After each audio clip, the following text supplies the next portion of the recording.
Good evening, everyone. How is it going? Welcome in, Hafaro, Garth, PK. It is so good to see you. We're back again after a short break, caught up with some family, had a fantastic time, but we're ready to dive into a long evening of Guild Wars 2. What is up? Hope everyone's going well, and we're just about to form up for raids on NA as well. I see Wing 8 is emboldened. That's always a very good time to do Wing 8. So we'll see what overall the group feels like today. We could also do the new Fractal as well. Let's see. We'll jump into Discord as well now. Excellent. Hey, Coward. Hey, Sora. How's it going? Hello, it's been a while. It has been. It's so good to have you back. Yeah, finally, I'm able to get live to Guild Wars 2 again. God damn. NOP, welcome in. You have been meaning to come back to this game. How's the latency for Aussies these days? Depends on where you are in Australia and what region you're in. On NA, I'm in South Australia. I get about 230, 250 ping, and on EU, it's about 250, 260. For PvE and Aussie World vs. World, I find it to be totally playable. Cyclo, welcome in. So good to see you as well, mate. Okay, now we'll see if PD comes in soon. And Jazz, welcome in as well. But yeah, honestly, like Guild Wars 2 feels great. It handles ping better than almost any other game that I've played. And thank you for the follow. I appreciate that, mate. Thank you. But yeah, thinking the plan for tonight, depending on how many people we get, we could potentially do the new Fractal. Wing 8 is emboldened, so it's always a good time to do Wing 8. And then we can see what everyone else feels like playing as well. So apparently new Fractal is... I've heard good things about it.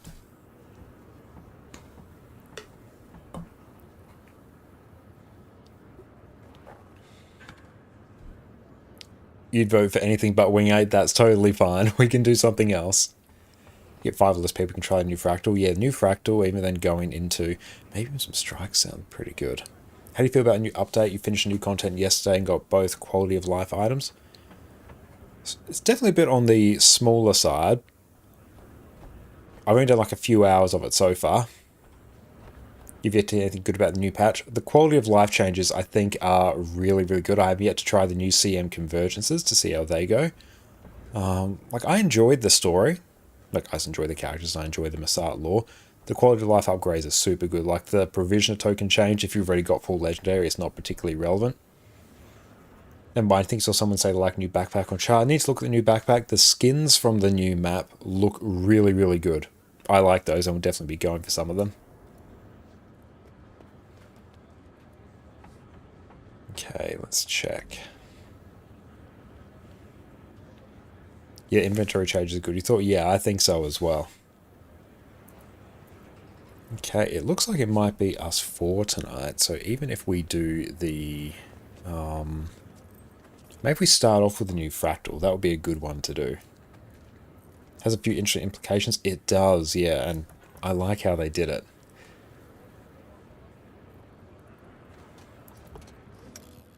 What class do I feel like playing?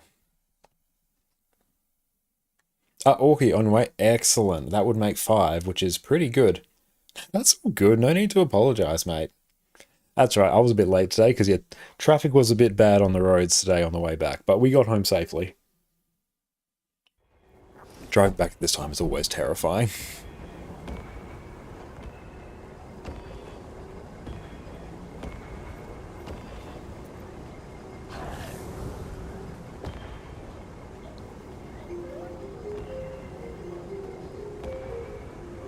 PD's asking about Fractal CMs. I could potentially lead those.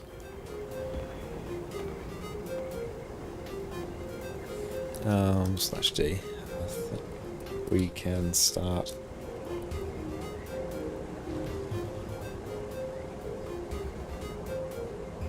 Start with the new Fractal. And yeah, CM convergences. Probs next week. Sounds quite fun. It does. Thank you so much, Cyclo.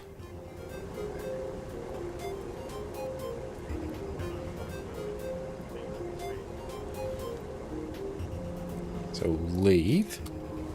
So then we will get Cowed, invite to party. PD, invite to party. This might just take a minute.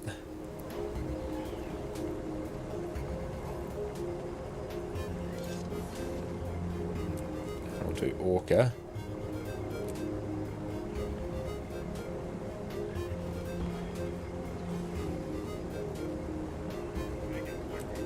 So we got Cowed Saurus here. We need Orca and PD.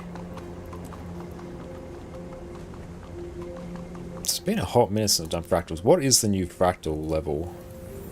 There we go. And PD. In a moment. So Kinfall is 95.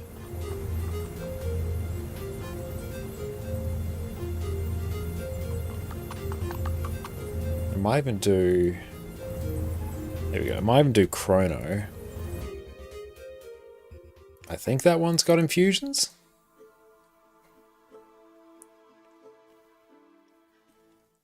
Because yeah, either Chrono, that's what we're doing fractals, not raids. We'll start with the fractal, and then we might move on to some raids, maybe from there, or strikes, depending on what people's mood is. Won't do Wing 8. Cow's not feeling Wing 8, which honestly is fair enough.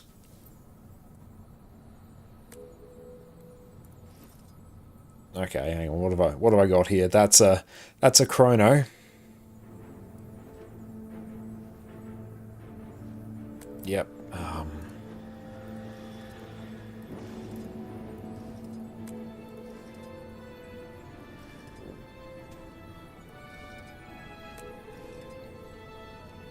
Yeah, just make it happen.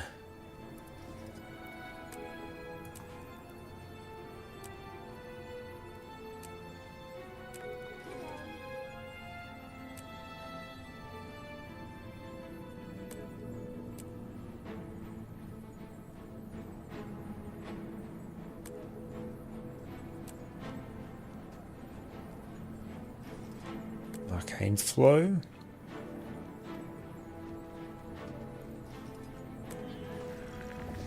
What kind of just curse stuff is on this? Okay, there we go. We have much resistance now. Not making mistakes with Condivert feels so much more difficult than with Powervert. It does, yeah, because at least Powervert, it just has an actual looping rotation. Whereas Condivert, it's more vibes and a priority list. So it feels easier to make those mistakes.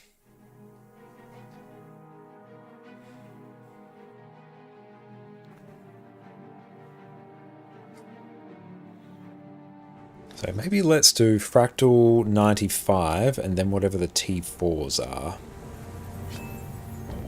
Alright. Yeah, so that'll be 95, then 88, 85, then 97. So And I I'll can't go... be Sorry, Sorry? I can't be anything else. I can only do like DPS. Like Oh, that's normal fine. DPS.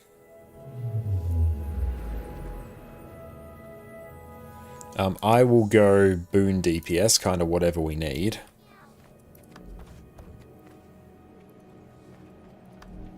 If anyone wants to join up for us here. Okay, you can Boon Heal, perfect. Yeah, just pick whatever Boon Heal you want. I know you maybe go Alack, I'll go Quickness, and that seems to work. Okay. So Fractals. So 95 plus T4 dailies, DPS.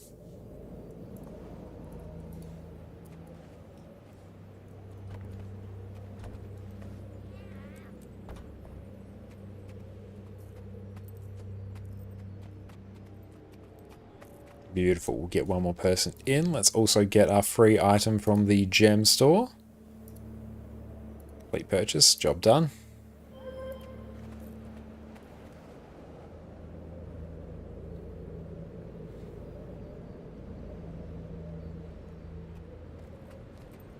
Grab that.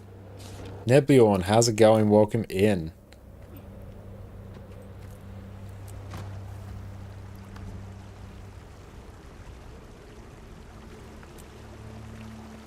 The thief, that's fine. eagle. Like, honestly, I need to rebuild my chrono setup on here. So this is Suggested probably agony fine. resistance 141. Oh no. How much do you have? 130. Oh, that's right. If you grab the Anguished Tear of Alba from the vendor in the fractal thing, that will get you like an extra bit. Okay, let me see. Where is it? You come into the fractal thing, then you will talk to Dessa's Alchemist and his Anguished Tear of Alba. They'll give you 10 Oh, agony those, yeah. resistance and 15 if you have the mastery. Okay, gotcha. Okay. Goodbye. Okay. Whew, I'm safe for now. HP. Yeah. Did PD not join? Hang on.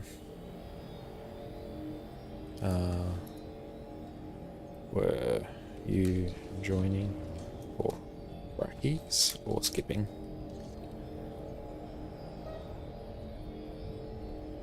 Might have missed chat.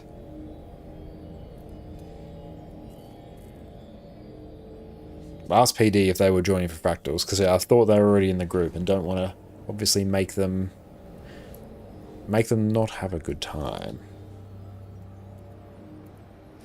Mine. All mine.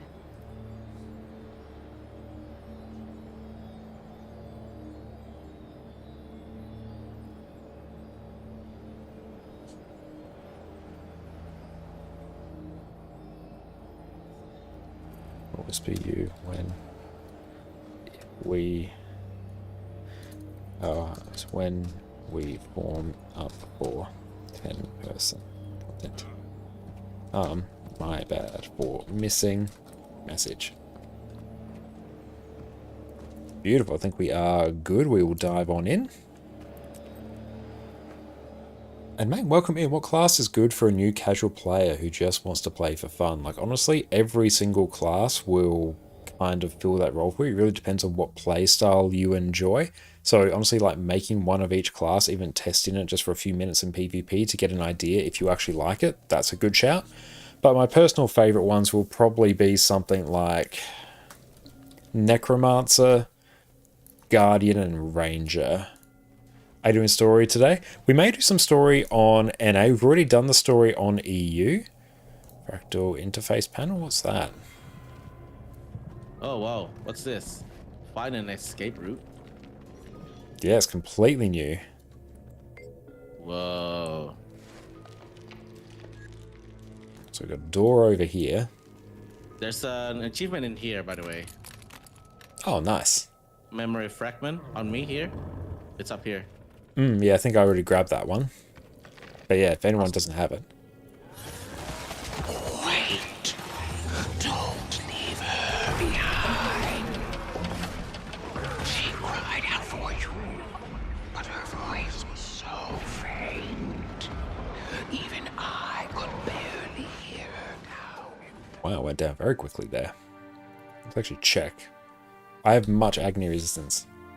And my UI, that works out very well there, actually.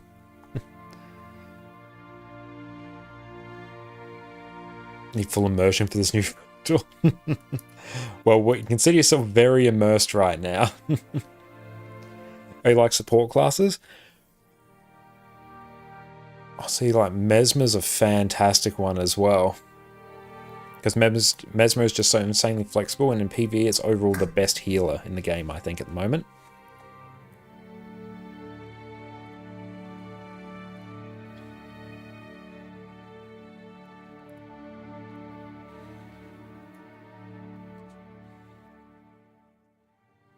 I reckon spear or greatsword. Oh no, it's dagger sword. Yeah, dagger sword and dagger focus. We might be getting up.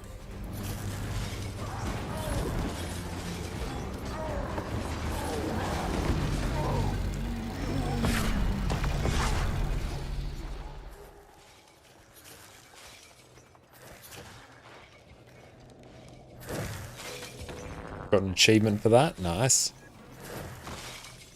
Life fire frightens my ice brood. Why not surrender it all? Interact with that. Find peace. So we got to go this way. It looks like.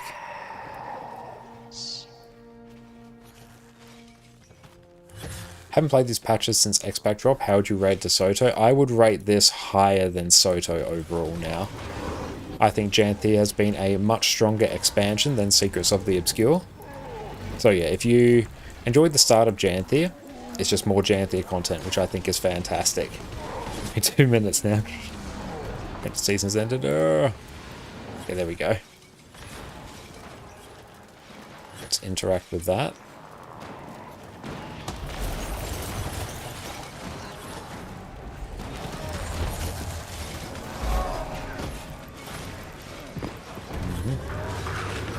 Thank you, Mr. Mott, for the follow. Thanks, Aparo.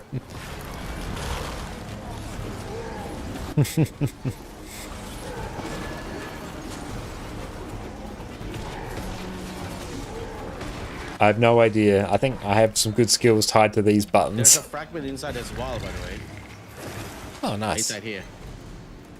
I know vegan to keep spamming those points, Aparo.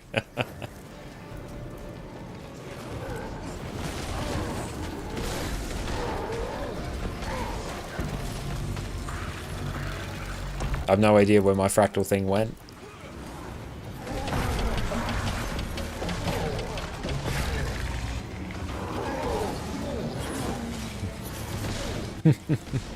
All those white circles, I actually don't know because I can't see the UI.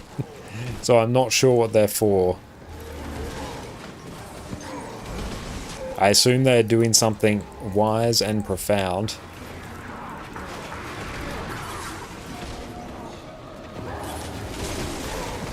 You like the scene of fractal? I do as well.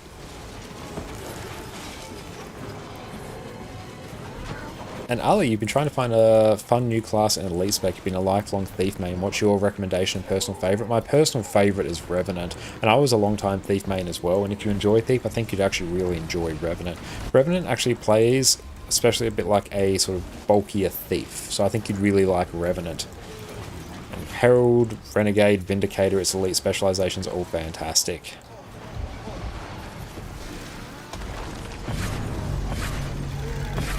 Targeting the wrong thing. You're almost welcome, mate.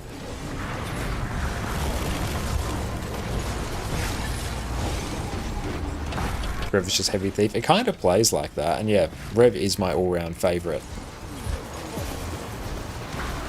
How would you rate this patch?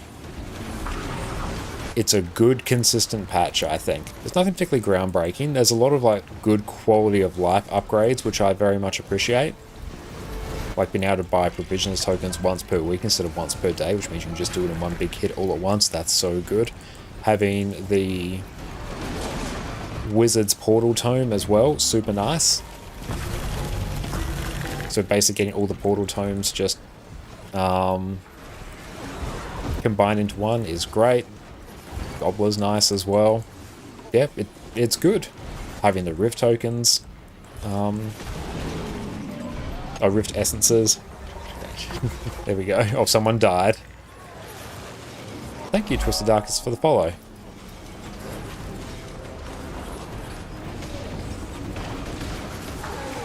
It protects against Deathly Rime, apparently.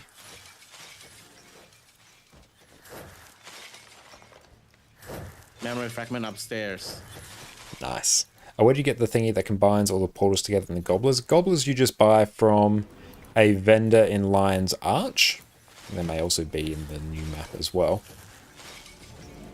Grab this lock here. And the combined portal tome, you have to complete a collection quest.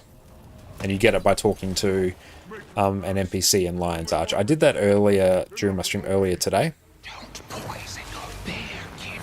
It's probably about an hour or so's work. Nice. Ian, thank you so much for the raid. Welcome, welcome in, Raiders. My name is Connor, or ConnorConCarne, and you can also check us out on my YouTube channel there, where we do all sorts of Guild Wars 2 guides. What is up? Welcome in, Raiders. Hope you're having a great day. And everyone, go check out the wonderful Iron Maiden over on Twitch. Fantastic from the stream. And incredible Guild Wars 2 streamer, Iron. What is up? What'd you get up to on the rest of your stream? Thank you so much for popping in. Alison, thank you for the follow. Iris, appreciate you as well. Thank you so much. Woodchipper, thank you, thank you. You look over and see me live again. Well, we timed that perfectly then. Yeah, we went and caught up with some family members. So Jess's sister, my sister-in-law, and her husband and her parents as well. Had a nice little lunch with them. That was fantastic. It's a good way to come back stronger than ever for this evening. Parsec, thank you for the follow. I appreciate you. But yeah, right now we are trying out the new Fractal, and it's nice. It's just a good time. And welcome in, Kangaroo Court. Yes, we are playing Guild Wars 2 right now. Having a fantastic time with it. But yeah, we're on NA now. We did, basically the white circles, they allow you to interact with things. But yeah, Iron's guides on Guild Wars 2. Absolutely incredible. Thank you, Kara, for the hydrate. Thank you for the stretch as well. And, Is there anything we missed? No, yeah. Person who has the white circle has to interact with the orb. Oh, so Solar is that. White circle, interact with orb. There we go. Thank you. Didn't have time to do convergence yet, though. Maybe tomorrow. Yeah, I'll see if I can do... If I don't do convergences today, it'll probably be tomorrow as well. Convergences do take a lot of time as well. I'm looking forward to doing them, though. I've heard they're probably a bit more on the easier side than the Soto challenge mode convergences. Instead of driving them away. And Rainy, how are you going? Welcome in. Okay, flee the ice caverns. Safari. Yep.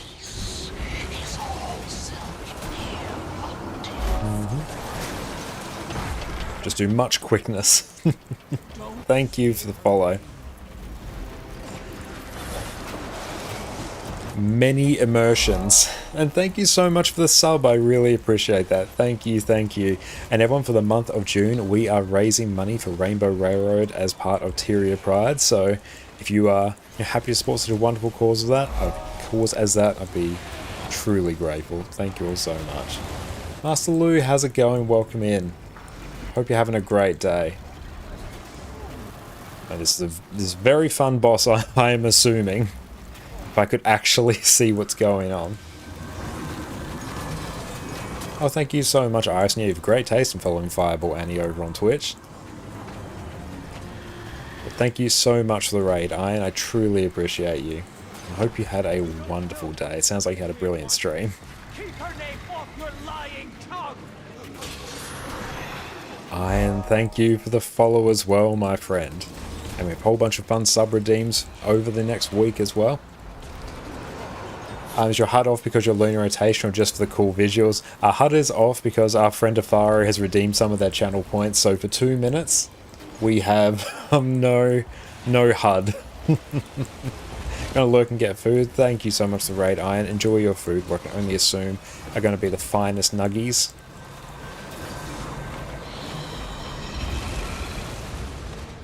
I don't know what quickness is like. I mean, I can only assume it is indeed existent.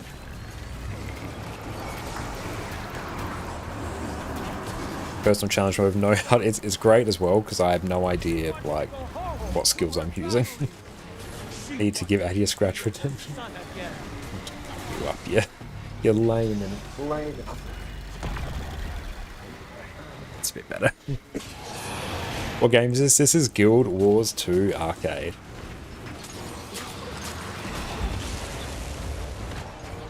Don't need a HUD pro gamer. Yeah, let's call it that. Hang on, I can quickly see some of my skills just for a second. Gotta do it before Farah gets back in. And Iron, we are doing the new Fractal. And what's oh, Shift H. Hey, quickness is not like awful. I mean, by sheer happenstance. But yeah, honestly, I like the new Fractal design. Joel, how's it going? Welcome in. Oh no. H.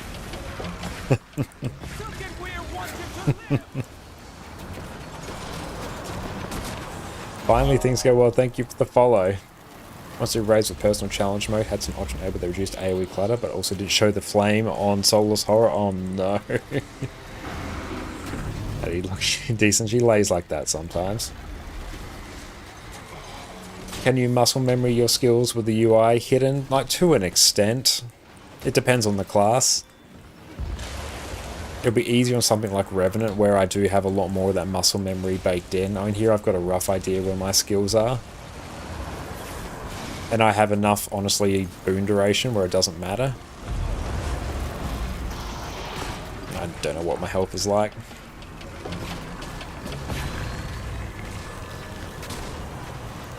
So we're just vibing. Okay, that's the new fractal done. Yeah, let's see what we get. You feel no warmth and have none to give. We got a mastery point. Empty and Masteries from Central Tyria? Really? Yeah, I did as well. Wow. no, there isn't. I didn't expect that. Rusted Ray. Oh no, I read your message. Okay, let's go Chaos. And yes, drops are live now. Think about to finish Janthir Wild Story? I enjoyed it. Now I can actually, what do we got there? Well of Calamity, put Well of Action. There we go. That's going to be much better. Will definitely help by the fact I was carrying Time Warp there.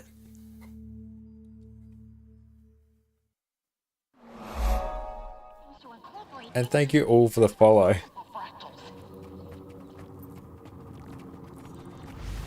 Hang on. I think, yeah, I'm on focus now. Where did you come from?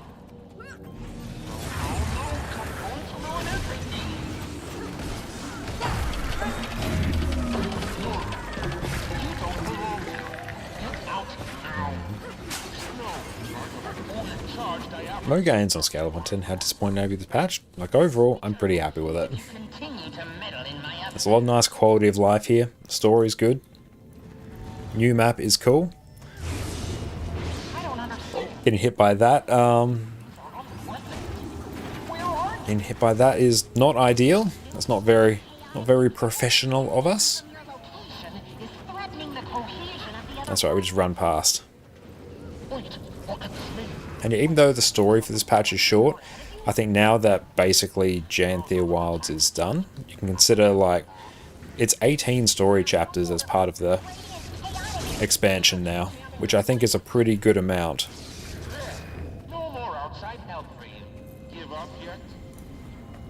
If you combine the core game and all the expansions, wonder how much it costs in general. Depends on where you are, but it's around about probably 150 bucks. Go year for the platforms, yeah.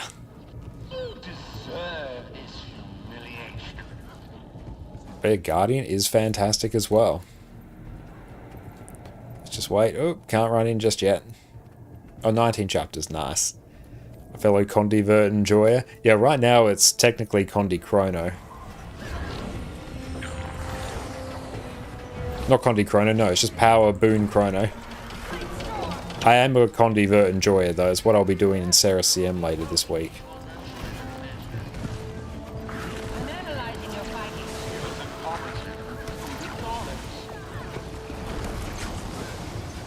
There we go, we'll just overcap on all of our boons.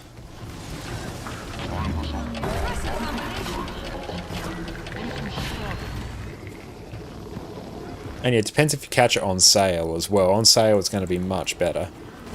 So if you want to get absolutely everything, you can wait for a sale. Hey, thank you for the standing desk. Yep, up we go. Oh, thank you for the hydrate as well.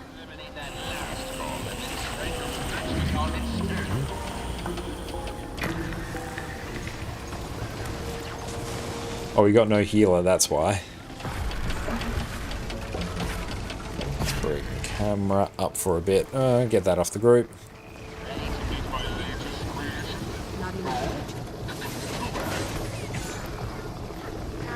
I feel good.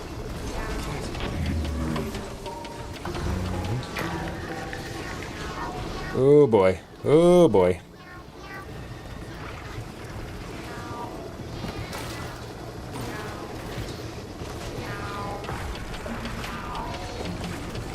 Is cost going to be different or same? They should be fundamentally the same. Like, depends on maybe which one's running a sale, but they should be basically identical.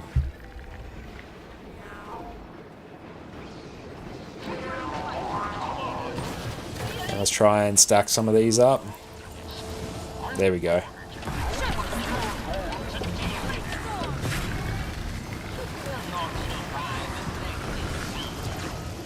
Impressive combination.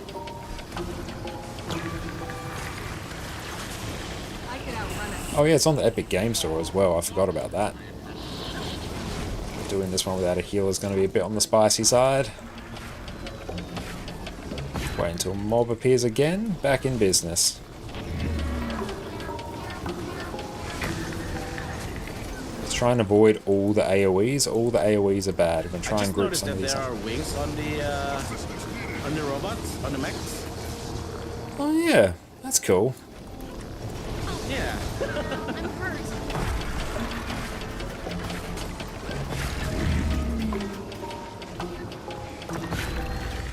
This and keep going invisible is not the most okily dokily thing ever. Yeah, if you buy it on a specific platform, you always have to play through it there. Yeah, like once you pick a platform, you're locked into it. And thank you, King, for the follow.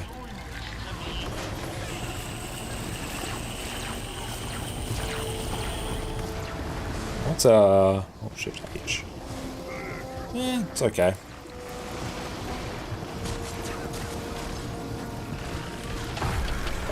Nice. Okay, we did that. Took us a bit, but we got there. Let's go pick everyone up. Assistance needed. Oh, did I not do the hydrate? Probs forgot.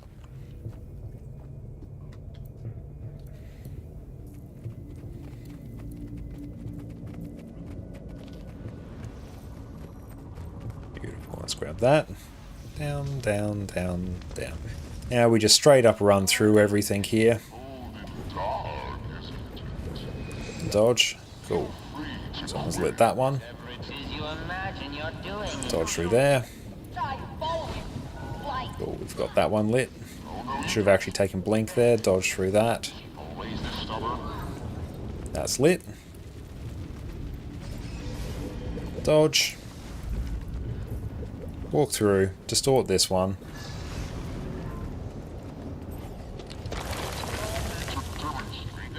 Here will probs want Moa.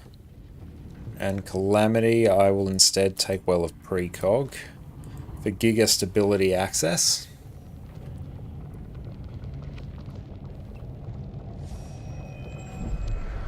Oh, welcome in.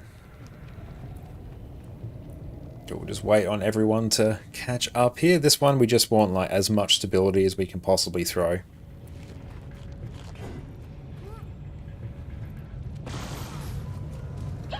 Okay.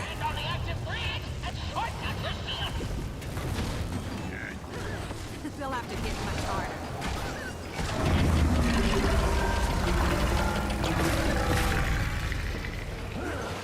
We still got some. We didn't have stability there. And yeah, the new homestead stuff. Great. Welcome back, mates. Great to see you. Just gonna pop some stability there.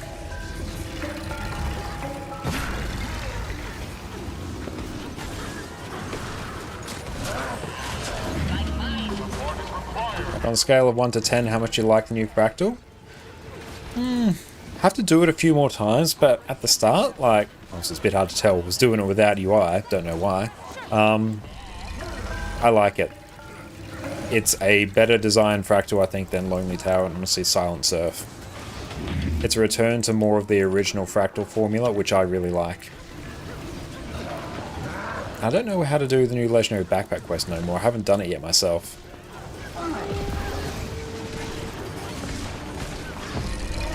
Nice. Just a bajillion stability. Is it just me, or am I in There's a chance the wiki may be updated. But yeah, the new fractal, it's fun. It's like, it slots into sort of the existing fractal design quite well, I think.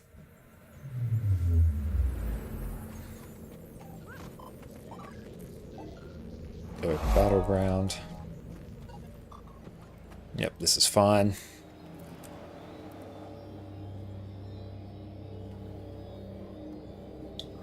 Hello, thank you for the follow. There we go. Thank you for that, Iris.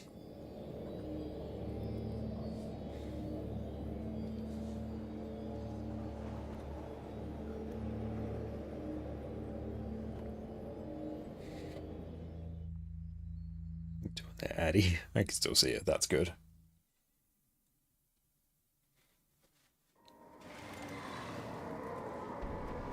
You'll never take Ascalon.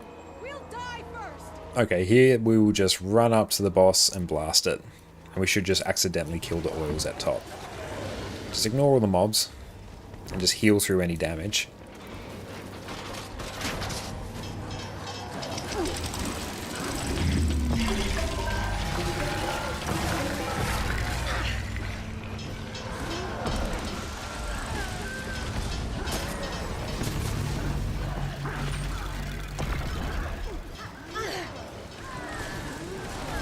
There we go. Many boons.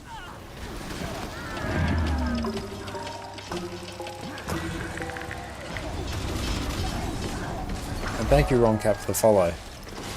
Let's break the wall, run through. Can't get out of combat, great. Some can either do the skip or we got to find the path. Looks like we're finding the path. Just ignore all the mobs.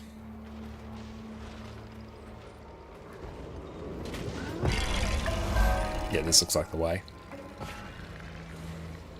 Trash, thank you so much for the follow.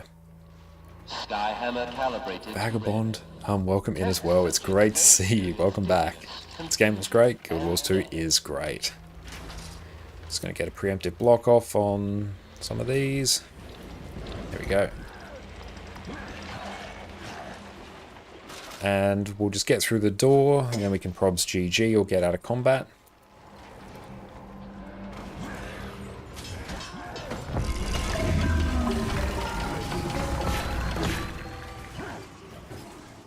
We can run behind this statue here. That should get us out of combat.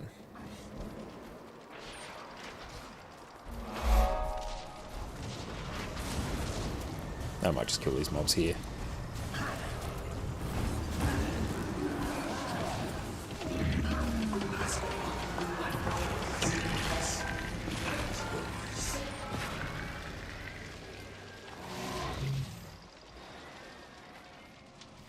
Right, out of combat. Oh, let's just run.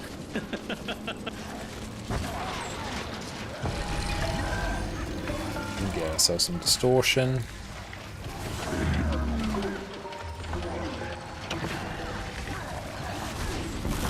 Thank you again for the follow.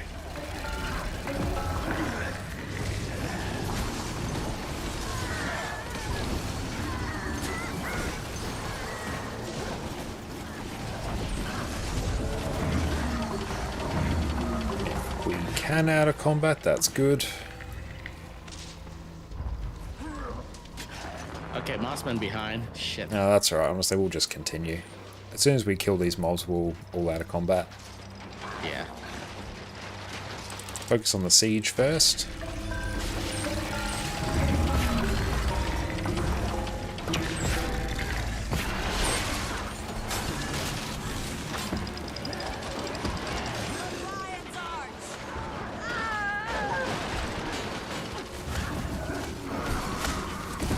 GG would make everyone spawn outside the gate. That's true, it would, but then we also have to somewhat coordinate it with people who aren't in Discord as well. So it can get like a bit fiddly. Whereas this will just kind of get us all there.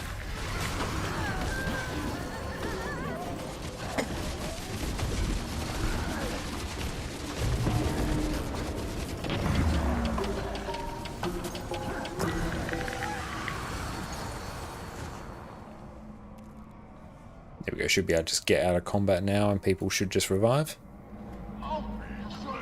With the purity of flame! Keep fighting. And we'll kill mobs at some of these doors. It's one of these two over here, can't quite remember where. Over here. Stand still or silence.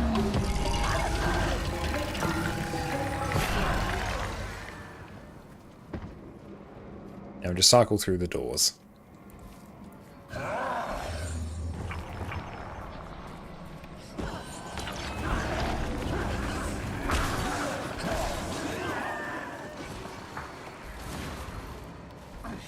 Do a grab well here. Thank you, Luz, for the follow.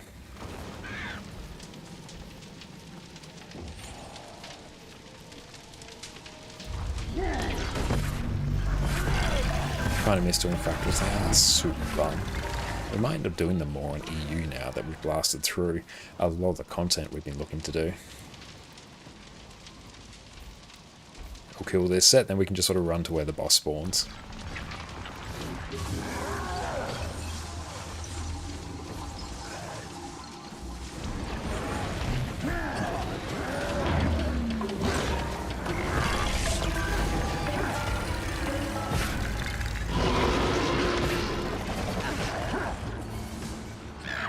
Grab the singularity before we head in. If we can, if not, it's fine.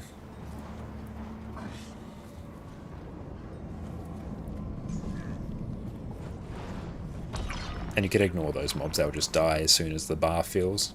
Rally to me, Ascalonians!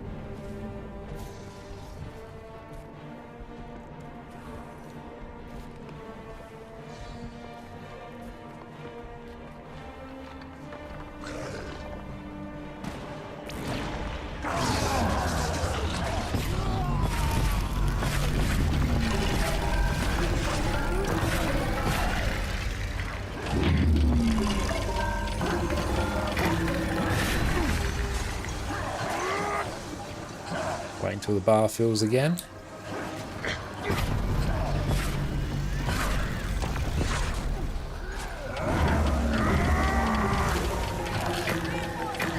Just pop distortion.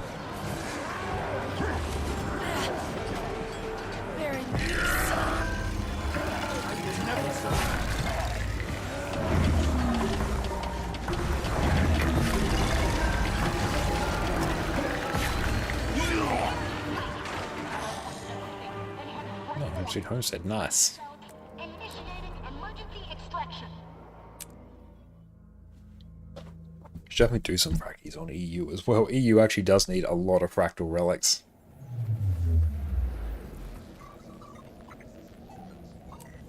Uncategorized, we're definitely going to want to bring that.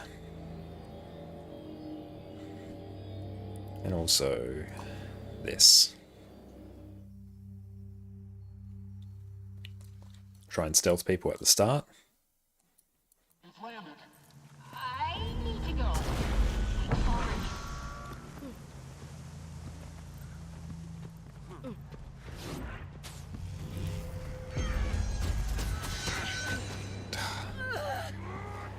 That cripple is rough.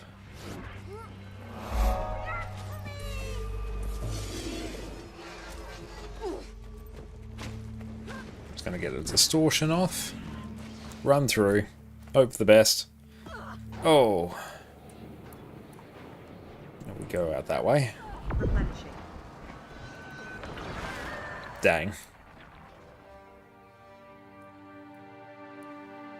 Can either try and kill all those mobs there so we can res. So close, I know, yeah.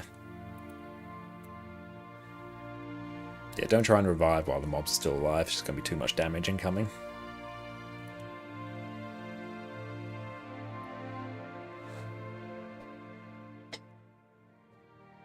And congrats on the Gen 3 Scepter. And thank you for the follow, Unusual Gnome.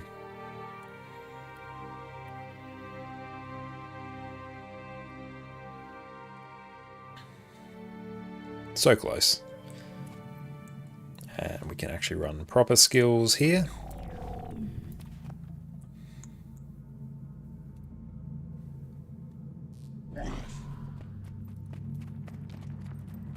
Oh, Scepter of Ore as a legendary would be great. Kill the rabbit.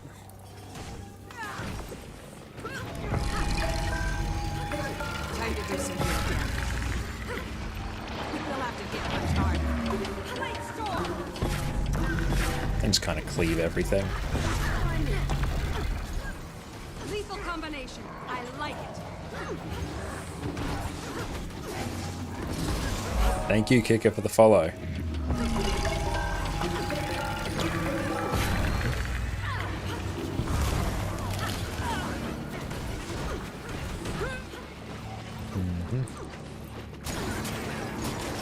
What are the legendaries in the vault kit now? Can actually see that if you come down to the rewards.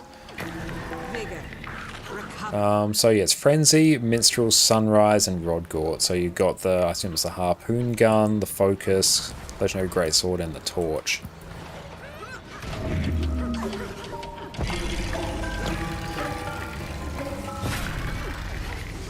Nordenheim, welcome in. It's great to see you. Hope you're having a great day.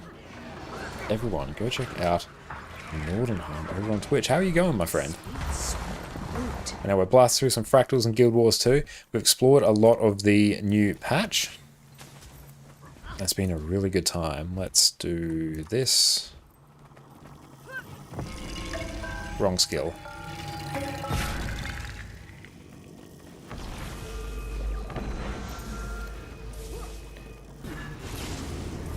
There we go. You're very sleepy. How are you? I'm going very well. We started streaming earlier today, took a few hours break to catch up some family, and we are back again. You're most welcome, mate. Let's go. Well of Action. Thank you, Kane, for the follow. And just go in and just blast and heal through.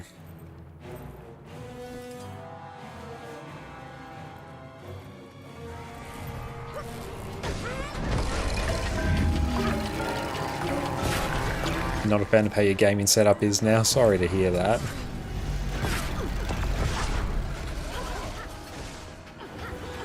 I'll see if anyone can do the fractal skip here. The Guardian might try. It's a new skybox for homesteads. It looks incredible. It does. Yeah, they did a really good job with that.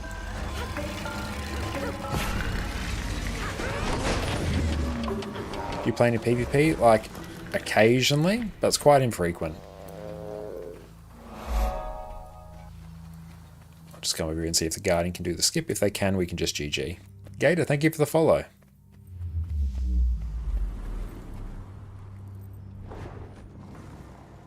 Oh, they almost did it. I mean, it's still a pretty good job.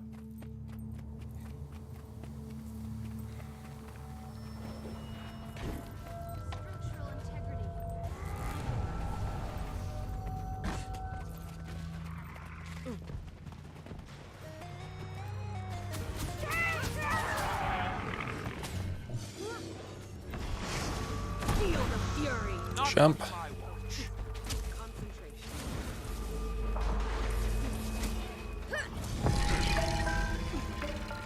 Let's get a distortion. Maybe a block. Get a heal off. Try and just throw that down to keep that one in check. And you can GG. As soon as you hear that music, you can GG and you'll port to the end. SF, thank you for the follow. And have you done the Wizard's Home achievement yet? Yeah, it's not too bad. If you're following the guide on the wiki, it's probably about an hour of work. It's not a great deal.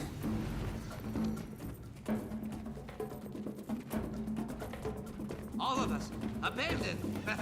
You aren't real. You can't be here.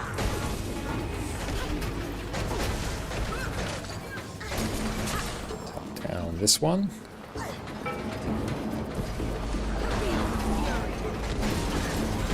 What's the easiest way to get Mystic Coins, actually? It's the Wizard's Vault. It's entirely doing the Wizard's Vault. That's how you're going to get most of them. Aside from that, farming gold, buying them on the trading post.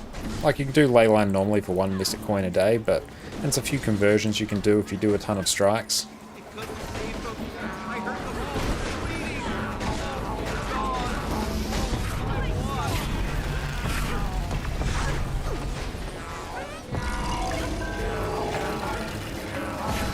Okay, the new Wizard's Tome achievement is not that bad, especially if you've got the wiki there.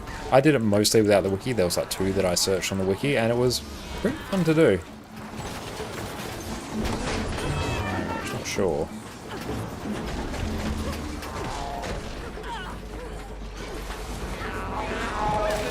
Excellent, good job.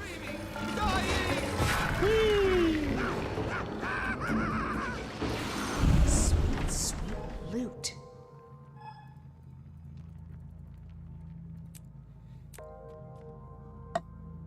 Oh, the staff, nice. Yeah, staff will look great. Can't spare 100 gold for the Gobbler just yet. 100 gold for the Gobbler, it's a nice bit of quality of life, but the Tome is definitely more value than the Gobbler, I think. Oh, we lost one. That's alright, I'm not sure who's inviting us to squad. Yeah, I thought it was someone that I know, but apparently it's not. I'll check my friends list. Lady Marriage. It was Lady Mommy Raj. Oh, Mummy Raj. Okay, I don't recognize the name. Could be someone from chat, I'm not sure. 100 gold for the Gobbler? Yeah, it's 100 gold for the Gobbler. Because I have a friend named Lady Mirage, but Lady Mommy Mirage, that's new.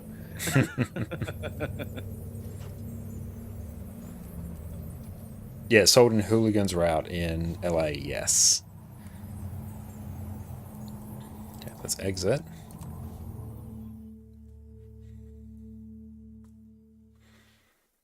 We might take a few minutes break and then might start forming up for, I think maybe some strikes, I think. That sounds great, yeah. Well, beautiful. We're going to be back in a few minutes, so sit tight, everyone. Learning how to play your class is going to make everything you do in Guild Wars 2 so much easier. But it's hard to know where to start. So today I'm going to walk you through exactly how I learn a new class and show you just how quickly you can become an absolute powerhouse in Guild Wars 2. I've put countless hours into Guild Wars 2. I've spent the last 2 years making guides on YouTube and squirreled away hours learning build after build after build. So after all this time, I can say without a shadow of a doubt, a bit of time learning your class as early as possible is one of the best things you can do to get the most out of your Guild Wars 2 experience. Being better at playing and piloting your class is going to make everything you do in Guild Wars 2 easier. And good news, everyone, this learning process doesn't even have to take that long. Today we'll be focusing on practicing your PvE builds. It's also my area of expertise, so cool beans. With a bit of preparation, a can-do attitude, and me to walk you through the process, you will be mastering Guild Wars 2 in no time. To start off on the right foot, let's get you sorted with a good build. Making builds in Guild Wars 2 can be rather complicated. There are countless trait and utility skill combinations, not to mention the seemingly infinite armor, weapon, rune, and sigil setups you have access to. Fortunately, there are some insanely smart people in the community that have you covered. There's tons of great build resources out there, which I've linked in the description. They each cover different areas of the game, but no matter which build you pick up, at least you're off to a good start. For newer players, picking an already optimized build is going to save you a huge amount of time,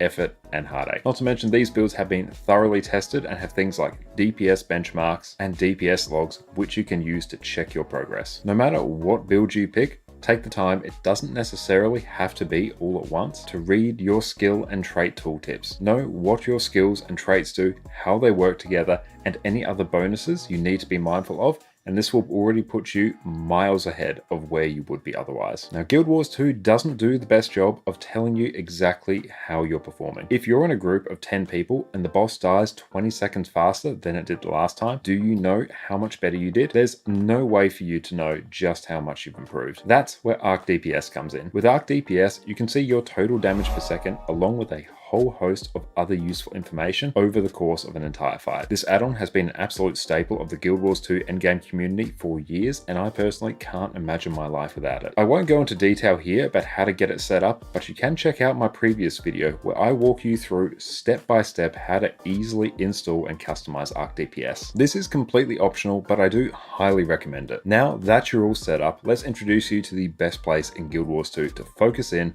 and practice your class, the Special Forces training area. Here you can summon a golem to whack away at until your heart's content. And as you go along, you'll get a readout of your DPS in the game's chat window. You can apply boons to yourself, conditions to the golem, and even toggle on different levels of damage to practice your healing. For your convenience, you can also use your special action key to recharge all of your skills if you want to jump right back into practicing as quick as possible. Before we dive in, we need to get the golem set up correctly. If you want to compare your performance to the best players in the game, we need to set up similar conditions. Fortunately for us, if you want the exact same conditions that the wonderful people over at Snowcrows use when setting the highest possible DPS benchmarks, there's a guide just for that which I've included down in the description below. However, if you want a quick way to get started, simply do the following. Come over to the right console and grant yourself every single boon. There are some cases where classes get extra benefits based on the number of boons that they have, so granting all of these boons can slightly inflate the DPS numbers of these specific classes anyway. For most cases though, especially when you're practicing, simply do not worry about it. If we want to practice on the golem, we need to remove as many barriers as possible. Just give yourself every boon and move right on. The same applies to conditions on the golem as well, which you can apply on the left console over here. Having conditions on the golem, especially vulnerability, a 25% damage increase,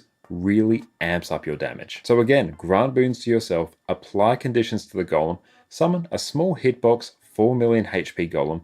This is what most people tend to use, then you're good to go. Also, if you want to have the best time possible on the golem, make sure you use the food and utility. And we are back. Welcome back everyone. And Ryan, welcome in. What outfit is that? Which one are you referring to in particular? And Reaper, thank you for the follow. Because if there's one in the... if I take a look... Let's see, it's probably that one. In which case, it's the Artisan Hood. Looks like the Runic Chest, Doom Shoulders. Looks like Blossoming Crystal Legs. Aetherbound Gloves and Boots. I think that's it. So I think that's the one that you're probably looking at. Probably different colors. Thank you, Reaper. And Sharky, thank you for the follow.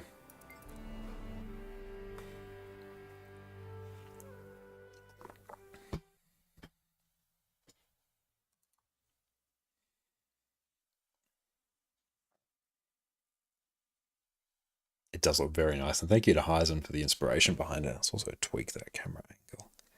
There we go. Only to Guild Wars 2? Well, welcome in. It's great to have you here. Okay, let's go right to squad, raid mode. Let's go Orca. Linda Pell, thank you for the follow. Didn't know it wasn't a... Well, that's a great compliment, thank you. Cowled.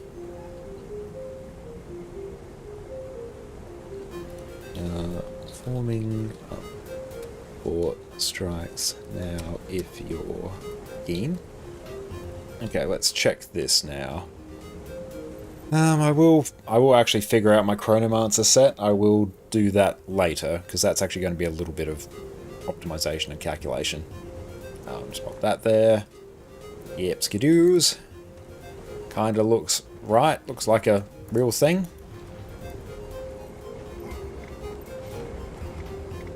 Okay, let's go Eye of the North. And I saw a question, did I get my Wizard's Tome? I did get that on my EU account. I think after we're done here, we'll blast that out on NA.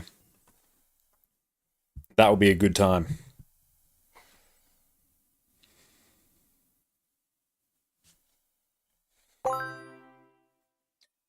Hey, thank you, General Sharky, for the donation, 25 bucks. That is hugely generous. Thank you so much.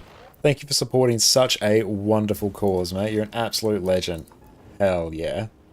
Thank you, my friend. Cool, so I will do some sort of booning. /D, IBS 5 plus DS plus EOD plus Soto daily. Cool, yeah, so we'll do IBS 5, Dragonstorm, and then the 2 EOD and Soto dailies. Orca, what's up, mate? Okay. Excellent. Feel free to play whatever roles you want, and I'll build the LFG from there.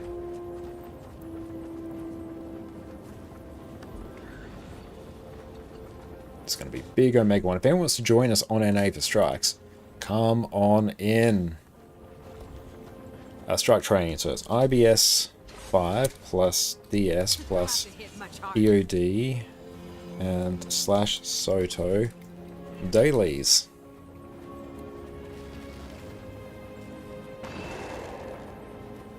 Did it sound like I said that? In which case, hilarious. No, we're doing IBS strikes. Boon heal. Boon DPS. I'll work off that. Looks like Peeps might just be doing DPS.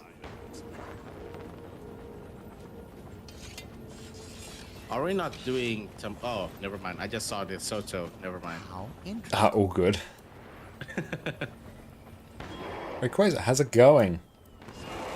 And yeah, Coward, if you lack heal of your choosing... Legend. Cool, that makes my life a bit easier there. Destiny, thank you for the follow, and thank you all so much for the support. I really appreciate you. Thank you for making, honestly, every time I stream Guild Wars 2 such a wonderful experience. Thank you all so much. And if anyone wants to join, we're going to do like a full clear of a whole bunch of strikes. Come on in, it's going to be a great time. I do need to change that so it comes from my bot, actually, not that. But that's fine. You won't think too hard about it. Cool, we've got some more Fractal Relics. I think we'll definitely blast out some Frackies on EU as well.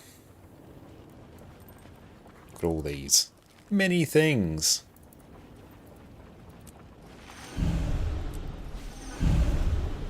I need to figure out where my gathering tools are. They're going to be somewhere completely random. There you go, tie some of that up. And Great Doodad, welcome in. I'll send you an invite. Hang on, let's cancel that. Ah! You need 5 minutes? I'll do what I can. I should be able to do that, Great Doodad. Did that remove us from the LFG? No, it didn't.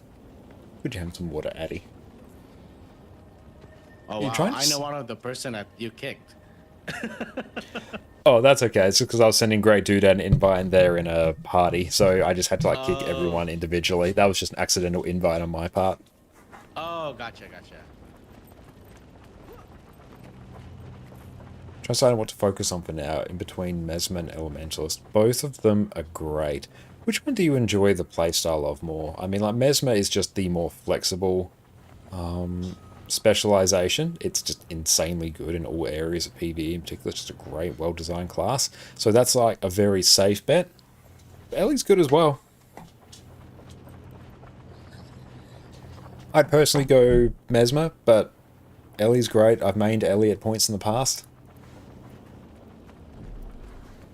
I'm curious to see if that alert actually came across the vertical stream. It should have. I set that up. Whether I set up correctly or not is a different question.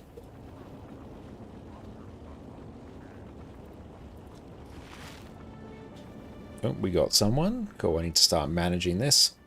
PY, go A heal. Okay, let's start to fill. Alright. Okay, Cell, who is... Oh, straight, they're called Cell, great. So we'll go A healer.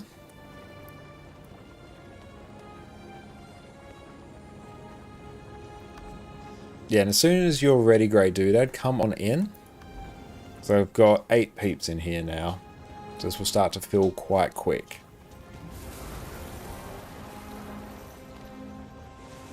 Oh, thank you for the standing desk. Oh, it's a new Mystic Forge star. Visage of the Mist. Okay. Okay.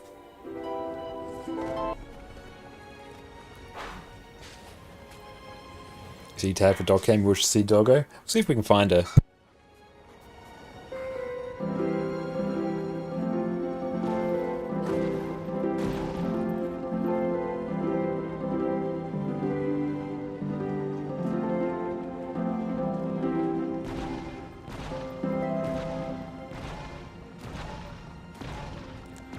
There she is. She's right there. Good girl. Navid, how are you going? Welcome in.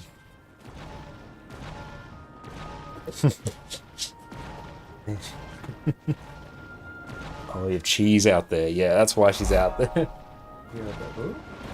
Shake.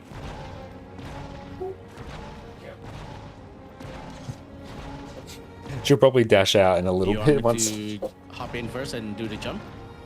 Yeah, feel free. Just waiting on Great Doodad. All right. So Mesmer clone stuff. You guessed that was missing. Oh, nice. Don't have a bank node on me. Mystic Visage. I'll remember that. Your girlfriend's very happy to see. That's good. Oh, thank you. Got treats that should keep her somewhat under control.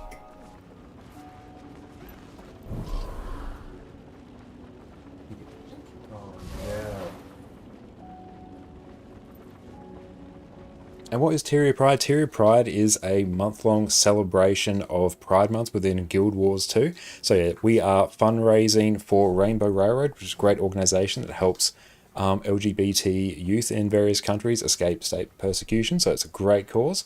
And it's going to be a whole bunch of events over the course of June as well, culminating in I'll get this right, culminating in big events at the end of June. Stay up. There we go. Thank you so much, Aussie Bear, for the sub. I appreciate that. Thank you.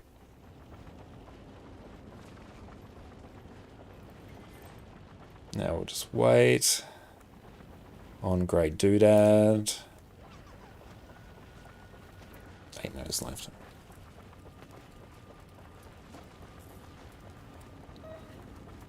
And then I'll find a QDPS.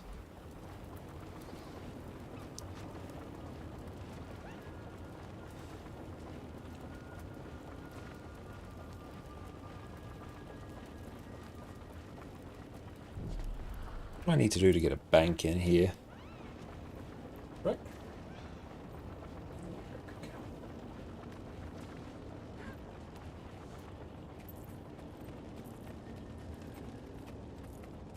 Should probs get a bank in here at some point. Some lady Camilla services, I think. Ah, there we go. Let's send them an invite now. So, strike missions, advertise. I need a queue DPS.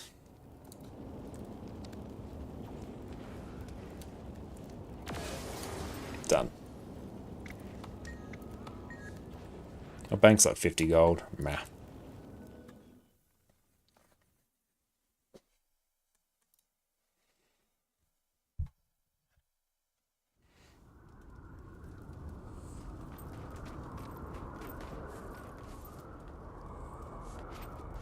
Yes. Go Q DPS if you can. Yeah, if you can Q DPS Great Doodad, that would be pretty sweet. Q DPS might put you there, and Maxim can just go there. They can be like sort of spare Q DPS. And I'll do the port.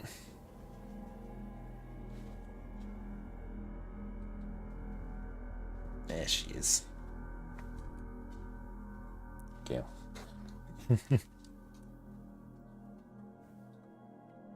It is still loading, which is good. Good if we've got 10 peeps. Just start throwing people into random subbies. Need proper skills here. Addie is so cute. Mine, do you play World vs. World? Very occasionally. It's mostly centered around whenever I need gifts of battle. I will be doing that probably next few weeks, especially once the World vs. World Rush comes out.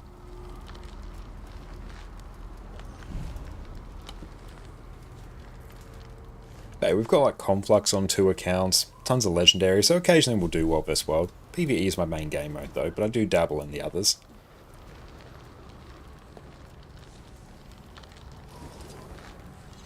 Time to do some real damage. Cool, and let's go pink tag or purple tag for Mesmer goodies.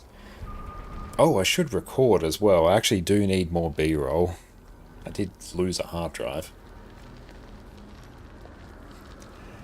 General Sharky Twitch Shots really got you. Followed, donated, now doing strikes. Thanks, Aina. Oh, hell yeah. Are you coming along? I'm such a noob in Guild Wars 2. You haven't managed any legendaries yet. No shame with that at all. Legendaries are a big commitment.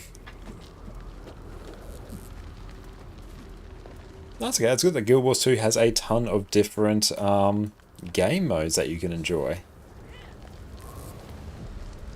It's one of the best things about it.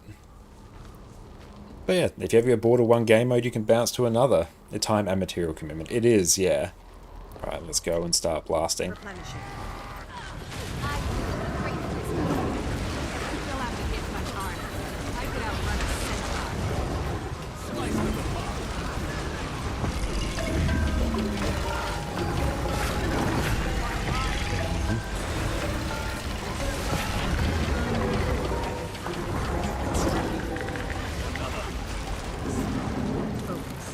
So some stability.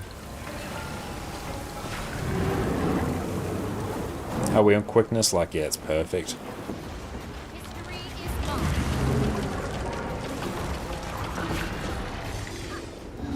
And yeah, like recently I've actually enjoyed playing a bunch of PvP in Guild Wars 2, especially the push game mode. I've had a great time with that. I do like Spear on Mesmer as well.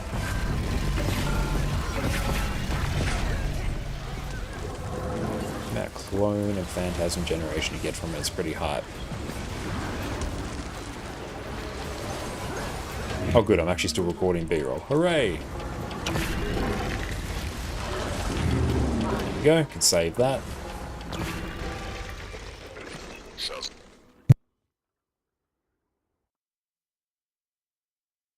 We can summon her by shaking the tree jar. Come on, Eddie, up we get.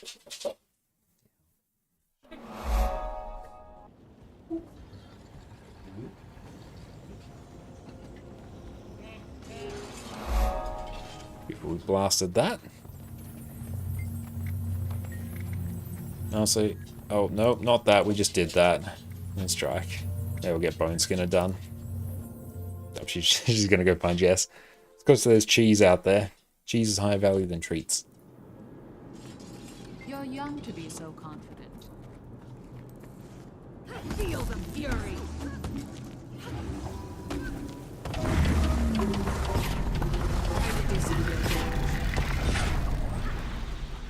To interact with all these, can start recording B-roll. Hooray! For any upcoming YouTube videos.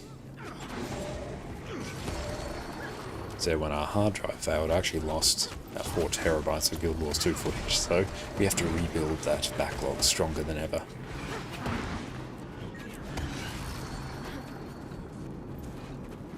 Let's check. Do I have... Oh, I don't have Snap Target on. Cheese is the best. Yep, cheese truly is. Don't falter at all for that.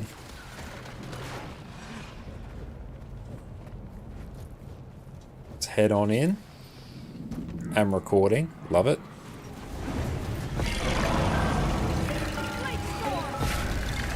Move out of that.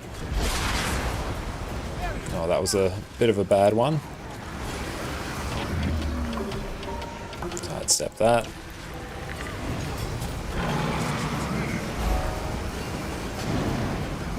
And thank you, MJA, for the follow.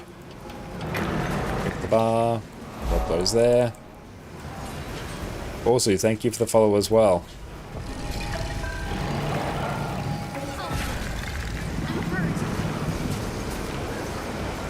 Just gonna start popping a distortion there.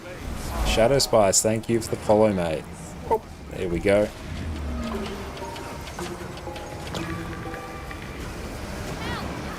That's good. We still got all our booners. Pop a Aegis on the group there. Wait for that mechanic.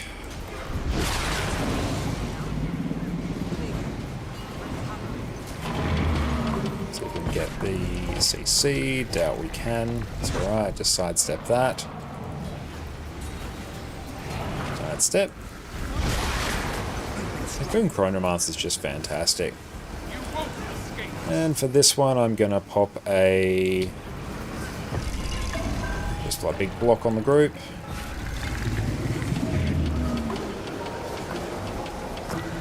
Distort that.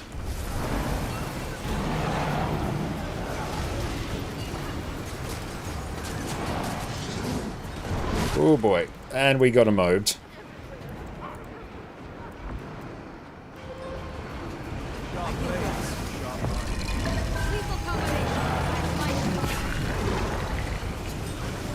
Yeah, I do have to be a bit careful of some of those animation locks.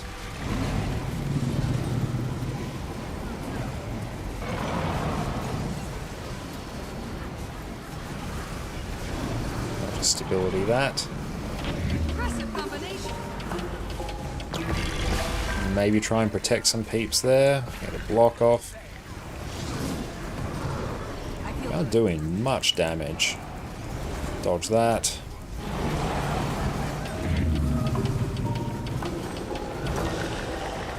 Let's get a block off. Side step.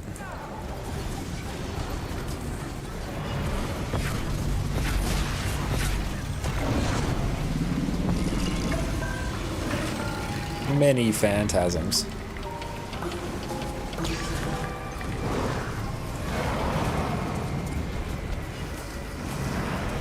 That's probably almost going to be us down.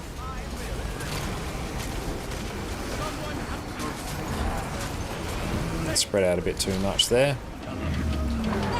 That's right, we can just do a cheeky stun break there.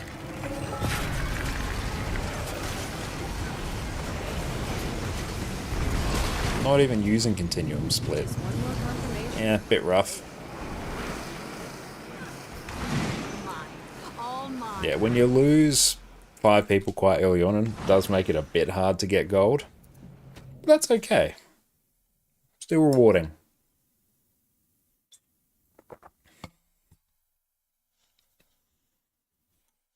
That's right, as long as you constantly step to left on that, it's not too bad. Dance, thank you for the follow, my friend. Appreciate you. Join a strike. Let's just get Freynier done. Freynier is going to be good for a bunch of stability.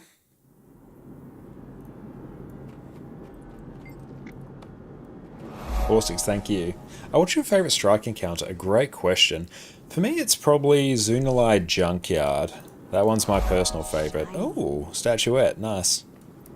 Hello. Oh, no, thank you for the follow.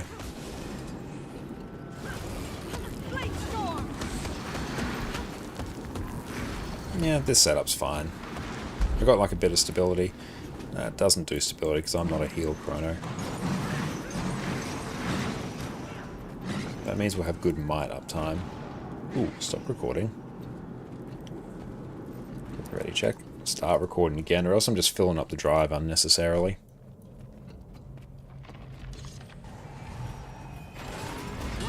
Dodge right into the center. I feel good at concentration. You've been struck.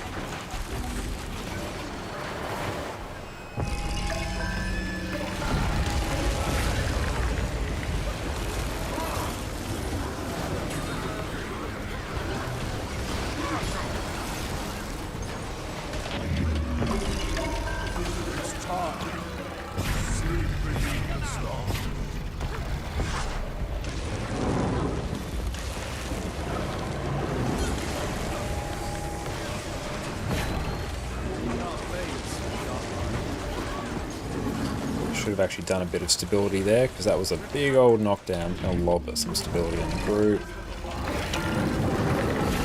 I just like working on legendary weapon grinds. Any guides you can provide or recommend to begin tackling them efficiently.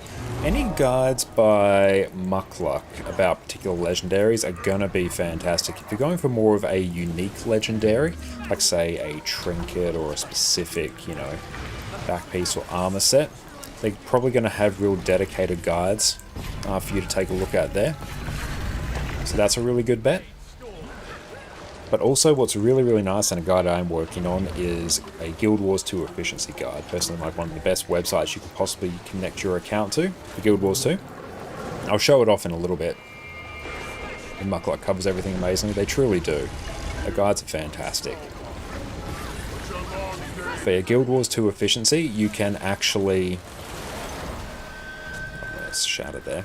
You can actually plug in your Guild Wars 2 API key, and it can generate a crafting list of everything you need. Oh.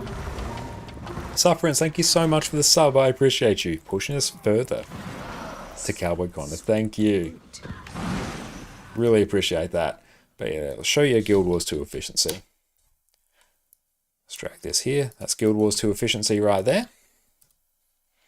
But yeah, Wait, you can what? come over. What's that? Oh, you just cut off earlier on. Oh, it's probably because I was like copying something over, which triggers push to talk. Okay, gotcha. Voice and claw.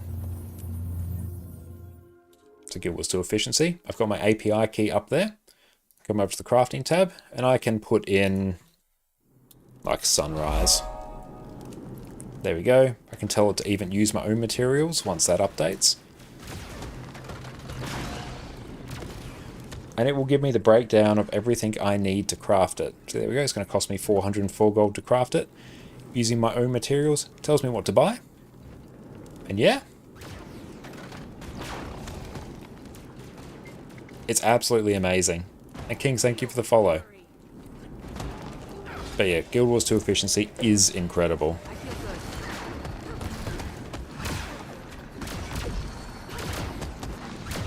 But yeah, I'm making a guide on just like how to link your account to that. It's super straightforward. Oh, thank you so much, Jess. Jess is absolutely wonderful. It's made us a brilliant dinner of beef ravioli with tomato and garlic sauce. Everyone, make sure you go check out Jess over on her Twitch channel and on her YouTube, where she does a ton of amazing cooking content. And thank you so much, Steph, for the sub. I appreciate that. It's still a 12-hour stream. When we combine our stream from earlier today into today, into now, it will probably end up being 12 hours all up. And then we're back again tomorrow. And thank you, Celox, for the follow. I appreciate that. And thank you for the sub as well, D3. Appreciate you, my friend. Gotta love that hotfix patch to get the new Wizards loot carrot. Thank you. You finished Story of Janthir on my EU account, yes. Thank you, Noob, as well, for the follow. And Nico. Do stats or defense count when you get gear leveling up? Yeah, like all the stats you get, they do count. Your gear when leveling is going to be, you know, lower tier than your level 80 stuff. But yeah, like swap it out with good gear as you get it. I wouldn't worry too much about properly gearing your character until you get to level 80. Oh, thank you for the hydrate as well. I need to get a distortion off. That's big. There we go.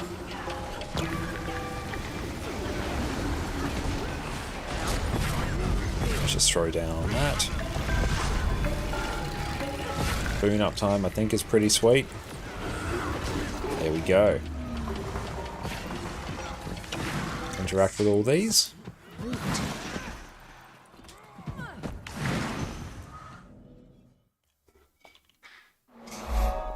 Thank you. Arc patch was quick. It was so quick.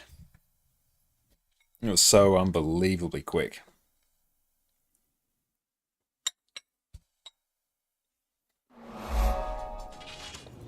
Thank you to everyone for the follows. I really appreciate you all. Sweet, sweet loot. Whisper. Let's take a seat now. Much easier to eat.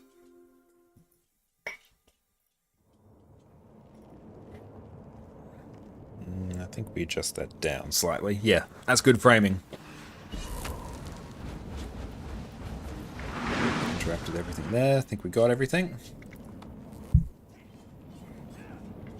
Addy, on your bed. There counts as your bed. There you go. There you go. Sadie Cam. There she she is.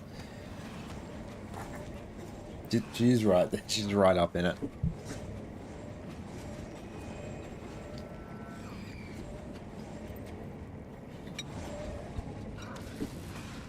And I won't spoil anything about the story, but it was satisfying, I think. I think they did a good job. Addy, that's my pasta, that's not yours. You can't have it, it's not for you. She's pushing on my arm. She really wants it. Rise, my brainless, arise!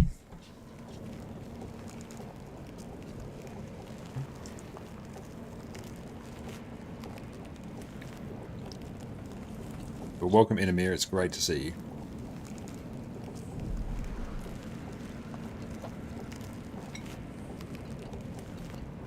And Relevant, welcome in, it's great to see you. Like overall, I've enjoyed the patch so far.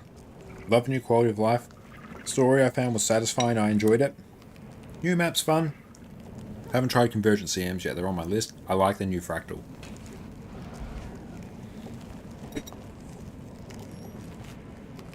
But even though like each of these big content patches has been like on the smaller side, I think when we look at Janthir as a whole now, I think it's better than Soto. Thank you Skyblue for the follow. Any quality of life mods besides Blish Hut and Arc DPS over on my YouTube channel? Let's actually see. Mark Nexus. Yeah, there we go. I've got a guide on how to install the Nexus add-on manager there, which that is basically has a whole bunch of extra add-ons on top of Arc DPS. It's actually how I manage my Arc DPS these days. But yeah, it's absolutely incredible.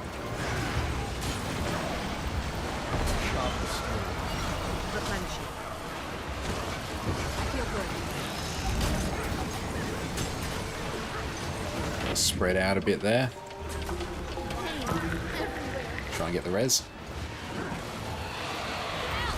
Oh yeah, and Gorseval is basically an open world boss, but I think it's fine. Thank you for kicking off a heart transplant, my friends. Australian Ben, wish you play this game. Ping's too rough and all. Depending on the class you play and depending on the content, I find the ping to be totally playable. But yeah, it depends on the server you're on and stuff like that. If you're on the east coast of Australia, NA is typically better. West coast, I think EU works out better. Playing the evenings, EU works out as a better time zone. But yeah, I think it's a good thing for them to reuse assets and stuff like that. Makes sense.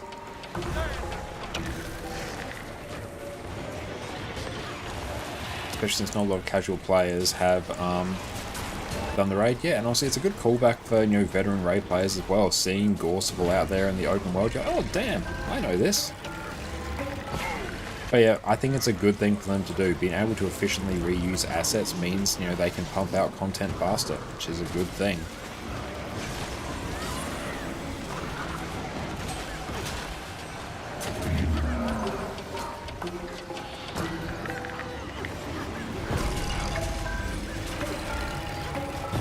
Standing in some chains, I think I was.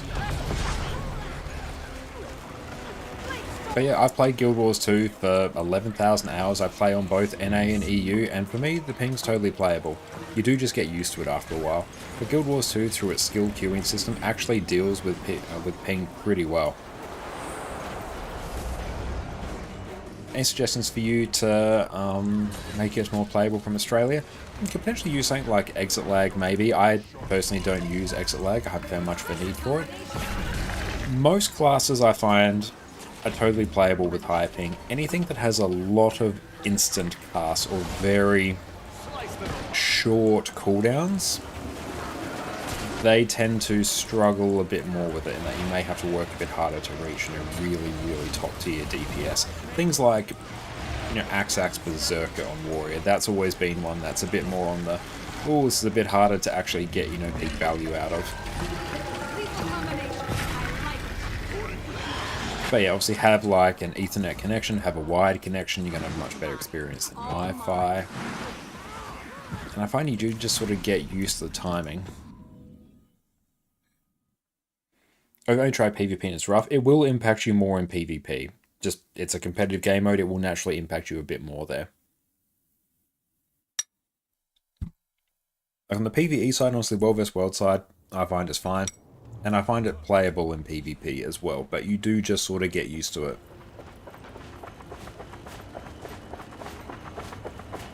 What class you playing? You might try that. I'm playing Mesmer right now. And yeah, it's totally fine.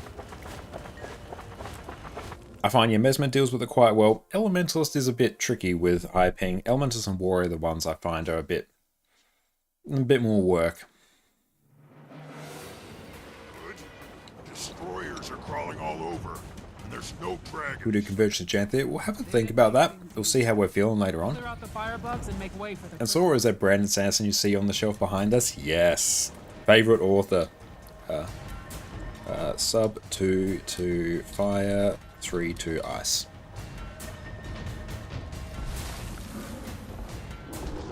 But yeah, I just finished reading Alloy of Law, the first book in the Mistborn Era 2 series. Loved it. It was great. Convergence do have CM. I already did Dragstorm? That's right. We'll be done in a few minutes and then we can continue. It'll probably take us like 7 minutes or something like that. And then we'll move on to the Soto strikes as well. Yep, pile, huh?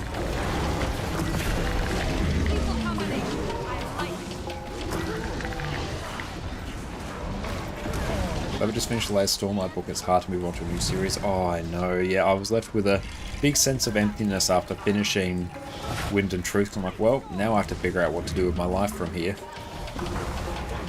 Should I drop and you replace me? Honestly, I've just come along for this one. Because then we're going to do the Soto and EOD strikes after this, which I think you will get stuff for. It's easier for you just to do that rather than me fill someone, because then there probably won't be a slot for the things that you actually need. Prison's coming in for a landing, Commander. The area's cleared, Keith. Bring him down. I really love Mistborn Era 2. It's much faster paced, it's just super fun. What'll happen to Bram? And thank you for the follow, Sora. Ryland. Bram knew the risks.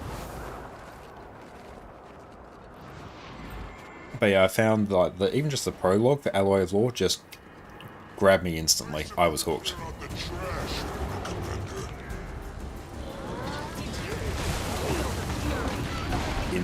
Instantly bopped.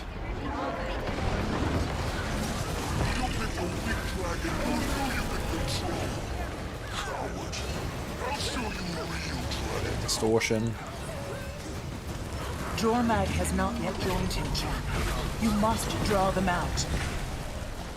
We're long past excuses, Ryland. You made your choice. This needs to end. I'm bleeding. Oh, you read Elantris many eons ago and didn't really enjoy it. And you read the first Mistborn novel a few years ago and noticed how much more enjoyable it was. I think Elantris was one of his earlier books. I've sort of heard that about Elantris as well. It's a bit more of a divisive one, but all his more recent work, I think, is basically universally beloved. So Mad Lad's written just so many books. And he's getting like better and better with each one. Oh, the graphic audio is fantastic. I've only heard snippets, but oh, the snippets just chef's kiss. We can't get distracted. There's a YouTube video of like the graphic audio section where it's His pride won't let him stay. the You Cannot Have My Pain section with Dalinar. Those who know will know. Like, I still listen to that on occasion if I ever need to, like, you know, get in the mood. Are you yourself? Has Mistborn been a little more focused in the world's politics? Yeah, it's really, really interesting. Like, those who have heard that section on YouTube, they know exactly why I listen to it, you know, just periodically. If you need to get hyped up, it will do the job. We're here to kill Primordus. Oh, the magic system as well. The Allomancy just, so good. He does magic systems fantastically. I'm still working my way through Wheel of Time as well. I'm really excited for when Brandon Sanderson takes over, because I find I just enjoy Brandon's writing style more than Robert Jordan. That's just a personal taste. Distortion. Oh yeah, Stormlight is fantastic. I found it's like a little bit slow just to start with, but like still really, really good with the Way of Kings. But yeah, once I finish the Way of Kings, I'm like, yep, I'm hooked. Just sign me up for the next 9 books. Sparrow, what's up? It's great to see you. We are having a fantastic time.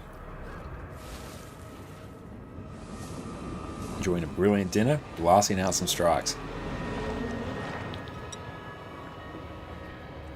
I've still got to read, partner Jess has read Skyward series, another one by Brandon Sando. Not in the Cosmere, but she really enjoyed that. It's on my list to read. Played the new story yet? On EU I have, not on NA. Streamed it earlier today.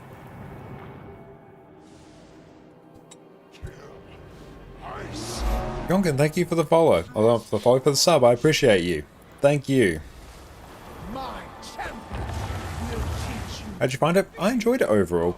I'd be interested to go back and like do the entire Janthir story from start to finish now that, you know, it's all done. It's not just we're getting, you know, little bits of content with each patch. It's now all there. And Dens, thank you for the sub as well, mate. I super appreciate you. Thank you, my friend. Yeah, Janthir is a better expansion than Soto. 2, fire, 3, ice.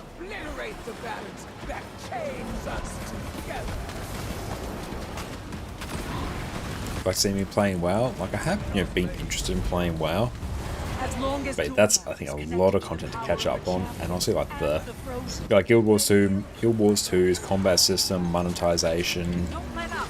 We've got to bring both and just together. overall way the game's designed. It grabs me. I absolutely love it.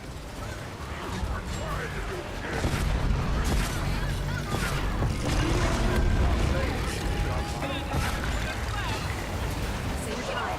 One is not enough. We've got to bring Ryland and Ram down together. Considering real time after 3 seasons of the TV series, I'm still yet, like, unfortunately, Wheel of Time got cancelled on Amazon. I heard people really liked season 3 of it in particular. I think it sort of found its feet. So it's a real shame that it got cancelled after that point. It's available on Android? No, it's on Windows and works on Linux as well. Season 3 is great. Yeah, I've heard really good things, and I think as well it deviated a lot from the books, which I think is a good thing, because the books are, you know, 14 books and a prequel, which that's a lot, and it's a lot of seasons, and definitely I find I love the world of the Wheel of Time. It can definitely be on the slow side, so consolidating characters, which I think is one of the big things with Wheel of Time, it just has so many characters. But consolidating it and streamlining it to make it fit better with the format of a TV show, I think is a good call. But yeah, I'm sad to see it get cancelled. But the book series is done. The book series is great. If you love a long, epic fantasy series, but you're good.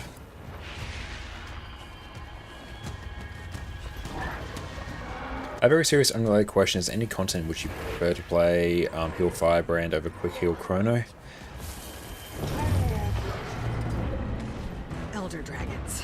This might take. Heal Firebrand is a great healer. It just is. It has a lot of utility. Insane access to stability, Aegis. In terms of quick heals, like, it competes very closely with Chrono, but Chrono just, because it can also do Alacrity with the trait swap, it's kind of just the Omega healer right now.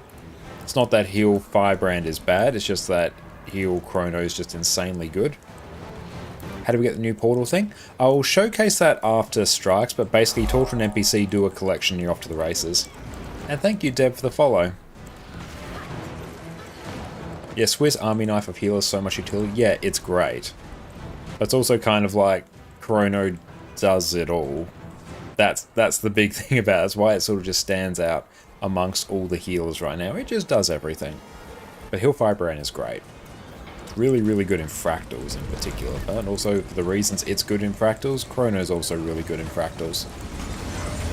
Just kinda is how it is. But yeah, like, Heal Firebrand is just, like, universally a great quickness healer. And outside of Chrono, I would say it would be, like, the best quickness healer.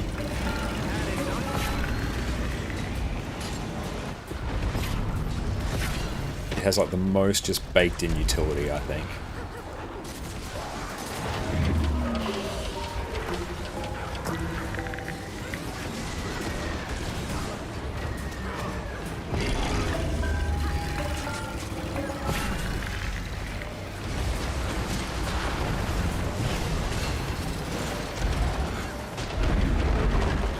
Sparse, what is up, mate? It is great to see you. Hope you're having a great day. Break that. Ryland's going down. I feel it, champion. The connection. Up we go. The prisms are ready to launch you.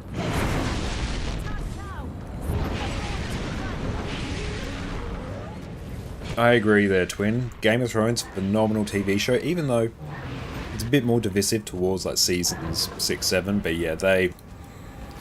Ooh, 8 really bopped it on the noggin. If 8 was... I think if 8 was just extended out and tweaked a bit, like instead of cramming it onto 6 episodes, if they did it across, 12, 13, could have really saved the show. But yeah, I agree. Season 8 has really put me in a position where I kind of doubt if I'll go through and watch Game of Thrones again. Help me! There's too much. There's power. It's so wild. Get to the prisms. I'm coming. Hold on. And yeah, I know there's a lot of production issues with the Wheel of Time show. Like, they had to recast Matt. Not sure what happened to the original actor for that. Honestly, like, a lot of the casting was really, really good. Like, the casting for Janthir was phenomenal. Hurts the most is that the two writers had proven they can make good seasons. Yeah, like Game of Thrones Season 5, great. Season 6, really good. 7, like, pretty good. And then 8, just... It's very much a, oh, we're just rushing to get this done. And that's really sad. Because before that, it was goated. New Rift Essences will go immediately into the wallet. Currently, ovening food on a serious note. Intended to prepare a bit for Sunday over the weekend, but you crumbled and bought Night Rain. That's all good. Champion. Enjoy it, and yeah. We'll post some stuff in Discord about doing a bit of, you know, pre-briefing for that, because we'll definitely, like 100%, I think we'll kick that off on Sunday. That was like what everyone voted for. The draw of all Disney money ruined Season 8. Yep, if Season 8 was given like 13 episodes and they changed things, honestly, even they don't necessarily need to change the ending that much. Characters could have ended up how they ended up, but needed more time and more justification. It wouldn't have been as bad. Duty calls. I have answered. But it's just because we went from... Yeah, we went from Season 7 to just instantly getting wrapped up in, honestly, what was basically like 3 episodes.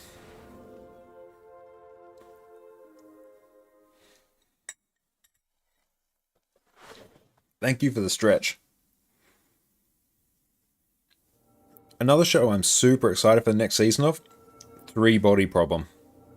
I absolutely love the 3 Body Problem series. I read all 3 of the books, haven't read the sort of spin-off novel. But they did a phenomenal job with Season 1. But yeah, I'm sad to see like how good Season 3 of Wheel of Time was, and to have it cancelled. But like, at least you have Daily Strike Missions, 8th Blade Hideout, cool, we're doing that. At least you have the entire book series to go back and finish. I know for a fact it ends fantastically. The Chinese version of 3 Body Problem has like 300 episodes. Wow. That's awesome. And yeah, Iris, that's an add-on. The Squad Rolls add-on.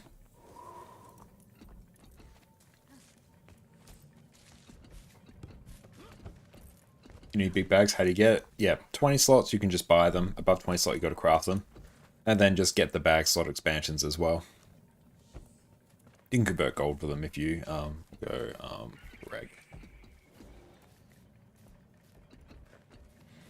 It's an NPC where you can bulk consume the Rift Essences that you have to do each stack individually. Just like right click consume all.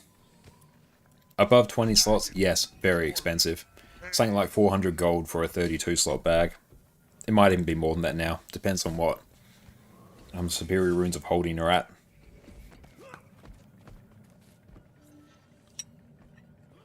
It's more cost effective to get the extra bag slot, I think, and then just throw a 20 slot in there, even 18 slot one. 20 slot ones aren't like that expensive. 20 slot. Yeah, they're like 15 gold each. 18 slot, if I'm in a pinch, that's what I'll go for, because they're like 2 to 3 gold. Guild Bank is 50 gold for 50 slots. Yeah, it's not too bad. But getting the Guild Hall, that's also You just some gold. brought everyone, huh? You can get it in Wilderness World as well. You can get fractal bags pretty cheap.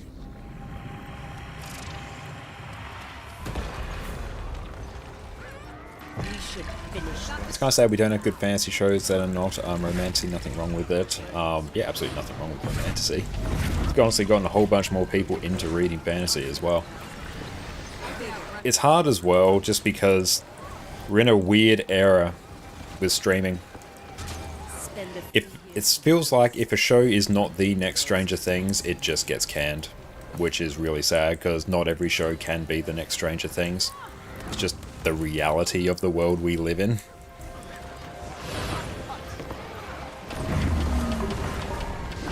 Is this game dead? No.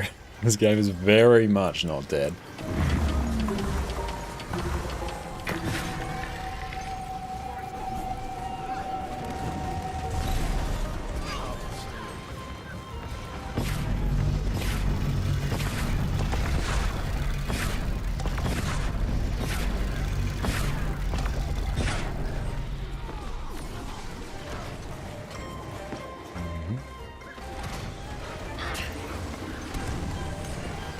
But honestly, it'll be like the budgeting of them, and it's just that they won't make all the money. Like, literally, they won't just make all the money that exists on Earth. And so, it must be cancelled after 3 seasons. I can't lose again.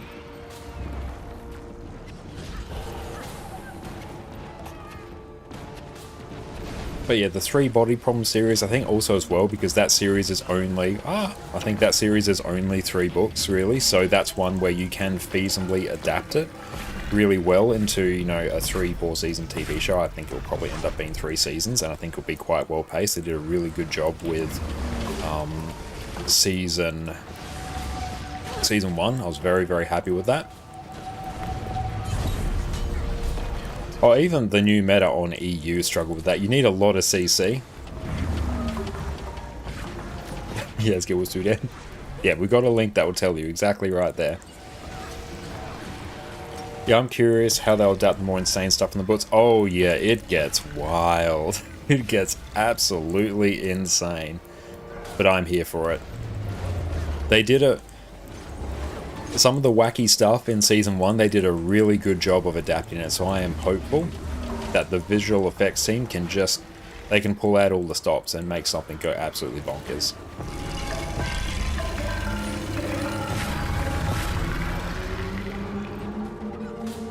Yeah, like we failed the CC all 3 times and we still managed. Just that everyone wiped and had to waypoint back. It's quite generous with time.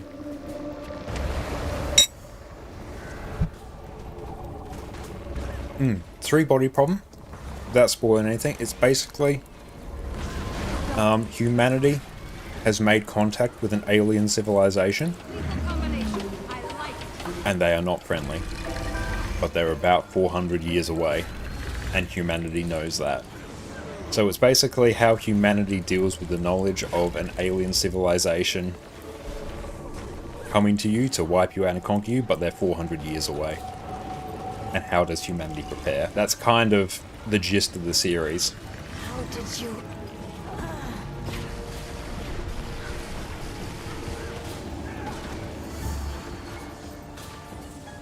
I 100% recommend the books. If you're a sci-fi, enjoy it. It's incredibly interesting and haunting sci-fi as well. It really sort of makes you grasp how small and insignificant humanity is in the scale of the cosmos.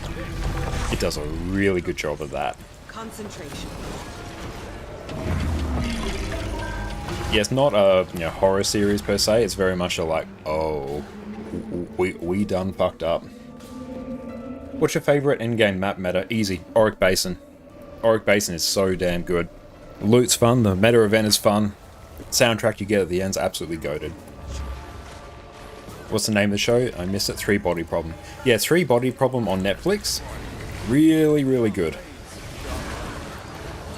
Looking forward to what they do with Season 2 and eventually 3. I think got renewed for Season 2 as well, so we're in the clear for now. Book series is really, really good. I 100% recommend it. Oh, Distort. Nice. How did you... All mine. Auric Basin, Eastgate, yes. I like Southgate because you just one burn it.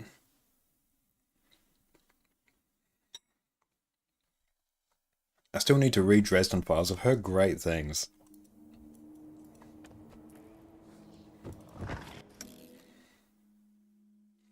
Might be wrong, but wasn't the series approved for all 3 seasons? I think it might have been. I don't know for sure, but I know it's approved for Season 2, and I figure because it's just a 3-season show. And Season 1 did great. Like, it was really good and made a ton of money. Got all the advertising budget thrown at it.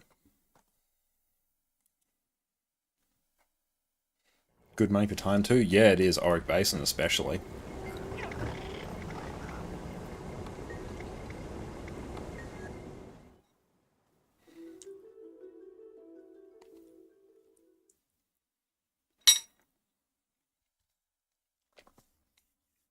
What was so great at the time, it's still an incredible expansion to this day.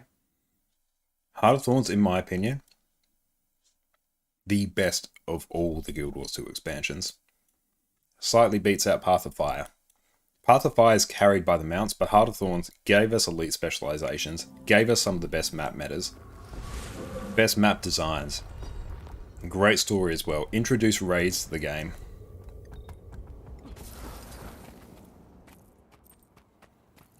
And also, an important thing as well is to consider the transition from core Tyria to Heart of Thorns. That change is fundamental and it's epic. Pop story is greater than hot story, I agree. And what are you eating? We are eating beef ravioli with tomato garlic sauce. Yeah, it's based on 3 books. First book is called 3 Body Problem. If there'll be a second season, I think it's almost guaranteed there will be. Mostly based on second book called Dark Forest, and the final book will be Death's End. Yep. I've got them. They're chilling up there. You'll just be able to see the bottom of them, I think. But yeah, we've got Dark Forest there, Death's End, and 3 Body Problem. Oh, that one's right over there. Yeah, you can probably see. You might be able to just see 3 Body Problem. The Tangled Depths is a divisive one, but it's well designed. Oh, thank you so much, Tara. I really appreciate that. In reply. Thank you.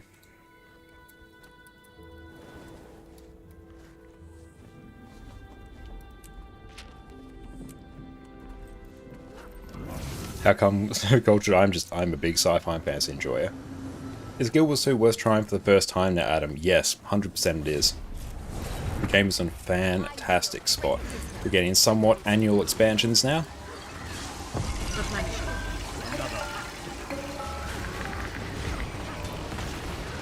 The game is just incredibly well designed, population's on point. Guild Wars 2 is in a great spot. Move in.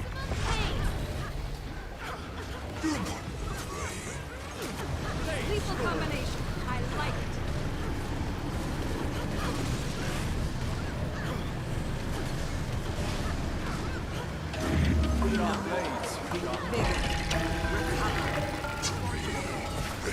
Everyone's pumping pretty well for DPS tonight.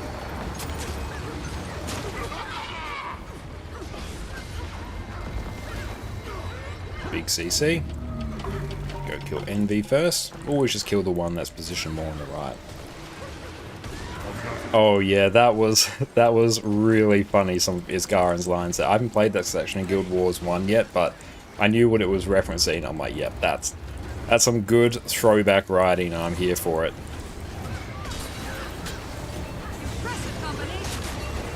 Like, there's some Guild Wars 1 references and it's hype as hell.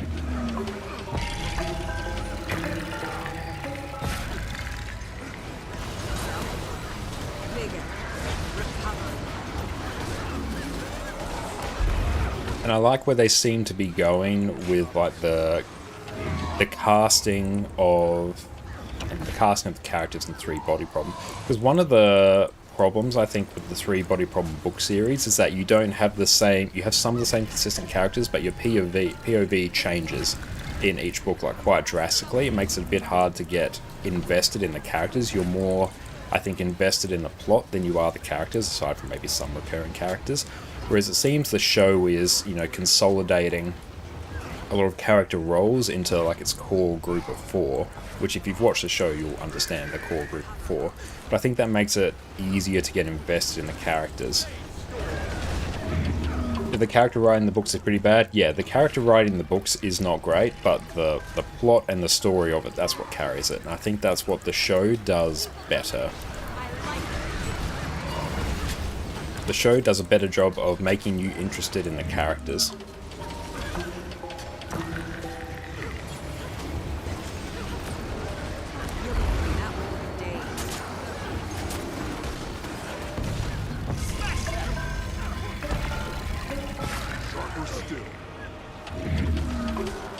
Hey, thank you for the hydrate. We'll do it as soon as we find a nice spot in our rotation. Like now. There, target identified.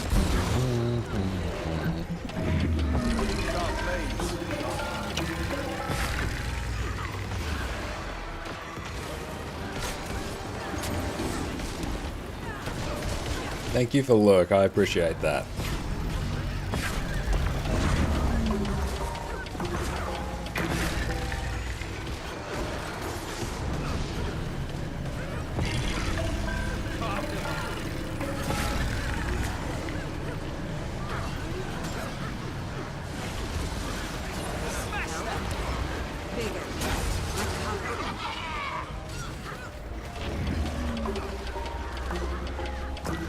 Some good scratches, maybe a piece of cheese. She's already had quite a bit of cheese. Now the story is over, where do you think we're going next? I feel as though we are going into the mist. Don't know exactly where we're going, but I think we've got a lot more lore surrounding how the mists kind of work, and a lot more just cool little tidbits about it. So I kind of feel like that's where we're going. Where do you think we're going?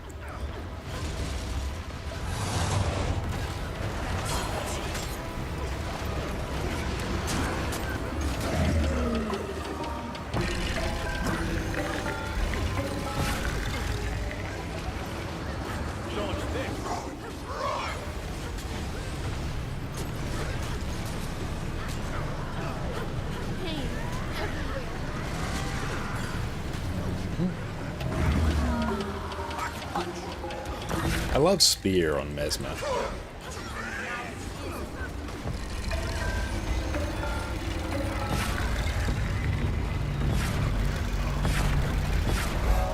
thank you for the follow as well, mate. I appreciate that.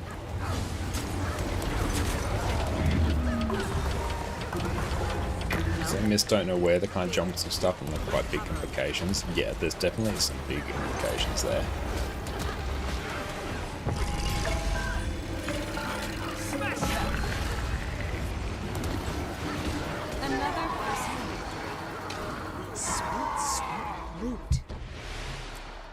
Beautiful.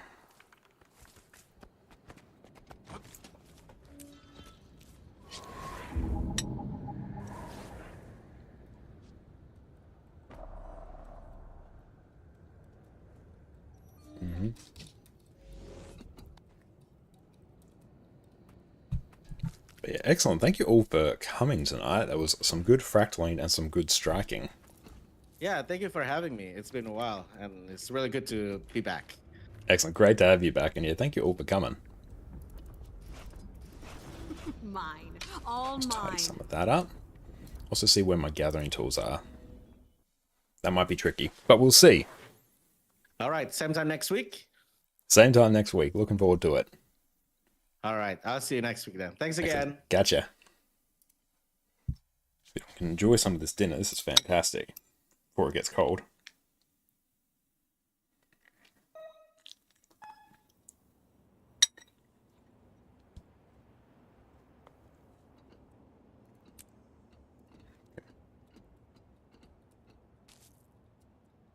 And excellent, we're playing Guild Wars 2. Okay, I need to find a character with gathering tools. Probs Rev.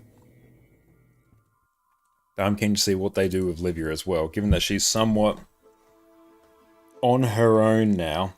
Might get Livia Unchained.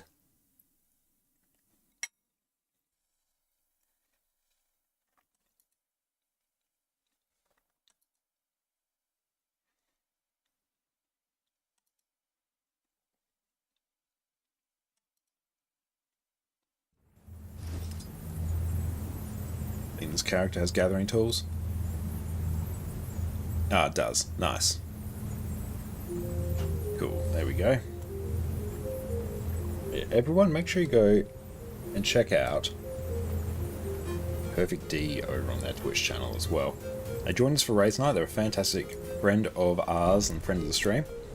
And they were such a huge source of support for when I first started streaming on Twitch. So make sure you go and check them out, go drop them a follow, and go hang out in their stream as well. They're an absolute legend. Which reminds me, I must also lurk.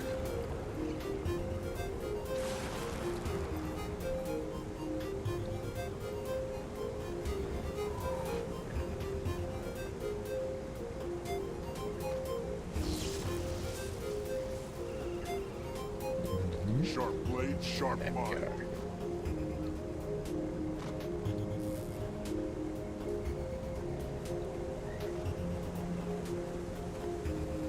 And what do we have? Tyria has seen most world-ending cataclysms by now. Elder dragons, gods, titans, humans. True. Maybe we'll get some rogue Asura, maybe. Although we had that with Ender Dragons.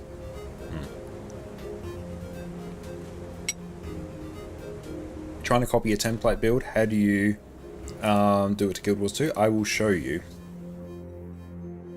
So you've got your build template. You've copied it from somewhere. Snow Crows, a YouTube description, yada yada yada. Thank you, PD, for the shout out. I appreciate that. Then you're going to come to your hero panel. Come down to your builds. Builds here. And then you'll come up to your template. You're going to right click on it. And you're going to go like paste build template. That's how you do that. I feel like the human gods, especially because they're vibing out in the mist, doing their thing, I feel like that would be a great one to visit next. Because yeah, we apparently pissed off Lissa That looks valuable. when we killed her husband. So I feel like that's something we could really explore. And thank you all for coming. You get some rest, mate. Yeah, no, you've been with us all day, so you rest up. Sounds like Guild Wars 3 material. That is a big story. I wouldn't want that to be rushed. It's time to go for lower stakes fights. We must find the goblin stealing everyone's left socks. Yeah, I mean, that's the true end game of Guild Wars 2. All those little script that come out the chest that we chase and they drop loot, that's actually the real end game. It's actually one giant conspiracy. Like, even just, you know, talking about the politics in a particular region as well. Like, I'd be down for that. Like, maybe another power struggle in Divinity's Reach, or in Radisson. Would be good to see, you know, how the Pale Tree recovers after Heart of Thorns, and maybe there's something going on there. And Joel, do you think Guild Wars 3 is a reality? It's a very good question. I actually lean towards closer to no. Or if it is yes, we will not see or hear anything about it. We definitely won't see anything about it for like 6-7 years. It takes so long to make games, you know, the scale of Guild Wars 2 and likely Guild Wars 3. I would also expect it to be a different genre of game. In the same way that Guild Wars 2 is a different genre of game to Guild Wars... to Guild Wars 1.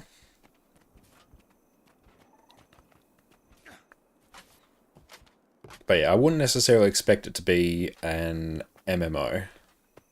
Because also, if they were to release another MMO, it directly competes against their existing MMO and tanks the profits for that. Whereas if it sits in its own genre, both of them can run simultaneously and generate money. So undercutting yourself, I think, is a bad idea. Yeah, confirmed, I don't think is quite right, as opposed to like mentioned in a shareholder meeting, but yeah, we've had no real inclination that anything major is being worked on. Yeah, they mentioned in the arena, be given permission to make Guild Wars 3, as in they'll be allowed to develop it, not they are. Yeah, that's basically the gist of it. Thank you all for the follows. Thank you for Kiera. And yeah, if it was announced, we wouldn't see it for years, and I think it would be a different genre.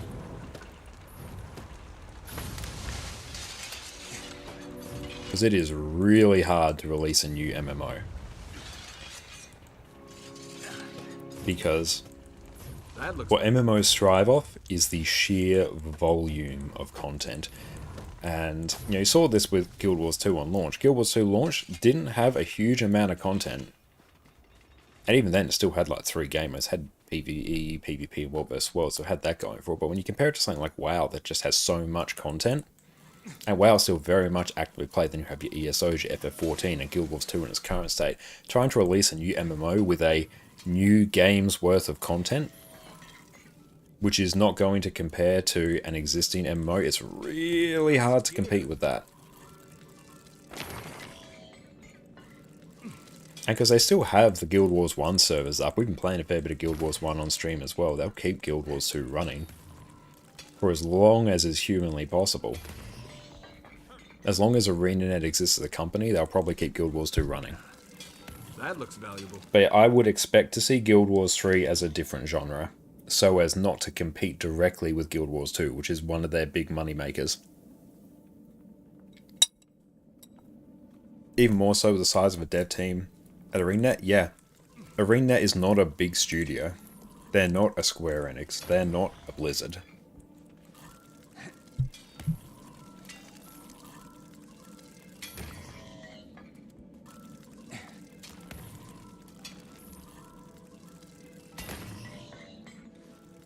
If Guild Wars 3 wasn't MMO, you would play it on launch for 2 to 4 months and back to Guild Wars 2. And that's the thing, like, Guild Wars 2 is there and it has all the content. An action RPG, yeah, like an action RPG could be really cool. Like a multiplayer action RPG. I don't know, maybe in a similar vein to like a Monster Hunter or something, could be hype as hell. Like, why would ArenaNet make a direct competitor to Guild Wars 2? Yeah, I completely agree. Why would they undercut themselves like that? Drainers, thank you for the follow. It's more like a straight up refresh, remaster kind of thing, or something else altogether. Oh yeah, like a remaster of Guild Wars 1, that would be hype.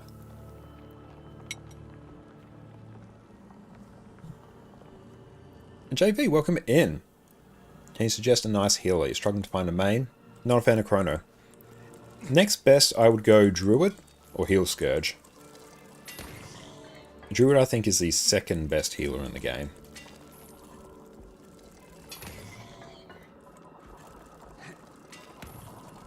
Yeah, I mean, they pretty much killed off Guild Wars 1 as soon as they announced Guild Wars 2 as development. Yeah, and it's one thing to do that in a game like Guild Wars 1, which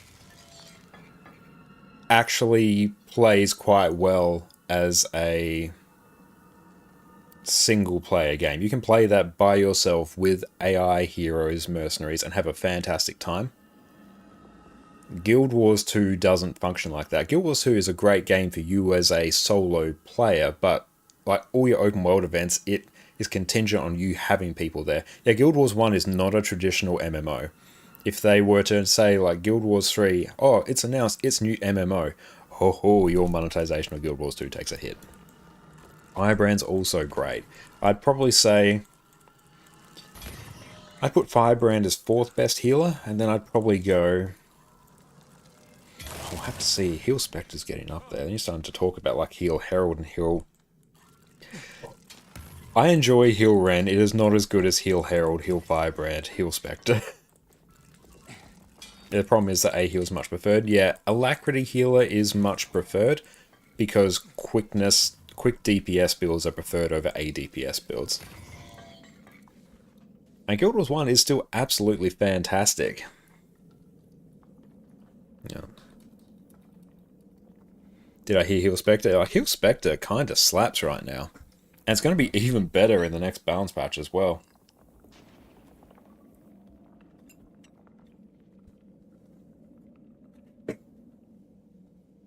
Like, Heal Firebrand has so many tools.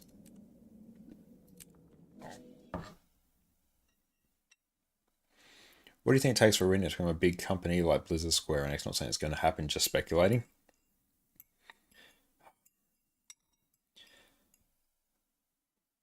I'm not sure, aside from just a biblical amount of money.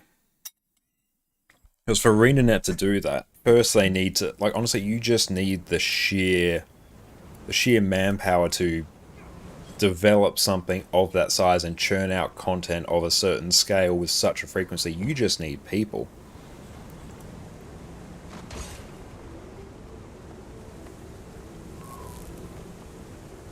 Like, you just need to hire so many people, and that's a hard thing to do.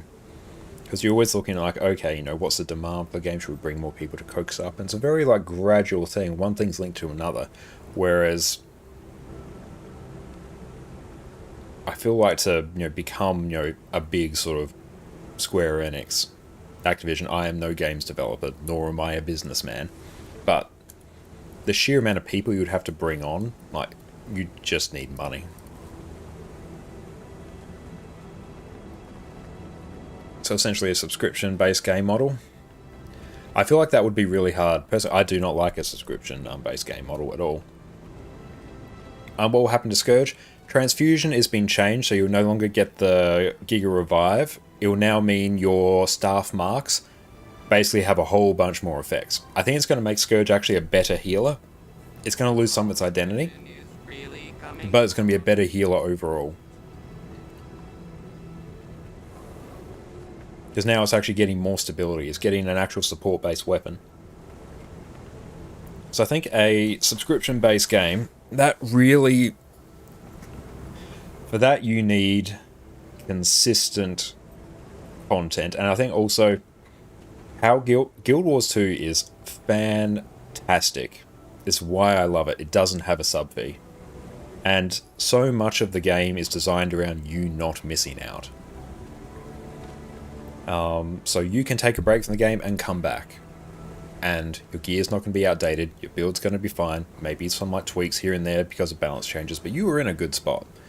Whereas a sub-fee really encourages you to log in every day, because that's obviously how a sub-fee works, and to do that, they have to encourage that fear of missing out. You have to have that vertical gear treadmill to keep people chasing, keep people on that wheel, because as soon as you stop, you're not going to be able to get them back on.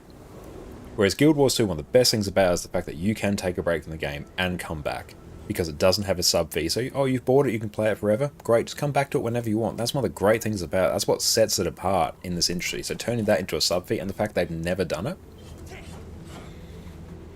No, like Guild Wars 2 would not work as a sub-fee, because the studio is not big enough, I think, to churn out content as quickly as a sub-fee would generate. And I think it's a worse business model anyway. So what they've got, one of the best things about Guild Wars 2 is the lack of sub-fee. That's how I sell it to people all the time. No sub-fee, buy it once, play it forever. It's why I use DaVinci Resolve, and even the paid version of DaVinci Resolve, because it was a once-off purchase. A once-off purchase or a few $100s, and I get all the features forever.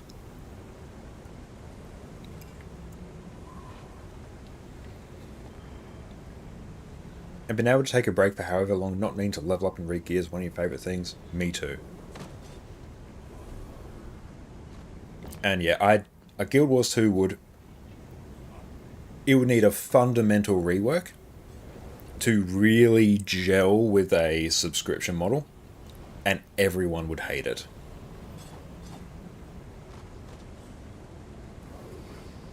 Like, that was one surefire way just to immediately alienate. Yeah, a subscription fee would make you quit. Like, you would not be alone in that thought process as well. Okay, to show you my cosmetics? Yeah, sure thing. Wardrobe. We can vibe out there. Oh, and DaVinci Resolve runs best on Fedora-based distros as well, so Nobor will be great for that. That's great. I like that you recommended that. We'll definitely keep that in mind. This is Fortnite, certainly not. You bought Guild Wars 2 on launch and stopped playing fairly quickly. Around 3 months, didn't play for almost 8 years and came back. Played it from there all the way up. And you feel like you didn't miss a beat. That is a great thing about it. And the fact that it doesn't take you long to get up to endgame. It really doesn't. Like, you can get to level 80. It takes you, I don't know, 4 or 6 hours, maybe 10, depending on how quick you go. If you're an experienced player, you can level quicker because you know how. But you can level quite quickly in the scheme of an MMO. And a couple hours of farming, you have endgame ready gear. And you're good. And you'll always be good. Unless you want to start doing like fractals and stuff. Then it's a bit more, but it's the difference between you may be taking 20 to 30 gold to gear your character versus 100 gold to gear your character. It's not that much. And the fact that you are good forever. That's why Guild Wars 2 works so well without a sub-fee.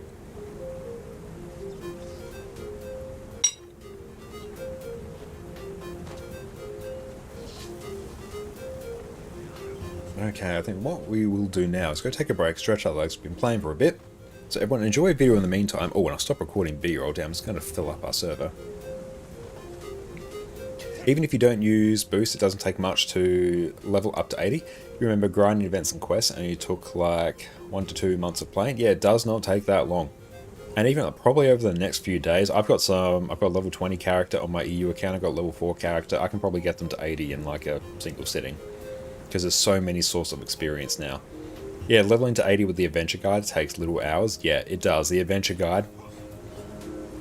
Pull up your hero panel, come down to achievements, character adventure guide. Just blast through these achievements. They're super easy. They literally just do stuff you would already be doing, flood you with experience. You level up so quickly. What do you think about Norns and the elite specs of PoF and EOD? Like honestly, all the elite specs are in a really good spot balance-wise right now. I prefer the Path of Fire ones to EOD, but that's just because I really like Renegade, I really like Scourge. Really like Spellbreaker. I'm just working my way through the list. Soul Beast I really like. Yeah, I tend to prefer them over the EOD ones. Like, they're all great. Now, it's like saying, you know, which ones do you prefer? Do you prefer, like, you know, Star Wars A New Hope, or do you prefer Empire Strikes Back? Like, they're both great, you just have your favourite. Is it safe to convert your Rift Essence? Yes. Renegade is so fun, I love it. Oh, 30k AP? Thank you. I have a decent amount of AP on this account. This account's got about 10,000 hours. I do not have a huge amount by most people's standards. Oh, Ion 2 is supposed to get a horizontal progression system. Nice. But yeah, the adventure guide, it was introduced 2 years ago, thereabouts, that order of magnitude. Oh, so easy to level. Oh lord, it's so easy to level. Yeah, even... I feel like about 2 years ago, I leveled an engineer. There's one on this account actually. I leveled it from basically like level 1 to 80 over the course of a single stream. It's about 6 hours thereabouts. It was not particularly long. And Norns I enjoy. They're big humans, so fashion's quite easy on them. Not the biggest fan of the run animations. One of the things that makes me really like and enjoy playing a character is the run animations. That's why Asura feel quite good, the run animation feels snappy. Humans feel good because the proportions feel right, so it feels like you're running quick. Same with Sylvari. I find Norn, they'll run the same mechanical speed. You will move through the world at the same pace, but they feel slower because they're bigger. You do actually think 1 to 80 is a bit too fast right now. There's so much in the core maps, you kind of just blitz through it, especially with mounts. Oh yeah, you get the Raptor as well. Like, you level up insanely quick. But yeah, like, Norn are cool. Big humans. You can do some funny stuff with them as well. And yeah, like, my main on EU is basically a China. This is my somewhat main across all accounts. This one has got 1,400 hours. We've got, like, many bag slots there. Like, we got, it's not quite a maximum, but it is indeed many. And we've got all the build templates and all the equipment templates. So this is sort of a Omega character, but our EU account will approach that sometime soon. Running on a max height character feels worse than a min height character. Indeed, yeah. It's just the animation speed. Even though you're moving through the world at the same speed, you just feel the animation speed and it plays tricks on your brain. So that's why, yeah, sort of the mid-tier characters or smaller characters, they feel snappier to play. But that's just a personal preference of mine. So that sort of dictates what race I tend to play more. I really like, my favourite run animation, I think, is actually the Sylvari female. It's just very smooth animation. So we'll just go on. This is actually my oldest character. Chartsu. My second main was a Char.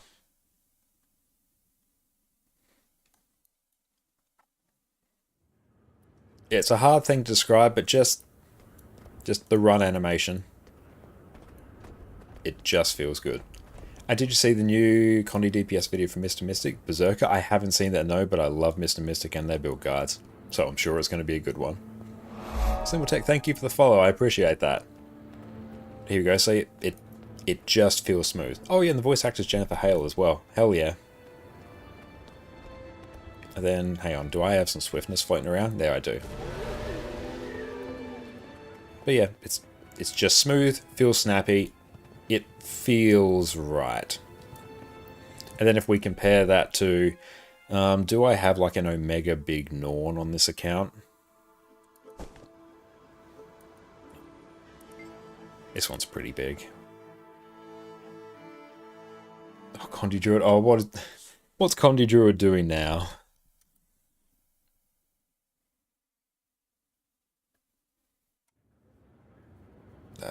Benchmarks. That's going to be like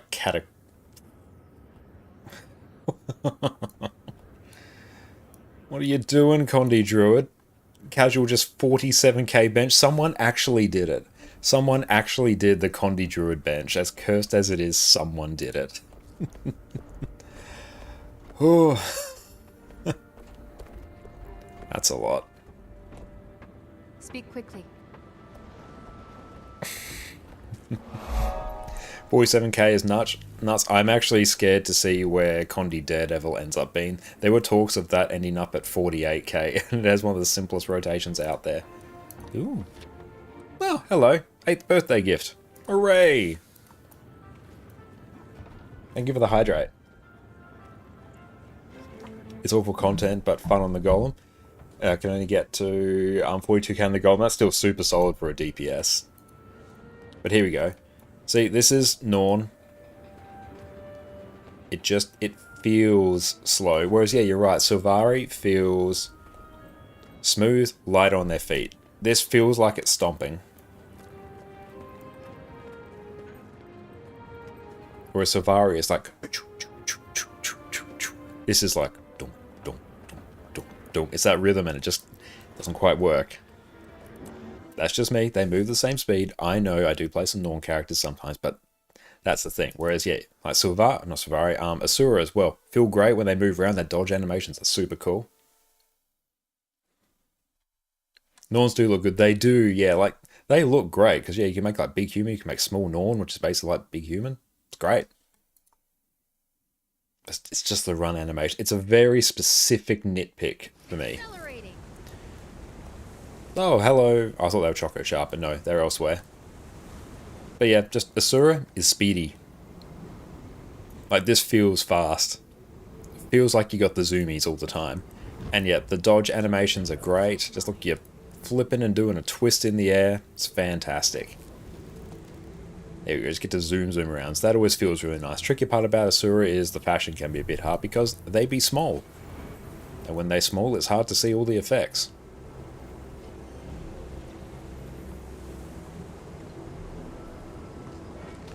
Whereas if I go on like a Char, Asura's best running jump, yeah, the running jump is good. Let's go. Yeah, here we go, Big Char. Look at him, it's glorious in his magnificence.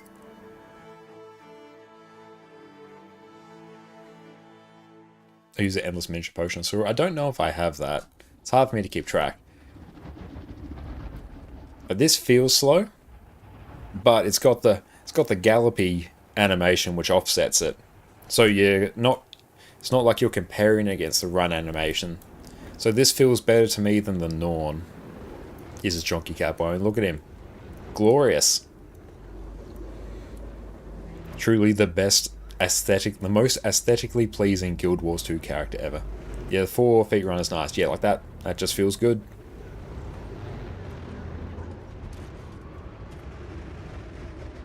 Super Saiyan blue hair, yeah, you know it. Huge Dragon Ball Z fam, still gotta watch Dayama, but I've seen clips. Goku turning Super Saiyan 4, and that is hype as hell. The Big Char without swiftness running on 2 legs feels bad. Oh, yeah. Like, the running on 2 legs, you feel slow if I get my weapon out. Yeah, this feels bad. I'm moving at the same speed, but this feels slow. Not to me as slow as a Norn feels. But slow nonetheless. Stow my weapon. We're moving the same speed, but this feels quicker. I love when they use gliders. That is very funny. Oh, that doesn't really make sense here. It's really fun in the gyrocopter. But now I feel slow. And now I feel sad. My day is ruined and my sadness is insurmountable.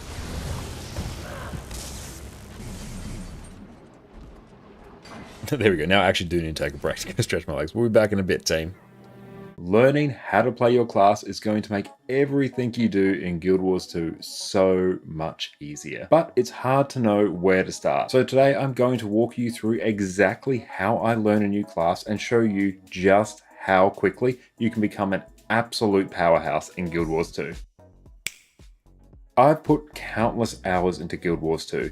I've spent the last 2 years making guides on YouTube and squirreled away hours learning build after build after build. So after all this time, I can say without a shadow of a doubt, a bit of time learning your class as early as possible is one of the best things you can do to get the most out of your Guild Wars 2 experience. Being better at playing and piloting your class is going to make everything you do in Guild Wars 2 easier. And good news, everyone, this learning process doesn't even have to take that long. Today we'll be focusing on practicing your PvE builds. It's also my area of expertise, so cool beans. With a bit of preparation, a can-do attitude, and me to walk you through the process, you will be mastering Guild Wars 2 in no time. To start off on the right foot, let's get you sorted with a good build. Making builds in Guild Wars 2 can be rather complicated. There are countless trait and utility skill combinations, not to mention the seemingly infinite armor, weapon, rune, and sigil setups you have access to. Fortunately, there are some insanely smart people in the community that have you covered. There's tons of great build resources out there, which I've linked in the description. They each cover different areas of the game, but no matter which build you pick up, at least you're off to a good start. For newer players, picking an already optimized build is going to save you a huge amount of time,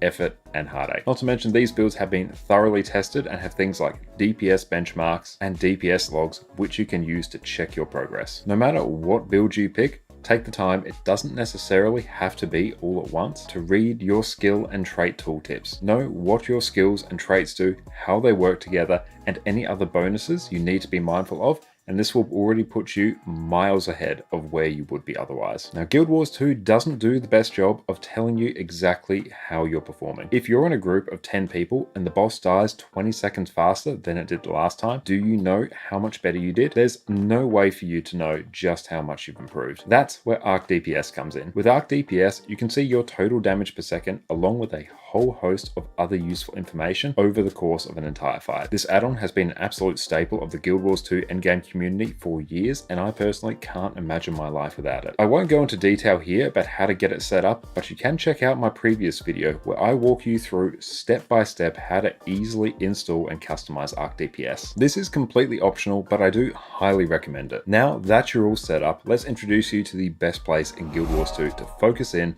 and practice your class, the Special Forces training area. Here you can summon a golem to whack away at until your heart's content. And as you go along, you'll get a readout of your DPS in the game's chat window. You can apply boons to yourself, conditions to the golem, and even toggle on different levels of damage to practice your healing. For your convenience, you can also use your special action key to recharge all of your skills if you want to jump right back into practicing as quick as possible. Before we dive in, we need to get the golem set up correctly. If you want to compare your performance to the best players in the game, we need to set up similar conditions. Fortunately for us, if you want the exact same conditions that the wonderful people over at Snowcrows use when setting the highest possible DPS benchmarks, there's a guide just for that which I've included down in the description below. However, if you want a quick way to get started, simply do the following. Come over to the right console and grant yourself every single boon. There are some cases where classes get extra benefits based on the number of boons that they have, so granting all of these boons can slightly inflate the DPS numbers of these specific classes anyway. For most cases though, especially when you're practicing, simply do not worry about it. If we want to practice on the golem, we need to remove as many barriers as possible. Just give yourself every boon and move right on. The same applies to conditions on the golem as well, which you can apply on the left console over here. Having conditions on the golem, especially vulnerability, a 25% damage increase,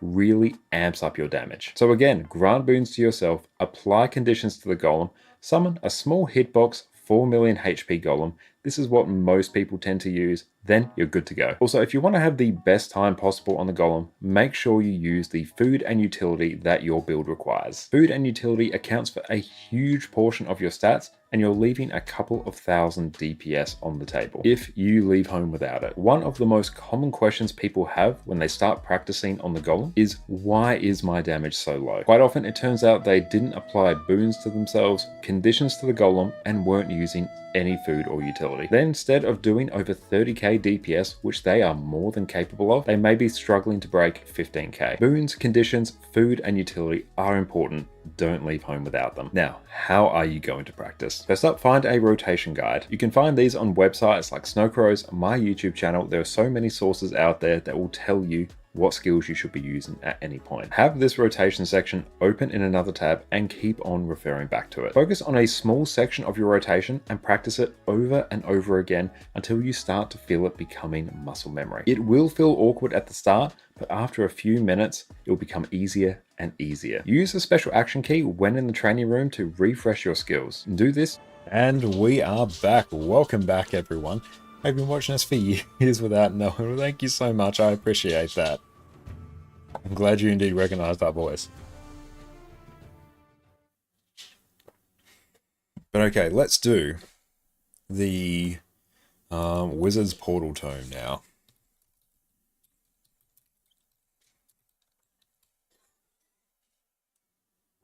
Let's get this done on NA.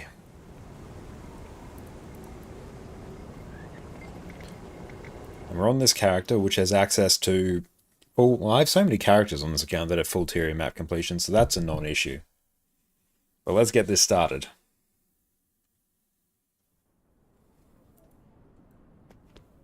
When I had to plant those shadow fruit, oh, I do need to like look at that. I've done the story on... EU. It's probably something we can do at some point.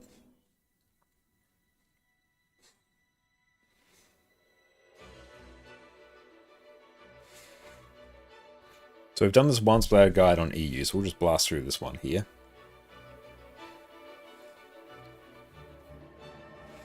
You may attempt to go back to your Sylvari Mesmer, even though you just spent a fair bit dusting off your original launch era human Mesmer. Just play both. Just play both. Because honestly, it's quite good sometimes to play multiple characters. Whee! There we go. Because yeah, build templates.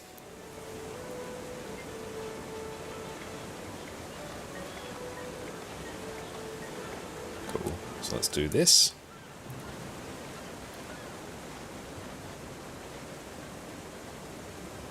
Let's go slash.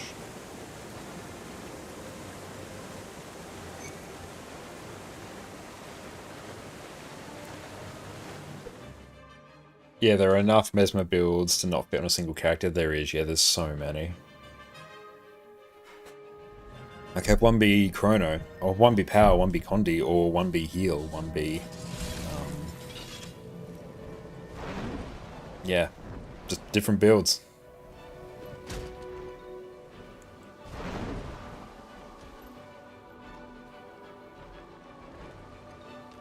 And yeah, once you've got, you know, max inventory slots, that's a hard thing. I'm so glad to hear that, Nico. I'm so glad you found us. Thank you.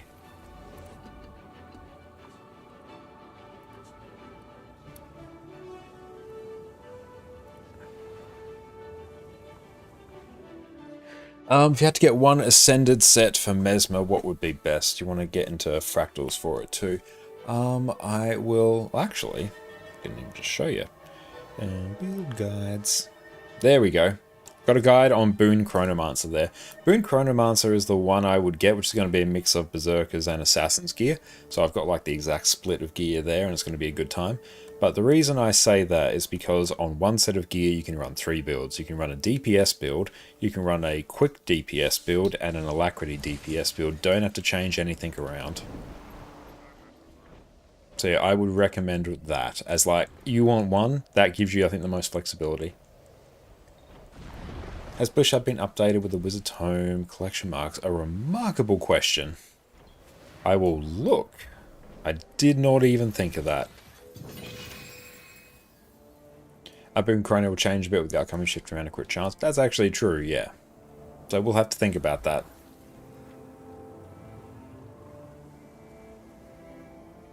Okay, let's see. Blishud? That might be under pathing. Markers, 20 seconds. What would it be under?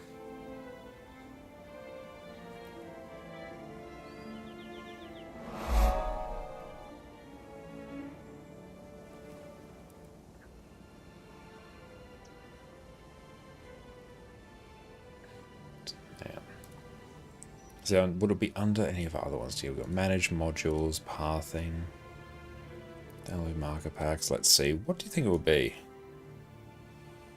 Thank you, Sir Belly, for the follow. We've got tickets there. We've got Lady Ellis's achievements and guides. Pathing, manage marker packs, Lady Ellis's guide, all markers.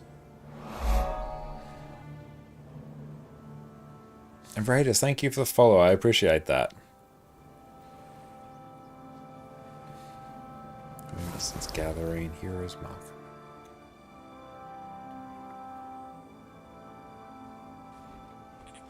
Okay, so we need something that's been updated like today.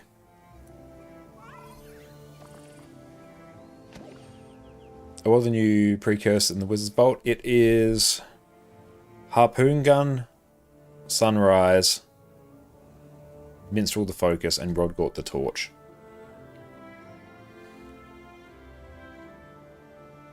Like, given this literally came out today, I would be very surprised if any of these were updated to include it yet. Doesn't really look like it. That's fine. Wiki has been. Is this new pathing module for the new tome achievement? I don't think it's there yet. I don't think it is. I would be very surprised.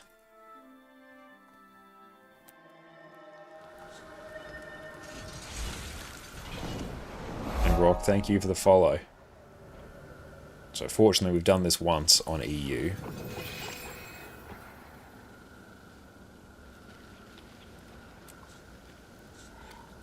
So I think this will probably take us about half an hour or so on NA.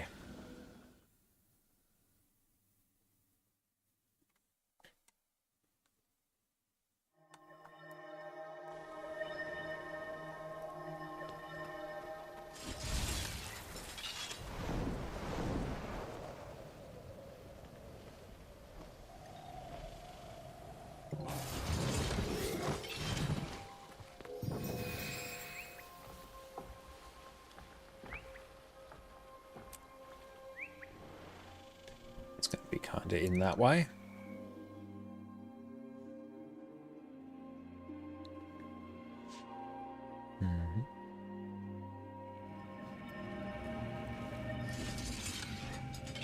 Why do you use two accounts with different servers? It's so we can play with all of our friends on different servers. Viewers are playing on NA, I can play with them there. Same thing on EU.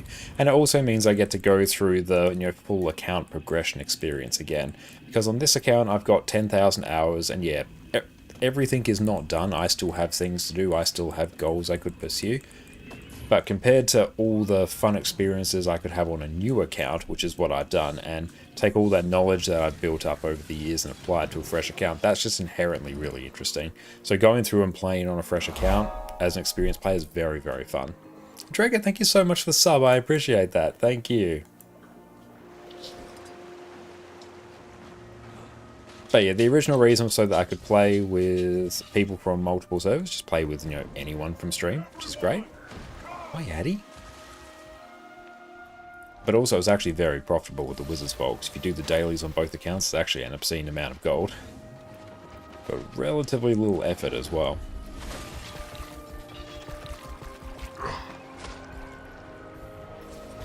So honestly, nowadays, the Wizard's Vault is where I make the most of my gold. As someone who really only plays Guild Wars 2 on stream, which is like 12 hours a week, means I can comfortably afford all my various goals.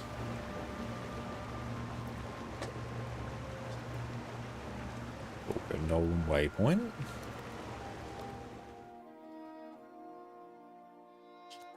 You're most welcome.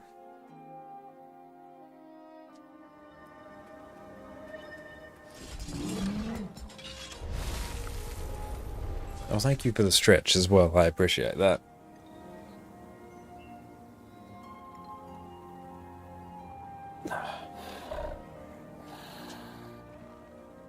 Doing it, Addy, or you're looking for scraps. That was great for some easy gold, which is great since they decided the Gobbler needed to cost 100 gold. Yeah, it's a bit rough.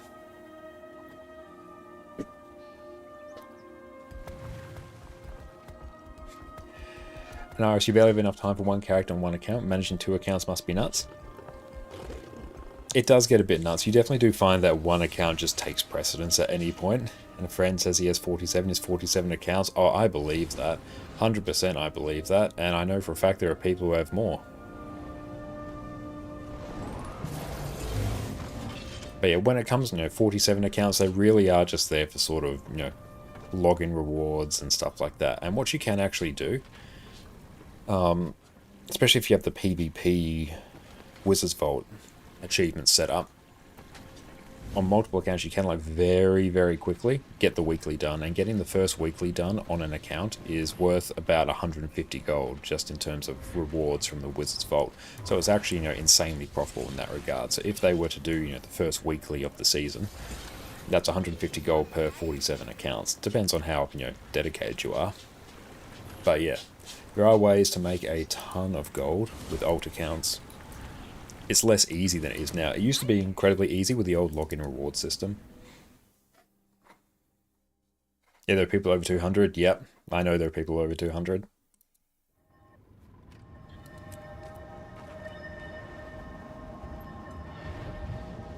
Okay, so where do we want to go here? Dostoevsky Sky Peak. It's about there.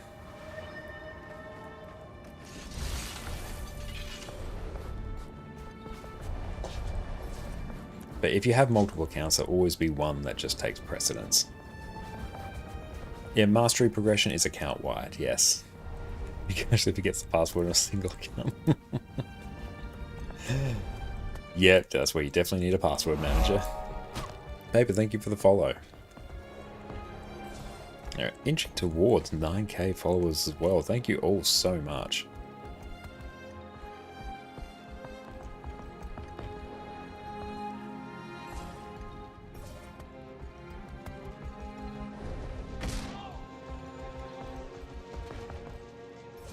Yeah, I think it's through here.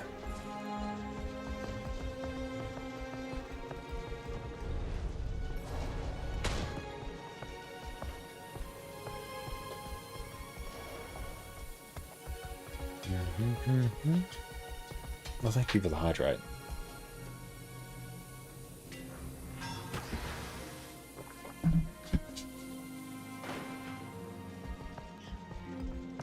I still remember some guy on Reddit posting their accounts with one character of every race and class combination. Seemed like a lot to manage. It is. Yeah, on this account, I've got 25 characters, and on my EU account, I got 24. It's hard to manage all of them, and it just ends up where you end up with, a handful of, somewhat main characters. And yeah, they're the ones you spend the vast majority of your time on, and others you just duck on for certain things.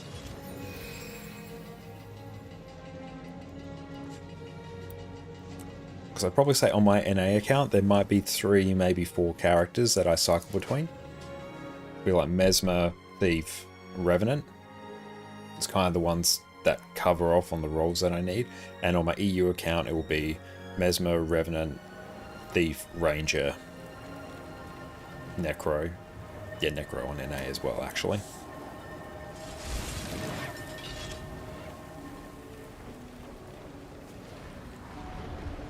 And yeah, like all your other characters, you can park them near valuable chests. It's super good.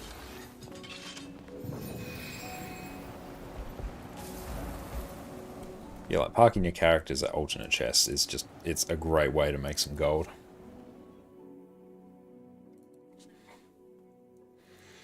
Yeah, you have 17 characters, probably bounce between 3 to 4. Rev, Necro, NG, Mesmer, absolutely. That's like, that's super common.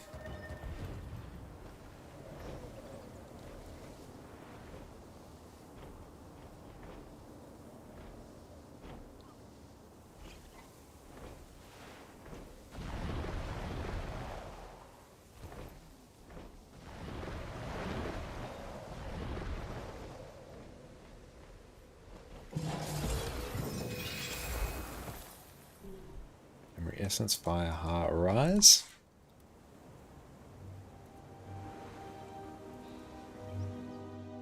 Oh, yeah, you should park ults, which actually like just running a route through Crystal Desert and Biora now and again.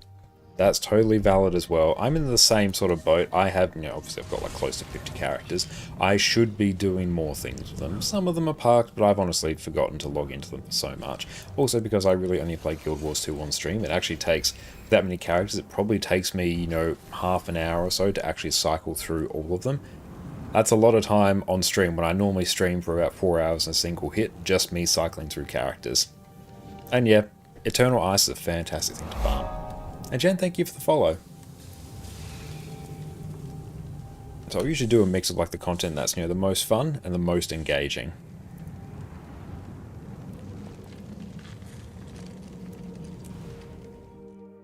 But yes, make sure to grab your drops. And Mono, thank you so much for the sub as well. I appreciate that, mate. Thank you, thank you. You pushed us past our first sub milestone. Thank you. So we will have to come back as Cowboy Connor. We'll catch you all in a minute. Learning how to play your class is going to make everything you do in Guild Wars 2 so much easier. But it's hard to know where to start. So today I'm going to walk you through exactly how I learn a new class and show you just how quickly you can become an absolute powerhouse in Guild Wars 2. I've put countless hours into Guild Wars 2. I've spent the last 2 years making guides on YouTube and squirreled away hours learning build after build after build. So after all this time, I can say without a shadow of a doubt, a bit of time learning your class as early as possible is one of the best things you can do to get the most out of your Guild Wars 2 experience. Being better at playing and piloting your class is going to make everything you do in Guild Wars 2 easier. And good news, everyone, this learning process doesn't even have to take that long. Today we'll be focusing on practicing your PvE builds. It's also my area of expertise, so cool beans. With a bit of preparation, a can-do attitude, and me to walk you through the process, you will be mastering Guild Wars 2 in no time. To start off on the right foot, let's get you sorted with a good build. Making builds in Guild Wars 2 can be rather complicated. There are countless trait and utility skill combinations, not to mention the seemingly infinite armor, weapon, rune, and sigil setups you have access to. Fortunately, there are some insanely smart people in the community that have you covered. There's tons of great build resources out there, which I've linked in the description. They each cover different areas of the game, but no matter which build you pick up, at least you're off to a good start. For newer players, picking an already optimized build is going to save you a huge amount of time, effort, and heartache. Not to mention these builds have been thoroughly tested and have things like DPS benchmarks and DPS logs, which you can use to check your progress. No matter what build you pick, take the time, it doesn't necessarily have to be all at once, to read your skill and trait tooltips. Know what your skills and traits do, how they work together, and any other bonuses you need to be mindful of, and this will already put you miles ahead of where you would be otherwise. Now, Guild Wars 2 doesn't do the best job of telling you exactly how you're performing. If you're in a group of 10 people and the boss dies 20 seconds faster than it did the last time, do you know how much better you did? There's no way for you to know just how much you've improved. That's where Arc DPS comes in. With Arc DPS, you can see your total damage per second along with a whole host of other useful information over the course of an entire fight. This add-on has been an absolute staple of the Guild Wars 2 endgame community for years, and I personally can't imagine my life without it. I won't go into detail here about how to get it set up, but you can check out my previous video where I walk you through step by step how to easily install and customize Arc DPS. This is completely optional, but I do highly recommend it. Now that you're all set up, let's introduce you to the best place in Guild Wars 2 to focus in and practice your class, the Special Forces training area. Here you can summon a golem to whack away at until your heart's content. And as you go along, you'll get a readout of your DPS in the game's chat window. You can apply boons to yourself, conditions to the golem, and even toggle on different levels of damage to practice your healing. For your convenience, you can also use your special action key to recharge all of your skills if you want to jump right back into practicing as quick as possible. Before we dive in, we need to get the golem set up correctly. If you want to compare your performance to the best players in the game, we need to set up similar conditions. Fortunately for us, if you want the exact same conditions that the wonderful people over at Snowcrows use when setting the highest possible DPS benchmarks, there's a guide just for that which I've included down in the description below. However, if you want a quick way to get started, simply do the following. Come over to the right console and grant yourself every... And we are back. as Cowboy Con. Thank you so very much, everyone, for the support. I really appreciate that. I need to fix up this overlay. Let's drag that more that way. There we go. That's more centered. Excellent. Thank you all so much. I really appreciate all the support. Headphones don't quite work when it's with the hat. Thank you all so much. I really appreciate all the support. Thank you for making this just such a wonderful stream. Oh, I can turn that light off as well. There we go. That's better. I was wondering why that was brighter.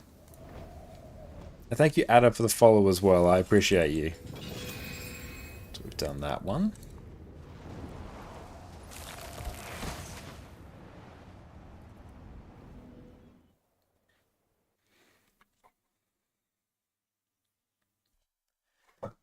So this one we actually have to make our way through to the not-so-secret jumping puzzle.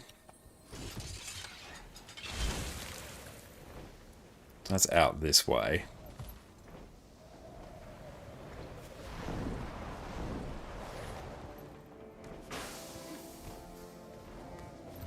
In we get. And here we can herald. What set are we running? That is power quickness. On power vindicator gear. We'll do that. There we go. And Panther, welcome in, mate. It's great to see you.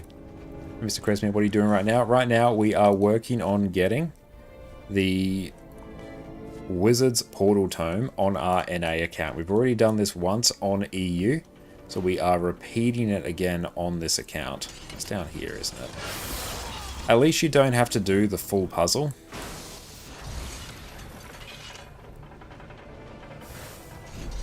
Come on. So it's good in that regard, and I think here, yeah, you can actually use mounts. There we go. It's just a bit fiddly. There you go. Once you get to here, there you go. Oh, is there a guide already? Yeah. The wiki's been updated. I did it basically on EU without a guide. It's only like 2 we had to check. Have to do that achievement after work. It's good. It's a pretty chill one after all now. Let's grab that waypoint.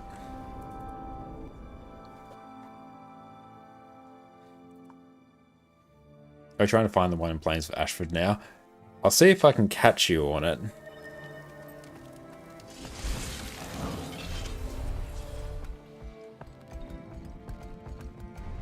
This one is way down this way.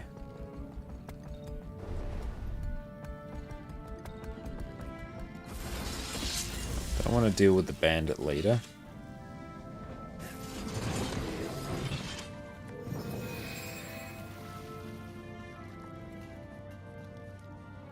Hilwasu Wiki is just a phenomenal resource. This one actually took me ages to find. I was looking in the wrong area.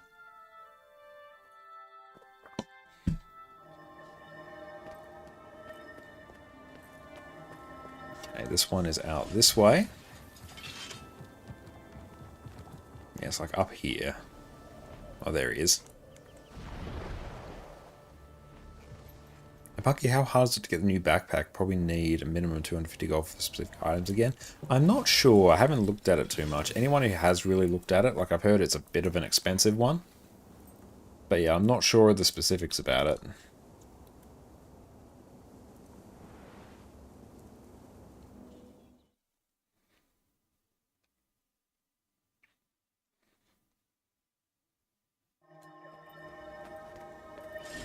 Way more than that. Yeah, like it may be that much for a few specific items, but then you have like the pure material sink of it as well, which is gonna be a lot.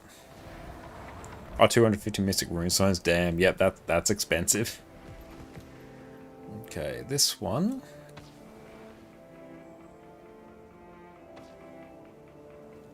It's actually right about here. There he is.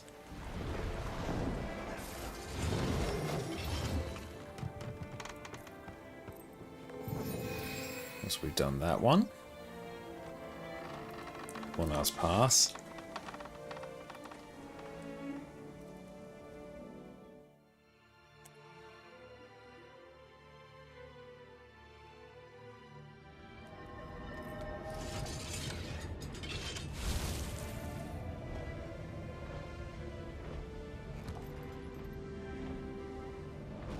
How is new update? Overall, I think it's a pretty solid new update. Story was fun, the new quality of life features are great, having Rift Essences finally converted to a currency is life-changing. Provision of token changes have been pretty good. A new backpack looks reasonable, IMO. I mean, the process to get it, that's good. Not sure if you want to go for this new back piece or the fractal one. I'd probably look at it as more, what do you enjoy the aesthetic of the most? And thank you for the hydrate. If you enjoy the look of the new open world one, just grab that. And yeah, I'm the Saves fan. I've got 2 legendary backpacks on this account, 1 on my EU account. I'm probably good without going for another one for a bit. It does very much look like an EOD one, that is true. Oh, thank you for the hydrate again.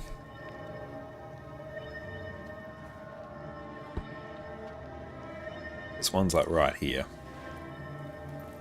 I know that because we did it earlier today. Give it the hydrate again. And good looking out. Because we're going to be going for a long time tonight.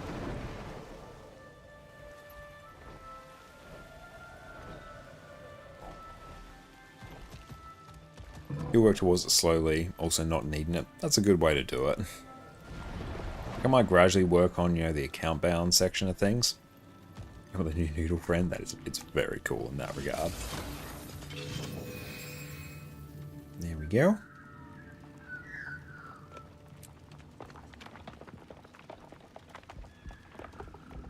Thank you again for the hydrate. And what is Tyria Pride? You've never done the event. It's an in-game event you are hosting. It is a series of in-game events hosted by some wonderful members of the Guild Wars 2 community. There we go. It's an annual community-organized in-game Pride March and fundraiser in Guild Wars 2. So there's a lot of different content creators, there's community members that are partaking in it. And as part of it, we're raising money for the Rainbow Railroad, a fantastic organization that helps provide support and protect LGBT people around the world from persecution. Great cause, honestly. So yeah, we are raising money for that, and there's a whole bunch of in-game events as well that are held at different times. So there's a forum post all about it. It's a thing that happens every year. But yeah, it's a great time. It's created by Lelling. Yes, Lelling is the creator for it. Hey, Future Jesse, thank you for the follow.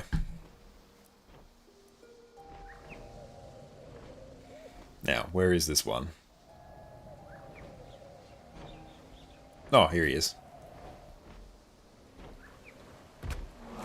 Oh, thank you so much, Dents, for the gifted subs. I appreciate that. Thank you. That's so kind of you. Really appreciate all the support.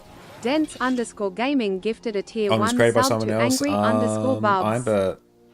He hosts. Okay, excellent. Thank you for the clarification. I appreciate that. Dents_gaming gifted a tier 1 sub to Arikid. Thank you so very much. That's super kind of you. And yeah, you've teed up the next sub milestone as well. So once we are done with Cowboy Connor, we then have Potato Head Connor. Thank you. Dents_gaming gifted a tier 1 sub to Galaxy Penguin. How are you going, Iden? Thank you so much for popping back in. And yeah, everyone, go check out Iron Maiden over on Twitch. And thank you so much for the raid earlier today. Did you enjoy your noms? What was for dinner? Dents_gaming gifted a tier 1 sub to Rena HD. Now. Success. But thank you so much for the gifted subs. I really appreciate all the support, gifted a tier 1 sub you make to streaming Guild Wars 2 94. such a wonderful experience. I'm truly grateful to all of you. Dents_gaming gifted a tier 1 sub Thank to you. Rega 464. Tip my hat to you. Hey Fiery, thank you so much for the standing desk as well. To Connor Carbonara. Nuggets, of course. I knew it. And tofu salad. Damn, that's good. What kind of tofu were you rocking? Jess and I do enjoy some tofu as well. We like ours sort of like the firm tofu, and we will sort of marinate it in either a barbecue or a satay dressing and then toast it in the oven. It comes like nuggies. How are you going, Fiery? How are you enjoying the drops? How are you enjoying the new patch?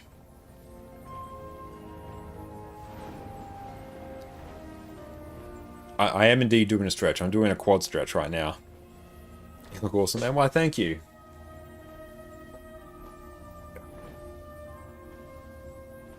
And if anyone used to watch WWE back in the day, this has given me Kurt Angle and his tiny little cowboy hat vibes. I think the new backpack is just open world shenanigans. Although the new backpack I have to wait for a while. fair. I think everyone's going to be in the same boat.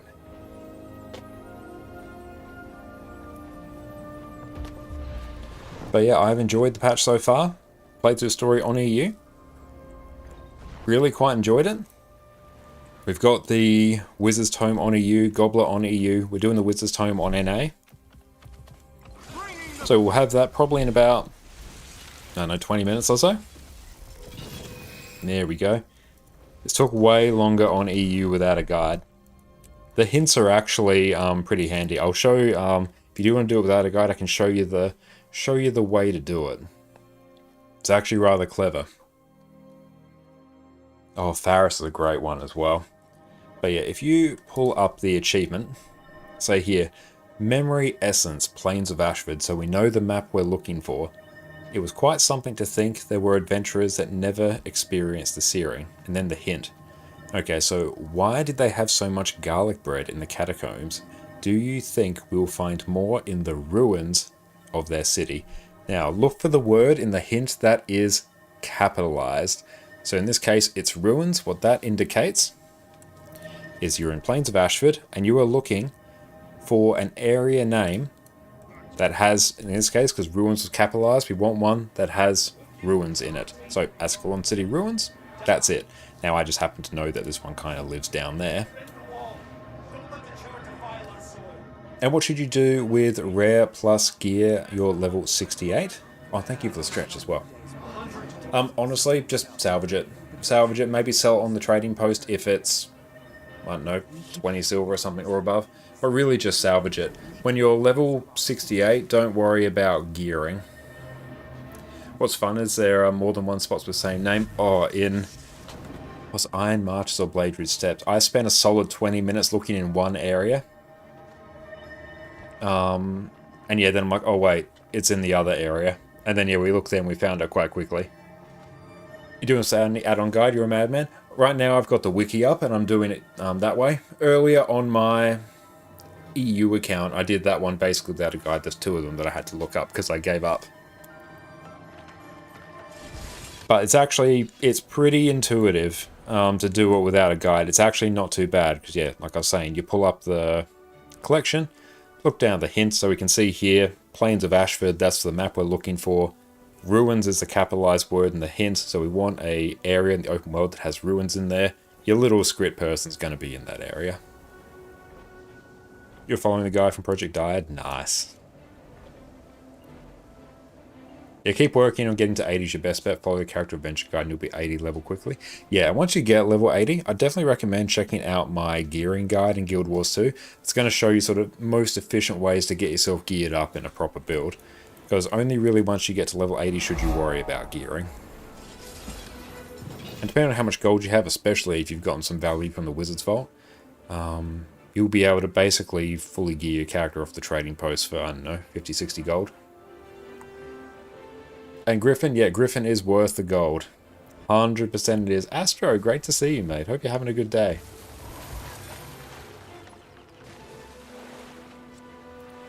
Oh, Addie's down there. Hello. She actually knocked the camera off before when she was wagging her tail. I'm glad the camera actually still works. Sometimes it's a right pain for me to fix an OBS. Good, here for the drops? Hell yeah, enjoy your drops.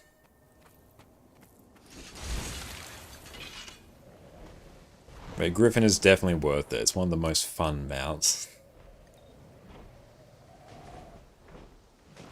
There we go, this one lives here. Pop. Stone Drifts, this one's also pretty chill. You'll basically spawn right under it. Have you been? I've been going very well, thank you for asking. Papa Addie used a pillow like a human. She does that, it's really, really cute. Just gotta cover you up there you go. Griffin made Soto so much easier, it really, really did.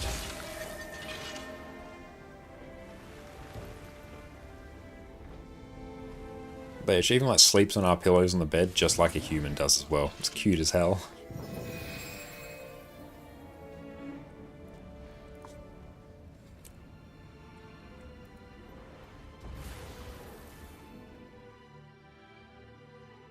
Yeah, you don't need 250 gold all at once, no. You don't need it all at once, you do it in chunks.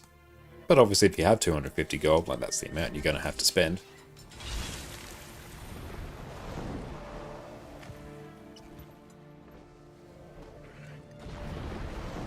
I mean, the world design of Guild Wars 2 is just fantastic.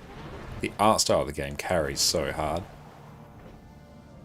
And how do you efficiently grind gold? That is a phenomenal question. And for that, I do have some guides over on my YouTube channel. There's also a guide there on how I make gold. Let me see, actually, how I make gold. Does that command work?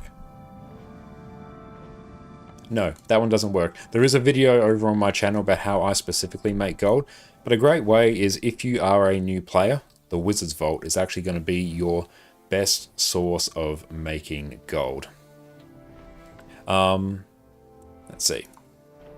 So simply doing the weekly achievements, blasting those out, it's going to get you 600 Astral Claim, actually probably closer to about, maybe closer to 800 to 1,000 by the time you're actually done. Doesn't take you that long, might take you, if you're reasonably quick at it, 2 hours or something. You can then use that to buy yourself all the Mystic Coins and as much gold as you can. That's going to be about 150 gold for about 2 hours work. That's really going to get you off on the right foot. Then you can buy more of that there. And you can get some Mystic Clovers, because they, even though you can't sell them for gold, they are used for legendaries, which are super common gold in Guild Wars 2. They're actually worth a lot of gold because of the materials it takes. If Fractal's raids are what I do, yeah, Fractal's raids, or I do what he does, yeah, Fractal's raids are great as well. Strikes, honestly, just playing the game.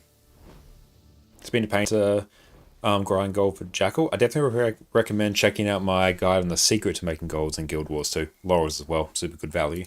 Because most of your gold in Guild Wars 2 actually isn't in the raw liquid gold. It's almost always, especially if you're a new player, going to be tied up in your material storage.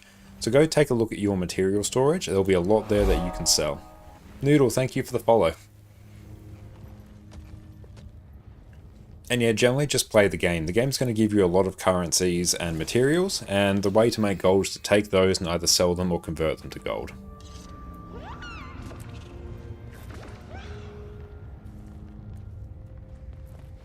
And yeah, I can't sell them the trading post as a free-to-play player. I don't know if the Wizard's Vault is there if you are a free-to-play player.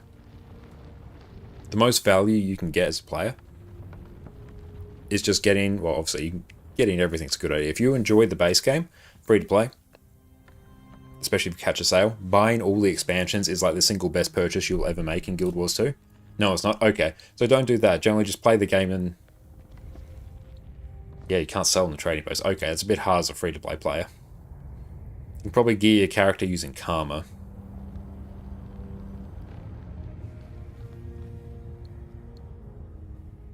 Fractals will be your best way to make gold as a free-to-play player. Yes, fractals will be, because they reward you in little bits of junk items that you sell for a ton of gold. Matthew, thank you for the follow. So fractals is actually the answer to your free-to-play question. And I have a video on why you should be doing fractals over on my channel as well. Yeah, get Karma gear and ore. Yeah, that's a good way to do it as well, but for things like runes and stuff like that, although you can get some good budget. Oh, you can't buy it this way. Dang it. But obviously now the expansion's so cheap. Oh yeah, even just the Heart of Thorns Path of Fire bundle, you catch that on a sale, few bucks, like that's a fully paid account at that stage and you're set, like, for ages and ages and ages. And have a welcome in. It's great to see you. Like, you get so much value from that. It's monumental. You absolutely should. Like, if you like the game free to play, the expansions are so worth your time. Just without a shadow of a doubt. They are the single best purchase you can possibly make.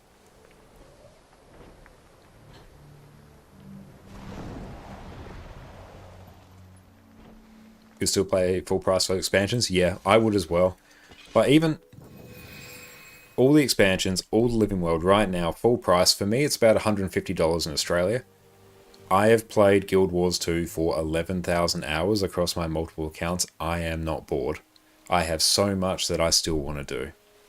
The game is just so much fun to play. The community is fantastic. The content's great. $150 for me, 11,000 hours of content. You cannot beat that trade. How much are they when they're on sale? Honestly, like 75% off is not that uncommon. In reality, can you explain the rotation of Herald? I certainly can, and it's actually quite straightforward. So generally on Herald, you're going to start. You're going to have your 3 middle facets active, your Swiftness, Might, and Fury. And then you're going to activate your facet of Nature. Notice, little arrows, they point over to the left. You are now generating quickness and you're happy as a clam. Then you're just going to consume your facet and consume your facet of Nature. And then do facet of Elements and Strength, so your Might and Swiftness. So we're going to consume. And then we're going to swap. And we're going to activate whatever our upkeep skill is, be it Vengeful Hammers, Impossible Odds, the Malik's Elite, and you're just going to vibe out. You're going to use your skills off cooldown, and as you run out of energy, you're going to swap back.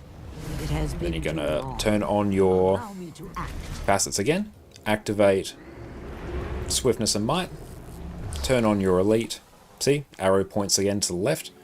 You're generating quickness, that's great. At any point, you can just double tap your facet of Nature to extend boons. You're chilling time, you're burning energy, you're having a good time.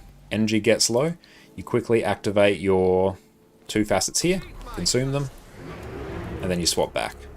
And then you just repeat. So you just keep your upkeeps up, you're burning energy, you're running low on energy, you swap back. When you go back to Herald, so you do your facet of Strength and Elements, your little like burst at the start, you do it at the end, swap back. There we go. So do that. I'm going to activate my 2 facets here. Put arrow to the left. I'm consuming enough pips. I'm generating quickness. I'm happy. Killing time. Spamming. See, these are coming off cooldown now. I might even activate my protection facet just for a bit of extra damage. Consume them. Swap back. And yeah, one-time payment, and you say lifetime of content. You stop for a month now. You're back, and your legendary ascended weapon is still viable in any contents. Yeah. Like, $150, that might be, you know, the price of 2 full-price games. It may give you, I don't know, 50 to 100 hours worth of content. I've got 11,000 hours here. And I know people that have 50,000 hours. Honestly, even 1,000 hours. And I don't like thinking about games in terms of, you know, how many hours of content you get from it generally, because obviously a game that gives you 10 hours of excellent content is better than a game that gives you 1,000 hours of trash content. But Guild Wars 2 is definitely helped by the fact that it's all good content. Same for Assassin Stance? Yep, it's exactly the same for Assassin Stance. Yeah, you just turn on Impossible Odds, use your skills. Which for you is like Sword 2, 4, and 5. And maybe like, I don't have Great Sword on this one, but it's Great Sword 2, 3, and 5 as well. So I'm going to swap back. Facet of Strength and Elements. You think just buying the hot and pop pack, then waiting for sales is the way? That's a great way to do it. Guy, thank you for the follow. And yeah, like, there's sales every few months, so by the time you're done with that, like, you're ready just to grab everything. There is no bad. Even Secrets of the Obscure is probably what I put the lowest of the expansions. Still not bad. Still definitely worth it for you to get. Because each expansion like adds features and expands Guild Wars 2. Like they build on each other. It's all just great. Okay, let's continue on.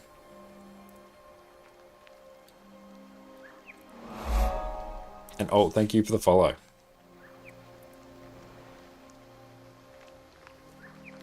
And yeah, whatever you do to like get a deal, do it. Yeah, Heart of Thorns is so good. Best expansion.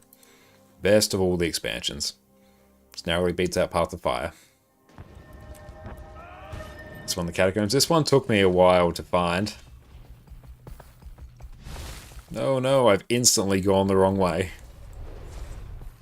That's right, it kind of lives like somewhere down there. The Catacombs just south of the Cathedral Glorious Victory. And hello from Greece, Greens from Australia. How are you going? Oh, the music in Heart of Thorns. That is one of the reasons why I love the Auric Basin meta event so much. If I'm having trouble sleeping, I will still listen to that soundtrack. It puts me right to sleep like a big baby. It's great.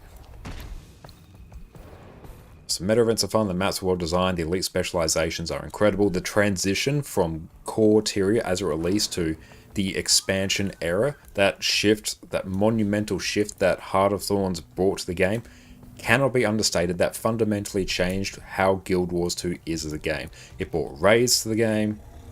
Just so much. It's so good.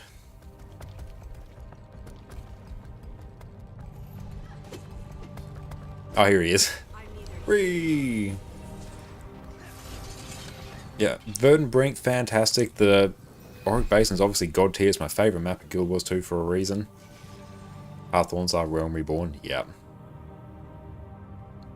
Also, yeah, the first 4 raid wings, honestly, I enjoy all the raid wings, but the first 4, just chef's kiss. They're fantastic. So good.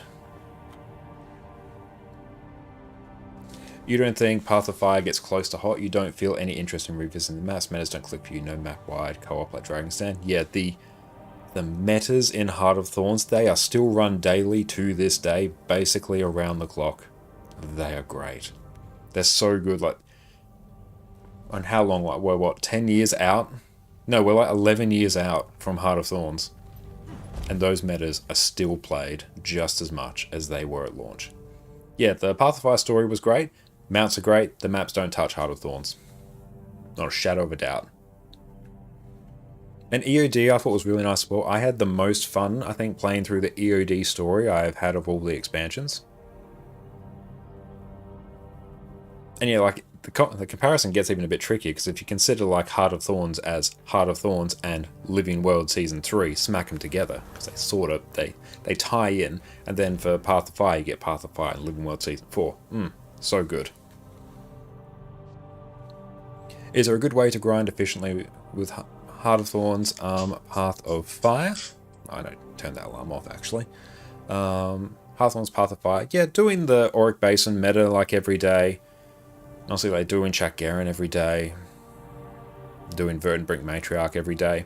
It's all the amalgamated gemstones you get from that, plus all the loot. And yeah, Path of Fire, like honestly, you can do raids as well, you can do strikes, like, yeah, and do fractals, there's so much you can do there. The EOD Bureau of Travel was peak, that was a very funny section. I love Living World Season 3 as well, that's my favourite of the Living Worlds. Good DMV simulator, yeah. The fact they just unironically put a DMV simulator in the game is hilarious. Our Twitch drop's broken again, not making any progress on them. Whether that's an ArenaNet issue or a Twitch issue, I can't tell you. And yes, there is a fill the bar to progress again, but if you just do the meta event, you'll fill it. Yeah, the hot metas have fairly good reward efficiency. Yeah, they do. They're quite worth it, especially if you get an infusion drop. Although, we don't bank on an infusion drop. But yeah, go up to the top right of your Twitch page, check inventory, see if you need to claim them or do something like that.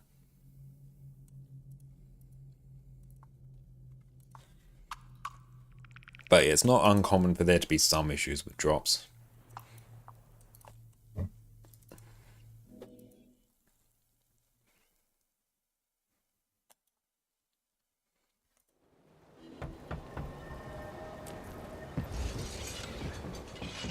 Oh, I'm stuck. But we just gotta go make our way over here.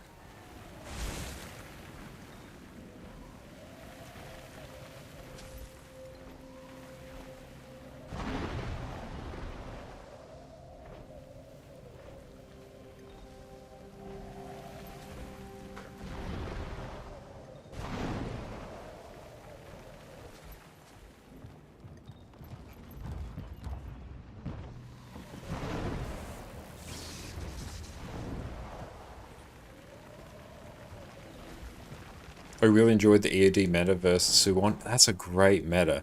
EOD, like the metas for that are also very well designed because they introduced the Generation 3 legendaries. So there's always going to be demand to do those metas because you need so much of the metas to make those legendaries. And those legendaries are very desirable because once you get the legendary, then you can get the dragon variants of each one.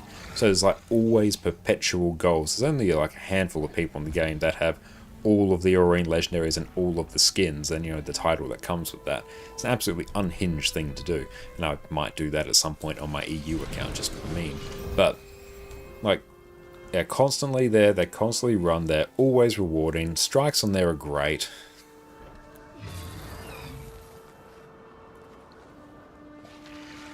Okay, Okay, so we've done that one.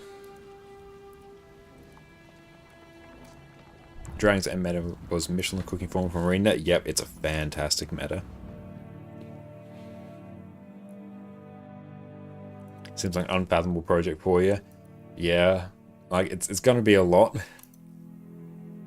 It's actually probably going to be the spirit shards that kind of wrecks us. So we're going to have to run as many experience boosts as possible. Although we'll be doing a bunch of World vs. World as well for all the Gifts of Battle, so that will probably help with our spirit shards. Spirit shards for me is actually the thing that gates me the most. It's not really gold, it's spirit shards.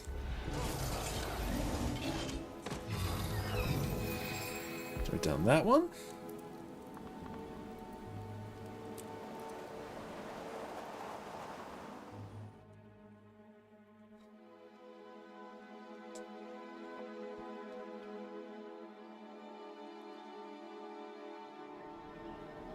Do you think they'll release new specs for the next expansion? It's been a while. I don't think so. I would really like them to. Elite specs are some of my favorite, content that comes with each expansion. But I think they're still sort of in the state of refining some of their existing elite specs.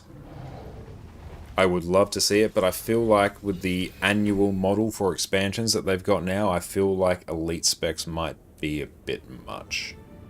ED did a good job of supporting cast, except the detective, and especially villains. The level design is also excellent. The metas feel like chores, you never do them. It's fair. You see, like 2k spirit shards. Yeah, if you're not making legendaries, they build up a lot. If you're making a lot of legendaries, you burn through them so quickly. Didn't they once say it's hard enough to go through and balance what they have already? Yeah, like, the balance in this game is an ongoing thing. And like, the balance in Guild Wars 2 right now, I think, is in one of the best spots it's been. The balance is overall really, really good right now. There's areas of improvement that we're going to see in the coming balance patch. But there's still other things that need to be touched up on as well. They're going from 27 to 36 elite specs might break their balance team. Yeah, that will be a lot. Like that, I feel like they're almost at the point where they could do that. Like maybe after. The main things I think need to be tuned up is mainly like Warrior needs a bit of love, particularly for things like Blade Sworn, just to sort of bring it to where it needs to be. But Blade Sworn's a bit of a different beast. And thank you, Joe. Enjoy your time at the gym. But yeah, and also the fact, Blade Sworn is a warrior elite specialization. The End of Dragon's elite spec for it. Plays very differently. Super fun class if you enjoy that particular playstyle. It's not really been my cup of tea. But it's also the fact that in PV, like, honestly, if we just talk about PvE, I'm not the best to talk about PvP and World vs. World, not my main game modes. And thank you, Ravens, for the follow. In PvE, we have DPS, Condi, Power. We have Boon DPS, Quickness, and a lack. We have Heals, Quickness, and a lack. We have those 6 sort of roles. They are already all covered, so any new elite spec is going to be somewhat stepping on the toes of an existing one. So instead of having 1 quick DPS build, you might have 2. Which, you've already got one, why would you need another one? Because it doesn't really open up any new sort of space for you. That's it, Alf. Thank you so much for popping in. And the current design team has moved the game towards homogenization. Individual professions don't have as much of an identity as they used to. Adding new prof honestly wouldn't add too much to the game. They just don't have the ambition. Yeah, like, in a sense, there's obviously like subtle differences and sometimes quite large differences. But classes sort of operate within those key roles. So there is a degree of homogenization there. So adding more on top of that, I don't feel is the... From their perspective, it's probably not the best use of their time. Yeah, Blade Sworn gameplay be like hold, hold, hold. Boss becomes invulnerable, / yeah. Blade Sworn, it takes a lot of encounter knowledge to actually play it efficiently. That's the tricky part with it. it's really fun to pull off, and you're seeing those multiple, 100,000k damage hits. It's really, really fun. It's a very different play style to almost every other class in Guild Wars 2, which to an extent is blasting your high damaging skills off cooldown. That's why Blazeborn isn't really played that much, and also it has some weird interactions, or lack thereof interactions in terms of relics. It's a bit weird. But okay, so we are done with that. Look at how efficient and professional we are. I'm just going to go talk to the NPC here. Oh, critting on this Blazeborn for like 120k to 130k just feels so good. Oh yeah, like that inherently feels amazing. They're switching the meta more often to implement more different classes and styles, especially at this point when most people have Ascended Legendary, would be a good idea. And that's a good point about, the shifting meta is in and of itself content. And it almost feels like we're approaching a point where, like, obviously, the balance in Guild Wars 2 is so good. There is, like, each single spec is going to have a great role that it can fill. And yeah, there's still certain weapons like Rifle and Warrior need some love. There's, untouched weapons need a bit of a touch-up. But you can play anything. You can take any spec, and there is going to be a great build for it. And yeah, we're working on the new Wizard's Portal Tome. So for like general play, unless you are doing very specific strategies on very specific, uber hard challenge mode encounters, you can just kind of play whatever you want. Like, there is a coherent build for that class that will fill a role in Guild Wars 2.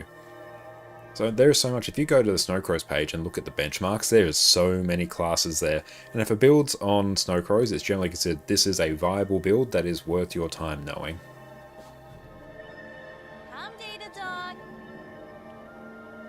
And how was the story without spoiling the ending? Generally, I think pretty satisfying. I think the Janthir story overall it's a much more coherent, more self-contained story than Secrets of the Obscure. Secrets of the Obscure, I find they rush through the story a lot at the end, whereas Janthir felt smaller in scope, and for a small expansion, that feels better.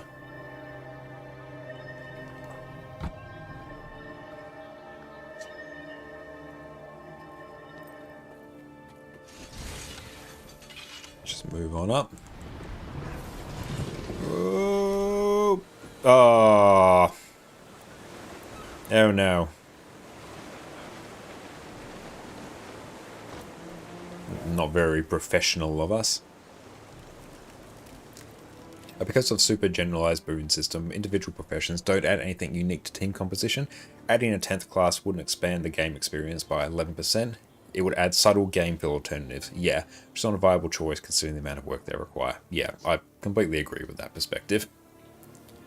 Yeah, the fact that as long as your class provides the boons it needs to in Guild Wars 2, it's fine. And yeah, it is a more homogenized boon system, and they have moved away from, you'd have classes that used to have unique buffs, like your Banner Warrior, your Chronomancer, that just did quickness and alacrity, and alacrity wasn't even a boon, it was an effect, it was the whole thing. You had Spotter, Pinpoint Distribution, Assassin's Presence on Rev, all these different unique effects, and what it actually ended up as, the ideal comp in Guild Wars 2 was like very well known, and people would obviously deviate from it, but it would mean that if your class wasn't easily slotted into that meta, it actually became harder for you to get into groups. So having the more homogenized system now, where each class, as long as it provides its boon, you're happy as a clam, it means that no matter what class you're playing, you can get into content. You can get into raids, strikes, fractals, world vs. world, PvP. There's roles in there for you to fill, as opposed to, oh hey, your class doesn't fit into this meta. It's now harder for you to get in there. We still have auras. No one mentioned it. But yeah, like, auras, they're obviously like temporary effects that provide, things like maybe some damage reduction or some life, all that stuff. Whereas yeah, now, honestly, you can play any class you want, and there will be a great build for you to play. So, obviously, the homogenized system that we have, where classes have similar effects and maybe plays similar in certain ways, it's really just a bit of like flavor and game feel differences and rotational differences. it means that people can play the class that they want. As opposed to, oh, hey, if you play Chronomancer, guess what? You are only ever playing Chronomancer again because every single group needs you. The group composition doesn't function well without it. So guess what? You are now stuck in Chrono jail. And, oh, you don't want to play, or you want to play DPS? You don't want to play Chrono? Oh, tough shit, you're playing Chrono. As opposed to, oh, I need to do quickness. I could do it on my quick Chronomancer. I could do it on my quick Deadeye, my quick Herald, my quick Berserker, my quick Firebrand, my quick Untamed, my quick Scrapper, my quick Catalyst, all of that. Yeah, Chrono and Firebrand jail, yep. And thank you for the follow. Whereas now it's so much easier to get into raids because now it's just like, oh, we need our boon healers, we need our boon DPS, slap them all together, off to the races. And like Thief right now is in a good spot overall. It's going to be even better once Spectre gets some reworks. There we go.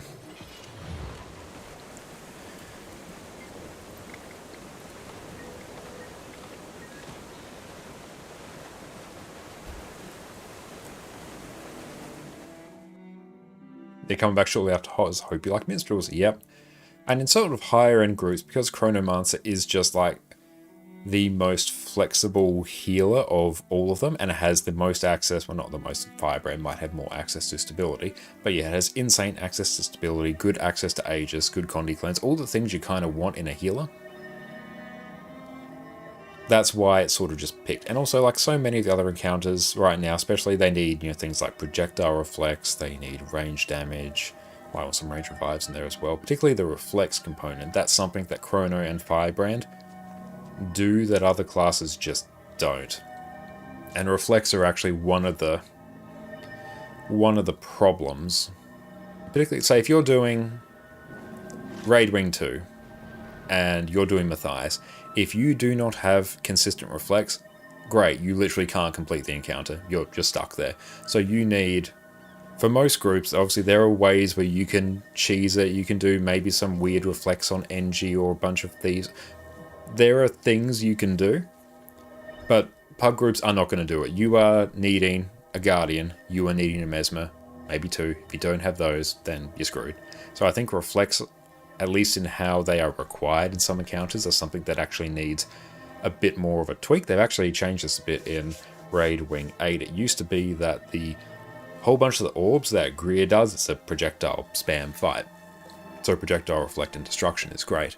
But it used to be that you would reflect his projectiles back at him, do oodles of damage. So if your class did projectile destruction, okay, you protect the group, you're happy, but you don't reflect them, they don't damage the boss. So, hey, Mesmer is now better than everything there because it has like the most consistent access to reflex. And also because you can bring things like Mimic and feedback as well, so you can double reflect. And Continuum Split, you can like triple, quadruple reflect, just bam, bam, bam, bam, bam, and you get improved alacrity, so it's up even more, so it's just like constant reflex going around. Whereas now they've changed it, so okay, you can't actually reflect their projectiles. If you reflect them, they just get treated as destroyed. So now there's actually a bit of parity between your projectile destruction classes and your projectile reflecting classes, so that's an instance where they sort of brought them back together. Yeah, smokescreen, yep. Addie's alive, she is, yeah. She's moved from couch just onto floor for what I can only assume are the most valid of reasons.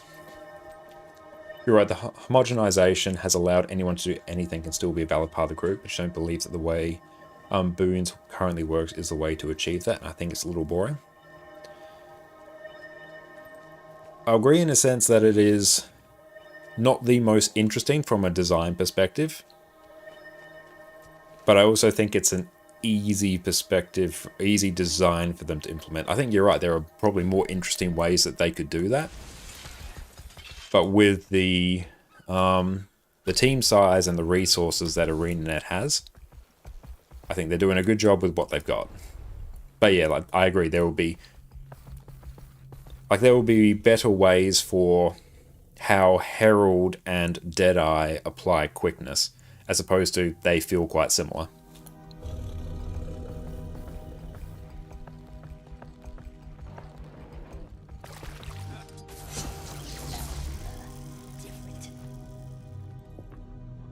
Coming back a bit over a year ago in Manual vs. Worlds, like hope you like Celestial. Yep, that still happens. Oh, I'm so keen for the dark aura changes. One thing that's still very restricted is mobility, especially portals. Yep, and Mesmer's just the class that does portals the best. Like, even if they made...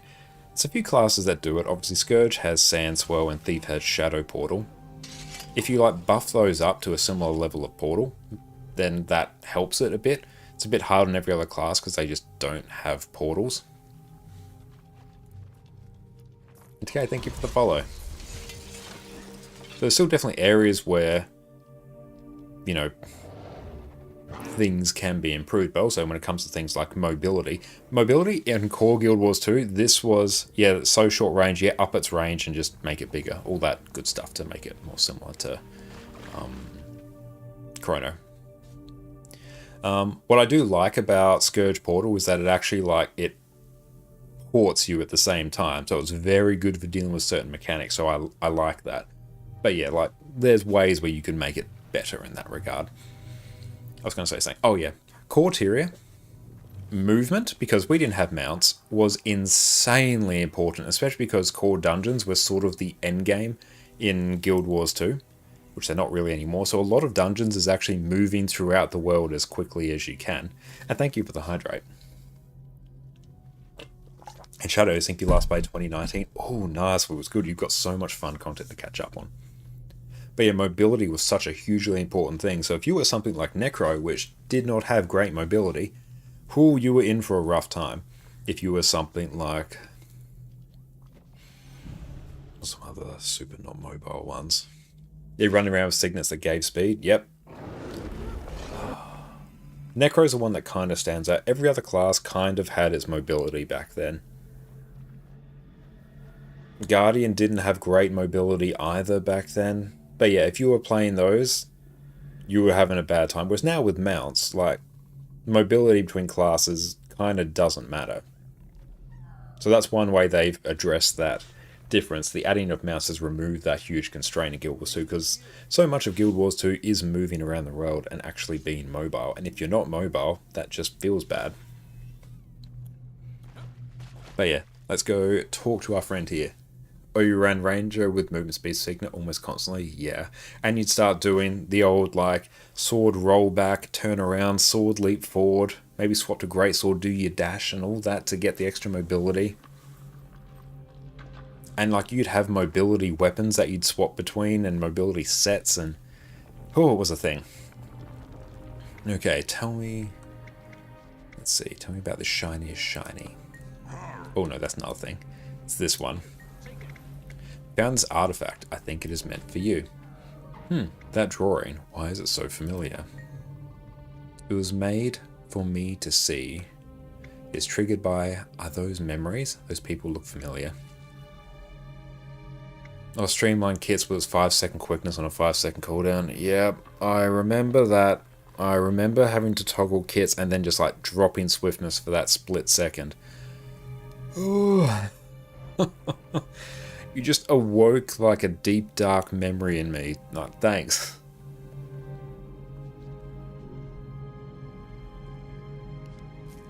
Oh, you go talk to this guy in Janthir? Oh, okay. We can do him here as well. Some of them look like you, though it's hard to tell, but the shorter figure by me is clearly in focus. Continue to let Gar examine. Aha, there's a message hidden in all of them. You have to get better. You are all that I have. You notice Gar's eyes watering, but there's a faint glow of magic. Are you alright? I'm scared. The message has changed, and it wants you to read the next phrase. I can't make it out. You'll have to do it. Please. The artifact shows a script with a message for you to say. Don't take too long. You won't be here forever. You notice a faint glow in Gar's eyes brighten for a few seconds, then return to normal. He's still a little teary-eyed, though. Legclaw? Commander, it all makes sense now. These are memories from when I adventured around Central Tyria with a Skrit. A dear friend of mine. We collected many curiosities, shinies included. Continue to listen. It's not easy when your best friend comes down with some mysterious illness that the Orders of Tyria don't have an answer for, but I kept up my hopes that I would find a cure. Then one day, she was gone. Suppose I should have figured out there was something special about her. Not long after, the Astral Ward found me. They needed an expert in gathering items. I accepted the deal as a way to honor her and our legacy, but every item I gathered felt like a cruel reminder. The ward offered to make those memories dormant, but not to erase them. Tilts your head in interest. It was Krasol's idea. The way to reawaken my memories was through those phrases. They were our parting words, but I promise, not all of this is so morose. She wanted me to discover this because she's found a place where she can continue being the shiniest shiny, just as we promised each other, the Mystic Forge. It's thanks to you that I know where to visit her. You can keep the artifact. It seems it may have some powerful magical properties. I can always ask her for more. Take care of yourself. You are all you have. That was a really cute and heartfelt story. I really like that. But there is the Wizard's Portal Tome. So that now gives us access to all of the different portal tomes that we have. Icebrood Saga, it's there. Living World Season 4, it's there. Season 3. We got Place in Central Tyria. We got Old Lion's Arch. Oh, thank you for the stretch.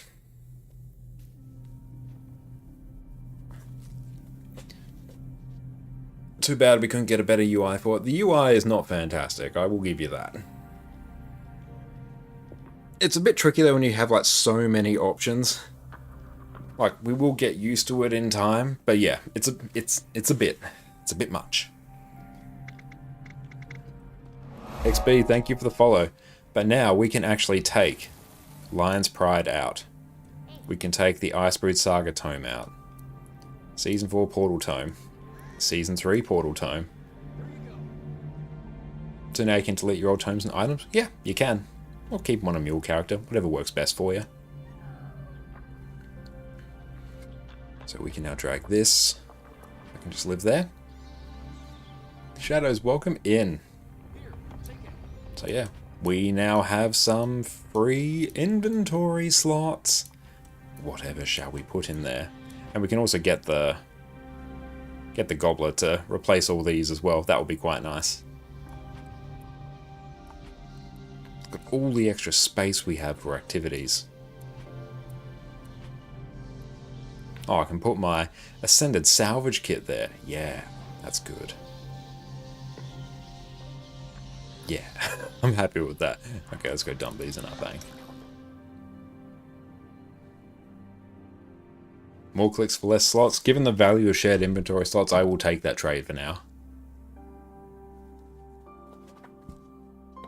And we're almost coming up on our hour as Cowboy Connor, and then we will come back. It's Potato Head Connor. No, bye, Addy. I'll also go buy some Fractal Shenanigans. Fractal Keys. What time is it in your place? It is 11 past 9 in the evening.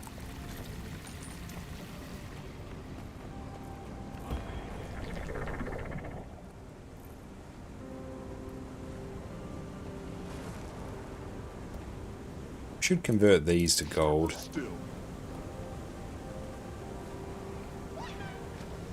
Keep. We can yeet that. Keep that.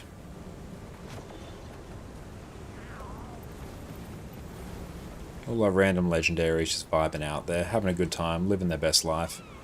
Let's just pop these down here.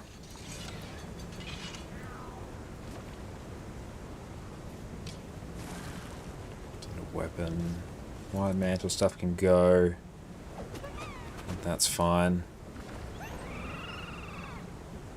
7.5 hours is a weird time zone difference. Yeah, we're like always like 9.5, 10.5 hours. It's weird, super weird time zone. But looking at time zones on the map, they're super arbitrary. It is, yeah. Oh, your bank is so clean. What the hell have you done to mine? It's only because I've got so many tabs on this account, and I've liquidated a ton, and you should actually see some of our storage characters. Queensland? No, South Australia.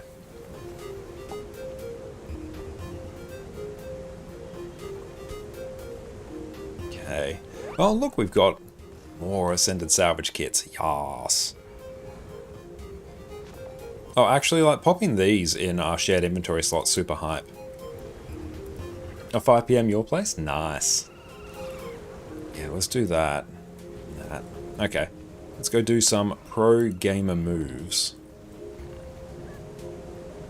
And turn some of this stuff into more gold. Let's make it happen. Okay, we need to attune all of these rings. We have, I think, 3 rings. Let's check it. We have 3 rings sitting in our inventory. Should go get some lunch? Hell yeah. What's the plans for lunch? Until next time. Oakley dokleys. So we are going to get 3 agonized essence. I think, do I have philosopher's stones on this character? I don't think so. Very hard for me to tell, but I don't think so. So we will just buy some. Oh, Thai curry with rice noodles. Hell yeah, I'd be down for that.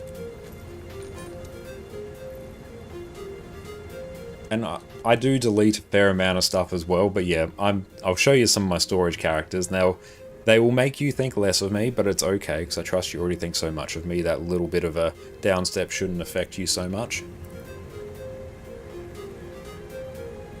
Oh, I've got so many in my bank. Why'd I buy more?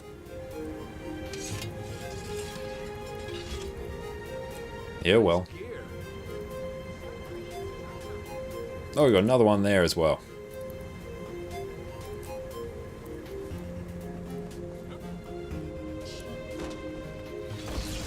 Just another random one sitting there. Goodbye.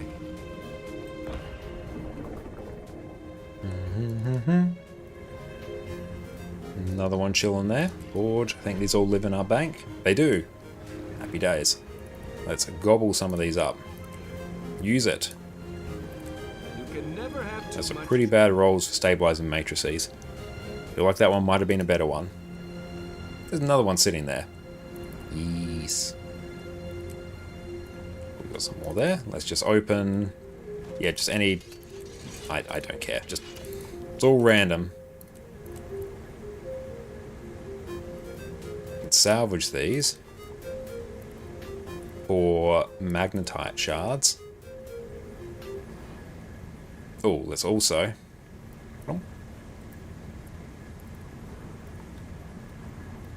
do our exotic gear. We can extract the upgrades.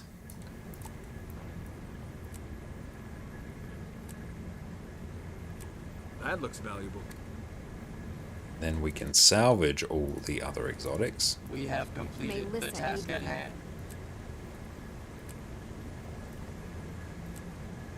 We've got another random ascended just chilling here. Pistol, yeah, that can go. Get rid of it. Shouldn't have done that. I probably should have just literally sold it for gold. We can sell that. No, we can just list that. It's fine. Nope. These we can sell. That was the original plan. We'll convert those into some gold.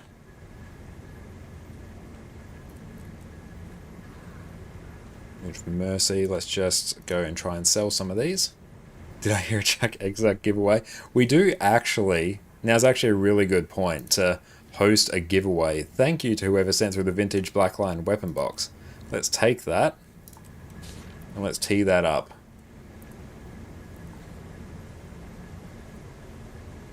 Now, I haven't actually plotted out where this overlay sits on things, so it might be a bit interesting, but that's okay. Giveaways. AX. Oh, I can literally just copy that. Nice. Create and start. Let's see. Beautiful. There we go. Giveaway is now running. The vintage Black Lion weapon box. Everyone, type ! enter in chat. And what I'll do, when we draw our winner, I will open this chest and you will receive whatever comes out. So make sure you enter. See, that's worth 43 gold right there. The value.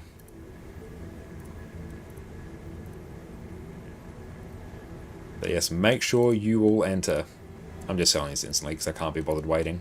Don't do what I do. List them. Do as I say, not as I do. And thank you, Def, for the follow. Imagine the Chaos Spear comes out. Oh, yeah. Ultimate Gamba.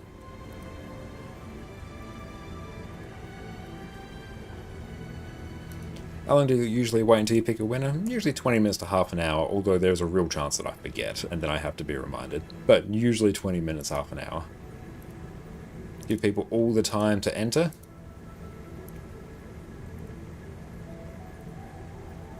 And we can sell some stuff at a vendor as well.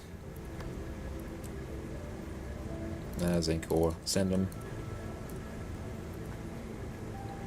Doing that sweet inventory management. The true content. Nice gear. Let me just eat this random food.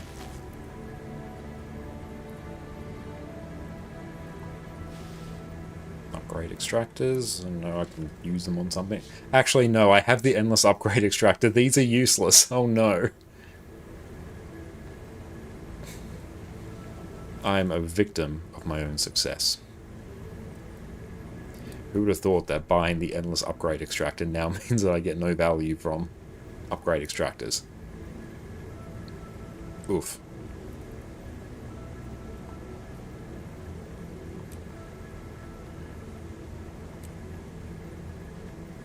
Salvage all that. Now let's go decorations. Consume all these. Guild Wars 2. Trigger the auto clicker.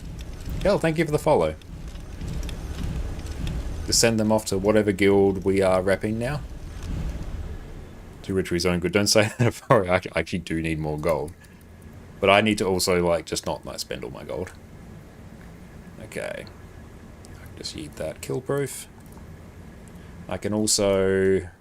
So many windows open. Got your shield burden and light in your wallet. Oh, it's a heavy burden. The drops are good. Yeah, the drops are super good. Look for the infusion deconstruction. So I buy bags of fractal relics. Convert that. I also take a look in the fractal reliquary. Ooh, we get a ring. We then go and we attune said ring.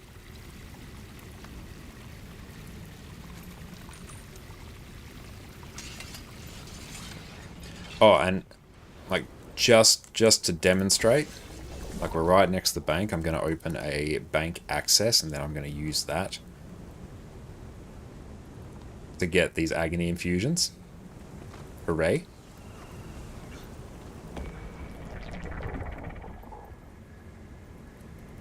So we can... Can I not upgrade you in the forge? Okay, no, I can. It just didn't want me to for some reason. You are now upgraded. That gave us like none.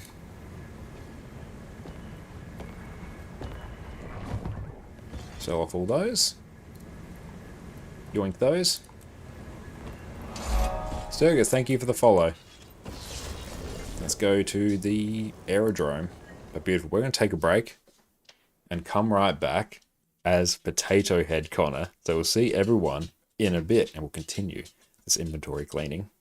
Learning how to play your class is going to make everything you do in Guild Wars 2 so much easier. But it's hard to know where to start. So today I'm going to walk you through exactly how I learn a new class and show you just how quickly you can become an absolute powerhouse in Guild Wars 2. I've put countless hours into Guild Wars 2.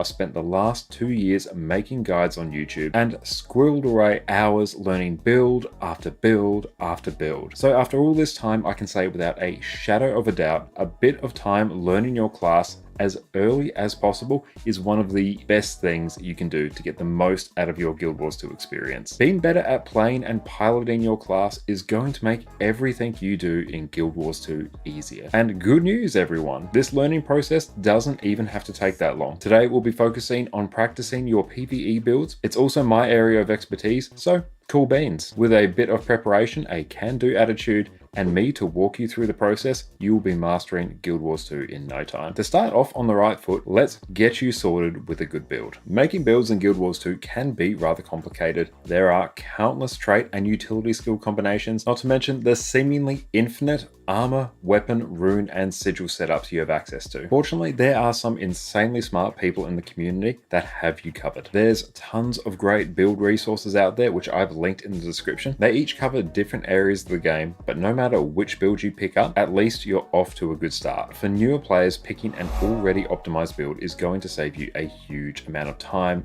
effort, and heartache. Not to mention, these builds have been thoroughly tested and have things like DPS benchmarks and DPS logs, which you can use to check your progress. No matter what build you pick, take the time, it doesn't necessarily have to be all at once, to read your skill and trait tooltips. Know what your skills and traits do, how they work together, and any other bonuses you need to be mindful of, and this will already put you miles ahead of where you would be otherwise. Now, Guild Wars 2 doesn't do the best job of telling you exactly how you're performing. If you're in a group of 10 people and the boss dies 20 seconds faster than it did the last time, do you know how much better you did? There's no way for you to know just how much you've improved. That's where Arc DPS comes in. With Arc DPS, you can see your total damage per second along with a whole host of other useful information over the course of an entire fight. This add-on has been an absolute staple of the Guild Wars 2 endgame community for years, and I personally can't imagine my life without it. I won't go into detail here about how to get it set up, but you can check out my previous video where I walk you through step by step how to easily install and customize Arc DPS. This is completely optional, but I do highly recommend it. Now that you're all set up, let's introduce you to the best place in Guild Wars 2 to focus in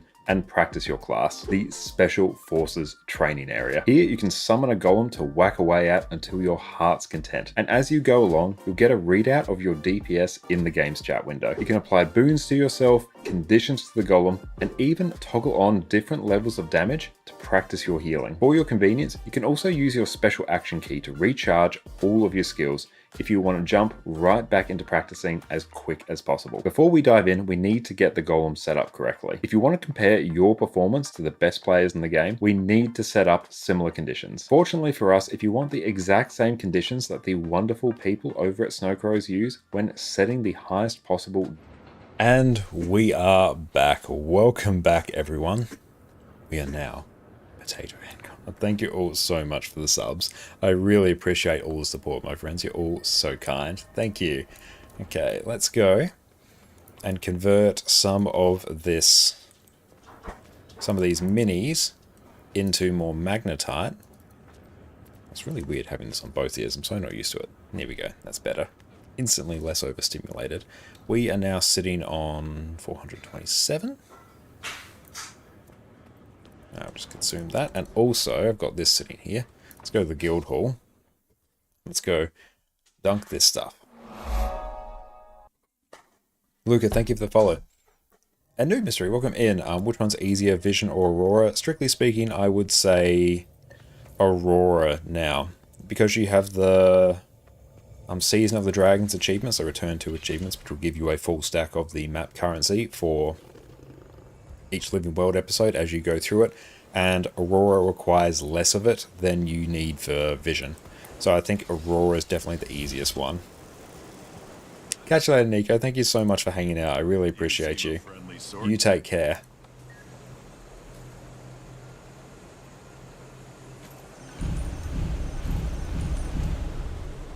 Cool. Those are... Cool. That goes there now. That's now tidied.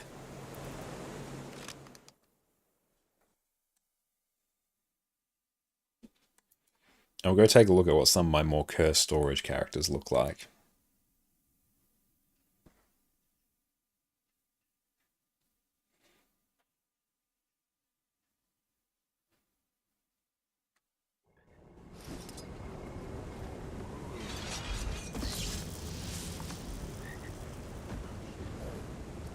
This here.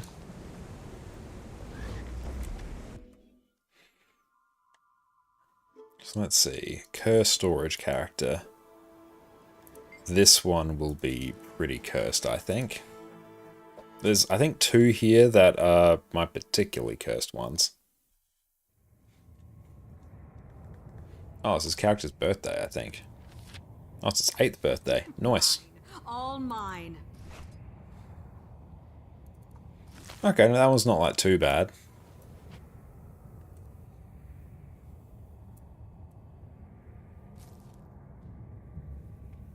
Simple infusions. Is there anything else here that I can super convert? Like, a lot of this stuff was sitting in my bank at some point.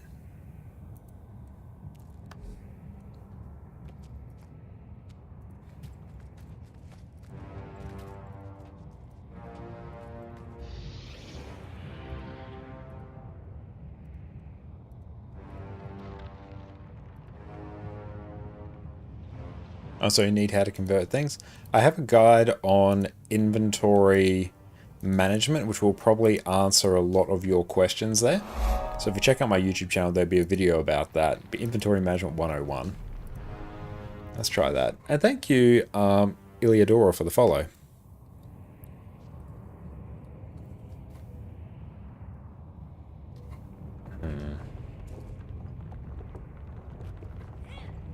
Oh, inventory. There we go. That's it.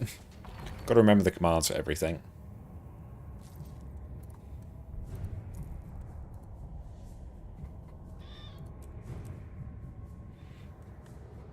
It's worth a bit of gold.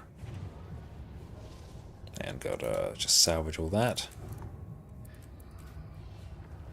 Oh, this inventory is a bit of a mess. It's very upsetting. What was I looking for? There we go. That took us a minute. Oh, what's that? That will be there. Now I can sell that. Okay. That was strange. Yeah, that's fine. Okay. Our character's done its thing.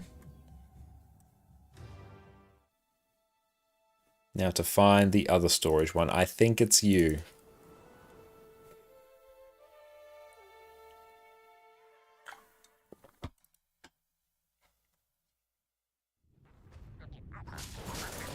Oh, this one's here for flax.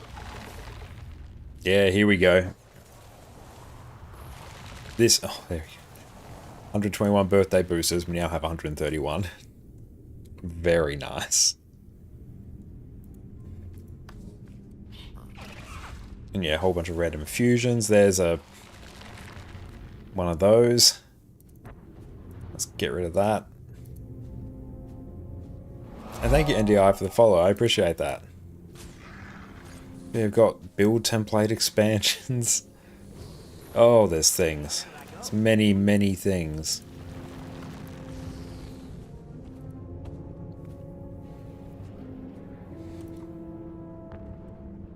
And why do you keep randomly dying in the new map? Depends on where you're at in the map. If you're doing the meta, if you fail the CC bar, you'll instantly wipe.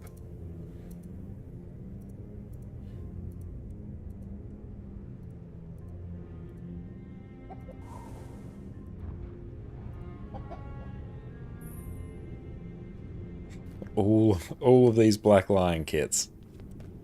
A few shoulders. I have no idea. Like, I can just go. Like, it's too much for me to actually keep track of, so we are just gonna do what we do best and just put that in a little box, and we're gonna forget about it. Then I go over to my Mesmer, because this one will have a fair amount of loot as well for us to process.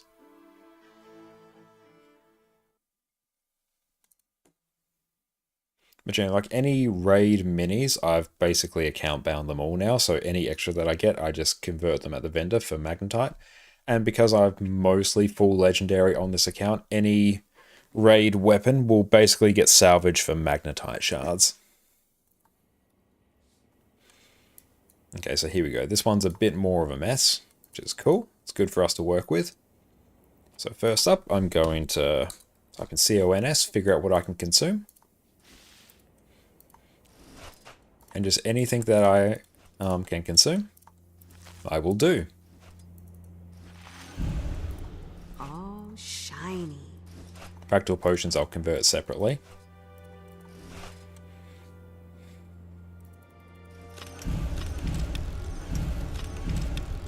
Ascended recipes are just not worth the time for me to open. These... Where is it? Shift... Come on. Where are they? Here we go. Control X. Remove. Backspace. Control V. So it's backspace, then home delete. It's a great way. So what I'm doing here, if I want to destroy these, I have to type it. Super annoying. I'm going to shift click it, put it in inventory. Control A. Cut it. So now it's in my clipboard. going to drag it out. I'm going to go Control V, copy it in. I'm going to go backspace, get rid of the first set of brackets, home, delete. And it does that. Means you can deal with things like that much quicker. There you go, sea glass wave rifle. Feel like I can salvage that? Let's find out. There we go, we've got some gating crystals there. Pretty sweet.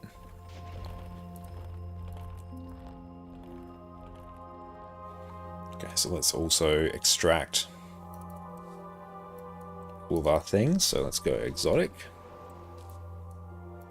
So I'm just going to extract any upgrades because, hey, then it means I can sell them separately. That doesn't have one, that doesn't have one. So any of the exotics now, they can just go.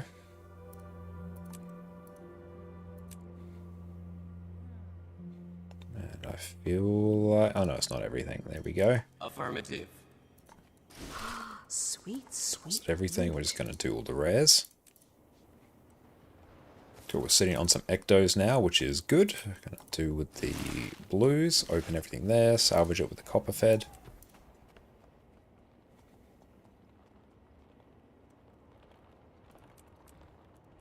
I'm going to open up all of our greens. Salvage that with our rune salvager or rune crafters.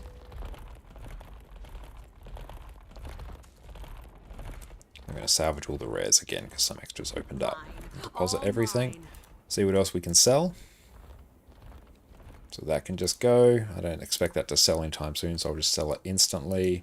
Same thing. Not much of a spread. Playtree, thank you for the follow.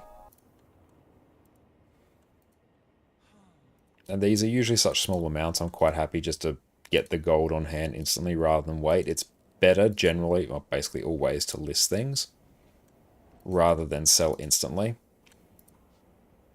But this is mostly in the interest of time. But yeah, like this one I could, there's a bit of a spread there. I might list that, get the extra silver. That will add up over time. That one, not that much silver. 1 silver is like less than a waypoint cost. So we've done that. Let's open up our portable vendor. Okay. So we'll get that. I'll just sell junk. There we go. That's a bit tidier now. So we missed a exotic sitting there. So let's grab that. Okay, so this... Trade to Beergraft and Ardenor for gloves. Let's actually just /wiki that and see what this item's used for.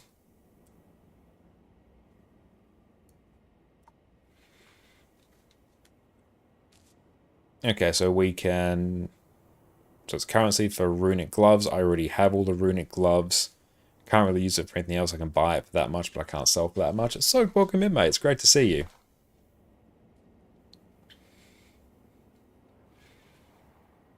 But yeah, so that one I will straight up just sell it. Sell that for 2 gold. I can just get destroyed because I don't really keep track of my kill proof. Yeah, can vendor for 2 gold. Yeah, vendor that for 2 gold is all I can really do. Destroy that. Okay, so now... Oh. Accidentally hit up potato. Went to scratch the back of our head.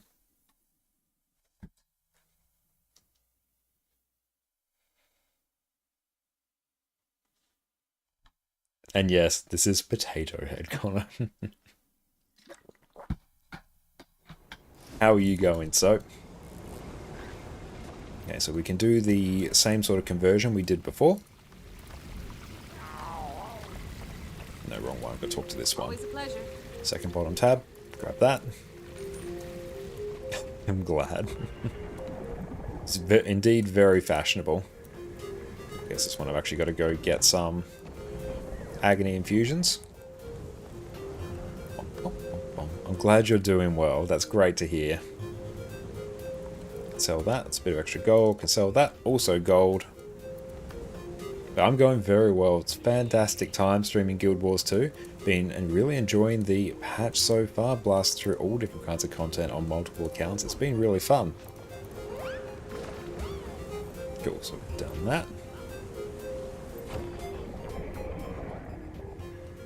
Let's consolidate some of those. So that's attuned. The reason we're attuning it is because the base ring has 1 chance when you salvage it for stabilizing matrices. The attuned band has 2.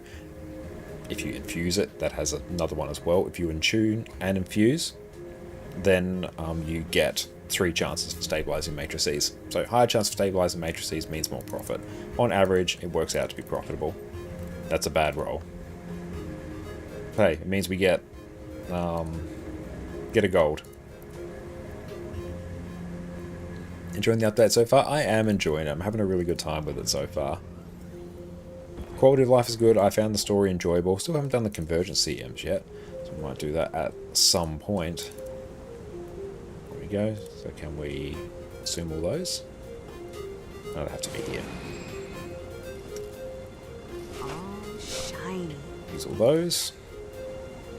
And then we can convert those to gold. Just by selling everything there. There we go.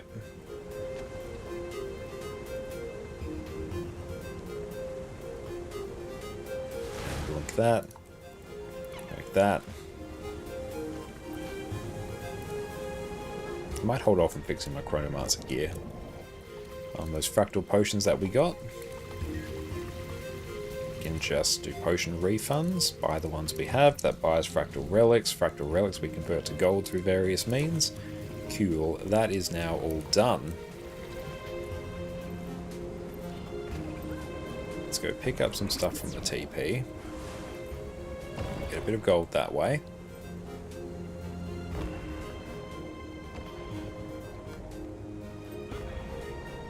Anything else here that's really worth liquidating? I mean, all of these are pretty good to send over to EU. Eternal Ice Shards, I'm at the point where I can start to convert as well. Yeah, we'll sell those instantly. That's just free real estate. Those kind of also go. I'm not going to be using them anytime soon. Close enough, I'll just sell instantly. And thank you for the follow, and everyone stay tuned because we'll be drawing the winner for our giveaway soon. And just sell instantly is fine. Oribus, thank you as well. Super appreciate you, mate. That can be converted as well. I usually convert ice shards to Tyrian defense seals for craft material boxes. That's not a bad shout. Let's actually check that on fast farming. How much are these worth? And that's 30 gold. I'll see what I need actually for... Let's go equals to efficiency. Let's go crafting. For a legendary rune.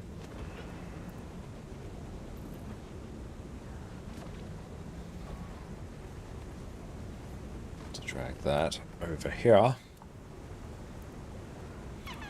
Using my own mats. Like, is it better for me to send these over or just to sell them and send the gold? 311 gold. Oh, shopping list, we need some more ectos, so we'll send those over.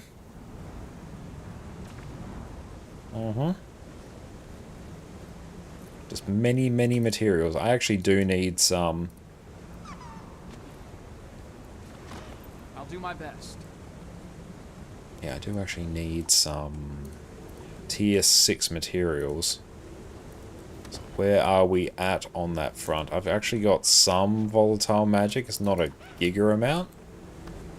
You're super out of gold after the patch. Kiyoshi, welcome in. Great to see you, mate. Hope you're having a great day. How have you been enjoying the new patch? But everyone, go check out Kiyoshi over on Twitch. How have you been, mate? Been enjoying the patch so far myself. Honestly, I'm loving the quality of life that we've got. Wizard's Portal Tome, great. We've done that on 2 accounts. And I'm working on Legendary Runes on EU. So the provision of token change, I am loving. I've been wanting that for years. You're almost welcome, mate. And yeah, I hope you have a wonderful sleep. And thank you for taking time to pop into our stream. I really appreciate you. Let's consume all these. We're trying to sort of drain our NA account of as much value as possible. Oh, you made Orax. Oh, nice. but it kind of felt like the story finale and meta were bigger flops than tunnel meta. Okay. I wasn't the biggest fan of the meta, although granted I was super distracted when I was doing it as well. It also wasn't particularly rewarding. The story I tended to... Like, I enjoyed probably mostly the quips back to Guild Wars 1 and all those references. I had a good time with that. I'd be curious to go through and play through Janthir Wilds like in its entirety now that it's all here. Rather than just like bit by bit by bit. Okay, so we can do some conversions there. Nice. Oh, we can use our new tome. Yes. Oh yeah, the Foundry, that last mission, that needed to be longer. Like, even just having the bosses you fight be spread out, rather than just you fight them immediately one after the other. Like, that took what probably should have been a 15-minute instance with more dialogue, more fights, more story, to just go blast. Outie. I want more exploration there. Yeah, I feel you on that one.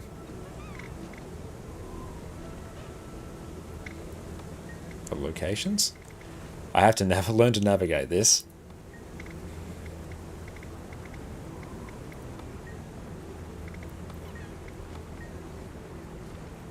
Where's Eye of the North? Icebrood Saga? Oh, it's Eye of the North.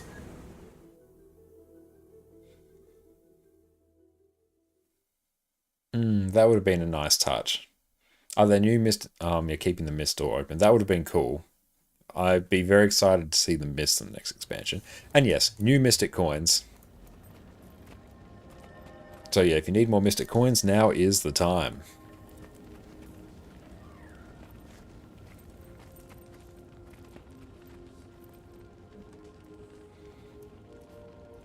Scrap that. And I do need some...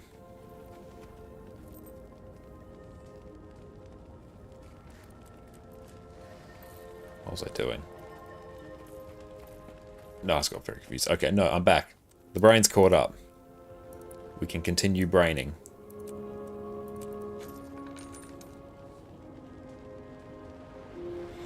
Is the update bug-free enough to enjoy other things you should avoid for now? Broadly, I think it's totally fine for you to enjoy for now. Earlier today, there was a bug where the Wizard's Vault hadn't updated. So, like, I had, 1,700 Astral Claim and nowhere to go. But that's been fixed now. That's much better. DeBear, welcome in. It's so good to see you. Hope you're having a great day, mate. We're just converting some stuff to gold on our NA account. So if we go... Domain. A few more clicks there, which, yeah, takes a bit to get used to.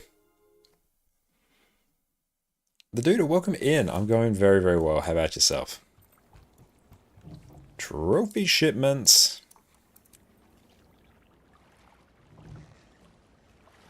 That literally uses up, like, all of our gold. That is such a low amount of gold. Sweet, sweet loot. That's right. We got some more waiting for us at the trading post. I did not expect I had that little gold.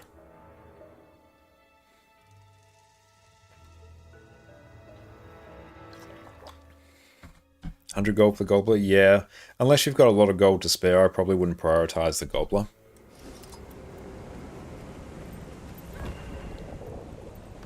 Oh, wrong one. Here we go. Yeah. Okay, that's better. Rightio. Let's just consolidate there. So what do I need? Using own materials for a legendary rune. Like just a bunch of tier 6.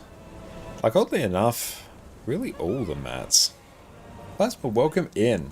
But yes, everyone make sure you type an exclamation mark enter in chat for our giveaway when we draw the winner, which will probably be once I sort out this inventory shenanigans here. We'll open the vintage Black Lion chest and we will send it your way. Welcome in. Now we've achieved enough sub redeems. Thank you. Not sub redeems. Subs. So we have become Potato Head Connor. Thank you so much, everyone. I really appreciate it.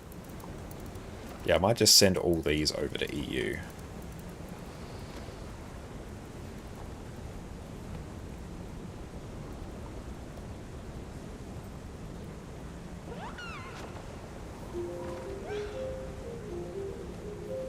Do we need, like, radiant dust? Yeah, we do. Alright. Didn't think I needed those, but okay, here we are. And, yeah, let's send all the lucent motes over.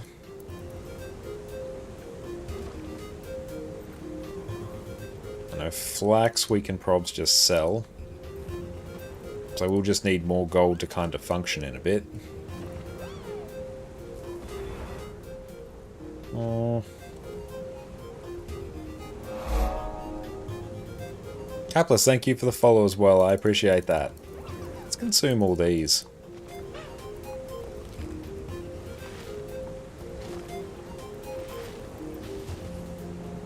Okay, we can also do another thing to convert stuff to gold. This is Tone. Season 3, Ember Bay. Yeah, no need to leave essences in the map storage anymore. No, just convert them to currencies, you're good to go. I love you and thanks for the follow.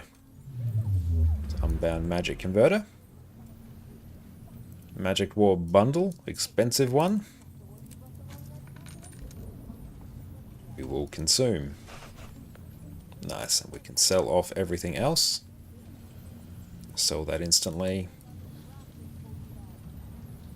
Or if you want to sell flax, you can mail them to me and I'll send you gold. Awesome, I'll keep that in mind in the future spend. Especially because I will probably set up a whole bunch more of a flax farming endeavor on my end.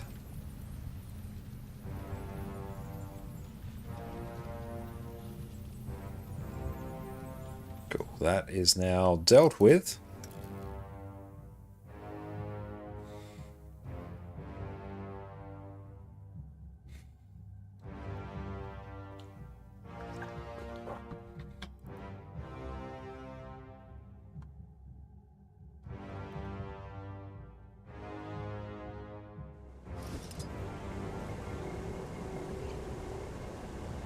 Are the cooking recipes from the PSNA for Aurochs on a fixed rotation, or could it take ages until you can buy them? I'm not sure if they're on a fixed rotation. Gilbers to PSNA. Let's take a look.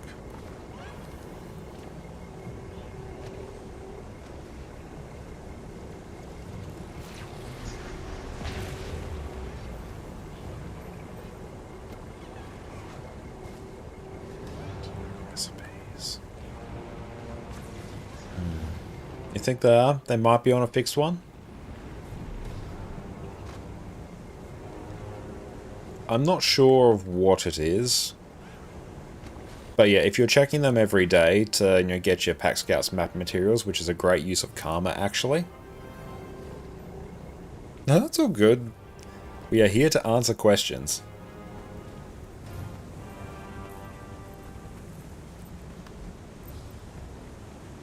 You just open like 40 convergent instructions for essence and laid your game out something fierce. Yeah, dealing with mass items like that can be a bit spicy. Also, I can buy... I don't even know if I have enough gold to do that. Probs don't. I'll deal with my keys later. I was going to say I'll buy some fractal encryptions. And then I can convert them to gold. But okay.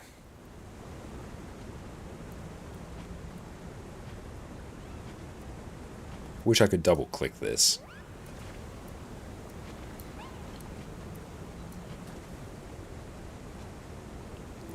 We didn't expect the legendary backpack to need food, the one crafting discipline you haven't leveled yet. Definitely check out gw2crafts.net because cooking is notoriously one of the easiest ones. Super cheap as well. Even the fast version, something like 4 gold to complete.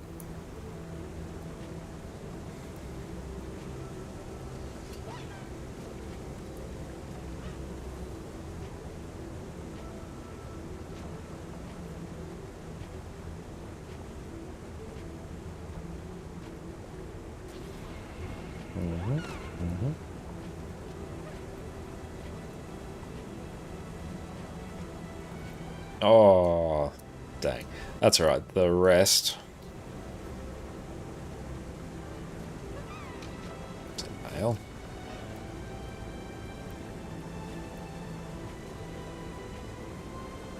Send. Do you have to do that special cooking quest line too, or just get to 400 crafting? I'm not sure. If anyone knows, feel free to chime in. But I don't know if any of the recipes require the 500 one. But beautiful. We are going to draw our winner for our giveaway now. So everyone, last chance. Make sure you type !enter in chat for your chance to win. And we will draw the winner. And Lexi, welcome in. Yes, Blish is fantastic. Okay, so we'll give that just a minute. Let people enter. We'll be drawing.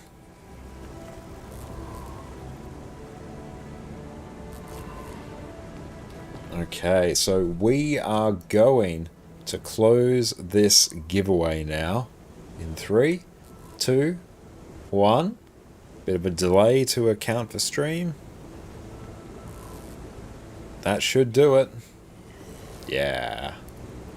Okay, we're going to draw the winner. So let's see who... everyone just do your own drum roll. Just have one tap on your desks. Congratulations, Kelly Russell. You are the winner. Kelly, make sure you type your account name in chat and I will mail this item through to you.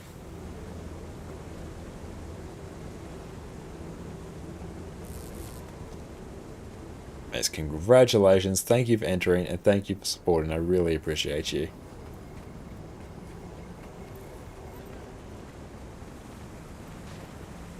I'll give you a few minutes.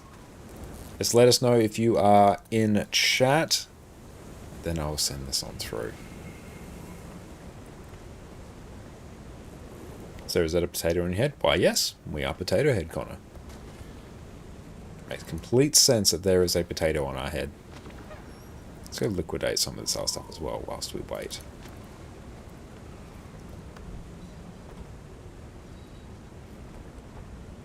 Thank you for the follow, Heretic. I appreciate you. Oh, where is the potato's face? Just here. Thank you for hanging out, Fiery.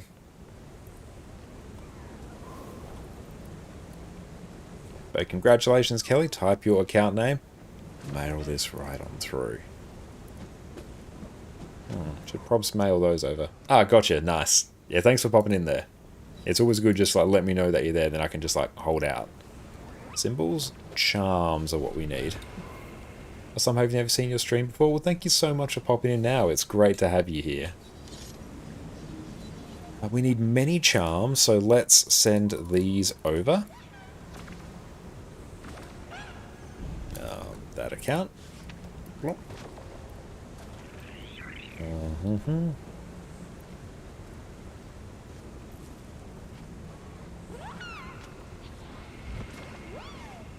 What's that build? This is Power Boon Chronomancer, I think. Oh, cool, I sent it. Great. Which I have a guide on Power Boon Chronomancer right there. Are you on EU? Right now I'm on NA, but I'll be shifting over to my EU account very soon. I play on both servers. And !IGN will always tell you which current server I'm on.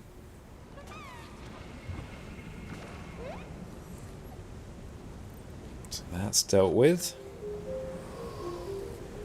Do I have enough right now to buy 100? I may need to sell some more stuff. I tried convergent CMs? Not yet. That might be on my list to try relatively soon.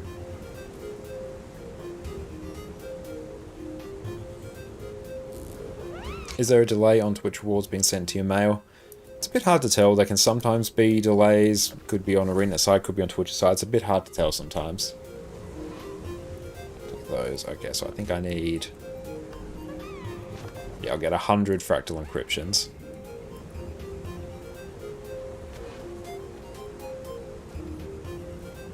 Can I even? Hey, I can.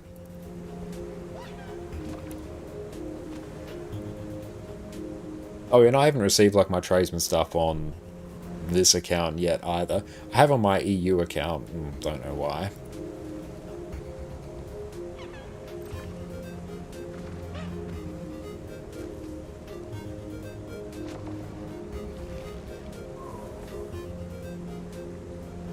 And yeah, check for undelivered drops through those methods.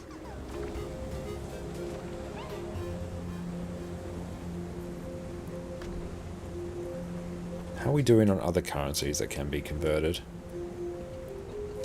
Bloodride, thank you for the follow.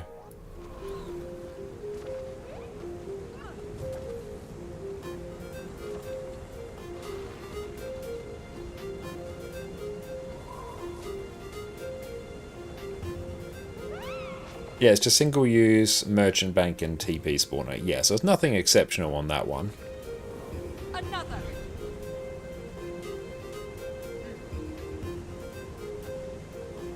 Gating crystals. We can do a conversion. Oh, and the Bloodstone Glider, that's where the real value's at.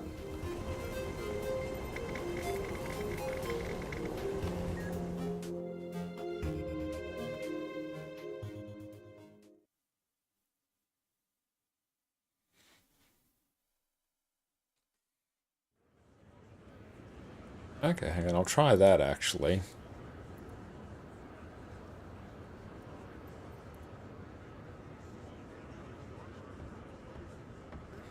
Applications. Check for undelivered drops. Okay, so they've got like no Twitch drops. I'll deal with that later.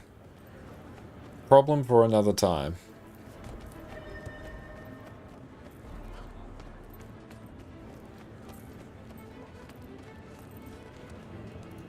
Exchanges?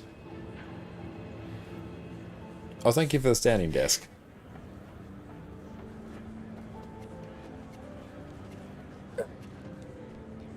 Problem for future Josh? Yeah, problem for future Josh. For I am he of many problems. Let's go /wiki magnetite charts. And thank you, Kelly. Let me grab that. And I will open this. And let's see what you get. You got the Shadow Pistol skin. Let's go. See how much that one's worth. Nice, can go up to 35 gold. Is not too bad. Quite a nice little pistol skin there, especially if you're going for a dark look. Let's mail that to you. We wrestle, perfect. That's spelt correctly. 8479. We've got you. Enjoy. Thank you so much for entering. Oh, why'd I do that? I closed the tab I was needing. I don't have the new Gobbler on this account. I literally don't have 100 gold to spend. Track that there. Close down. Some of these are the tabs. Yeah.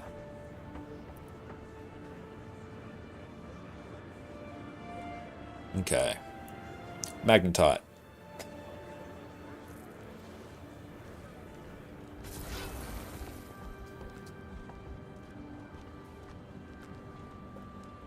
So I can exchange gating crystals. Portable magnetite shard exchange. Is that here?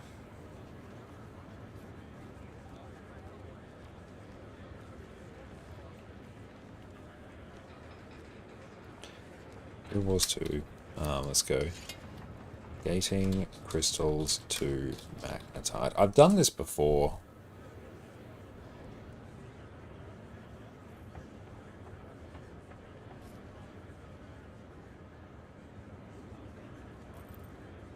Okay, Kadim's one. That's probably on my Revenant.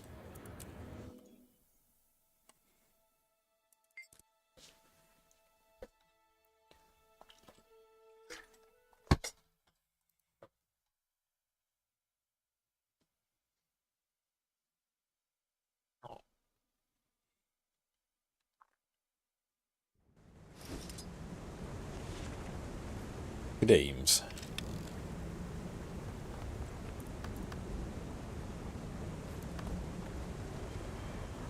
Do I have to go to that spot in the world? I probably do.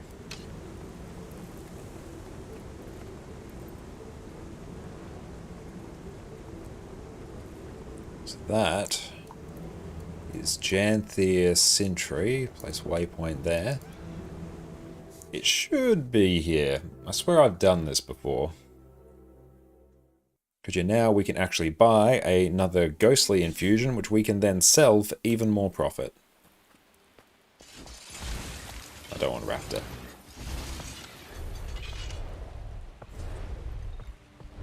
Oh yeah, and there's no links in chat. You could probably like put a space somewhere to stop it being a link.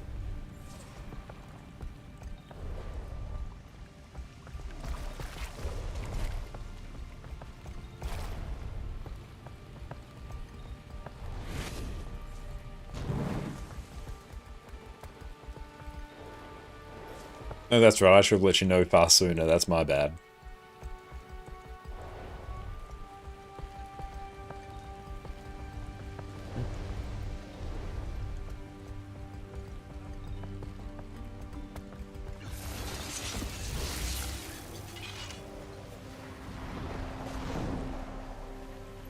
So there's a vendor over here.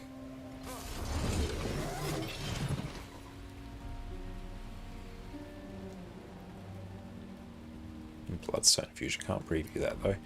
Exchanges, there we go. Oh, thank you for the stretch. It's just failing to log on to Renet, I guess delays. Yep, like sometimes that can happen.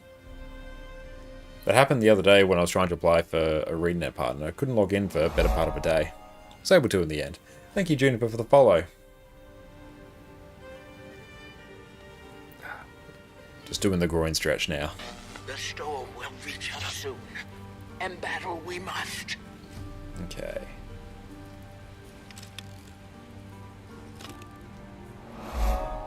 And thank you, Jazz, for the follow as well. And yeah, thank you to everyone who's donated towards the Rainbow Railroad. I really appreciate all of you. Thank you so much for supporting such a wonderful cause. Oh, we still have coffee. Isn't that exciting?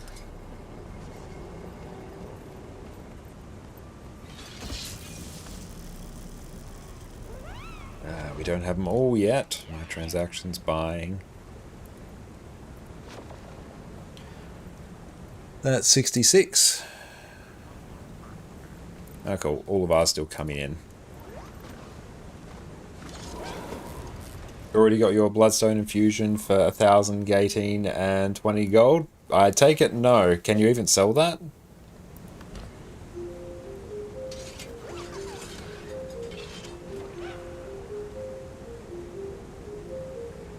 In which case, no.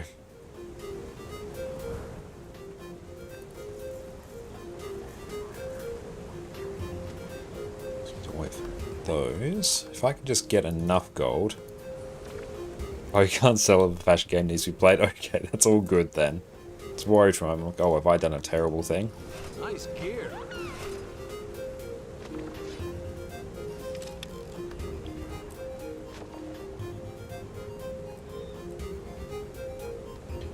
So we'll be able to get some more. I just need to liquidate a bit more.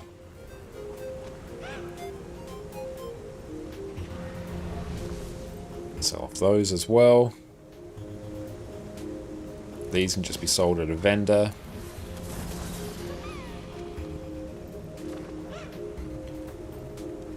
These I feel like can just go, at least on this account. 2 gold, yep, we do not have a lot. That account was stripped of everything. Oh, you should have seen, I completely emptied everything I possibly could from this material storage. But everything that wasn't account bound, I sold. Wow, leather's absolutely tanked in price. Yeah, that can go.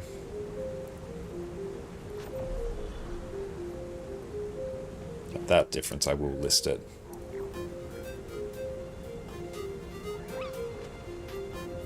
Oh yeah, that merchant contract doesn't spawn NPC. I think it's just a personal one. Pretty sure.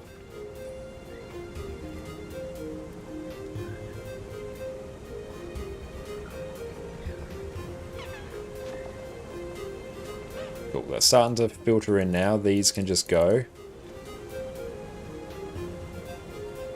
those and go instantly. I just need to get enough so I can... So I can buy a ghostly. That's how you made legendary items, just sold everything. And yeah, because I'm pushing towards full legendary on my EU account, so everything on NA is basically just being immediately funneled over to EU.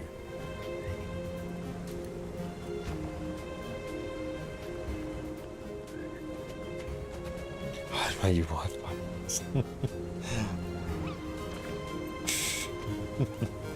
Well, there's not too much we can do now.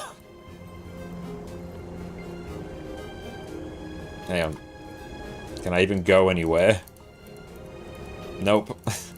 I literally can't go anywhere.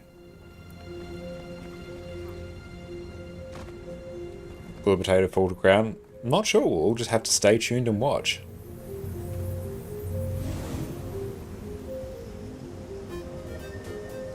Yep, but just vibe out here. I literally can't do anything else. Jinxie, thank you so much for the sub, mate. I appreciate you. And thank you, Naked, for the follow. Alright, let's just go stare off to the void. Let's just go contemplate the futility of our existence now. So off we go.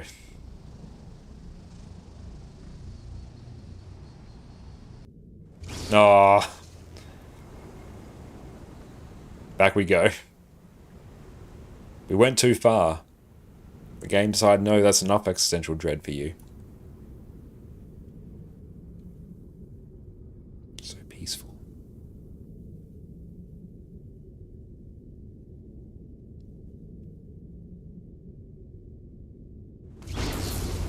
Let's go off this way now.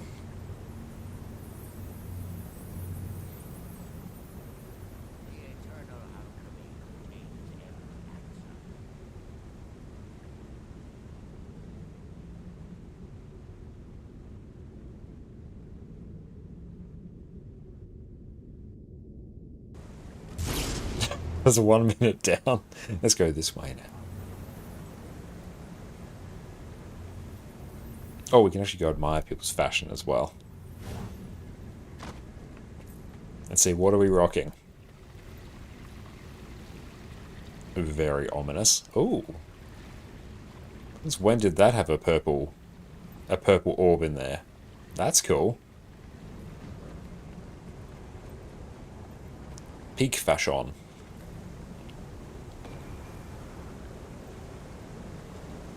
I think that's an outfit, but I like it.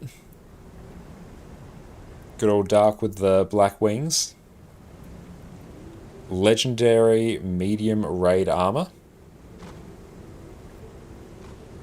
Oh, the teleport tome the gobbler shared up. Freed up 10 shared slots for you. Now to deliberate what to fill them with. Yep, you'll find something to fill them with. Okay, inventory is now. We can now go. Do like that look. Gotta find the rest of my detail. Okay. Let's sell off some of these. They're account bound. Deposit.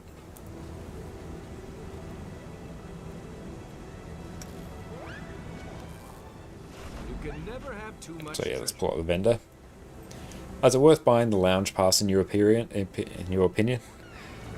Yes, depends on the area of the game you enjoy the most. I really enjoy PvE, and I do quite a bit of fractal as well. Well, I need to do some more fractals. So I personally love the Mistlock Sanctuary passkey. It's my absolute favourite. But yeah, generally, I think they are really worth it. Just being able to go backwards and forwards between the world with everything here, it's really nice.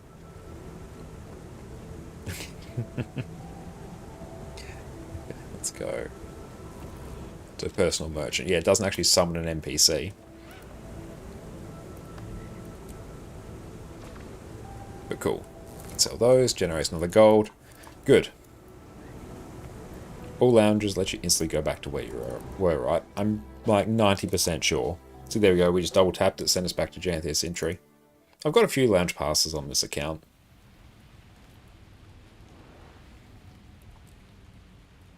Oh, hang on. No, let's actually do... Where's the aerodrome located in this? Central Tyria, please? No. Major destinations. Among other capital cities, go back.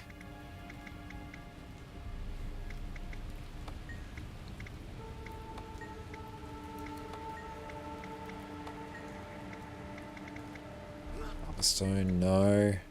Show me other locations. Is the... That's Wizard's Tower here. Is Lion's Arch Aerodrome here? It doesn't look like it. Oh, that's annoying. I use that one all the time. Oh well, we've got Mistlock for that. Mistlock takes us there. Lion's Arch Aerodrome should just be added there. I mean, I can check on Lily of the Elon as well. Yeah, Mistlock has all the fractal vendors. Yeah, like, it's... If you do fractals, just get the Mistlock one. It's so good, because you can instantly access fractals from there. Like, you load into the Mistlock Sanctuary, and it'll give you the prompt to enter fractals.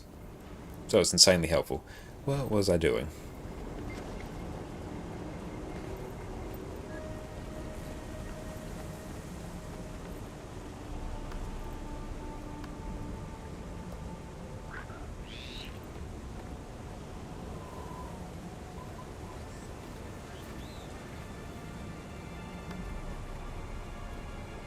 Invitation's not there either. Hang on, where is Lily of the Elon? Let's grab that. Let's go do this thing first. And yeah, we have applied for Arena Partner. We've applied a few times now, but hopeful on this round because they've actually put out a... Earlier, or tail end of May, they actually put out a Twitter post about how they're actively recruiting for new partners now. So we've gone through, we've applied again, and hopefully we do become Arena Partner because I would love it. Aerodrome. Oh, that took me so long. I had to dig deep into the depths of my mind. The Fractal Gate Portal Scroll Gizmo gets you to the Fractal Gate in Lion's Arch, which is close to Aerodrome. Yeah, that one will get super close. Really should have returned to map. We have to go to the portal icon. Okay, we'll try that in a minute. And yes, fingers crossed. But if not, I'll still absolutely love streaming Guild Wars 2. It would just be absolutely amazing to be an Arena partner. And being able to shuffle the account between multiple regions, that would be really, really nice. It means we can really just focus on one account. We decided that we'd apply on our EU account. Let's get to work. And let's try crashed airship. And yeah, gem giveaways as well would be absolutely hype.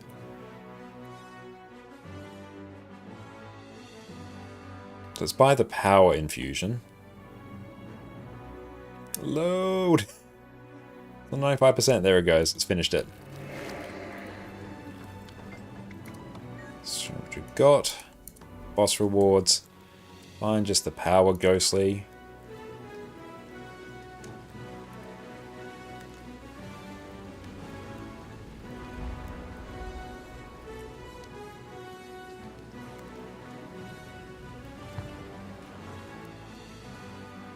I did the conversion for gating crystals. Everyone saw me do that. Why is it not here?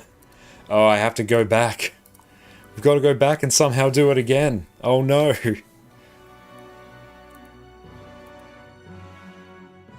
Okay, and before I do that, I'll actually test Lily of the Elon because I will forget. Nocturnal, thank you for the follow. Where is it? Where does it live? There it is. Hooray!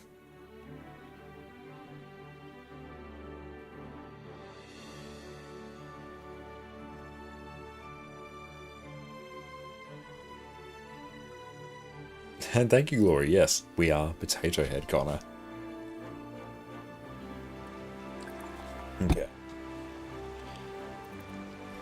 Okay, yeah, so we actually have to go to the portal thing, apparently. So that's not as good.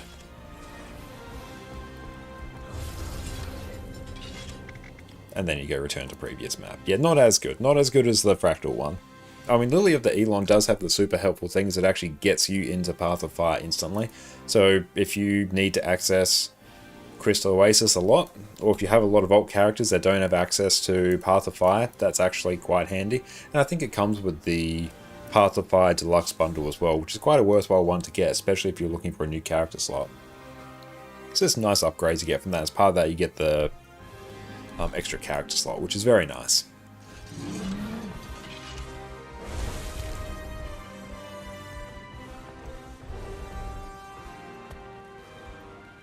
He's on a bookcase behind me. Well, thank you so much. Yeah, it's a mix of mine and my fiance Jess's books.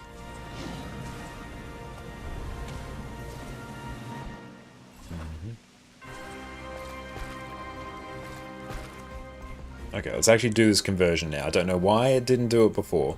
Maybe I didn't press confirm. Maybe I just blacked that out. I might have done that.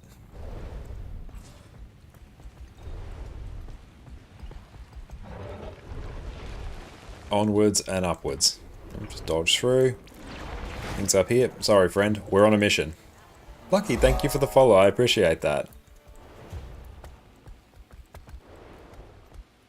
And we're super close to 9k followers as well. Thank you all so much. Isn't it POF that gets you the first free shared inventory slot? Maybe, Jinxie. That sounds like a correct thing, but I don't know for sure. Okay. Magnetite shards. Buy all of them. Don't show again. We have them now. Usually if I want to go to Lion's Arch Aerodrome, I'll go to Mistlock Sanctuary first and then just instantly port to Aerodrome. Depending on where you are in the world, it can actually save you quite a bit in teleportation fees. Porting from End of Dragons up to Lion's Arch Aerodrome is like 10 silver. Doing that 3 times is a glob of ectoplasm. But also, you can generate more gold probs by doing this. That looks like everything. Oh, I still got 2 more. Why are we wasting Wingate shards? So we can convert them to magnetite, buy a ghostly. Either send it or the gold over to EU.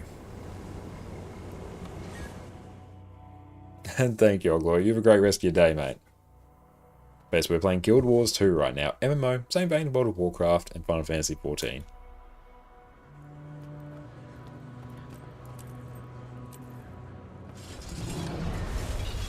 So the game really didn't want us to burn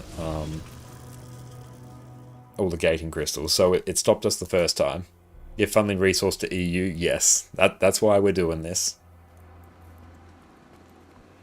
Because honestly, I feel like we're at the point where once I send this stuff over, I can just craft another legendary rune. I feel like that could straight up be the next thing we do.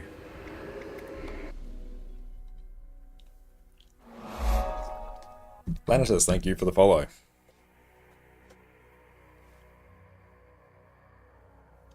That is taking a hot minute to load. Way more than usual. That's interesting.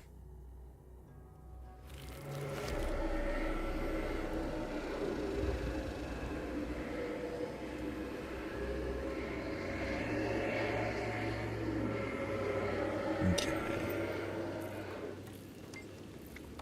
Let's just get a power infusion. There we go. 20 gold. Here's mine. We now sell that. Just drop it by a gold. And then we leave.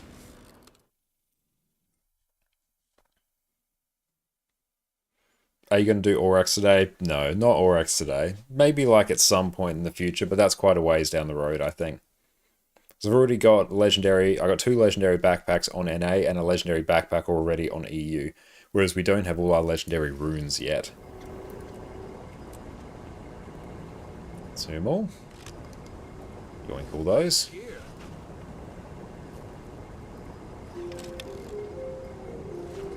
We almost guessed like the exact perfect amount of fractal encryption keys, especially because we had 2 more waiting on the trading post. Where do legendary runes stand in the order in which you should craft legendary? Is a phenomenal question. And thank you, Dantalian, for the follow. Gonna do Aurochs, but take your time with it and sell Shadow for a big profit. Yeah, that sounds like a good time. But yeah, so in terms of the order, I would go legendary accessories first. Actually, let me just pull it up. I would go legendary accessories first. You can use them on any character, so insane value. After that, I would start going for, assuming you play every, set of characters somewhat equally, heavy, medium, light. You play a variety. Then I would put armors after that. Then I would put sigils. legendary sigils. Then I would put runes. Then I'd probably put the legendary relic. Then I'd put legendary weapons. I'd put legendary weapons at the bottom of the list, in terms of how much utility you get from them compared to everything else. If we're just talking about pure utility, obviously if you like a legendary skin, go for legendary skin. But yeah, so I'd go accessories, armor, sigils, runes, relic, weapons. Just talking pure quality of life. And legendary relic is quite painful, that's why I'd put it down quite low.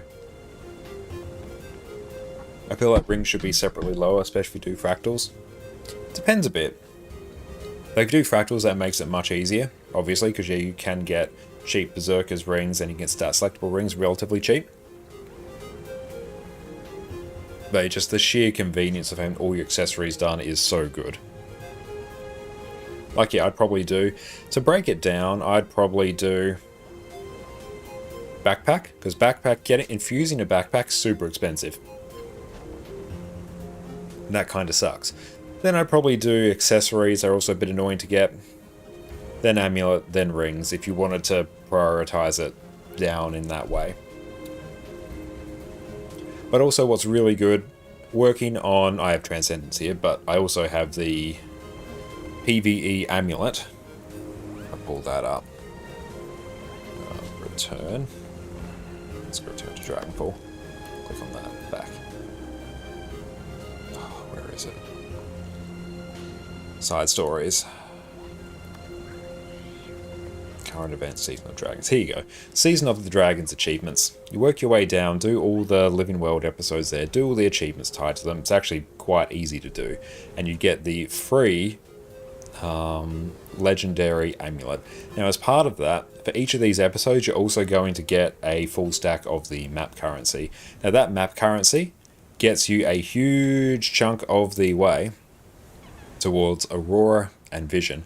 So you can basically work on these simultaneously, and also if you're working on Conflux and World vs. World at the same time, once you are done with your gifts of battle that you need for Conflux, you could then cycle it over to do the the Living World reward tracks. The particular Living World episode reward tracks. And welcome in, Greenbus, how's it going? You can do Living World reward tracks, and that will give you the weapon or armor skin that you need as part of the collection for Aurora. So by working on Conflux and doing it that way, you're also working on Aurora and Vision at the same time. Although not for Jahai Blast for some reason. But yeah, so doing... And thank you so much for the follow, Uki, I really appreciate you. Also helps for Sky Scale Normal Unlock, yeah, and you need that for Vision as well. So you're working on PvE Amulet, allows you to work on Aurora and Vision at the same time, and doing the World vs. World for Conflux means you can also work on these at the same time. So those four sort of feed on each other. And the World vs. World rushes are great for knocking the Gifts of Battle parts out. Yeah, if you're able to hit up the World vs. World rush, definitely do it, because yeah, you can sort of really speedrun a whole bunch of Gifts of Battle, which will finish up everything you need for Conflux. Then that's more time you have to actually do the reward tracks for the Living World episodes, or just load up on more Gifts of Battle. How is it possible this potato sticks to your head so tight? Trade secrets, can't possibly disclose that. Cool, we got some stuff back there. It's a part of me now. It is. There we go, 70 gold. We have made much gold and completely consumed all of our fractal keys. That was perfect. That could not have been more perfect.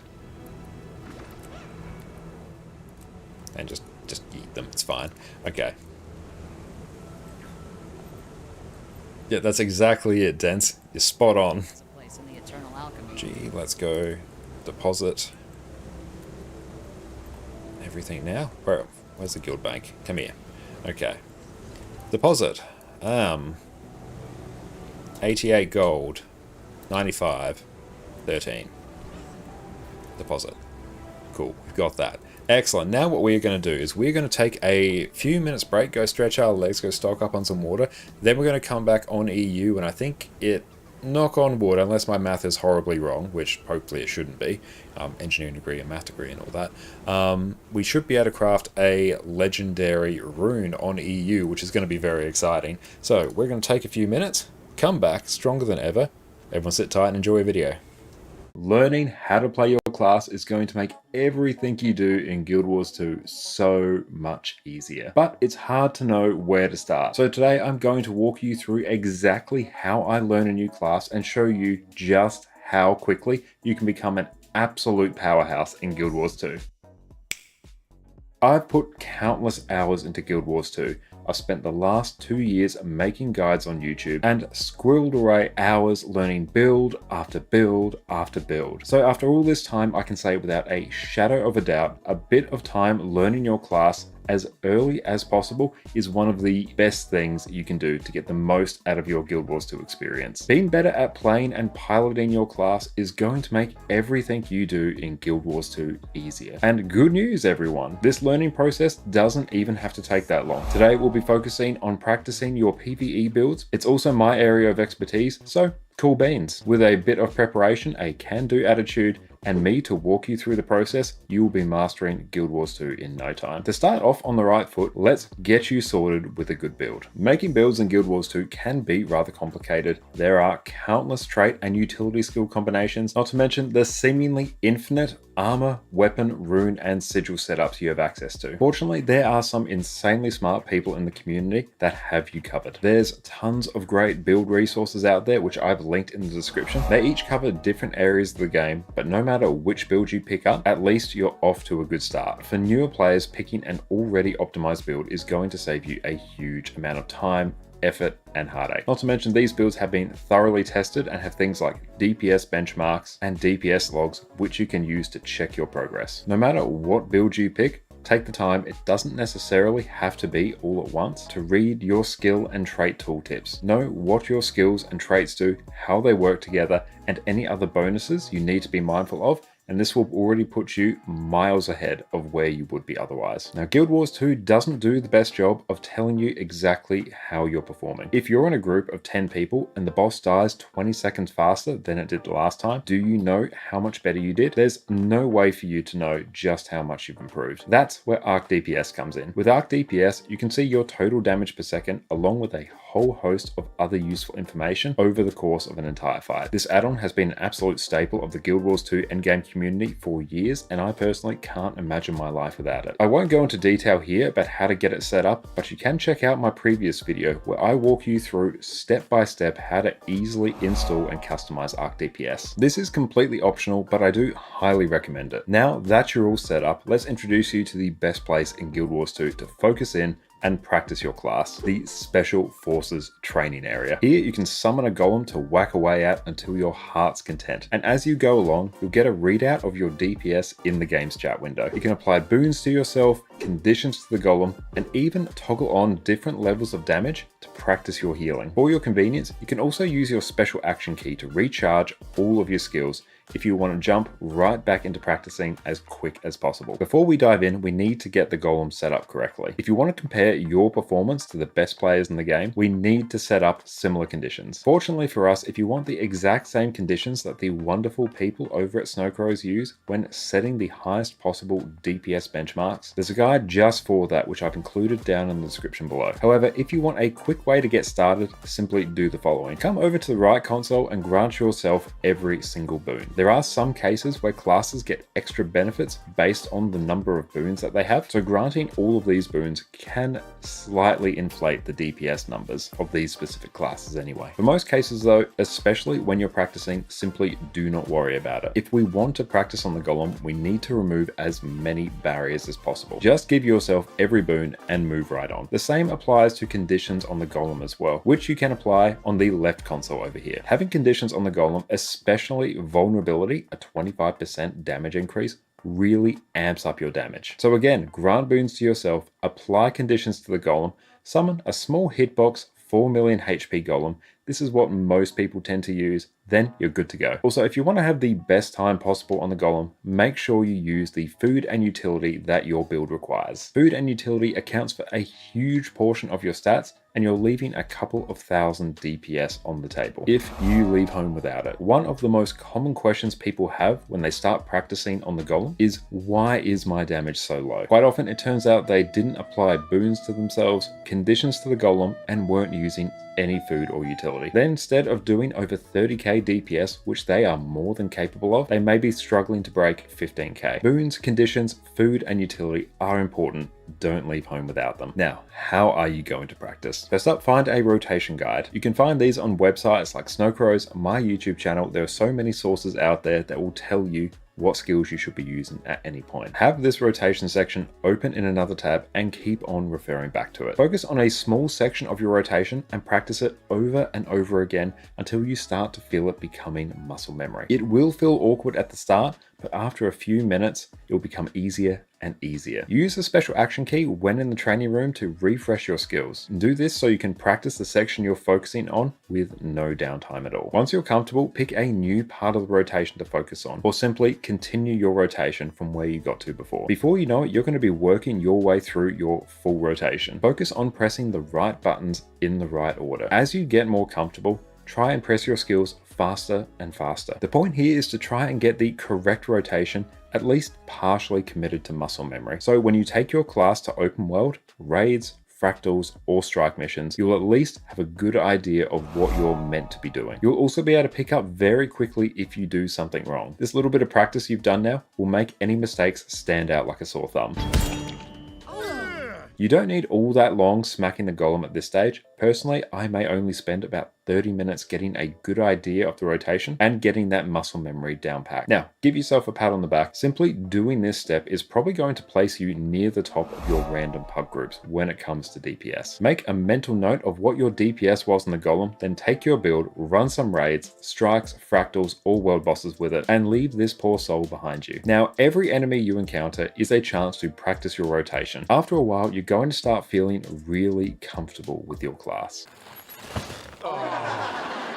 You know the order that you need to press your skills, you know the timings, how they feel to press, and you've even started making tweaks for certain enemies to make things flow that little bit better. Now, after a few days, weeks, or even months, come back to the golem training room. Practice your rotation just like you did before, and watch as your DPS has magically increased. By getting a rough understanding of your rotation, blasting through some content, you're now well ahead of the curve. Double check the ideal order of your skills in whatever rotation guide you're looking at and see if any bad habits have crept in. You might have taken to pressing some utility skills at different points in your rotation or skipped certain skills entirely. Now is the best time to iron out those kinks. Again, you don't need to spend long here, just enough time to get a few rounds on the golem in. See how much your DPS has increased and correct a few bad habits. Do this every now and again and you'll easily find yourself at the top of the DPS charts. Now for the eternal question, what exactly does it mean to be good? This has always been a bit of a moving target depending on how the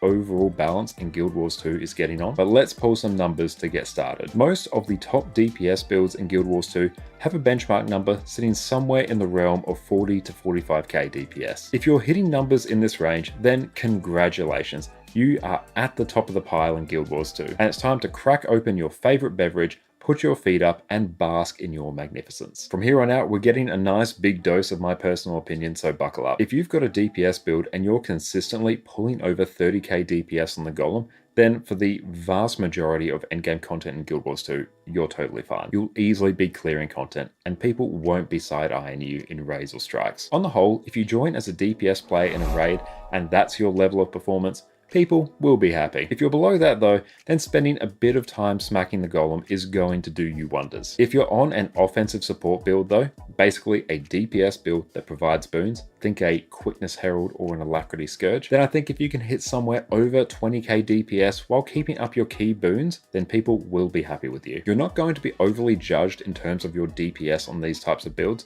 but people really want to see high boon uptime for quickness and alacrity in particular. Endgame groups in Guild Wars 2 are fully built around having as close to 100% uptime of might, quickness, fury, and alacrity as possible. So if you can keep these boons up, or at least the boons that your build provides in particular, while doing over 20k DPS on a golem, you're golden. For healers, it's a bit different though. Benchmark I like to personally use is if you can out-heal the extreme damaging AoE on the golem while keeping all your boons up, that is a great starting point. A lot of being a healer in Guild Wars 2 is reacting to specific fight mechanics and being able to adapt your build to suit different encounters. This is a great start though. Another way I like to think about DPS numbers is in terms of percentages of the benchmark numbers. If you have a build set up correctly and you hit your damaging skills off cooldown reasonably quickly, that should get you about 70% of the benchmark. Pressing your skills in the correct order at a reasonable pace, i.e. doing the correct rotation, should get you to 80%. Performing the rotation correctly while pressing your buttons as quick as possible with minimal downtime will get you to around 90% of the benchmark. Personally for me, and we are back. Welcome back. And yeah, sure thing, girl. So we can do the new fractal. So just before I head off, what I'm going to do now is just place some buy orders for our legendary rune. Because yeah, we should be able to blast that out. Assuming that I am not incorrect. Let's take that.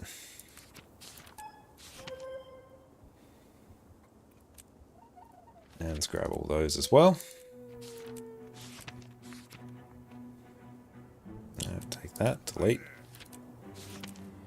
And I assume you're watching that tutorial? Well, you can watch all of our tutorials at any point over on our YouTube channel there. And thank you, JVP, I really appreciate that.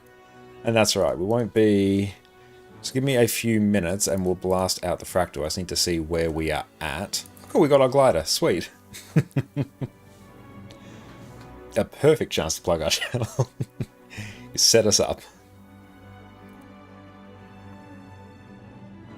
Okay, let's withdraw everything. And I'll also pull up the rules to efficiency.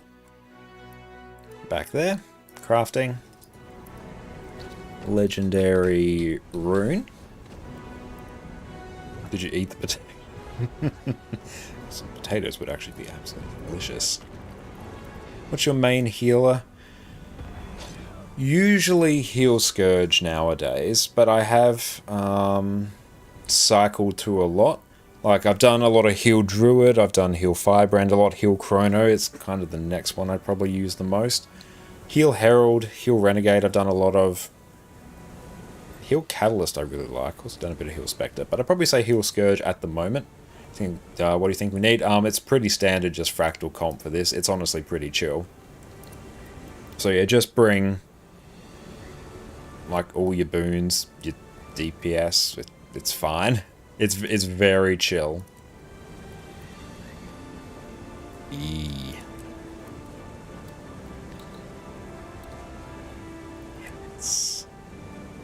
Yep, we should be good. We should be good for gold. Should be. Hey Scuba, thank you so much for the raid. Welcome, welcome in Raiders. My name is Connor, or ConnorConCarne, and you can also go check out my YouTube channel there, where I do all sorts of Guild Wars 2 guides. Scuba, what is up? Everyone, go check out Scuba over on their Twitch channel and go hang out with them if they're live. How you going, mate? What you get up to on your stream? Zafro, thank you for the follow. You would choose a Char Scourge and name him Connor. I am so honoured. Thank you so much. But yes, great choice. Scourge is a fantastic healer, and also even after the balance patch coming up, I think it's going to be a better healer then.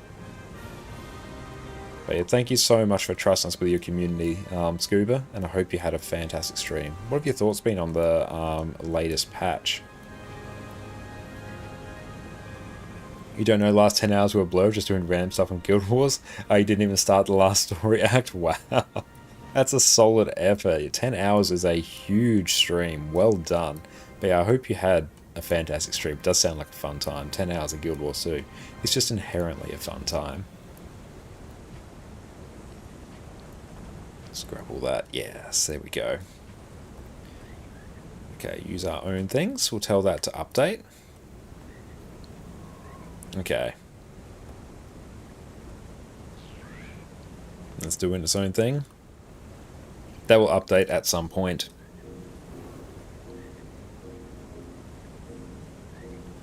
What would you recommend for a solo open world rev build? Something with high sustain for soloing champs and stuff. Great question. I actually answered this in my Discord the other day. So let me just grab the link to that. And then I can sort of expand upon it.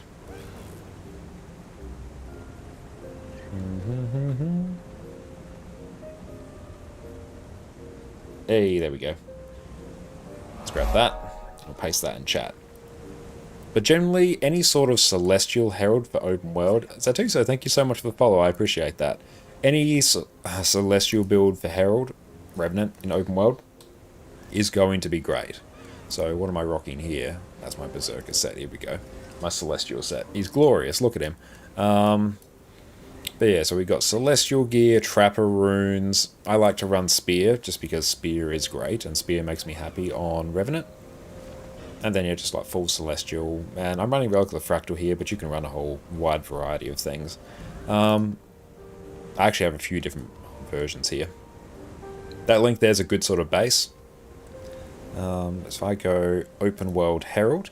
So really any sort of variant of condition damage Revenant with Celestial gear is going to be insane in open world, just due to how Herald is.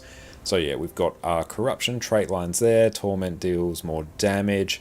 When you chill flow, you also inflict Torment. I think that actually works like a little bit better on Spear, but you can honestly like run Pact of Pain there as well. It's kind of much of a muchness. And Permalating Pestilence. So whenever you swap legends now, it will transfer conditions from you to your target. Are we starting Ceres this Sunday, even with the vote still missing? Yeah, I think we will. I'll put up a separate like RSVP thing to let people know and get them to, you know, fully confirm and see if we're good. But even though it's not like the most unique fractal, I prefer this design compared to things like Silent Surf and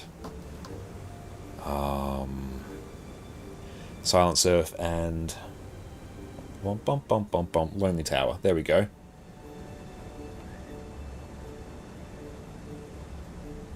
Oh yeah, and the portal tome is super nice.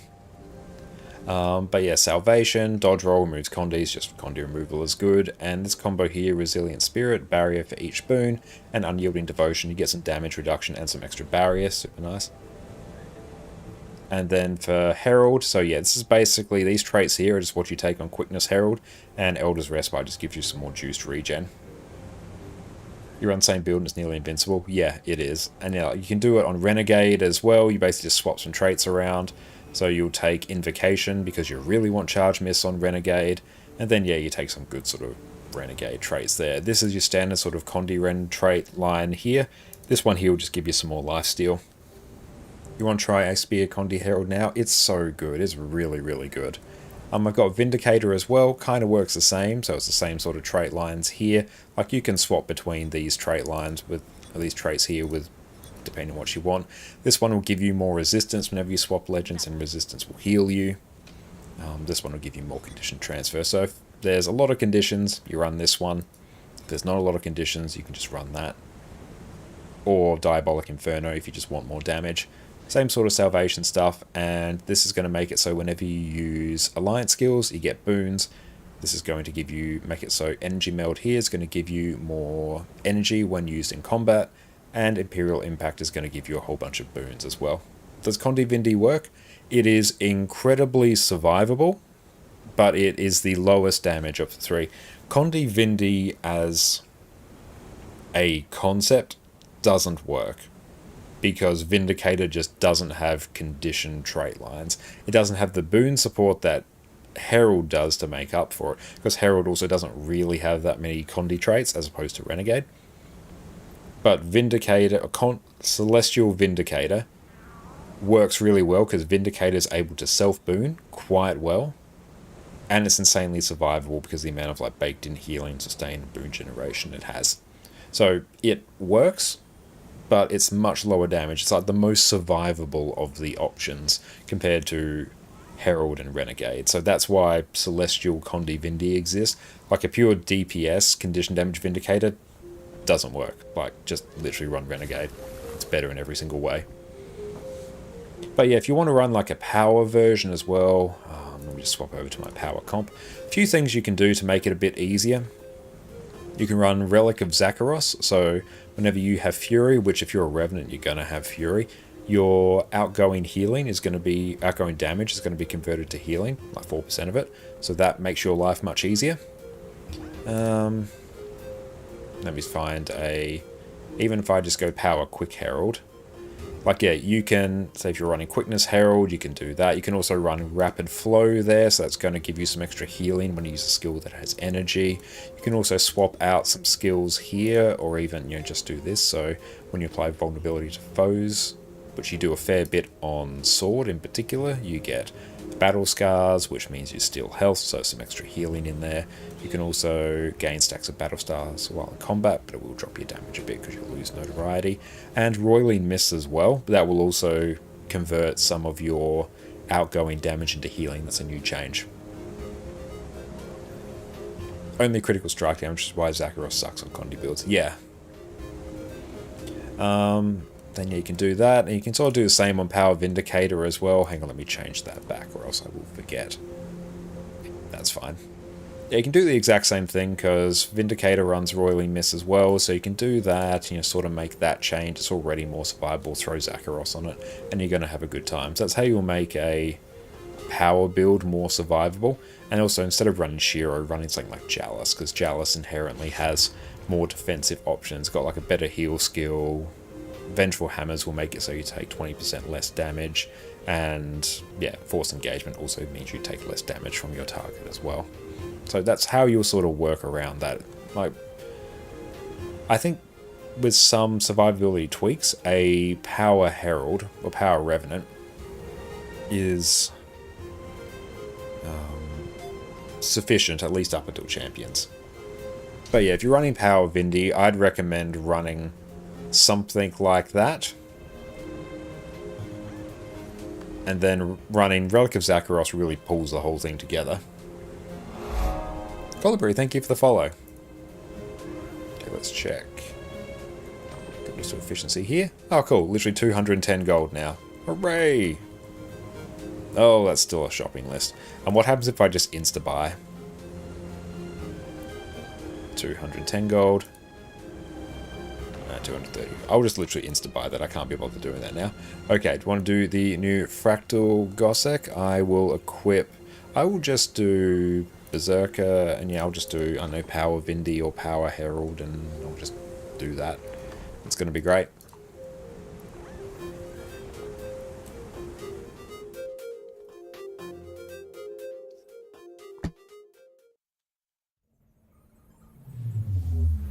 Okay, cool. Yeah, we'll throw this in there. We don't even need a healer for this, I think. Let's go Fractals. New Fractal. It is indeed chill. Yeah, we'll just do tier 1, just so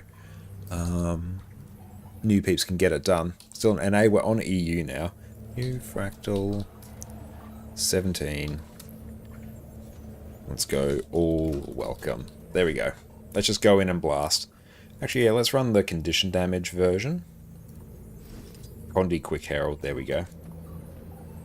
Now join then? Hell yeah, just join up on us there and... Oh, but that literally filled instantly. Woohoo. What's all that stuff? Yeah, we got the glider.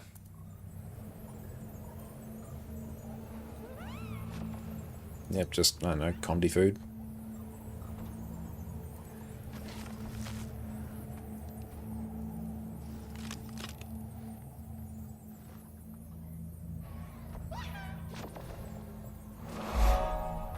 I think these peeps are in the wrong fractal. And let's exit Gossek. Oh, Faro, nice. Okay, no, they're coming in. Excellent.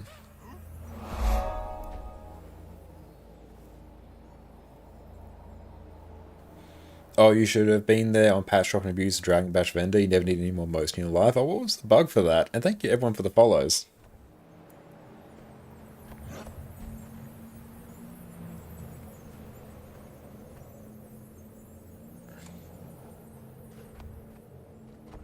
Hang on, where are we going? We're just doing the fractal? Do we have that now? Preview. Oh, it's very pretty. Look at it. Glorious. But yeah, let's do like Spear Condi Herald. Yeah, we'll just go blast.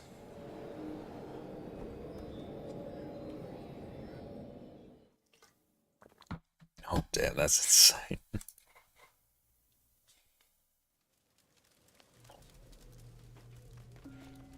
So if you have, we'll go interact with memory fragments here.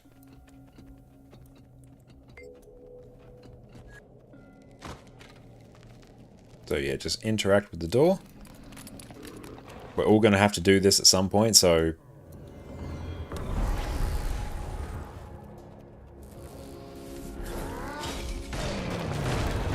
Wait! Don't leave her behind. She cried out for you, but her voice was so faint. Even I could barely hear her down in the dark.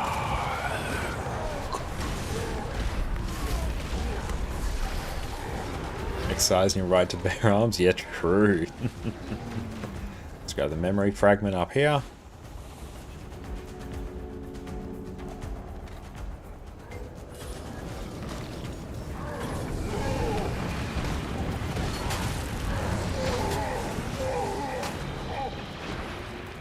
Cool, yeah, so just interact with that. Cool, just keep an eye on any memory fragments if you see them. Because, yeah, it's just another Achievo for you. Life fire frightens my ice brood. Why not surrender it all? As she did. Find peace with us. As she had. Let's interact with that.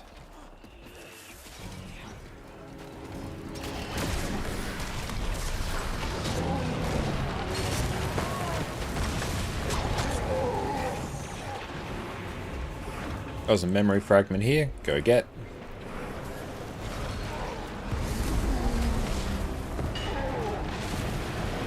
So yeah, when you see them, just go get them.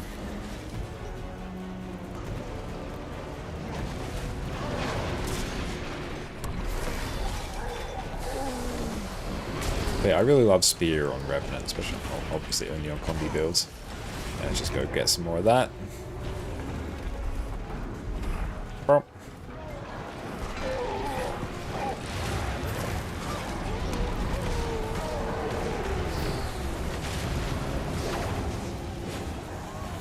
I like that we have a fractal that is not in its previous iteration of my boss design. Sanqua Peak, God tier fractal, Lonely Tower, not God tier fractal.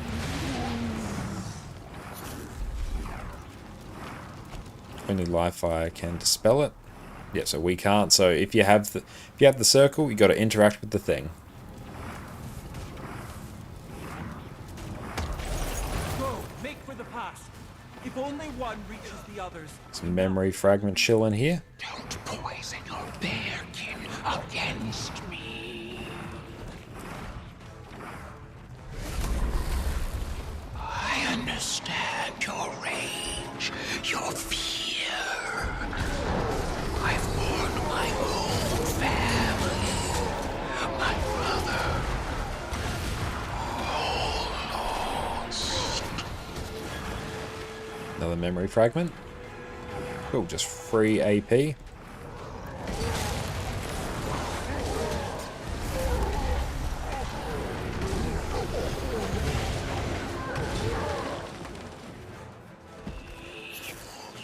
Yeah, Brave Arena to remind us how much they, wrong draw mag, true. Interact if you have white circle. And yeah, this is not spot on music. Hey, thank you for the hydrate. All 6, nice. If you have the white circle, just interact. Need everyone to do.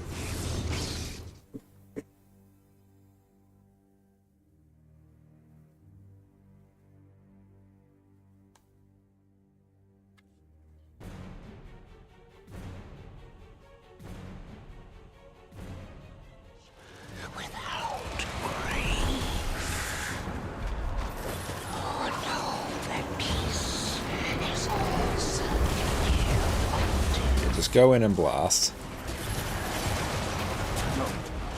Don't say her name.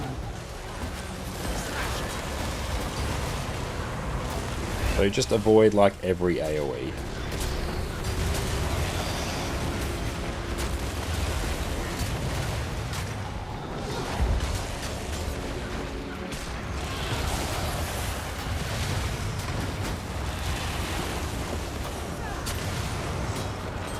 Here I'll actually put snap target on because it's just one boss.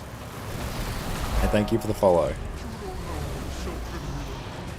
Keep her name off your lying tongue.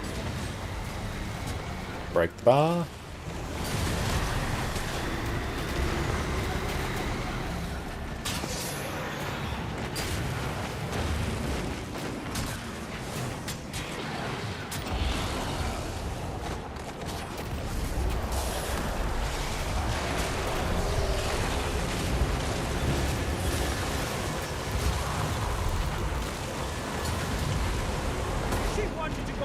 Hey, thank you for the stretch as well. She wanted to feel the sun again. But yeah, like, Combi Quickness Herald, it does pretty good damage. It's simple to play. I'm basically just spamming my spear skills mostly off cooldown. 5 being top priority, then 2, then 4, then 3, depending on how much energy I have. Got Code as a playable race, but only the fractional. True. Yeah, they showed us it could be done.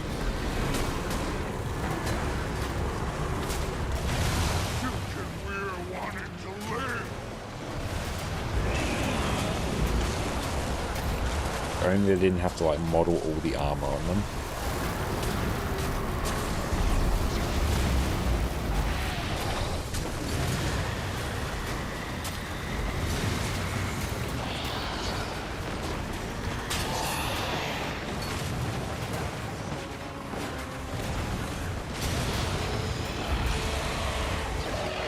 You understand? Nice. War of sacrifice. You feel no warmth and have none to give. Empty you are. Grab that. Small astral claim. Poor, wretched thing. Or we will just leave party.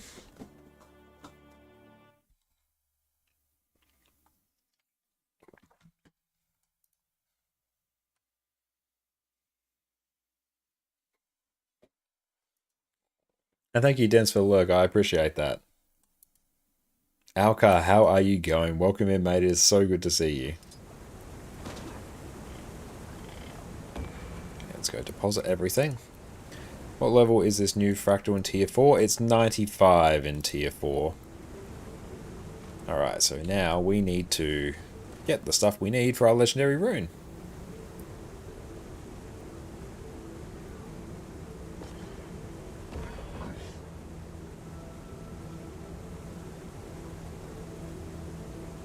Oh, 37k AP. Nice. Hell yes. Alright, let's get crack-a-lackin'. Okay. Charm of skill. I'm just going to insta-buy because I'm a goofy goober. Impulse, control, carrot.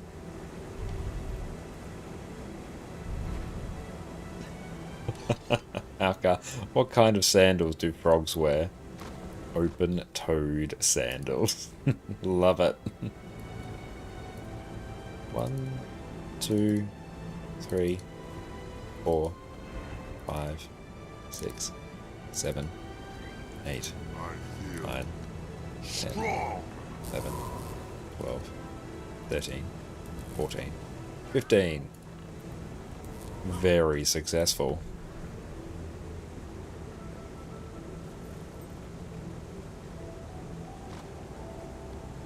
An odd amount of things it's telling us to buy. All your specials are done? Hell yeah. Fascinating. Don't know why it's telling me to buy that, but I will trust in Guild Wars 2 efficiency completely.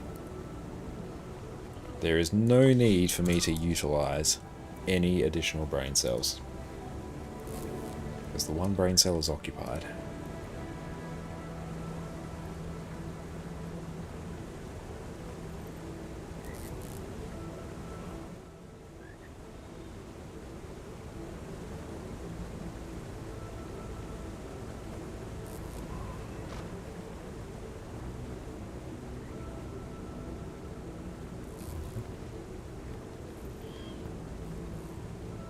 Brutal brain cells time. Two sides of the same coin. Have one, have the other. In the beginning, heads is known, tails is nothing. Then heads is written, tails spoken. Later, tails is spoken less and less. In the end, both heads and tails are written. That's a tricky one. What? I don't actually understand what the actual riddle is there.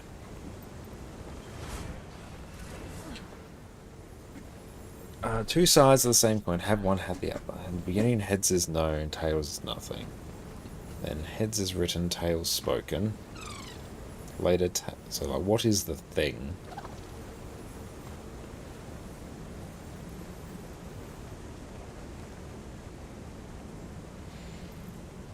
Does anyone have a guess on that? Two sides of the same coin, have one, have the other.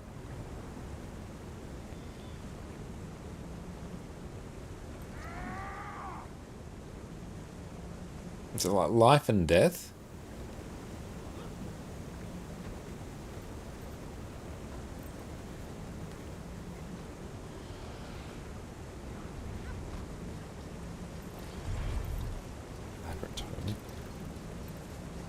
Yeah, is it life and death? I'm taking a bit of a not stab in the dark, but that feels like it could be an answer.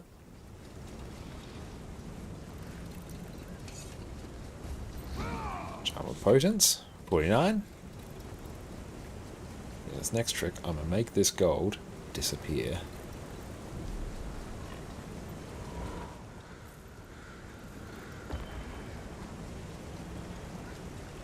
$98.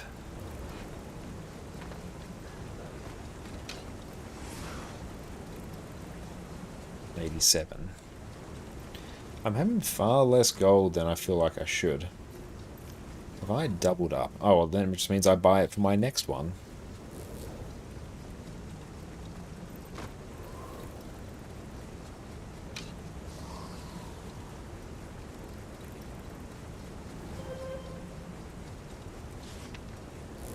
Oh, thank you very much, Gossek. I really appreciate that. Thank you.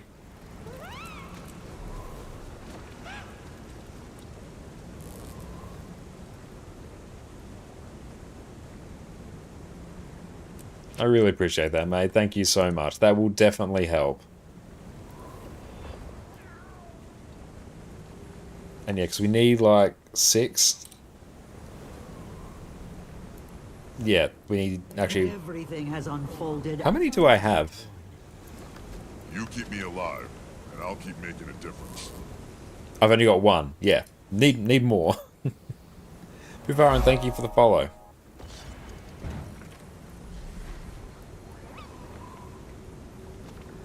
Vecto, 29. Okay, now we're getting close to the... getting into the cheapies.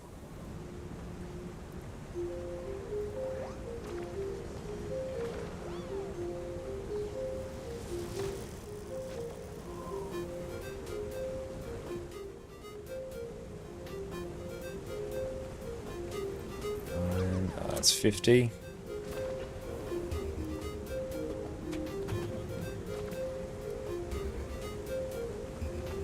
Radiant Dust, 50. Close-ish. We've actually bought stuff that goes towards our next one by looks.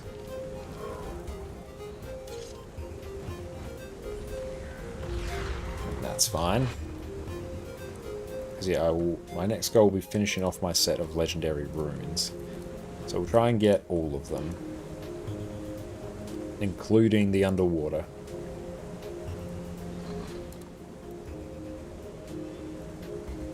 Large scale, 225.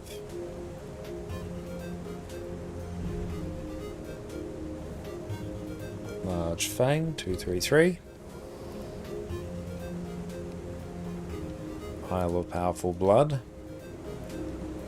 221.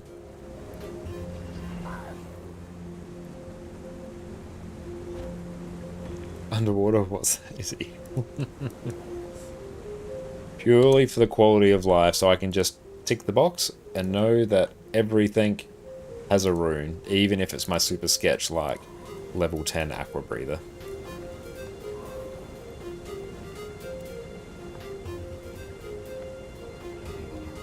And then I have to wonder if I work on underwater sigils or weapons. I feel like it would be good to get underwater sigils done because it would be really funny. And also then it means I don't have to worry about provisions tokens ever again.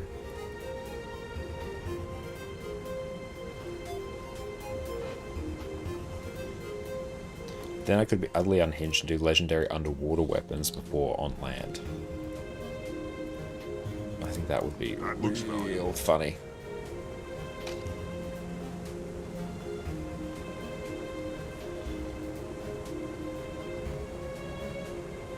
Okay, so we've done that now. We are now the proud owner of many things. Let's tell this to... I'll call that it will update. Straw Cats, welcome in. It's great to see you, mate. Hope you're having a great day. Everyone, go check out Straw Cats over on Twitch. Legendary Aqua Breather one. Yep, do want that. But yeah, we are doing a legendary rune.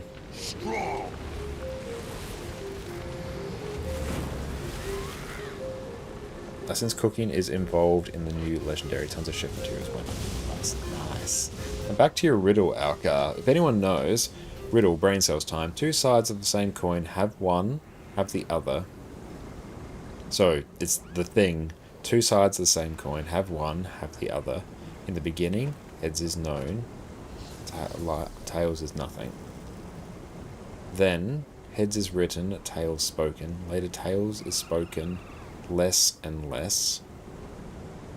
In the end, both heads and tails are written.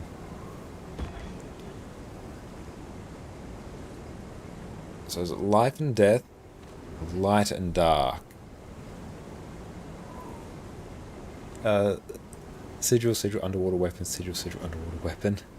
And then place the first made sigils for underwater into non-legendary. Yes. Yeah, life. That sounds like life. Like tales, like stories. Okay. Fishcat, thank you for the follow. Not life, but you're touching it. Okay. Age? Brigus, GG, thank you for the follow.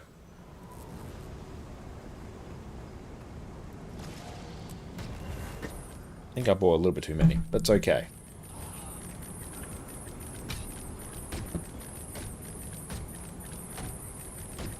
No, age and...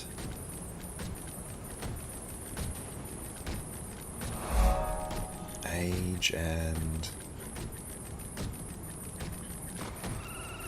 death, age, knowledge. Ernie, thank you for the follow. And I Enfer, thank you as well. And yep, still going strong. It's 11:11 here. Nice, that's fun. Age and experience. That's a good one. Not experience. You got like 2000. Hey, currently on EU or NA. You have the new backpack made if you want to see the die channels. If you're on NA, I'm on EU at the moment. Usually not on this long. Oh yeah, during like big patch drops and drops weeks, I'll usually stream for a hell of a lot longer. But yeah, we streamed earlier today, streamed in the morning, then we took a few hours off to go catch up with family. And then we came back and started streaming about our normal time.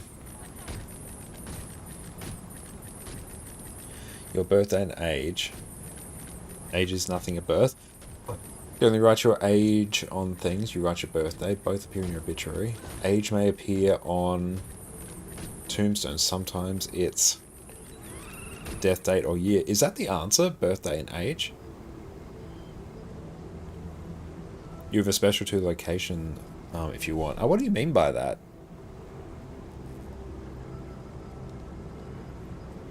Oh, that's the answer. Oh, nice. Age was super close. But yeah, thank you for the riddle, Alka. Yeah, that one was a tricky one. That looks valuable. I'll port to you there and we'll see what's what. That's good, because then I can have to head over to another character.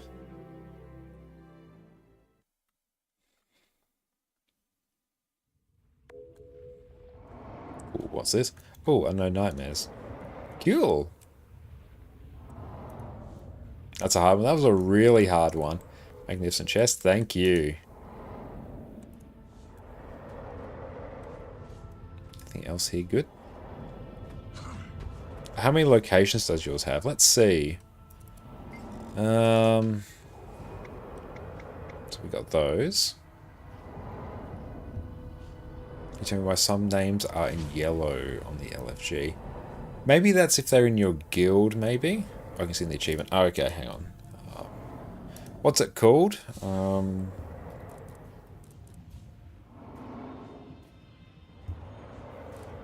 Yeah, what's the achievo called?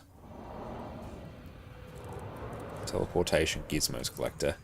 Okay, yeah, we have that many. Thanks, Afaro. Thank you, my friend.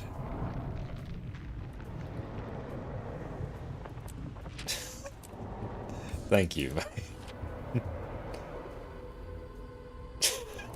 That looks valuable. Even is the teal bloom. Thank you. I appreciate that. The blueprints as well. Very nice. Okay, let's head over to a tailor.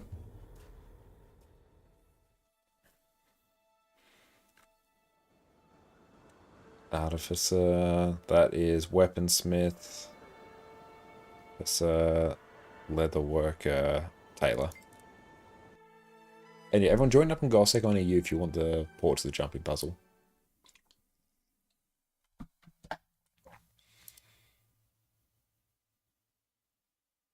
No, I've not done Chuka. Not on this account, no. I've done it on NA.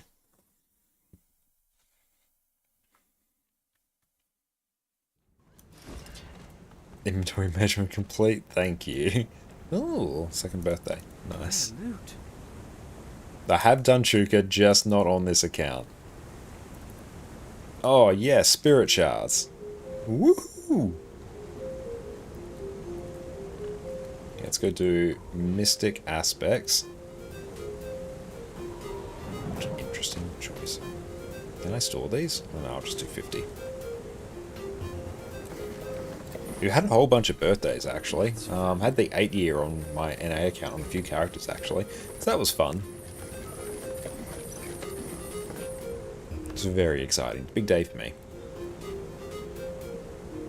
Oh, now this one we have to head to a different tune. Let's go on to the Ranger. Then I think I can just stay on this one. Yes.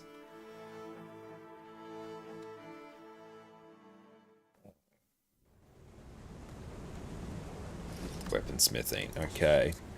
Now we just click the gift.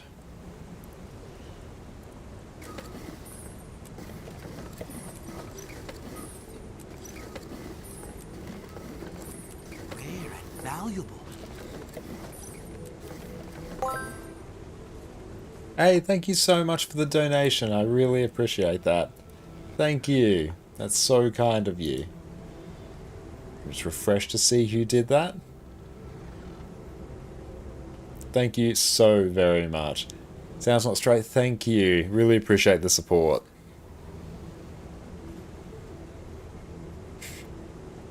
One way to make gold. Thank you so much for supporting such a wonderful cause there.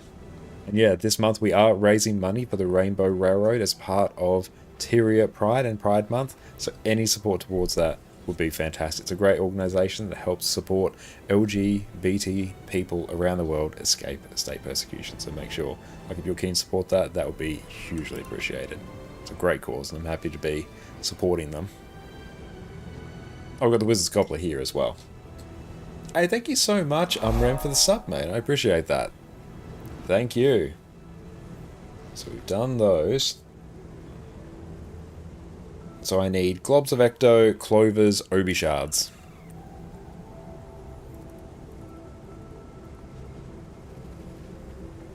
Oh, 1k more magnetite, and you'll finally have enough for a full set of ghostly. Damn, that's awesome. Hell yeah. What are we crafting? A legendary rune. So there we go. That is the Gift of Runes. So we're going to do the Gift of Condensed Might now. Gift of Condensed Magic. Can we just like craft it now? Let's see. So we get Gift of Runes. Yeah, we can. Gift of Condensed Magic, Gift of Condensed Might, and Gifts of Craftsmanship. And simply put, in 3, 2, 1.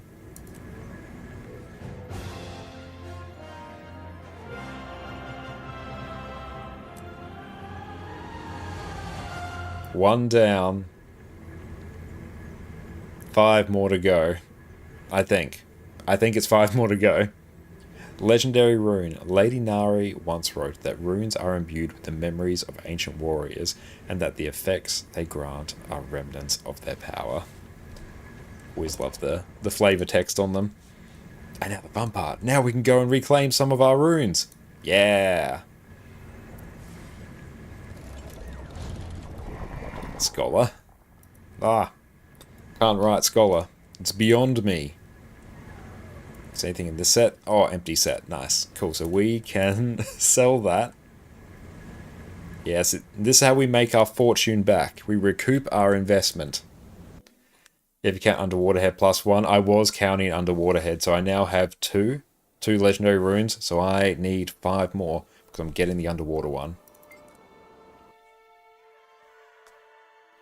Isn't that like the most quality of life legendary aside from maybe legendary relic? I think I would put sigils as more quality of life. And congrats on your drops. So I go accessories, armor, sigils, runes, relic, weapons. Purely because the relic, for how expensive it is to craft now, if you didn't get the free one back in the day as I did. For how easy it is to get relics comparatively to how much it is, I'd put that one down lower. So we rune the Scholar. Oh, another rune of the Scholar.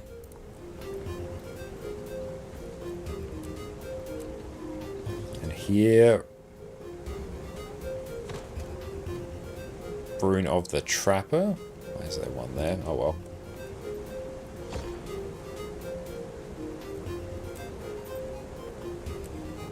What's in this one? Another rune of the Trapper.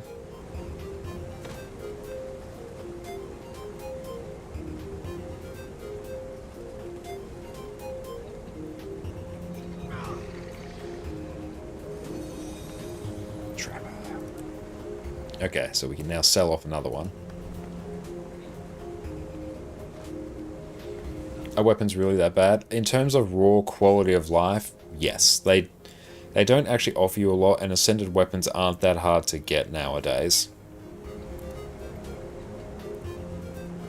Like, if you like a weapon for the skin, get it. But yeah, they're not great in terms of quality of life. And actually, in some ways, depending on how often you swap weapons, see, legendary sigils can be a bit suspect. Because yeah, whenever you swap a weapon, a legendary weapon, it doesn't retain the stats. So that's actually really quite annoying. But yeah, like spears are a very good legendary weapon to get because used by all classes. Swords also a good one.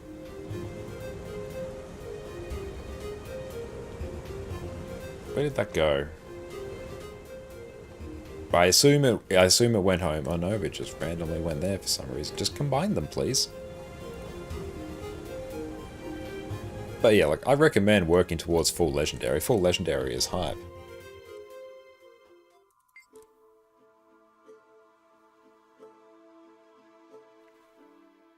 This is actually recouping a fair amount of gold.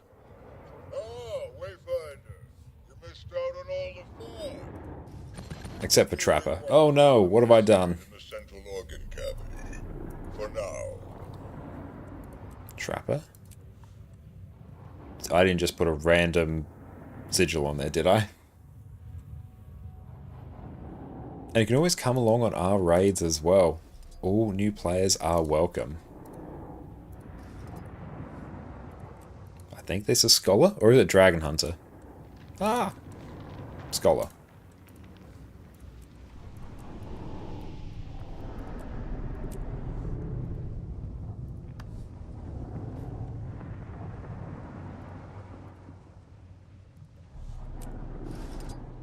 And this set, replace this with Trapper. Cool, we got another random Trapper rune there that, yeah, I'm just going to stockpile them.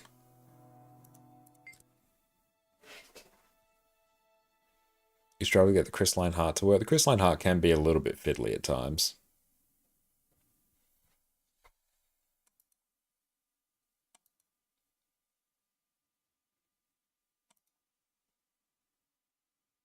And yeah, we can get the Bloodstone glider as well. Or the other two gliders, yeah. Let's try that at some point.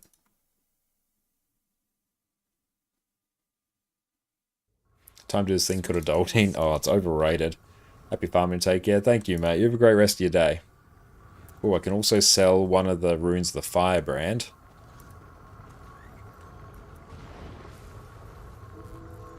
Is new patch good? Overall, I think new patch is pretty good. And it'll be good to do some sort of like Janthir Wilds retrospective as well. And yeah, raids definitely, people overestimate how hard raids are. Especially the first 4 raid wings. Honestly, wing 7's actually pretty chill as well. Swift and steady.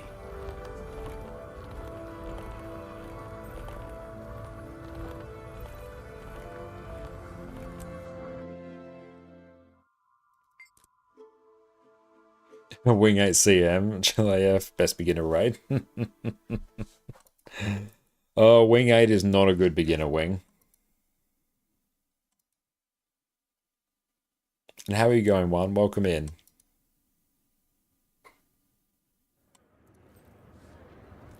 Ooh, we got some things to convert here. Hooray!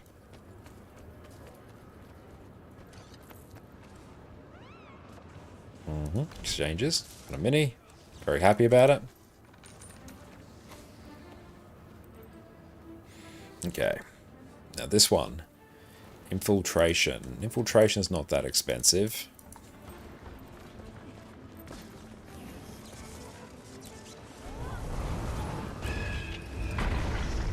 Monk, that can just... And even just freeing up some of these account-bound runes actually means there are certain other characters that I can gear up quite nicely.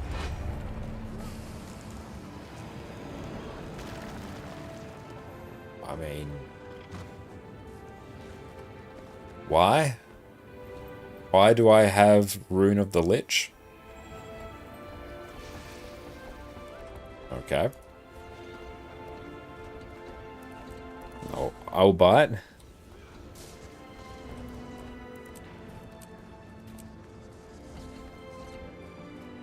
I don't know why it's there, but it is there.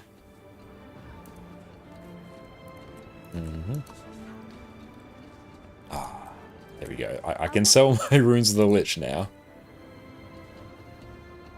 Oh, thank you, Ernie. I really appreciate you. I'm glad you're appreciating our vibes. Only the finest vibes here. Oh, cool. Still worth about a gold. And this character actually has a bit that it can deal with. I do need to revisit some of the Chronomancer builds, just do a bit of a sanity check on them. And we have all these characters as well. Like, so many. For some reason I thought that was Addy next week. No, it's a blanket. Addy's chilling with Jess in the moment. I'm glad the stream's actually been stable today. That's good. It's been a little bit unstable lately, but it's holding strong. Maybe actually using the Twitch enhanced broadcasting has been a godsend.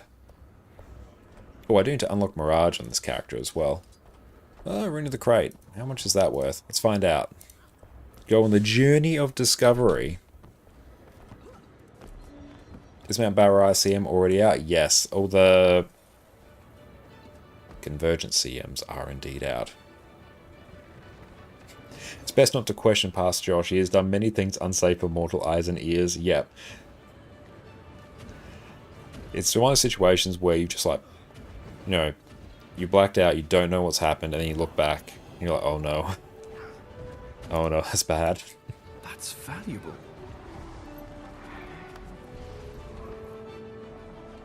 Oh, nice. It's actually worth a bit.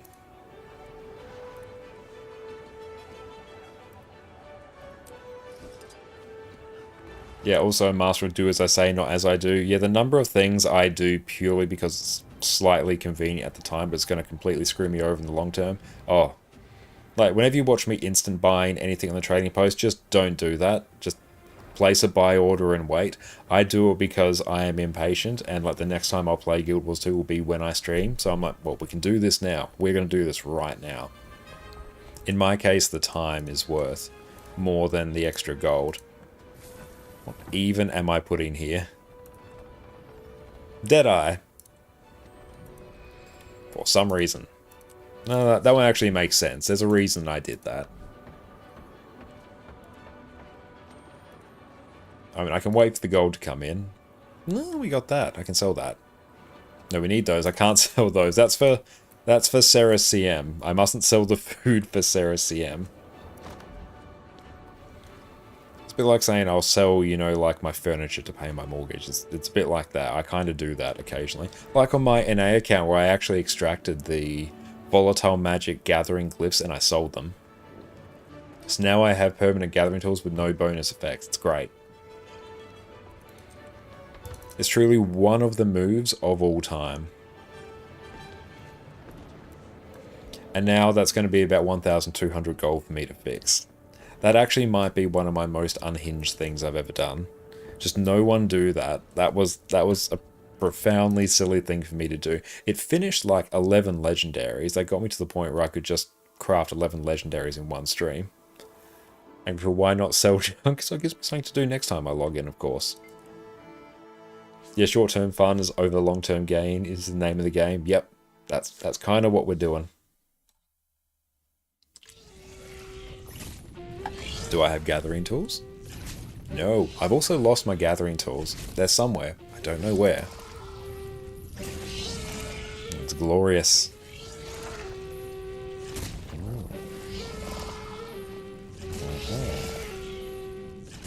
Hang on. We can do like a big brain play right now. Yes. Upgrade extractors. Actually unironically good. And I will demonstrate why. Live every day like it shall last. Yep. Grab that. Transference. Oh. Now we can sell these. Just buy infinite set of tools for every... Oh, yeah, exactly. Yes. Let the ransacking of the account continue. But actually, no, this makes sense because I do have like legendary sigils. I've been actually waiting for these to come back. Yep, that's fine. That lives there.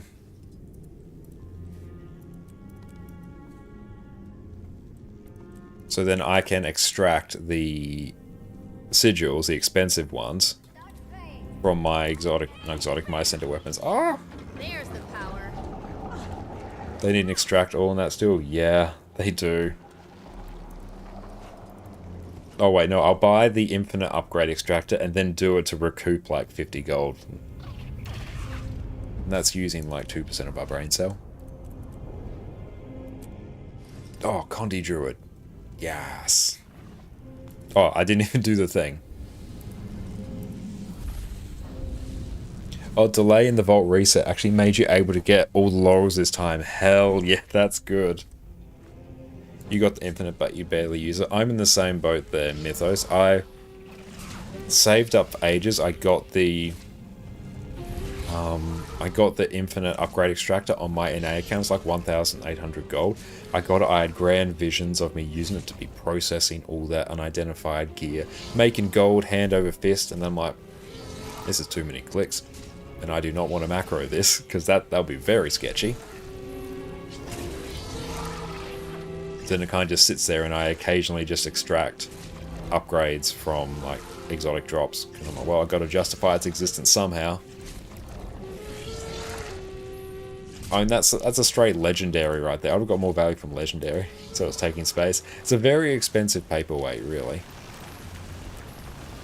Get a good one, that's nice. Yeah, like if you get a good Sigil of Force, Sigil of Energy is pretty hype. Some good sigils and stuff like that, and maybe some runes. Oh, what's this one need? Trapper! I have so many Trapper runes, I can gear another character in Trapper runes. And Madfish, welcome in. Best Guild Wars 2 streamer playing best healer class. Druid is one of my absolute favourite healers. Paralyzation, yeah, that's a good one. You find one of those. Have I started playing the new patch? Yes, I have. We finished the story on this account. I haven't started on NA yet. We got the Wizard's Portal Tome. We're very happy about it. Oh, yeah. Oh, Portal Tome, including premium passes would be so good. Yeah, Paralyzation's like so much. I'm so glad I have legendary sigils now, so I can actually do those. How's it going? Welcome in. Great to see you. Hope you're having a good one, mate. How are you going? Best Guild 2 streamer no longer playing best healer class. We might find our way back to Druid in time. We always return. Can't keep us away. What's here? I clearly just did a PvP thing here. No stats on everything. Let's leave it like that. Yes. Unhinged, just the way we like it.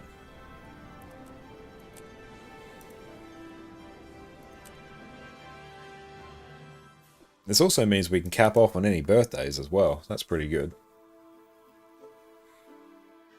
I've tried new Fractal already. Yeah, I've done the new Fractal. It's definitely more on the simple side, mechanically. It is by no means an involved Fractal at all. It's quite easy, honestly. So much so that I did it with my UI turned off thanks to Hafaro and friends. It's basically just run between mobs, kill them, open doors. But it's better than Lonely Tower. Look at this perfectly clean inventory. It's so good.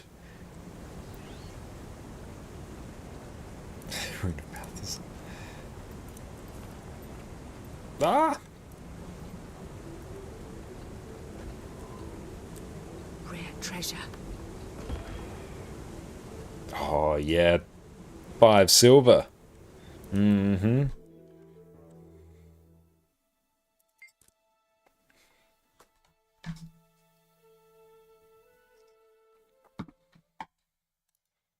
It's the problem with having so many. Oh, I honestly shouldn't. I might actually. I will try and do priority characters. I will try and do priority characters. This one doesn't have a legendary relic. Oh no.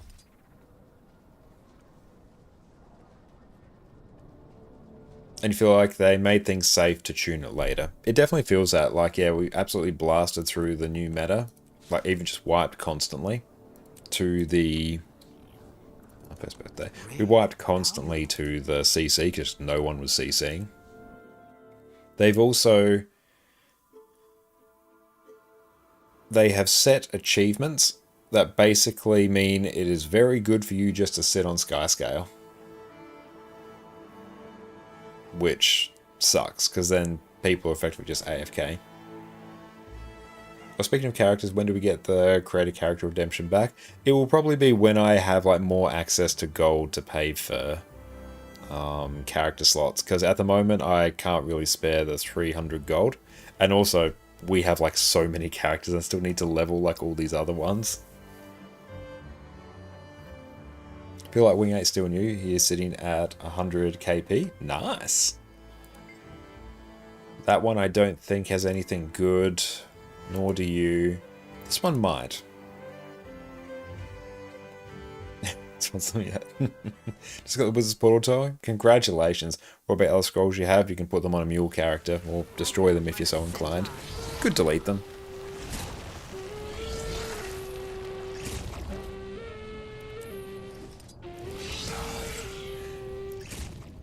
Okay, so I'm just trying to find like super high priority characters. Maybe this is an expensive one. Really, any sort of power ones, because Scholar and Dragon Hunter runes are pretty hype. Yeah, there we go. Money.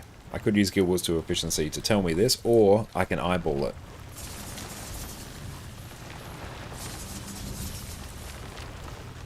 Anything in that slot? No, it's Trapper. Okay. No, I'm just going to leave Trapper there.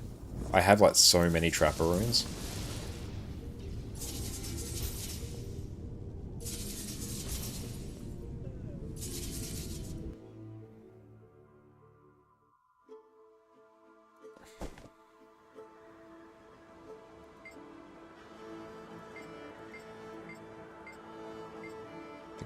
Fred. I feel like you're a power one.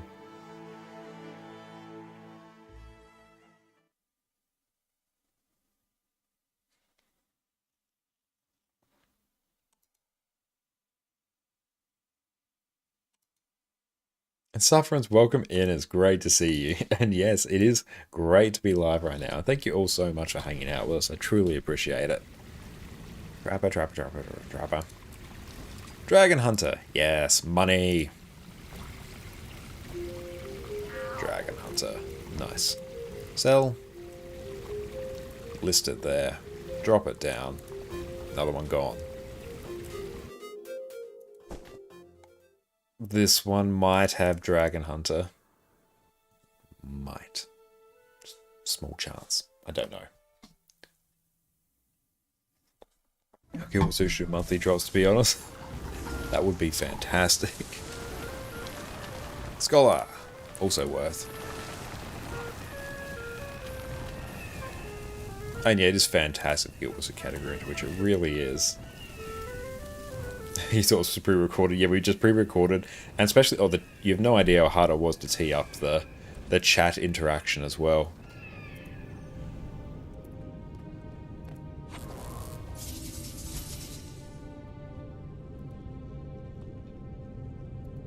What happened to these? Like, hello? Do you need these for the... Do you need these for the new back piece at all? I would not have bought these. Need for new back piece. Yeah, I was going to say, there's no way I would have bought this food if it was that much. I mean, yeah. Off your trot. I will get out of bed for 36 gold. It's funding another sigil. Gotta feed the noodle somehow. True. Oh. Impact in there. But I'm also using it. Do I upgrade it? No, I don't upgrade extract it. I keep that there and I deal with it later. Yeah. That's it. That's the play.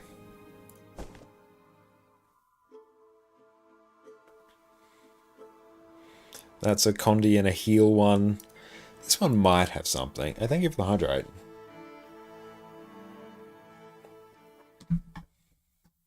A legendary feast incoming. Oh, I would love that. That would be so good. I don't care how much it is, I would craft it. I'd work on it. I don't think it will ever come, but that would be amazing. Got divinity runes for reasons. Traveler's not worth a whole lot. Yep, that's a world versus world tune.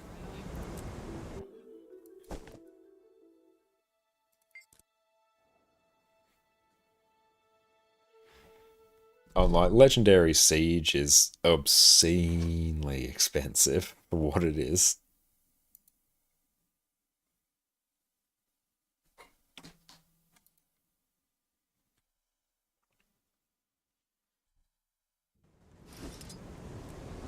How much are we waiting on? Has it sold?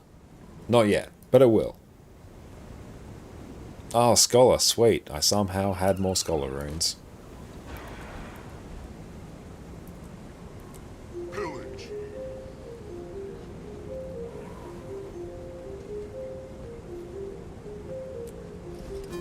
And that's Monk. Okay.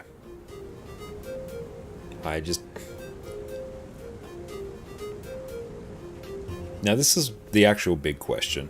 I have played this character in World vs. World.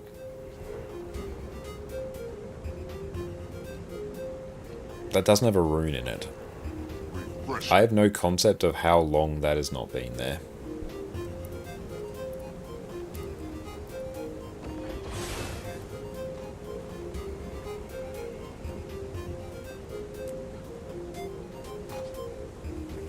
Oh, we got transference there as well. Oh, yes. Do I have a star floating around?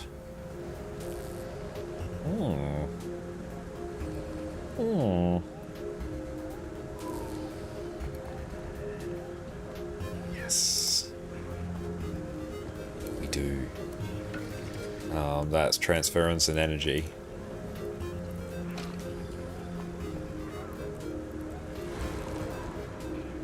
That's a pretty spicy one. Then, can I salvage it from here?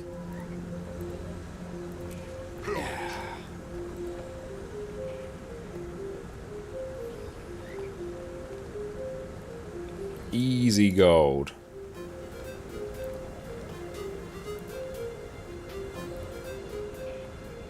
The unironically might actually start covering enough for another legendary rune at some point, once I actually get to the point of process everything. Put a random one there that can be salvaged at some point. But yeah, like the number of monk runes and trapper runes that we just got, 'tis a lot. Back. Nice, back in business. Okay. Let's see where we are at. I also am in need of many, many masteries. How do you like new Lightborn weapons? I love the new Lightborn weapons. They are so good. Oh, Dreadbull, thank you so much for the follow. But yeah, new weapons, they're hype. I'm gonna get some of them. They are very, very cool.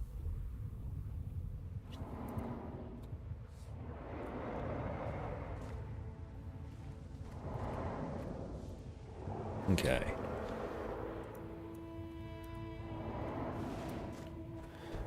Hooray! Can't glide.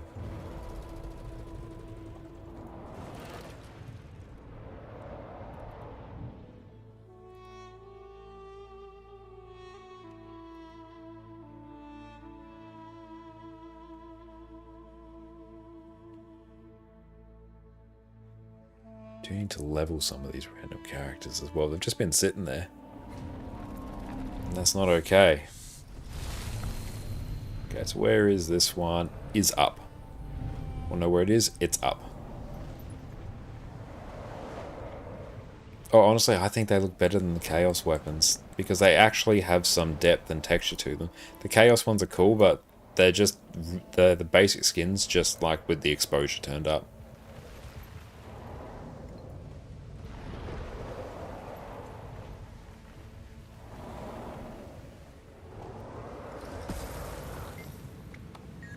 Did the patch feel rushed? It's a very good question. Overall, I don't think so. I think it is on the smaller side compared to some of the other patches we've got. But I do like what they've given us. In terms of bugs, it's actually one of the least buggy patches I remember. And any bugs that I have seen have been fixed like super quick.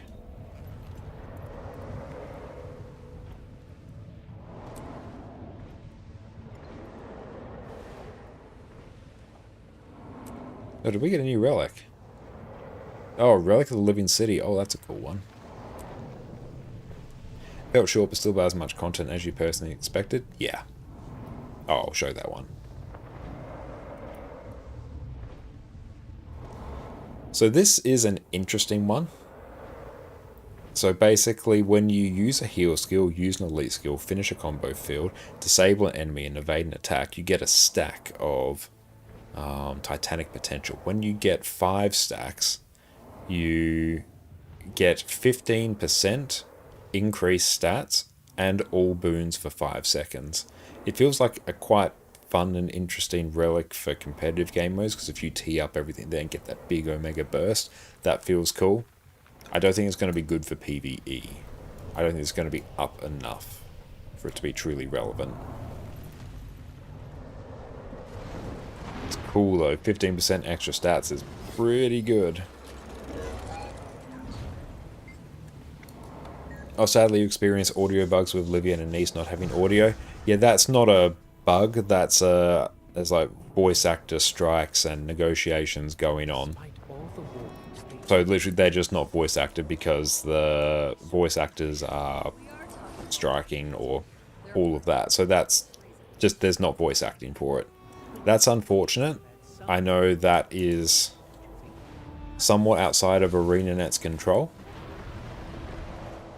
Or how much of it is in their control, I don't know, because obviously there's wider things going on in the voice acting industry.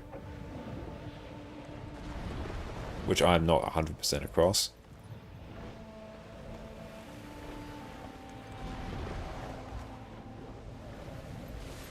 But we do have Queen Jenna voice acting now. Didn't have that before.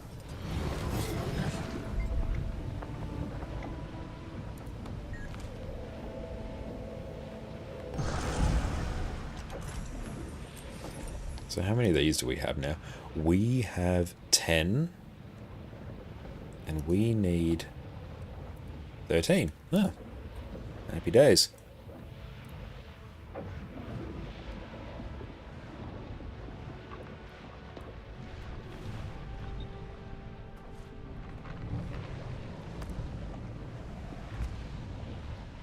And yeah, what like are the reasons why voice actors are on strike? Because I've heard like bits and bobs, but it's been quite a while since I've been actually up with it. I assume they are rightfully very mad about various, you know, forms of AI being used to replace voice actors. Even in the, honestly, even in the new version of DaVinci Resolve 20 that I use, they have an AI voice converter, and you can convert voices to sound like other people, and it's really weird, and it works really well.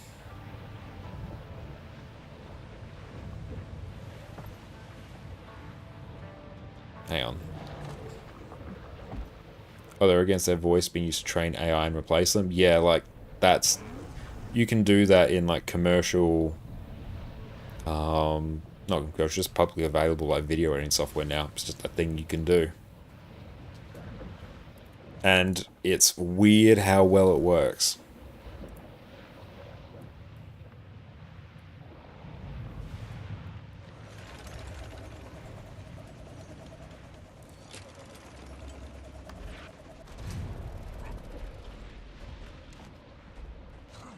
And yeah, especially on the AI front, there's so many things that AI can do very well, but so many things that still require the human touch. And like when you talk about voice acting, like yeah, you can sort of brute force an AI, like an AI voice model for it, but it won't necessarily get, and it won't get all the inflections, it won't get the specific tones that are needed to convey a certain emotion at a certain point that the voice actor would be able to actually get.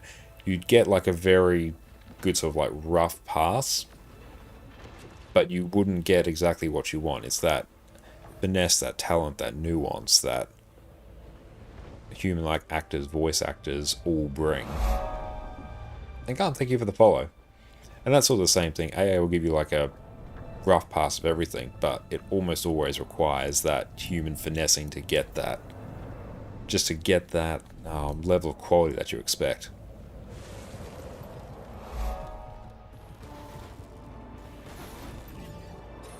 Yeah, reasonable usage, also fair payment for use and training data goes a long way. Like, yeah, if... Like, it's a case of... If you're going to use AI to train someone's voice, so the fact you'd never have to use them again, you'd have to pay them a hefty sum to be able to do that.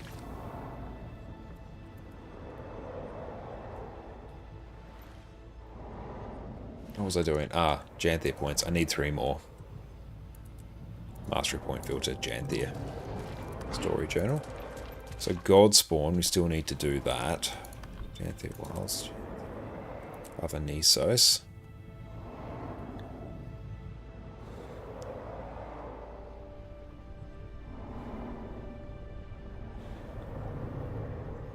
And convergences. Yeah, literally just doing those will get them.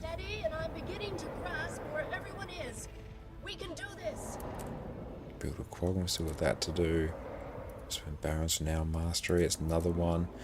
There's so many here.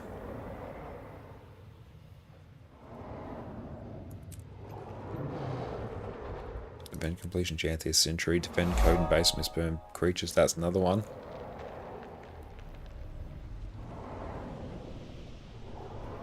AI voice acting is great for small creators. Thank you for the follow. Like, if you want to make a funny gimmick on one of your videos, like make an NPC talk to you, but for bigger enterprises, the quality they can provide should be the standard. Yeah, I agree. Like, yeah, it's one thing for, you know, me to make my voice sound different via AI for, you know, shits and giggles. It's a completely different thing to take an actor and actress and just replace their voice so you never have to hire them again. Which AI is not at that point yet. Executives would like it to be at that point, think, oh, we'd never have to pay voice actors again. But no, you'll get something that's rough and dirty, and you're going to have to get someone in to actually get you the quality that you want. It's actually, honestly, me just doing the convergences that will actually just fix that. Just silver, silver, silver. Oh, that's fine. And I'm on EU right now. Exclamation mark IGN. Always tell you where I am.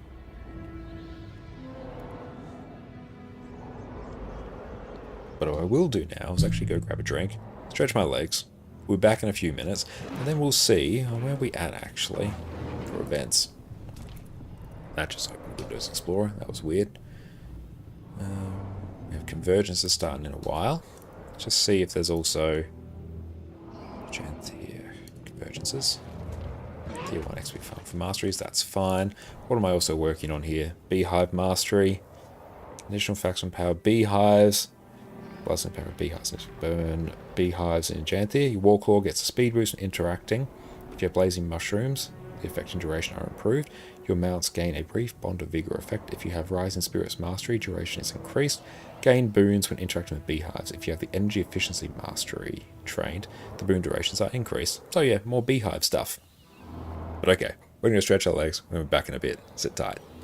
Learning how to play your class is going to make everything you do in Guild Wars 2 so much easier. But it's hard to know where to start. So today I'm going to walk you through exactly how I learn a new class and show you just how quickly you can become an absolute powerhouse in Guild Wars 2.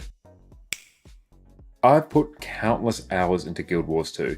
I've spent the last 2 years making guides on YouTube and squirreled away hours learning build after build after build. So after all this time, I can say without a shadow of a doubt, a bit of time learning your class as early as possible is one of the best things you can do to get the most out of your Guild Wars 2 experience. Being better at playing and piloting your class is going to make everything you do in Guild Wars 2 easier. And good news, everyone, this learning process doesn't even have to take that long. Today we'll be focusing on practicing your PvE builds. It's also my area of expertise, so cool beans. With a bit of preparation, a can-do attitude, and me to walk you through the process, you will be mastering Guild Wars 2 in no time. To start off on the right foot, let's get you sorted with a good build. Making builds in Guild Wars 2 can be rather complicated. There are countless trait and utility skill combinations, not to mention the seemingly infinite armor, weapon, rune, and sigil setups you have access to. Fortunately, there are some insanely smart people in the community that have you covered. There's tons of great build resources out there, which I've linked in the description. They each cover different areas of the game, but no matter which build you pick up, at least you're off to a good start. For newer players, picking an already optimized build is going to save you a huge amount of time,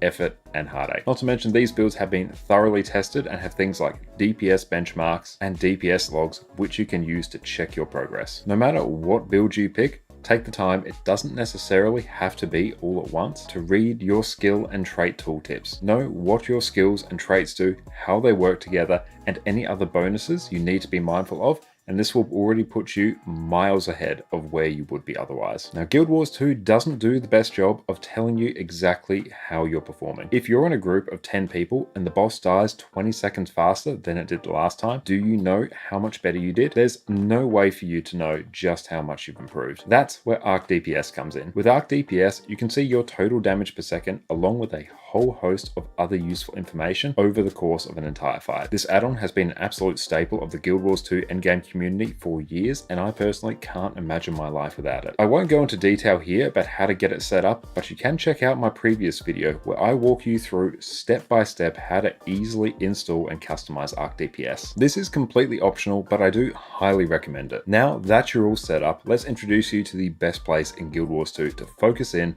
and practice your class, the Special Forces training area. Here you can summon a golem to whack away at until your heart's content. And as you go along, you'll get a readout of your DPS in the game's chat window. You can apply boons to yourself, conditions to the golem, and even toggle on different levels of damage to practice your healing. For your convenience, you can also use your special action key to recharge all of your skills if you want to jump right back into practicing as quick as possible. Before we dive in, we need to get the golem set up correctly. If you want to compare your performance to the best players in the game, we need to set up similar conditions. Fortunately for us, if you want the exact same conditions that the wonderful people over at Snowcrows use when setting the highest possible DPS benchmarks, there's a guide just for that which I've included down in the description below. However, if you want a quick way to get started, simply do the following. Come over to the right console and grant yourself every single boon. There are some cases where classes get extra benefits based on the number of boons that they have, so granting all of these boons can slightly inflate the DPS numbers of these specific classes anyway. For most cases though, especially when you're practicing, simply do not worry about it. If we want to practice on the golem, we need to remove as many barriers as possible. Just give yourself every boon and move right on. The same applies to conditions on the golem as well, which you can apply on the left console over here. Having conditions on the golem, especially vulnerability, a 25% damage increase, really amps up your damage. So again, grant boons to yourself, apply conditions to the golem, summon a small hitbox 4 million HP golem. This is what most people tend to use, then you're good to go. Also, if you want to have the best time possible on the golem, make sure you use the food and utility that your build requires. Food and utility accounts for a huge portion of your stats, and you're leaving a couple of thousand DPS on the table if you leave home without it. One of the most common questions people have when they start practicing on the golem is, why is my damage so low? Quite often it turns out they didn't apply boons to themselves, conditions to the golem, and weren't using any food or utility. Then instead of doing over 30k DPS, which they are more than capable of, they may be struggling to break 15k. Boons, conditions, food, and utility are important. Don't leave home without them. Now, how are you going to practice? First up, find a rotation guide. You can find these on websites like Snowcrows, my YouTube channel. There are so many sources out there that will tell you what skills you should be using at any point. Have this rotation section open in another tab and keep on referring back to it. Focus on a small section of your rotation and practice it over and over again until you start to feel it becoming muscle memory. It will feel awkward at the start, but after a few minutes, it will become easier and easier. Use the special action key. And we are back. Welcome back, friends. And Resi, how is it going? And yes, this stream is LGBT friendly. For the month of June, we are raising money for Rainbow Railroad as a part of, Tyria Pride and Pride Month. Fantastic cause, helping to support and protect LGBT people around the world. So yeah, this stream is definitely LGBT friendly. Welcome in. Okay, let's see what is waiting for us at the trading post. Just had a thought on our break. It would be good to actually demonstrate interesting ways to level. I need something from, I think, this character to actually... I don't need it to do it. Sounds not straight. Thank you so much for hanging out with us. Alright, off you trot then, I guess. Pillage. Start runestone. How much do those go for now?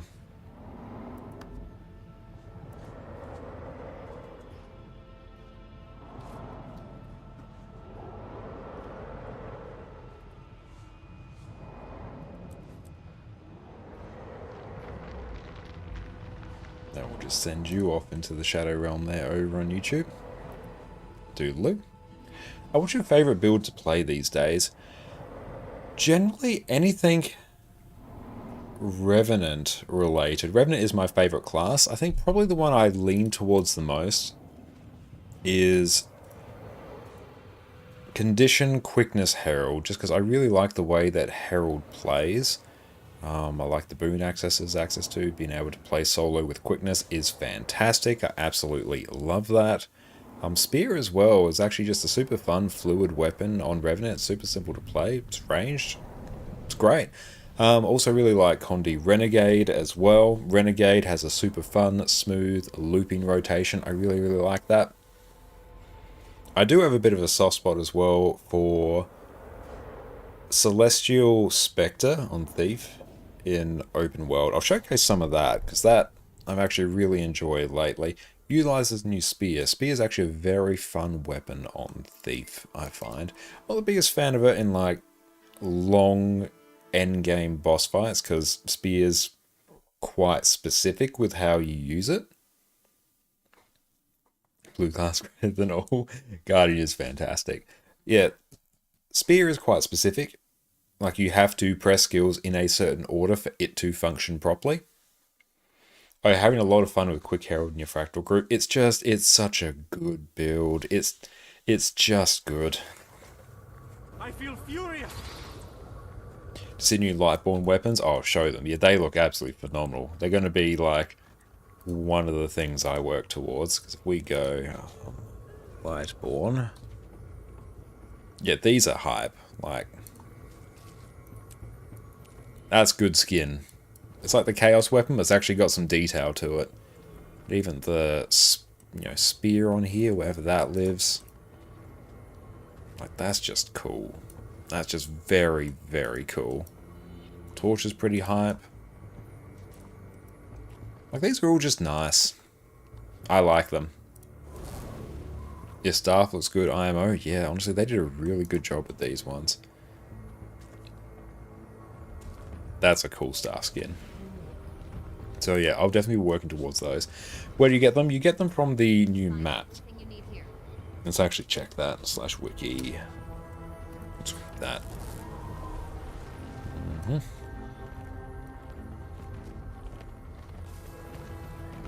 Hang on. Guild Wars 2 Lightborn weapons. Because you get them from the new map. Slumbering Lightborn Collector. Let's just work on this. So Slumbering Lightborn weapons, that's basically the new rare skins for the map. Light Collector. Check actually in the new map. That reminds you of Core, Lightsabers, and Swotor, which is a very good thing. I'll circle back to Thief. I'll put a pin in that, and I'll go take a look at where to get these, because I do need to figure that out properly myself. But I know they're from the new map. It's just you need to get currencies, I think, convert them. It's a thing. Let's figure it out. Harry, welcome in. Do you play a strategy game? Depends. I do enjoy a good amount of Civilization in my off time. It's a vendor? Perfect. New map, left side on entrance. Perfect. Have a bunch of anniversary stuff. Nice. It can build up if you don't stay on top of it.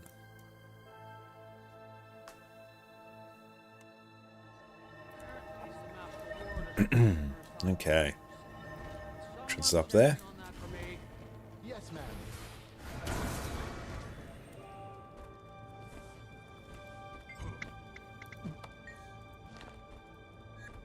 Until we meet again. Tired of guard duty. It's like a Lightborn adventure here. A true warrior needs a weapon for every day of the week.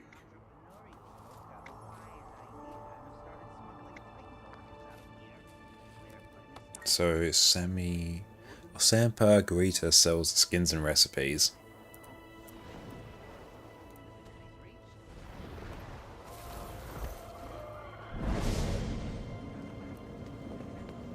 Oh, next to the lamp, it's a vendor. Ah, here we go.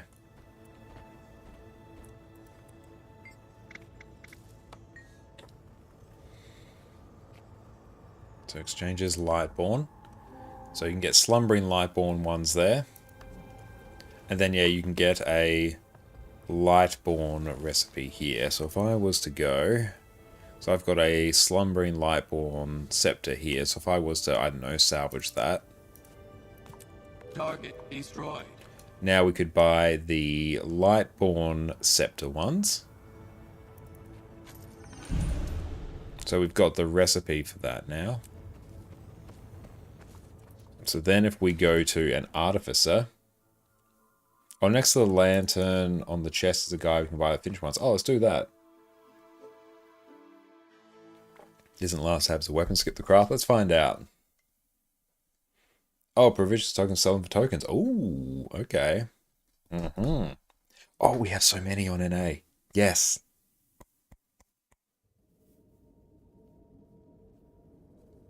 Okay, hang on. Provision tokens. Actually, let's check this. I just got excited. Oh, I can do assisted crafting there as well. In this case, residue. So yeah, you can get them there. Hang on. There's a pinch of honey in there. You'll like it.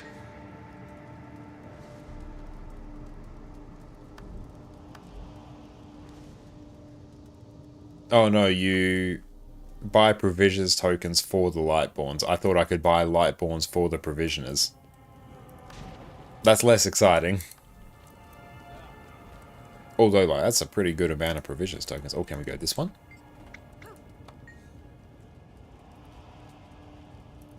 No, that's all good.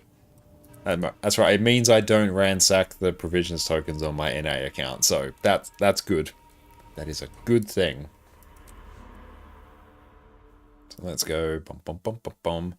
Now, the tricky part is when you have 24 characters, where is your actual Artificer? I think he's here.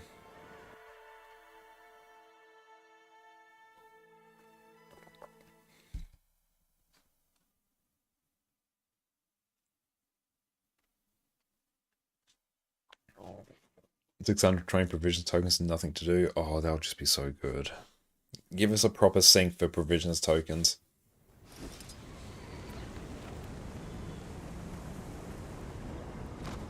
Okay. Light up. Oh, I've literally opened every other window. Oh no. Lightborn Scepter. Guess we need Mistgates, Residue. How much are they? Okay, that's... I mean, they're good skins. You're gonna be paying for them. Like, even that. Mine, you're talking 60 gold. I mean, they're good skins. Like, I would consider one of those worth 60 gold.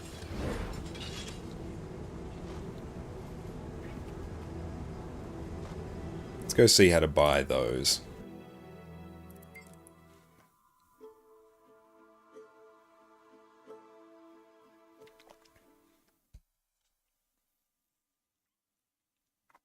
How do you get the recipe? You get the recipe, basically you unlock the Slumbering one, which is just the standard rare weapon that will drop from the new map, and you salvage it basically in the same way you did the rare weapon collections for previous patches. Then you get the option to buy the recipe from this vendor here. Slumbering ones like just drop. Yeah, that's the skin I showed. Are Chaos weapons still expensive as they used to be? Probs. Yeah, Chaos Scepter's still pretty damn expensive. Okay. So, exchanges. So you can buy Lightborn or Slumbering Lightborn ones here as well. It's actually a bit of a roundabout way to convert your Ursus of Legions into gold, because if I was to go Slumbering Lightborn pistol...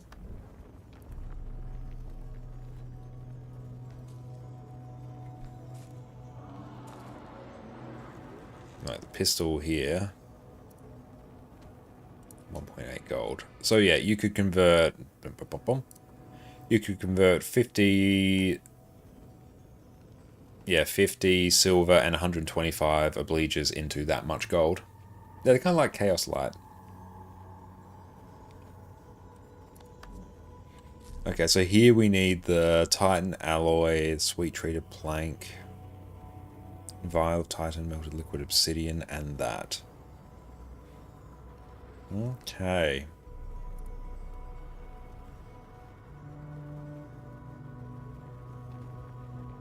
We should make those. Can we? Armor Smith, Leatherworker Taylor.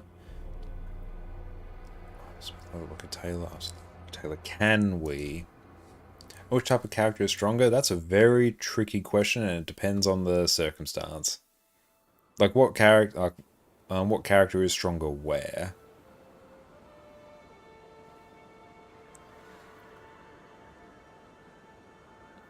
Yeah, all classes have strength and weakness, but the game is fairly well balanced. So you can pick what you want, and it's viable. Yeah, that's honestly basically it. Taylor, that is this one.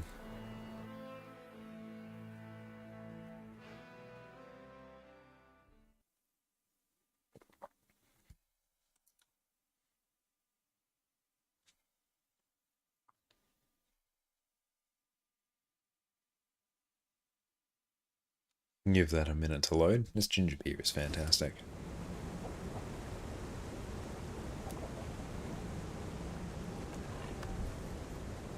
Oh, nice. You put a dragon head, but the king cat actually looks pretty good. Thank you, I appreciate that. Oh, you want to know because you have the one with a bunch of pets. Oh, so you got a ranger. Okay. So, druid is, well, obviously, well, just ignore core ranger. We'll talk about the elite specs. Druid has a really good condition damage build, and it's also one of the best healers in the game.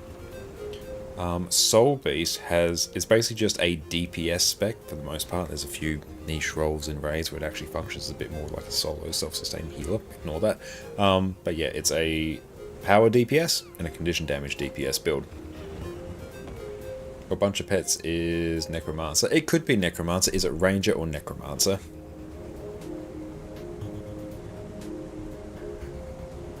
Because that changes it a bit.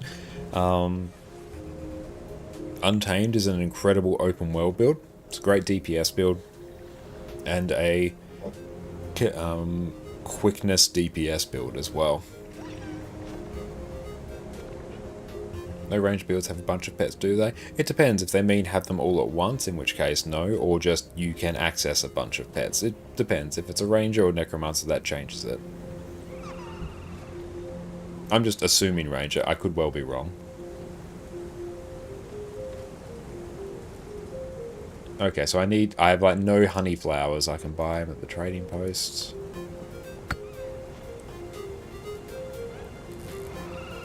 Okay. So, we can basically craft all that for not like the most ridiculous amount of gold. Oh, I love HR Ranger and a level 80 Human Elementalist. Like, all the builds, like, every one of the specializations is going to have things that it does really, really well.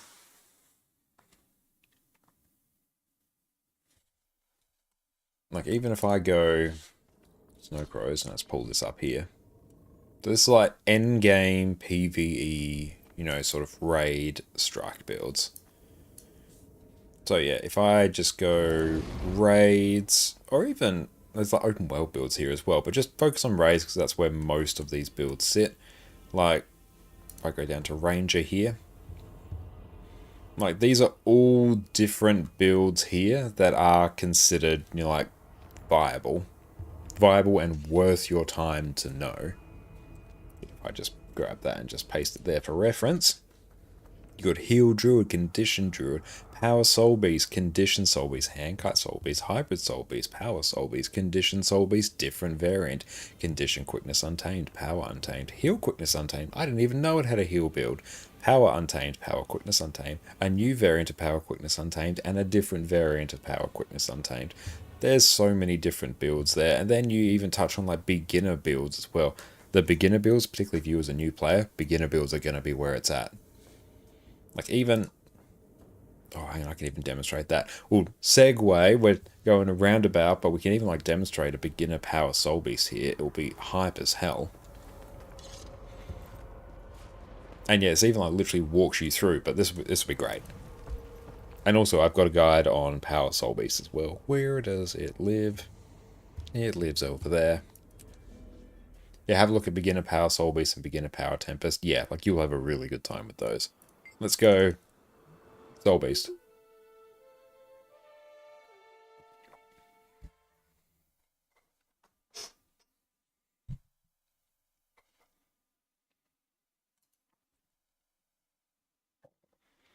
Oh yeah, 14 Black Lion chests. If you don't have any Black Lion keys to open them, you can like sell them on the trading post. They drop quite frequently and they're super cheap on the trading post.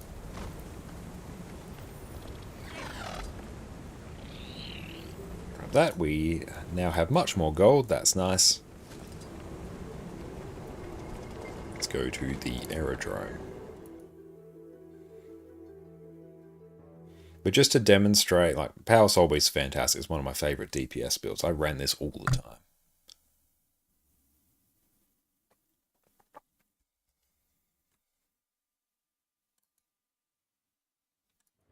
Do I have food? I will be cheap and not run food. Well, can I get a cheaper one? Hang on, let me just go get a budget one. What relic container is best for a ranger? Depends. Go if you're... Oh, I've still got all these here. If you're going for DPS, you'll want a Relic of the Fireworks or a Relic of the Thief, so they're going to be in probably the power one. If you're going for Druid, you're going to want... Let's check. Is that Sarsaparilla you're sipping on? No, it's ginger beer. Very like similar bottle though. I do like sarsaparilla as well. Relic of Caracosa you might not be able to get. Relic of the Monk is probably a good one. Hammer Axax Soul Beast is so fun in Fractals. Yes, it is. It's so good. I'm just going to buy El Cheapo food. Oh, actually. Duels to food.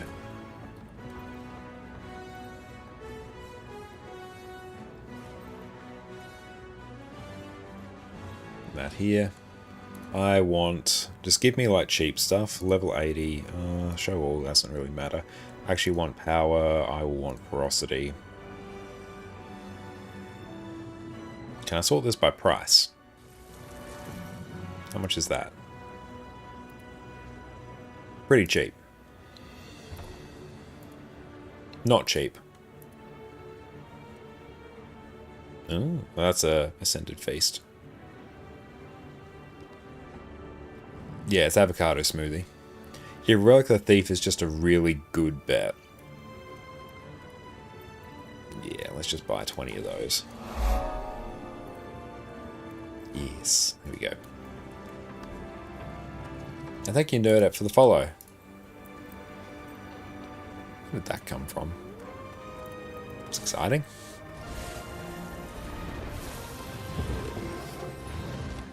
Cool, this one's got other food in there we can access as well. In we get. This is sort of the DPS Golem training area. Why do you have Druid open? Do not play Condi Druid unless you want to suffer. Condi Druid's a lot of work. Okay. Yep, that looks like Force and Impact. Yep. Nice. And Relic of the Fireworks. That is fine. So let's go. Link that. Just close down some of this chaos. Okay. Beginner, Power, Soul Beast. I don't know. Happy Pride from Canada. Happy Pride to you too. Thank you so much for popping in. It's so good to see you. Baylor, thank you for the follow. Okay, we'll just double check that our build is right. Do we have the pig? Do we have the pig? Is it telling us we need a pig? It's a bit hard to tell. I assume I need a pig. Oh yeah, we do. We've got the pig. Excellent. That's what it's showing us. Make sure the build is correct. Hey, thank you for the sub as well, Ziwi. I appreciate you. I was running Oppressive Superiority or Leader of the Pack. Why do I want increased duration? Is that actually the build now? That's changed a bit. That's cool. I like it. Boom, boom, boom, boom, boom, boom. Hammer, hammer, axe, axe. Hardo, thank you for the follow. Okay. Oh, no, it's a process superiority. Meh. Hey, thank you for kicking off a hype train. I appreciate that. You know what? Let's just run what we got. Bum, bum, bum. Yep, that's fine. Sales Not Straight, thank you for the sub as well. I appreciate that. Thank you. Everyone enjoy no more ads and your incredible ad emotes. Thank you, Jess, for making those for us.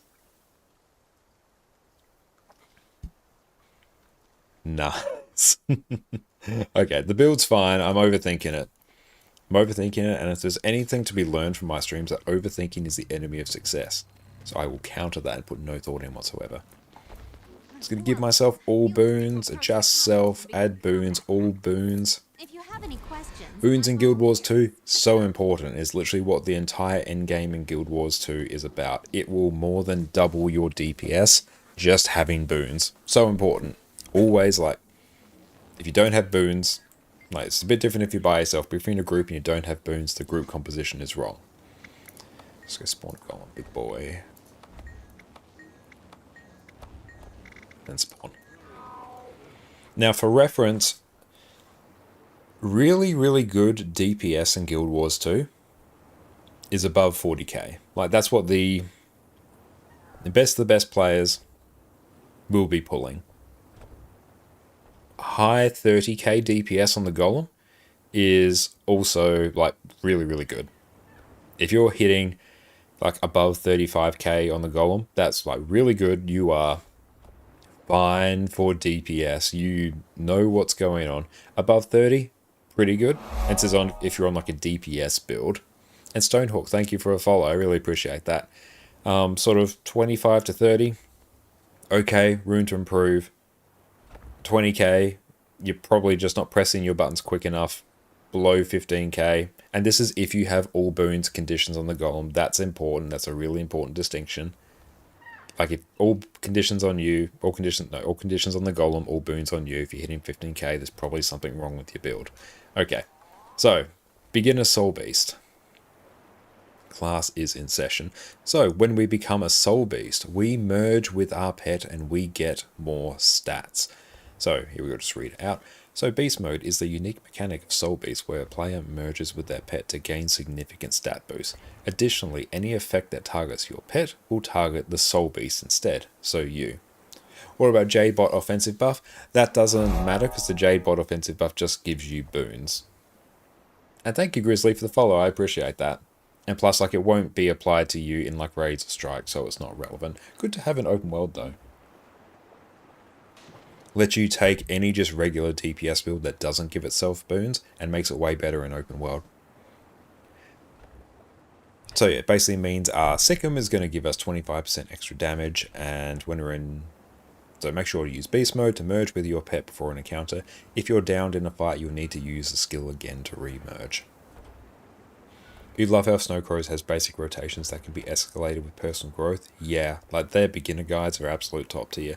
Because yeah, back when I was like doing the guide for like, I do my guide on Power Vindicator, like one of the first things I did, like just in the weeks leading up, was I took their beginner Vindicator guide and just worked through it to refamiliarize myself with the rotation, and within like half an hour I was hitting 38k DPS. I'm like, oh my god, like this is crazy. It's so good at just building things up. These beginner guides, chef's kiss, they're great. So they're experts at stacking multiple buffs to create huge burst windows without sacrificing consistency outside. So each step below will add more and more to the powerful burst. So step 1, Sikkim. The most important part is Sikkim. Sikkim is this skill, which means we're just going to do 25% extra damage. 25% extra damage for 10 seconds. More damage is a good thing. So upon use, your damage will skyrocket for 10 seconds. Whenever it's available, do the following burst. Brutal Charge, Sikkim, Whirling Defense. So we're going to swap. Also Piggy, yep, we're using the pig. So yeah, we are going to use Brutal Charge, Whirling Defense, and Sikkim. And that's literally just it. So Sikkim is an instant cast skill, so always cast it during the prior skill. So yeah, we can basically use Brutal Charge and immediately Sikkim. And then whirling defense. But yeah, so basically, to demonstrate the very first step, we're going to use Sick 'em, Brutal Charge, Whirling Defense off cooldown, Auto Attack. And I'll also just equip Food. Food is very important for your DPS. Like, it roughly contributes about 4,000 to 5,000 to your DPS, depending on your build. And make sure we attack from behind, because it's probably a trait that does it. But okay. So, we are going to use Sick 'em, Brutal Charge, and Whirling Defense. Okay.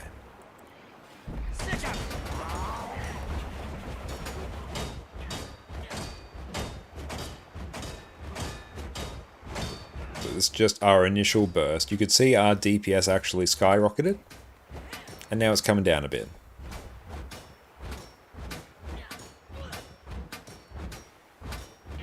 So I'm just going to wait.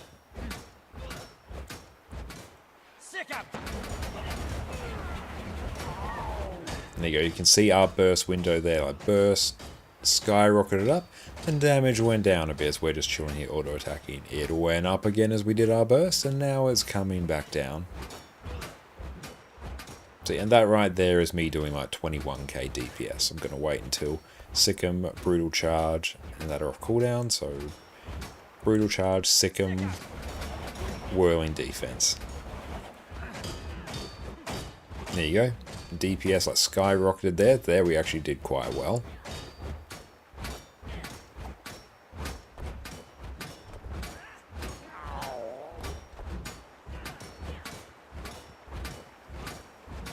See, it's coming off cooldown again.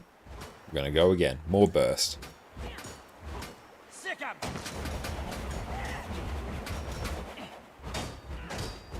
And there you go. See, burst window again. So you can see just how much of our damage that contributes to. Just that little wombo combo there. Cool. Step 1. That's about 20k DPS.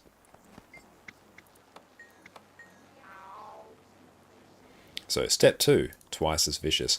To maintain damage outside of burst, keep full uptime on twice as vicious. And John, thank you so much for the follow. Twice as vicious is a trait here in Soul Beast. Disabling a foe, so stunning them, will make you do 10% extra damage for 10 seconds. And the trait is triggered by Path of Scars and Brutal Charge.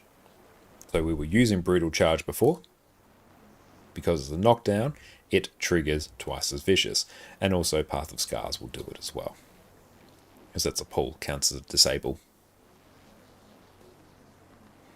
To better align with future steps, start on Hammer. The new burst will be, so Brutal Charge, Sick 'em, but then going to Weapon Swap, Path of Scars, Whirling Defense, Auto Attack, Path of Scars again, and then Auto Attack. Okay, and then when Brutal Charge is available, we're going to repeat that again. So our burst is going to be, we're going to start on Hammer. I think that looks correct. Hang on, let's just check. Have we unleashed all the right skills? I think we've unleashed everything. Okay, good. So we're going to do Brutal Charge into Sick 'em. Brutal Charge and Sick 'em, what we were doing before. Oh, congratulations, Sufferance. That is hype. Yes, feel free to share pics when you're done. That's awesome.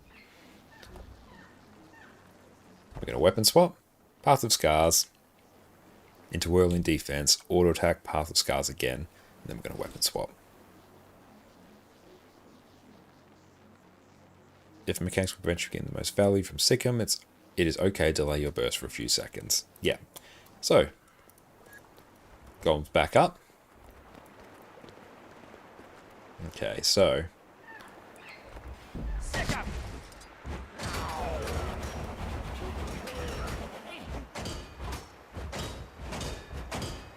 So we're just adding a bit more now.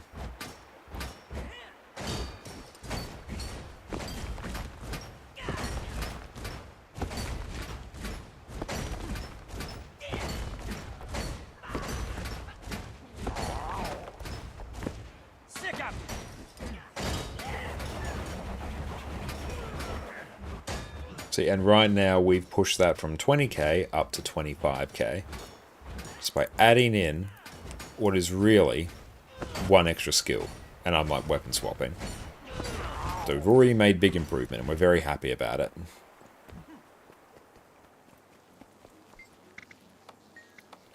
Then we go down to step 3, Axe Mastery. Till this point, half our burst window has been filled with auto attacks at the end of our burst. The next step, we'll add in the rest of our axe skills. Start on Hammer, so we will do Brutal Charge, Sick 'em, Weapon Swap, then we're going to do Path of Scars, Winter's Bite, and Split Blade. So that's going to be Path of Scars, Winter's Bite, and Split Blade.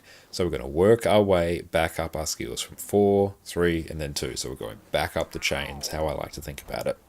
Then we're going to do Whirling Defense, then we're going to go Auto Attack, and then Split Blade when it's up, Auto Attack, Winter's Bite when it's up, then yeah, Auto Attack, Path of Scars, Split Blade, then we'll Weapon Swap. And then when we're on Hammer, we're just going to use all of our weapon skills off cooldown and try not to interrupt our auto attack chains if we can.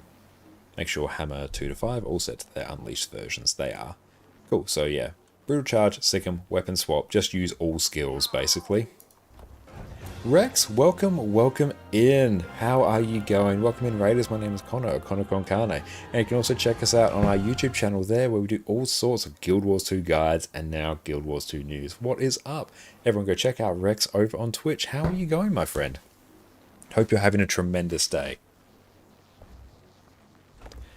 How's it going here? It's going very well. Right now we're actually just working through, as a bit of a demonstration, the beginner Soul Beast build on Snowcrow. It's also very good to sort of re-educate myself on the build. It's a good way to sort of show how DPS works as well. It's a very big tangent from an original question about Ranger builds.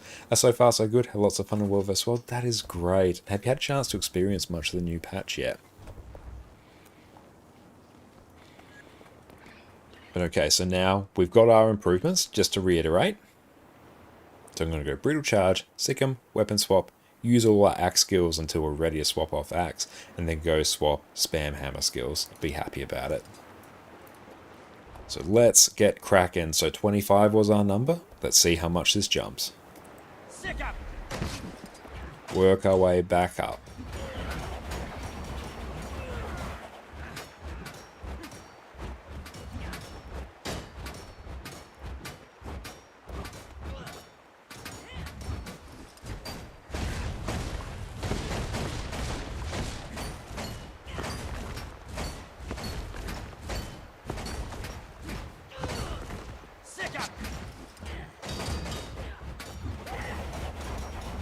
Okay, so now we're basically going up to 30k.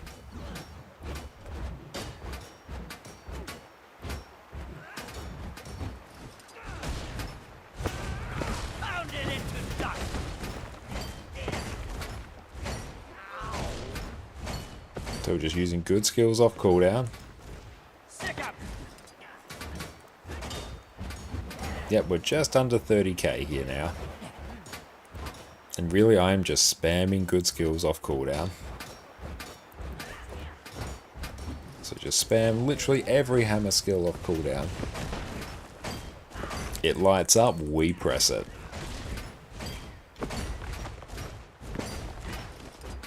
Swap to axe, use all skills. Oh, I didn't even do my burst actually, so that was a bit bad. But there we go, we got the step. Need to at some point explore new relics, see how good in World vs. World there are. There are some interesting new relics. I really do like the concept of the one that gives you 15% extra stats, if only it wasn't for 5 seconds. And thank you, Gridden, for the follow. Okay, so next part we'll be adding in Frost Trap, Worldly Impact, and Maul, and 1 Wolf Pack. And thank you, Lumi, for the follow. So we got a whole bunch of extra skills. So Maul, Worldly Impact, and Frost Trap. And also 1 wolf pack. Unbound, thank you for the follow. And hi Marky, how's it going? Not you see me live this time? Yes, with the new patch drop and Twitch drops. We've got a whole bunch more streaming left in us. Yeah, also all boons for 5 seconds if you understand it right. Yeah, it's a really interesting relic. If its effect was for longer, that would be so hype. So I feel like that would be interesting in competitive modes. For PvE, I just feel like the buff's not up enough.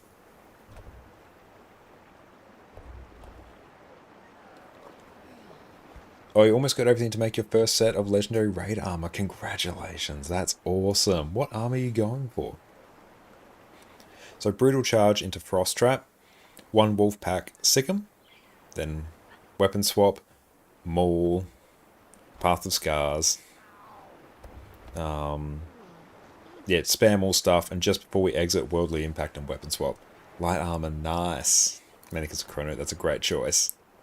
So you can also see how much of our damage is based on Whirling Defense there. It's 17.5% of our damage. Biggest contributor. So Brutal Charge into Frost Trap, 1 Wolfpack, Sick'em. So Brutal Charge, Frost Pack, 1 Wolfpack, Sick'em, Weapon Swap. And then we're going to start with a Maul, which is that skill. We're going to do axe stuff, end on a Worldly Impact, swap, bring it back around.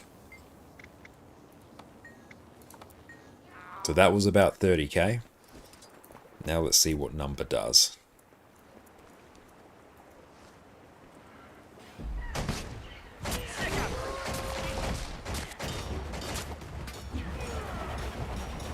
That initial burst just went up.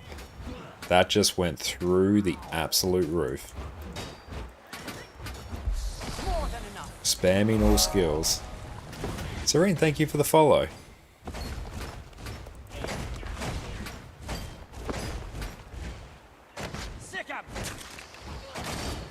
Skills are a little bit out of order.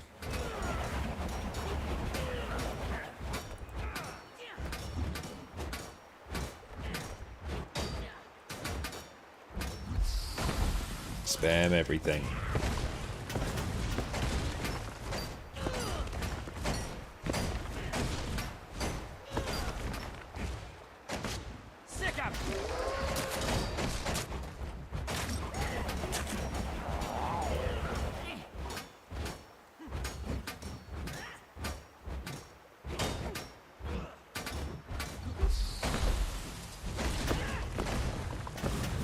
You can see those big spikes of damage there.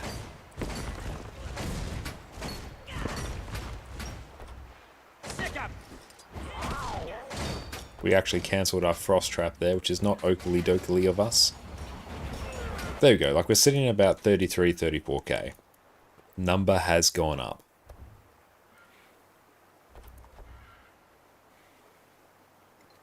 And then, then we start actually doing the full build, so then we can transition over to here. Beautiful. So we've basically done our stuff. So we've got to add in some more skills on Hammer. And we're kind of there. So Savage Shockwave. So Savage Shockwave is 4. Wild Swing is 2. Do you have the old Arc DPS hasn't been updated? It was updated. It was updated super quickly today. Do good stuff. And here we're going to go 4-2. Let's just check here. 4-2, then Unleash the Thump. So yeah, that's 4-2, then 5. Hammer Strike. And then Wild Swing, which is that. Overbearing Smash. So yeah, 4-2-5. Let's just see, what does this skill do? Yeah, so 4-2-5. Auto attack for a bit. Do 2, then 3, and then weapon swap.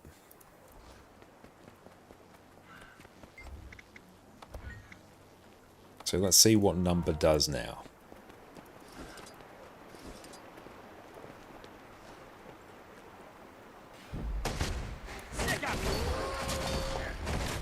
And a lot of this is just going to be getting into muscle memory.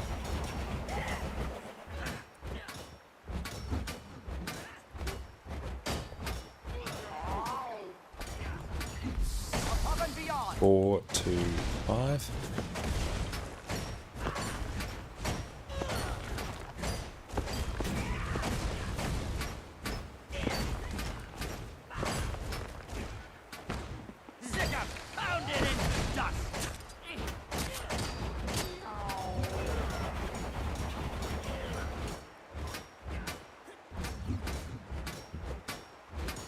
I'm actually being a little bit slow on the draw on some of these skills. A lot of the let's be 4-2-5 there instead of 2-4-5.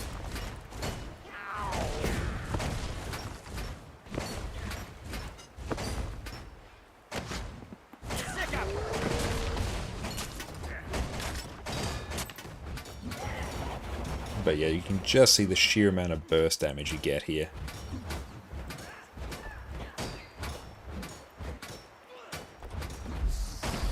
Four, 5, 2. 3 auto attack chains.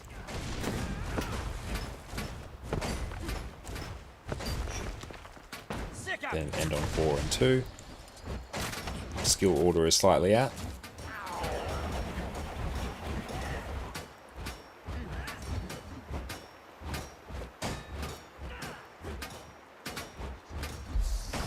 Four, 5, 2.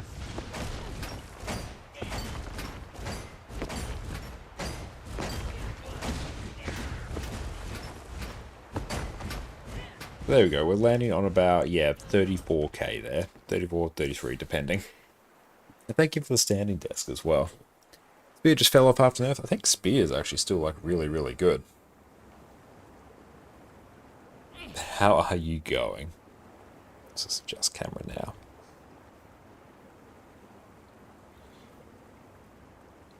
And Cortez, thank you so much. I really appreciate that. Yeah, Spear and Axe.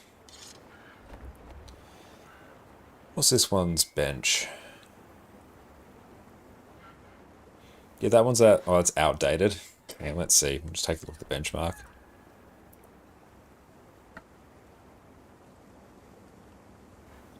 That's the tool desk joys of a standing desk. Let's go DPS build. Let's go.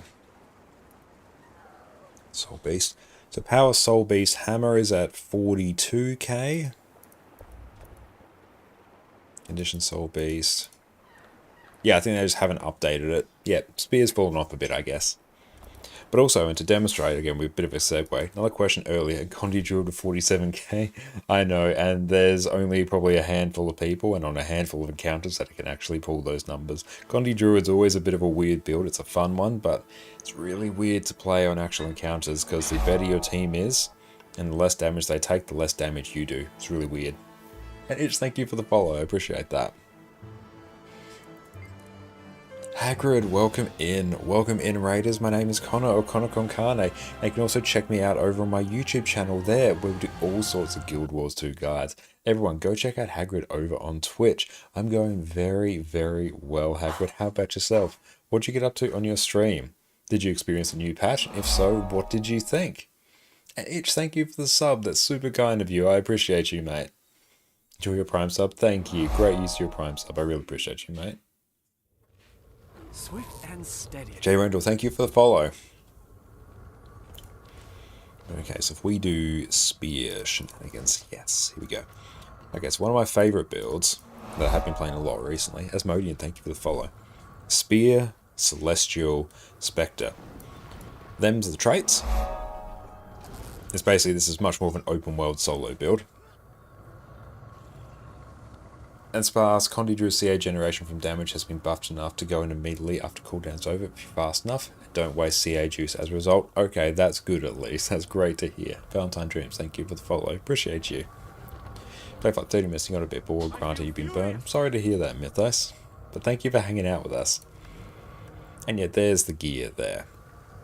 It's like all Celestial gear, Trapper. I do need to get some Ascended versions of those. And we got Relic the Chronomancer. Relic the Chronomancer because when we use our wells, we give ourselves quickness. So we, as a Spectre, can give ourselves 100% quickness uptime.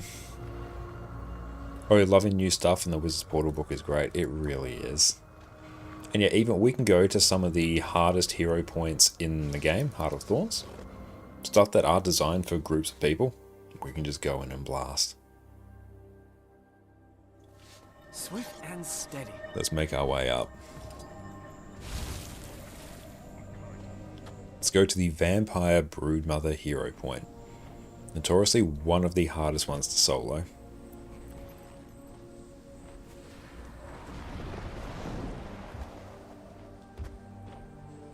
Nope, I need energy. No.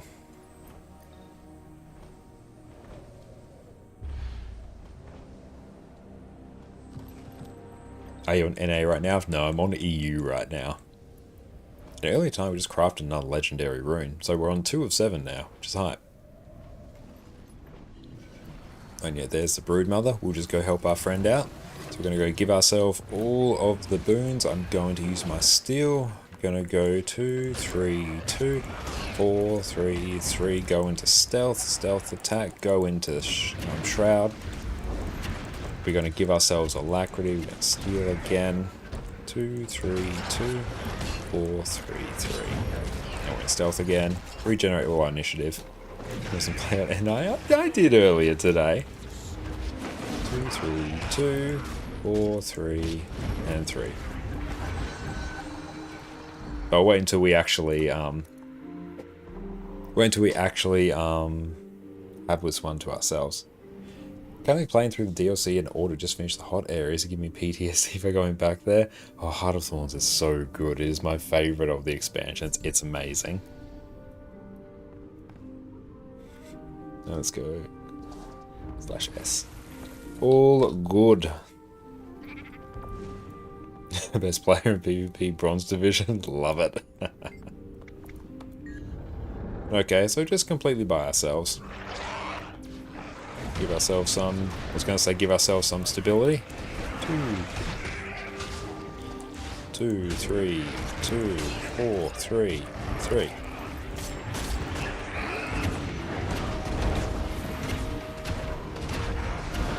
2, 3, 2, 4, 3, 3. And stealth attack. And just use all wells.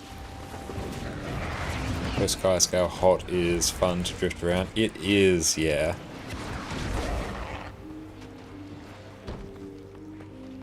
Now guys, it turns out Brance wants to be an Elemental instead of a Guardian. So you can always be an Air achievement. Amazing. We'll wait for everyone to say, I want a solo. Just leave me be.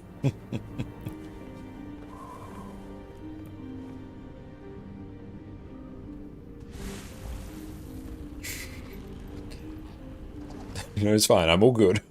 Let's go again. We will get this. Give ourselves some stability a bit earlier. Well, or just not do that. 2, 3, 2. 4, 3, and 3 stealth. Give ourselves some stability here. 2, 3, 2, 4, 3,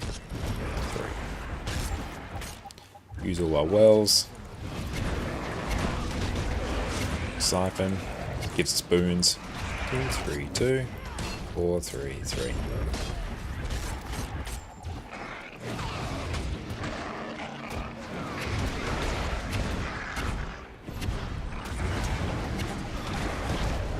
Healing, dang.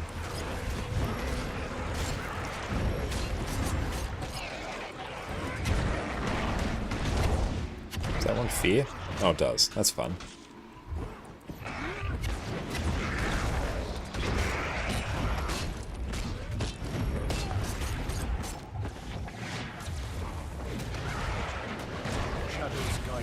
Nice.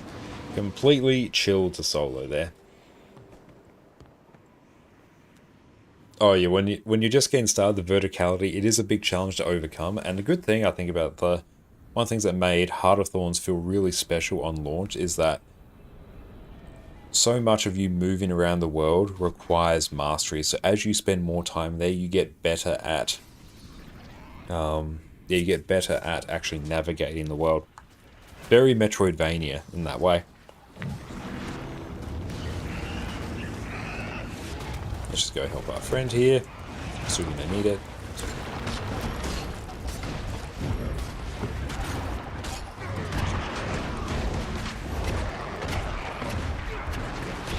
I make a pretty good team.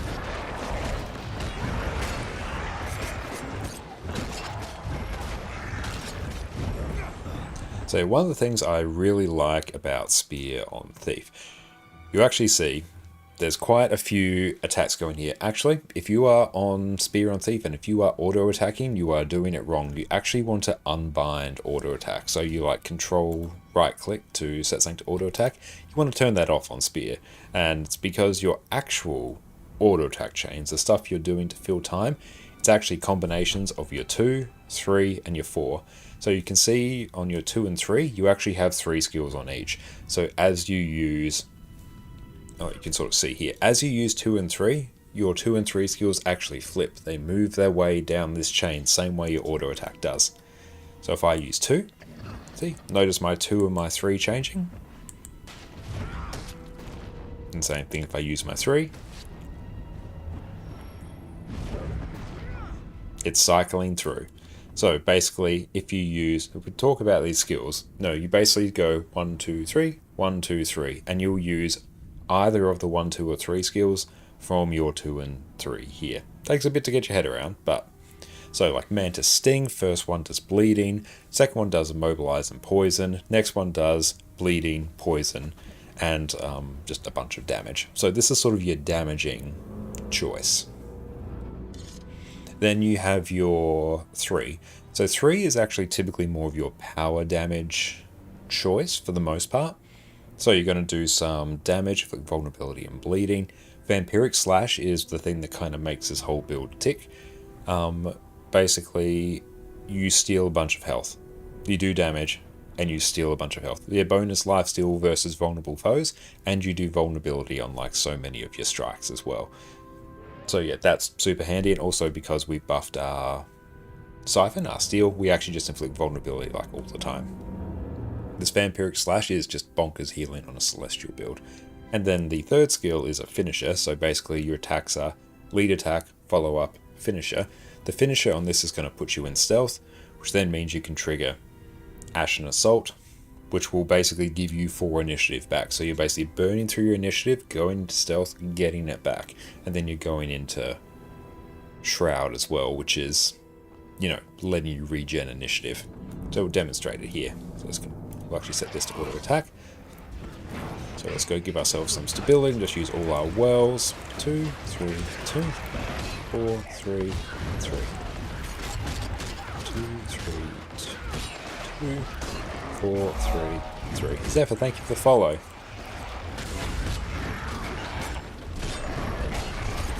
Thanks for sharing. But yeah, honestly, we can straight up just keep repeating that because we're regenning initiative so quickly. So that's sort of how those skills work. You basically cycle through your attack chains there, and in our case, we're really utilizing the lifesteal damage there. But you can just straight up spam like the 2 skill over and over again, with just a ton of damage, but you'll burn initiative quickly if you don't have the stealth attack. And you can use, we won't really be able to use the 3 chain over and over again because you're going to be revealed.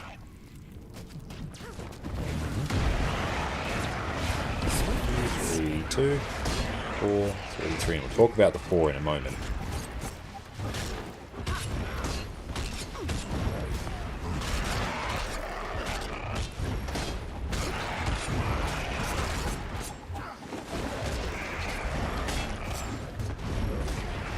As well, because we have just such quickness uptime, it makes things flow very well.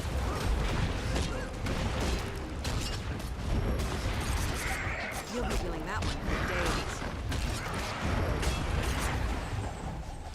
So the reason we're weaving in the 4 there is distracting throw. This skill is actually pretty hype. So you throw a spear skill that inflicts conditions on your target. And if it strikes a movement impaired foe, it also inflicts daze. So, yeah, basically you're going to do a bunch of cripple. This is going to daze. If you're in a raid, you can just spam this skill over and over again. Like, here we go. Bam, bam, bam, bam, bam, bam, bam. And you are doing so much breakbar damage. You can just absolutely carry breakbar damage on a Spectre or a Thief build with Spear. It's so much. You throw in a Sigil of Paralyzation on there and even put like Mesmer runes on there as well. Just you will eclipse everyone in breakbar damage. But if this skill follows a finisher skill, it counts as a lead attack and it gives you 10% outgoing damage. So what we're doing is we're doing the first 2 for damage. So we're going like 2, then we're going 3 for the lifesteal, then we're going 2 for the finisher, and then we are going 4 for the buff, then we're going 3 for the lifesteal, And then we are doing 3 again for the stealth. So yeah, it looks like 2, 3, 2. Do our stealth attack, get our initiative back, and can either keep attacking or go into Shroud. So we'll start just by using all of our wells. So again, 2, 3. We actually just got stunned there, so we're going to jump into Shroud there, just so we can actually use our second health bar. 2, 3, 2, 4, 3, 3. And we're actually still in stealth. Let's go give ourselves some stability. 2, 3, 2, 4, 3. And you also have a block on your 5 skill as well for good measure.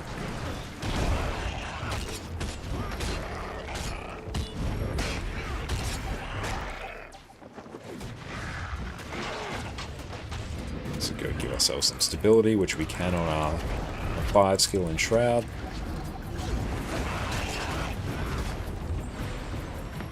Okay, so that's very fun. And also Shadow Veil, it's a block skill, it's a good time. If you block an attack, heal yourself. If it follows a finished skill, blocks additional attack. So yeah, if you time things, it gets even better. One of the great things about the Heart of Thorns maps, you come back with a Griffin.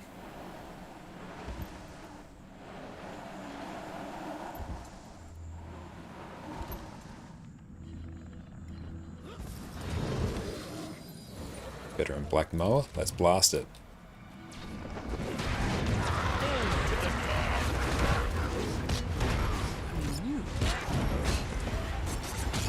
And it's gone.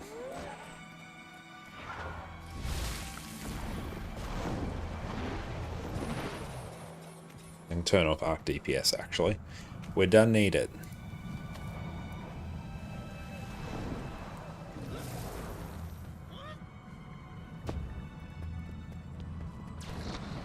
Thanks for sharing.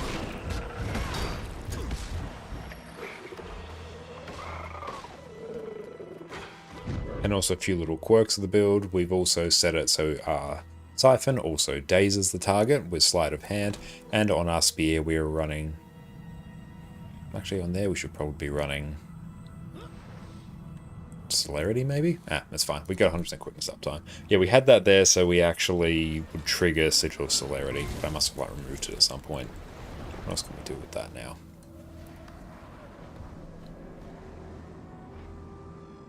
Yeah, Bleeding Flick deals more damage. We can just turn that straight into more damage.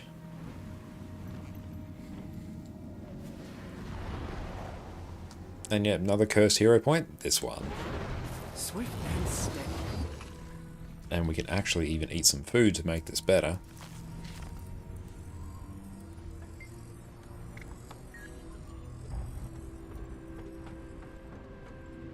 We get in, blast our wells.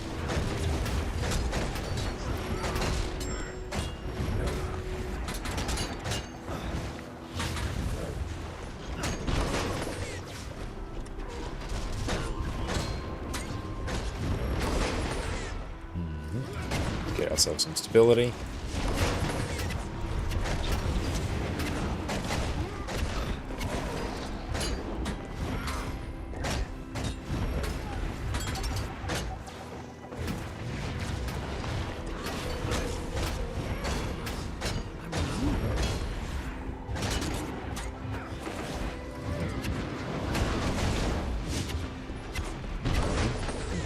Give ourselves pretty high alacrity uptime there as well.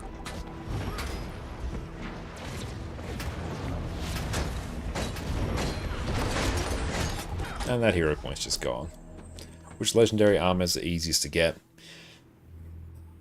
For overall amount of like effort and gold invested in what I think is the most fun, I'd say raid armor, because raid rings 1 to 4 are very much on farm now, and it doesn't take that many weeks of raids to get yourself a full set. And you basically get a free set of ascended gear as well, which can be any weight that you want on the first weapon chest, or first armor chest, so that's incredibly handy. World versus world is literally just time in the game mode, but it'll be a lot of time in the game mode. PvP as well, it's also just time in PvP. And open world is not difficult to get, it's just personally very time consuming, and I've done a set of it. I much prefer the raid stuff. But really just whatever game mode you enjoy, that's the game mode you should do the armor in. Because you're going to be doing a lot of the game mode, so you may as well enjoy the journey.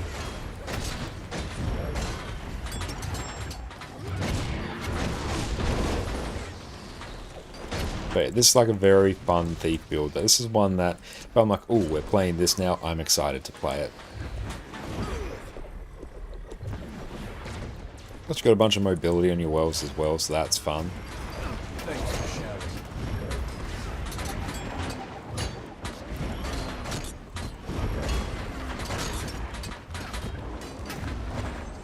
And one reason I like Spectre in particular is because you have the trait Traversing Dust, which means you get resistance. Which means things like Blind you ignore, Vulnerability I think you ignore, Chill you ignore. Just all those non-damaging conditions you ignore. Incredibly good.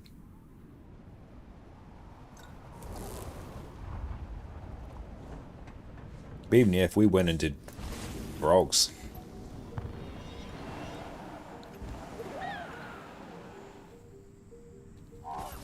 It's down here. There we go. See, someone's here blasting out frogs. We will also be here and blast out frogs. This will ignite.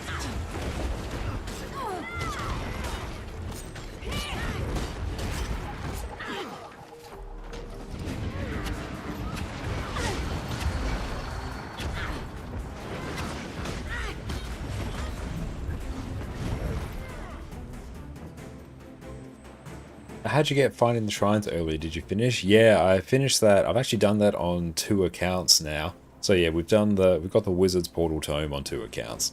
Overall it's pretty chill. And honestly, like if you want an easy type, you can just follow the wiki.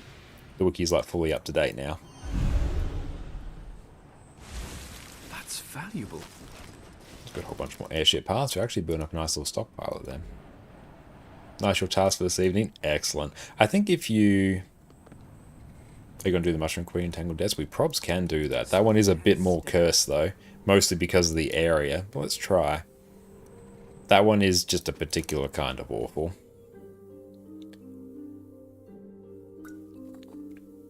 It's mostly the stun and all just the sheer amount of AoEs. That's a really hard one to heal through. Let's try. It should be doable. But yeah, I think you could probs do that collection in about half an hour if you got the wiki on hand.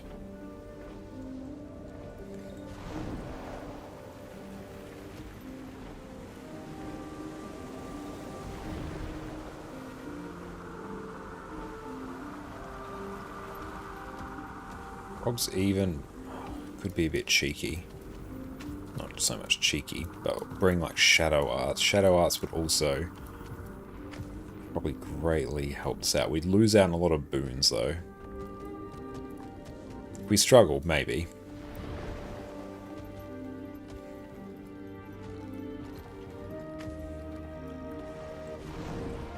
And here I might even just bring Thieves Guild.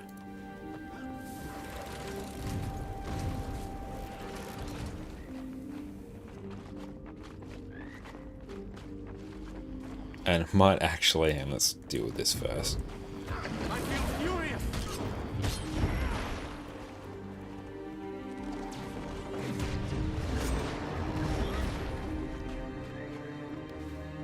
Let's also place down just our permanent waypoint here, or portable waypoint, just in case we do die. I don't want to make the run back.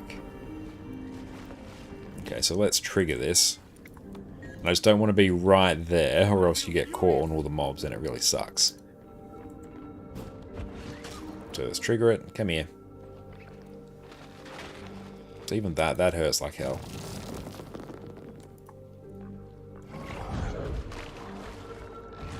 Shadows guide me.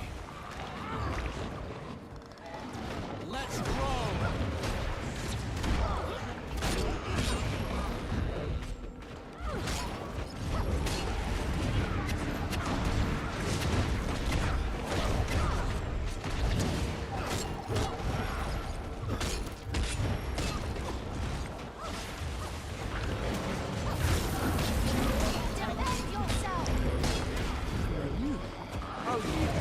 do have some help here.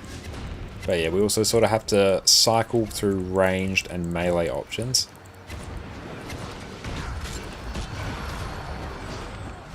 So yeah, we actually we probs could solo that. Hang on, if we get our friend out, then we probs can. Yeah, this is in Tangled Depths, the third Heart of Thorns map. This is probably what I consider to be overall the hardest. I think, hero point in the game. I might just wait until Thieves Guild comes back up.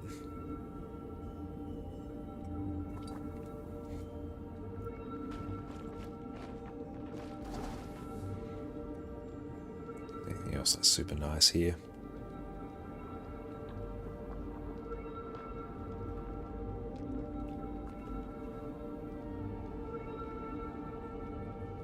So recharge a steel, that's also pretty nice.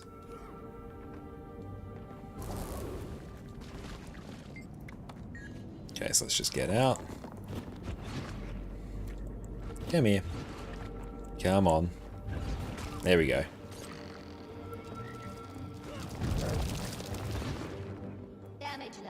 Dodge out of there. Let's move over here.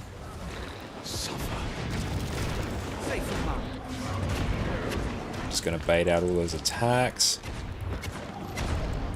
Try and get the fear off.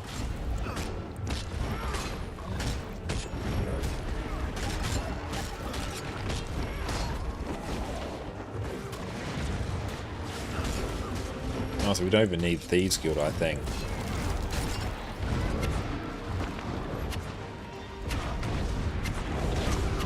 Let's get the... Oh, this part's getting a little bit dicey. Let's just get a horde out.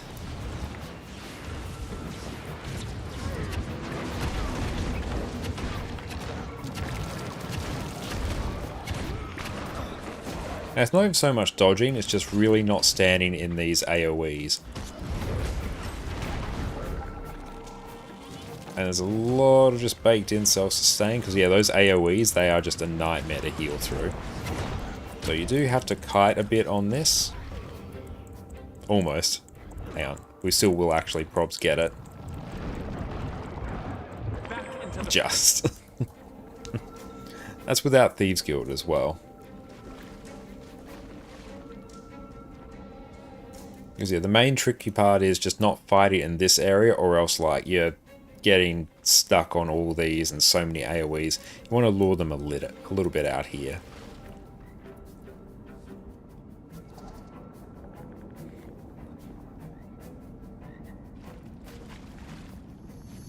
Good, now we actually have Thieves Guild up. Come here. Come on.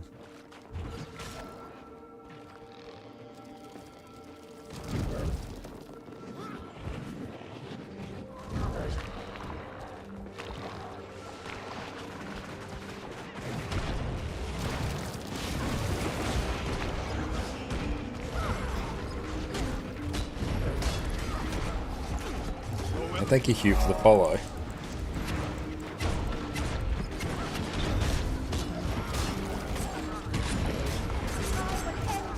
Fuel your own destruction.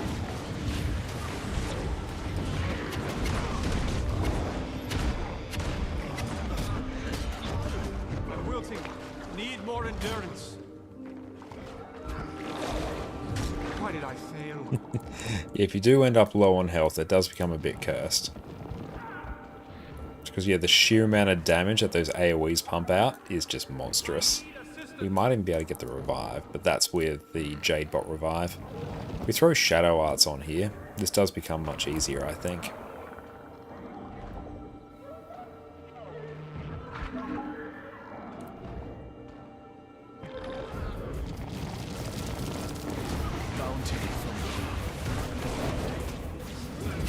So we're having to definitely kite around consistently. When the break bar pops up, we gotta break it, because then it's a big window where we can actually use it to heal ourselves by just going 2, 3, and 2.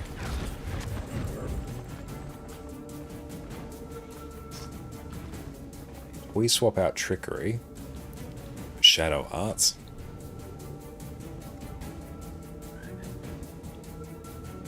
Gain protection when you enter or exit stealth. Swift and steady. Gain stacks of spider venom when you enter or exit stealth.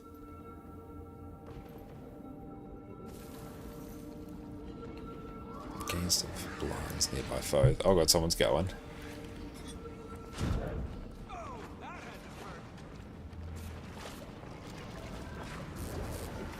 Yeah, there we go. I'm in bad shape here. You chose this. Yeah, thieves only protection source of that trait. Yep, it's a bit rough.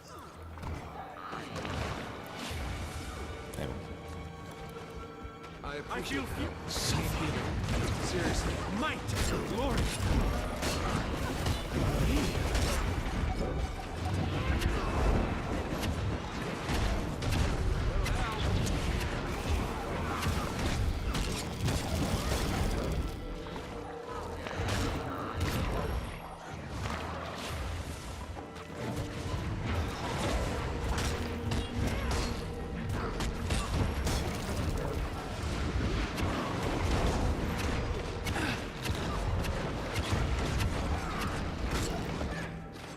But yeah, as soon as you just start kissing some of those AoEs, it's rough.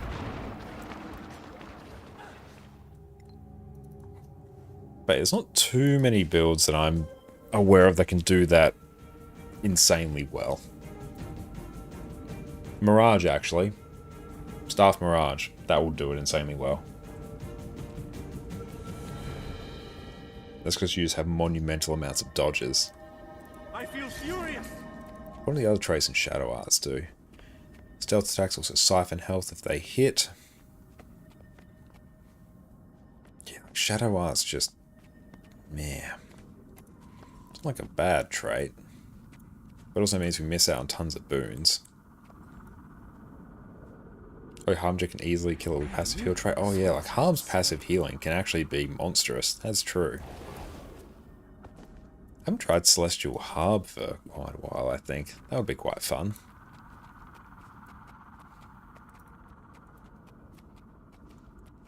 Thanks for sharing.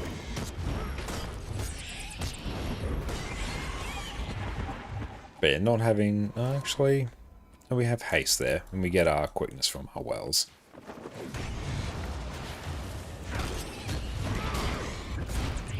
Also, even just for regular mobs, you can just spam the 2 skill.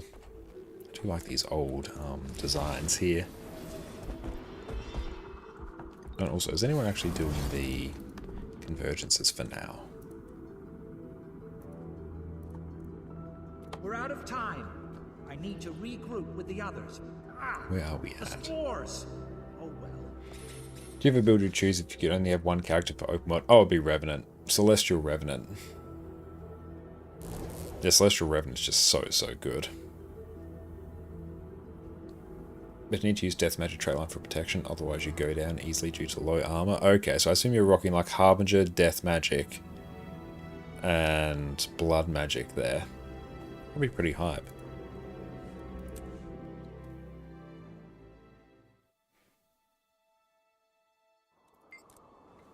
And like Selly gear.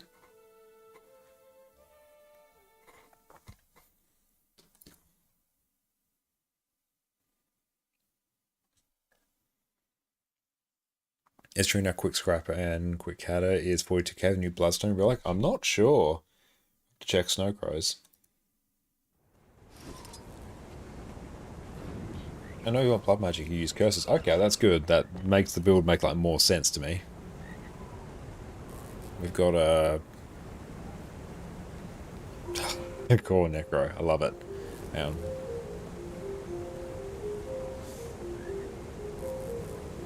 Snowcross doesn't have yet. I mean like on their Discord.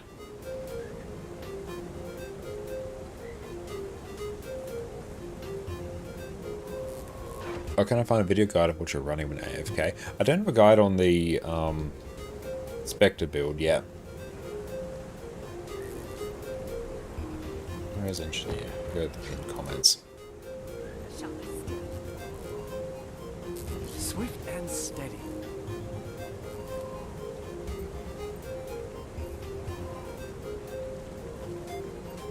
Oh, 42 and 5k for quick catted, damn.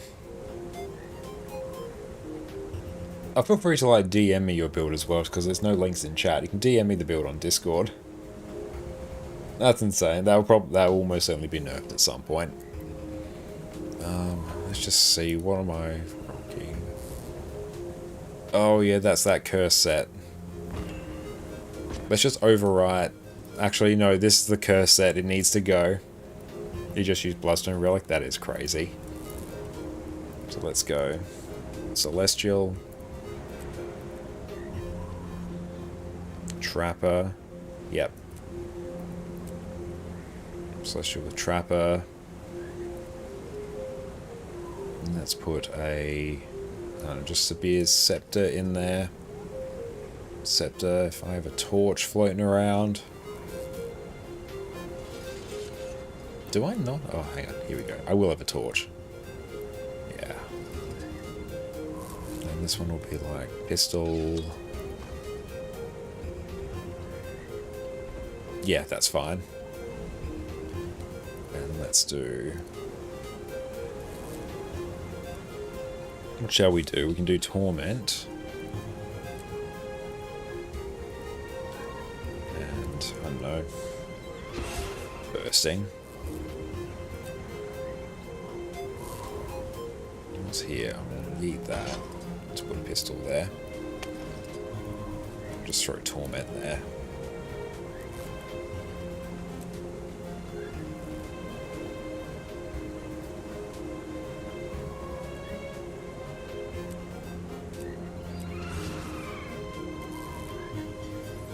Death Magic. Let's go Death Magic here. Death Magic. Oh yeah, 2, 3, 2. That's a good one for Prot. Curses. 1, 3, 3. Foe. Yep. Good Scourge shenanigans. And Harbingers 3, 3, 3 for like quick shenanigans props. Roaching Doom. Heal each second for each stack of Blight you have.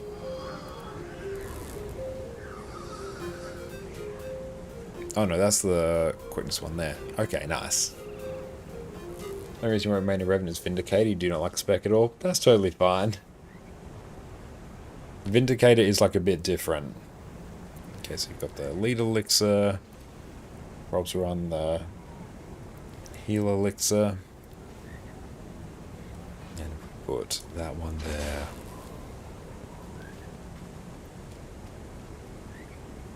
And then, I don't know.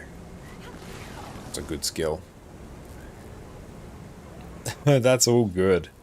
Eeny, meeny, miny.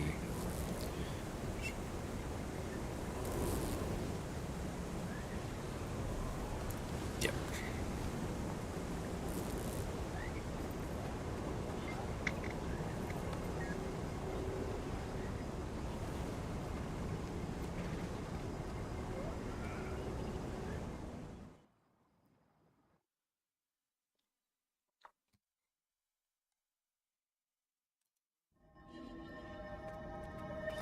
Okay, let's go make our way back there again.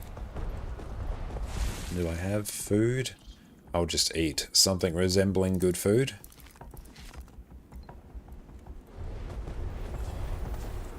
See how it goes even just without J-bots. It'll be fine. Mostly. Probably.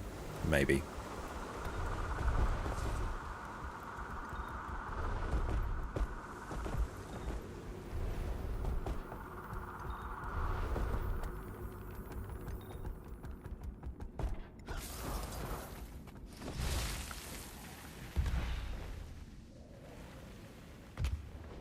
Down we get. So that's my fairy. That's all good. It's been a while since I played Harb, but I've also made guide on it for condition damage and Condi quickness Harb, so I rate the build very well. Okay, let's get on. Up we get.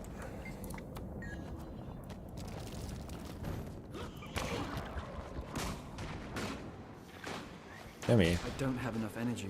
Oh, my leg. Just these.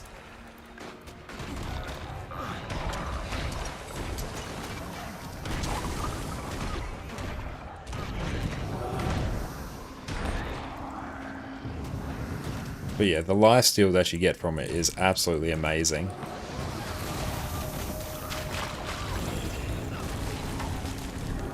lifesteal, just the passive healing.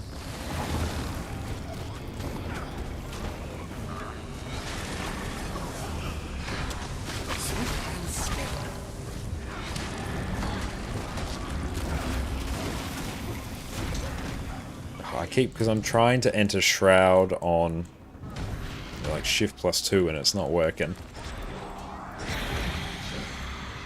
So I've got to rebind that muscle memory. I might just do that just so I get quickness.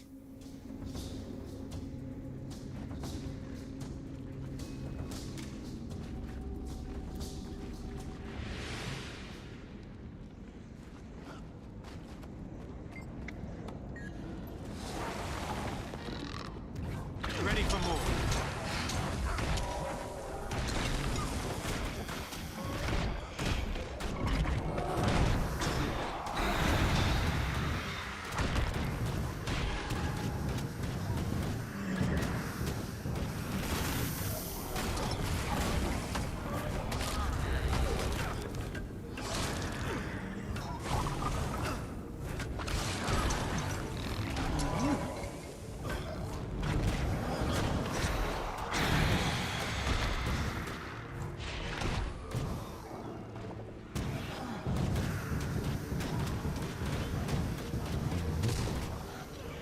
Come on. It's mostly the terrain that's getting us now. Alcar, thank you for the hydrate, mate. Come on. I don't know why I chose to fight it here. That's like the sussiest thing I've done for a bit.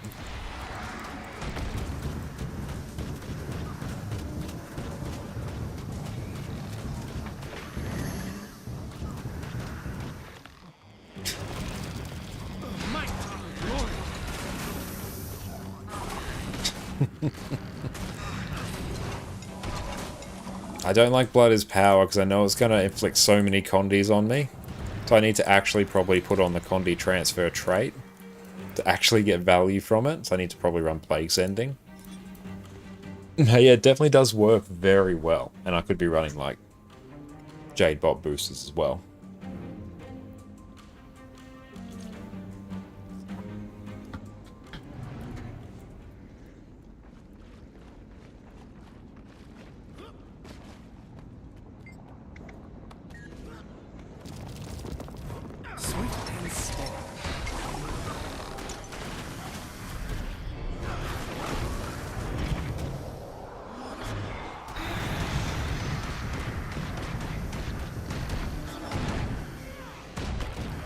Let's go cycle over here now. Ready for more.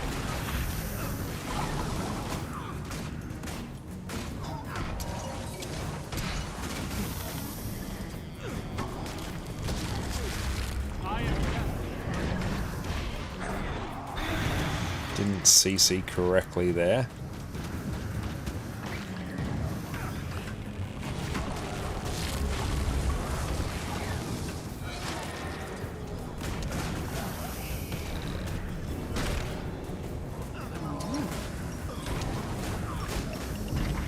Nice. It works great. And what's our DPS? Not too bad considering we're like off with the fairies for the most part. Then I feel like here...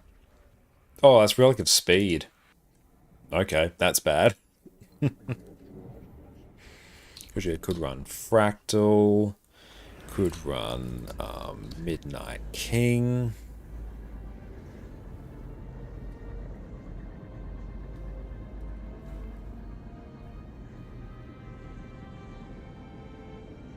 You could do like... That's damages heal creep. Gain prot and regen, like durability would be good.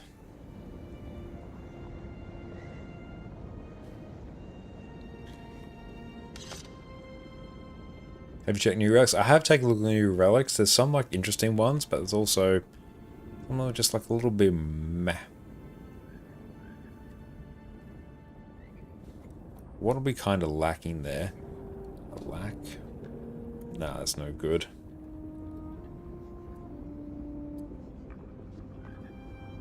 Oh, Legendary Relic is so good. Honestly, even, yeah, Midnight King. Yeah, so I've actually got a functional relic on now.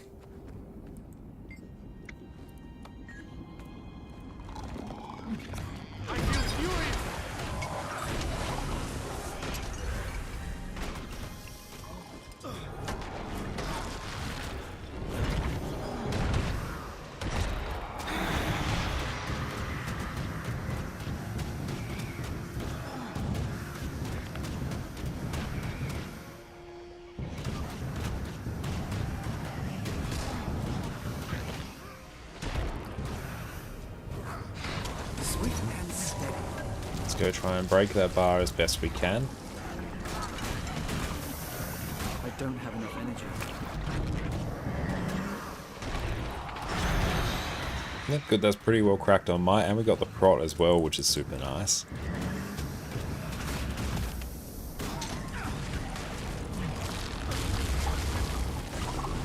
Even in this like giga cursed area.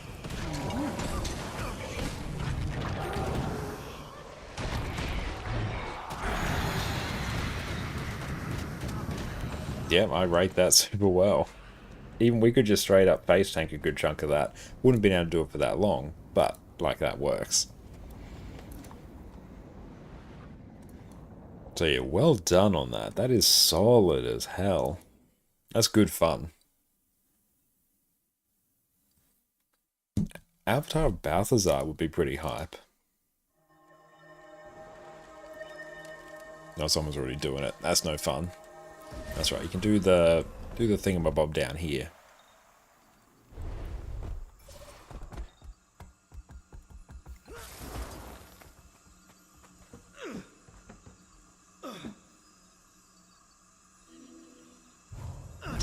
Why am I being... Be prepared to fight.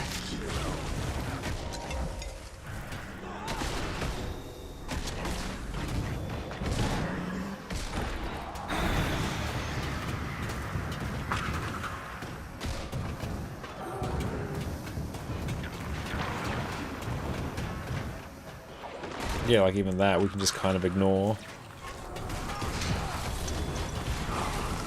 Yeah, just nice. That's why I add this to the regular rotation. What kind of is the DPS on the golem? I don't know what's attacking us there. That can happen sometimes. Fascinating. Let's just test that on the golem.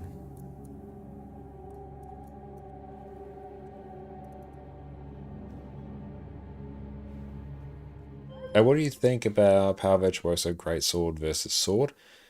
Its best damaging version is Dagger, Sword, and Spear. An alternative is Dagger, Sword, and Greatsword, because Greatsword is going to give you just basically a fully range build, which is really, really nice, which I think is a fine trade-off for having a bit lower damage. So yeah, I rate it really well. And it's what I ran on Harvest Temple Challenge mode for the longest time was Dagger, Sword, and Greatsword. It's only late in the progression, once I really got comfortable in Spear, that I subbed that in. Spear does give you much better burst damage, but it's totally valid just to run. Yeah, just to run Dagger, Sword, and Greatsword as well. I think Dagger Sword's overall the better choice than Greatsword if you had to pick one. Let's just spawn a golem. Let's go.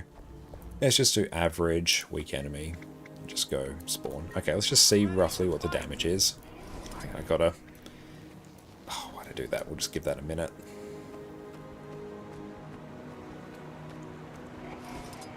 Gotta wait until that runs out. I got no Condi cleanse.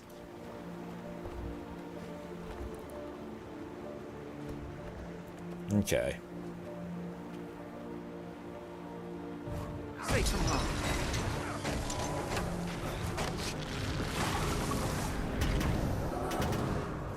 But that was actually a really bad opener there. We cancelled like a whole bunch of skills.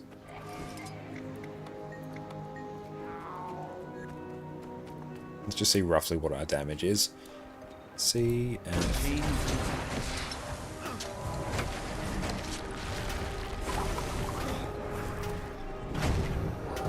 oh, honestly, Blood is Power is pretty bad, actually. Because we're not actually running the trait that gives us better. Better Blood is Power.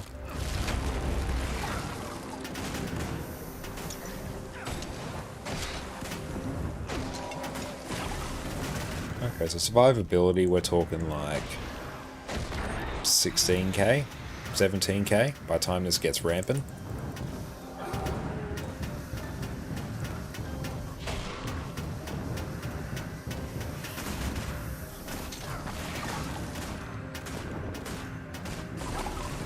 So yeah, it's about 16k.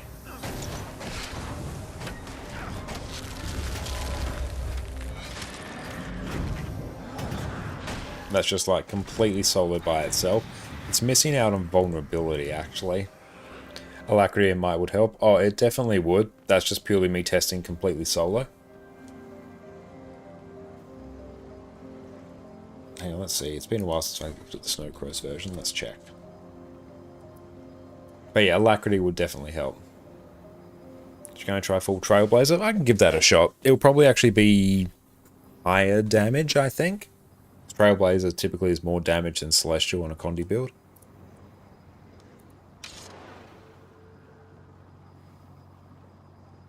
Yeah, Power, Boon Chronomancer, or Power Vert. Yeah, Dagger, Sword, and Spear. Or Spear and Greatsword, is that a new one? 43. Okay, 44, that's a new one. Okay. That's cool. Nice. Yeah, I did not know that. That's quite a new development. When was that updated? Oh, April 2025. I just haven't been up to date with it.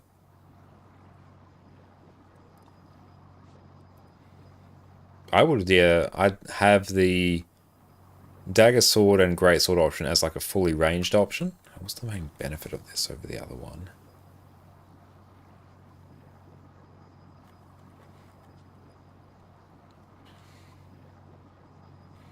Oh, because you obviously won't be running... Do you get Fence's Finesse when you use one-hand sword or Underwater Spear?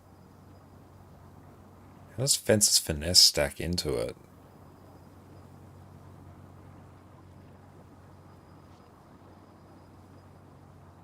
Does Fence's Finesse on this build actually do anything? Because, yeah, there's no one-handed sword or Underwater Spear. The fact it specifies that means I can honestly test that. I won't do this right now. Because then I have to like swap characters. It's going to be a bit of a thing. Yeah, honestly, I'll run both options. They're great. They're honestly like this. The difference between 43k and 44k is not a lot. It's really just down to your personal preference at that point. At that level of DPS, the builds are very much identical. Like, yeah, I wouldn't really consider it to be like any real major difference for them. One might just have slightly higher burst, which is probably why... Let's see. Strong burst. It's like they have the same... Space rotation, easy to cancel skills. Like, what's the actual real differences here?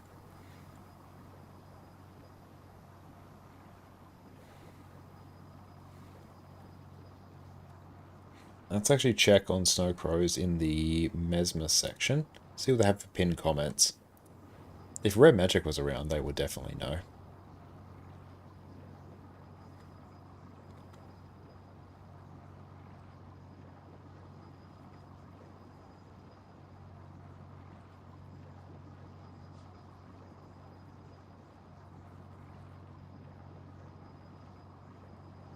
Not sure. That's interesting. I was doing a thing. I've forgotten the thing. Ah, no, I have since remembered the thing.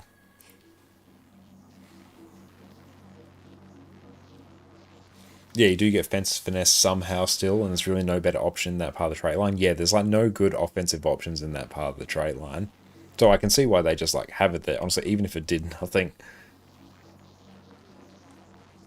I'm curious, actually. I'll check that after. In the meantime, I need better skill. Oh, I could do like Signet of Spite. Yeah, just for like more damage.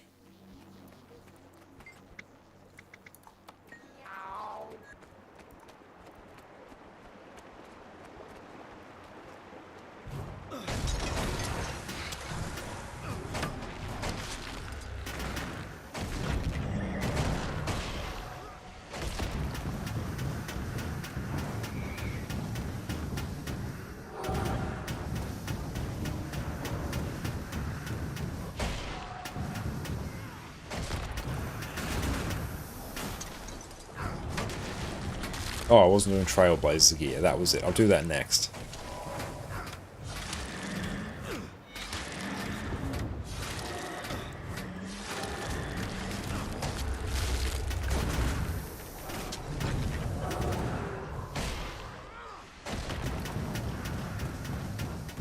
It's like 14k. That was actually a big drop. Okay, let's put Bladder's Power back on. Oh, nice. 69% crit.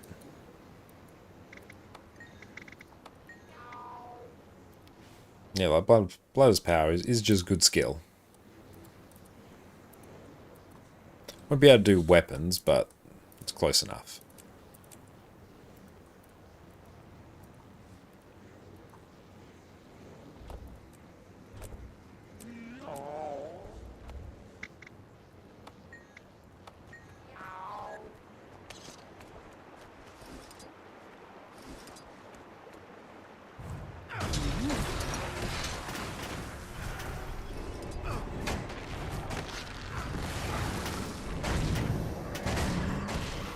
If I'm not running Bladder's Power, then yeah, obviously you should be not running Plague Sending.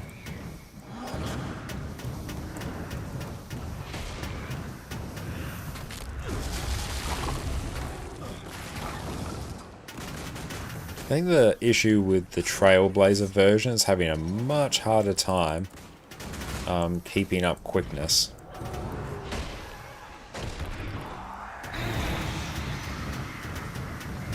Oh, I just found it out. There's a bug with Fence's Finesse where the initial strike of the Phantasm skill gives a stack for whatever reason.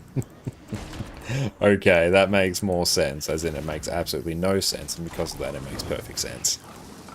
I was going to say, why would that build exist? I think that build exists because of a bug.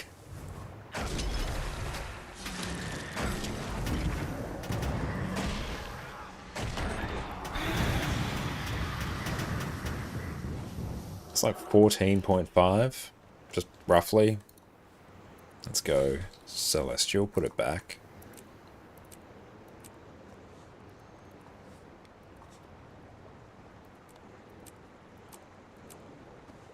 The Midnight King gives you the extra boon duration.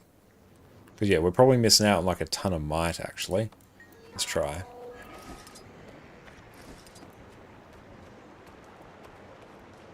My team is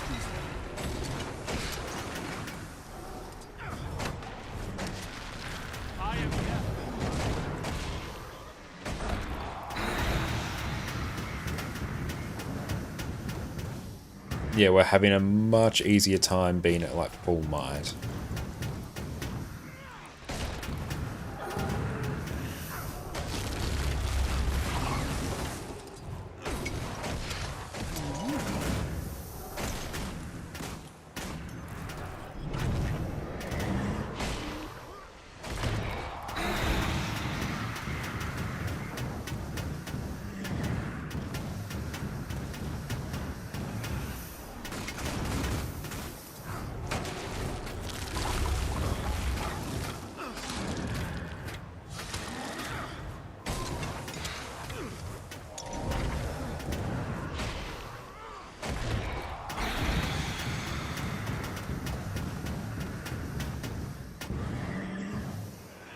But I think Celestial actually just ends up being a bit better there. That run we got about like 15.5, same like 15.6 over on Arc DPS.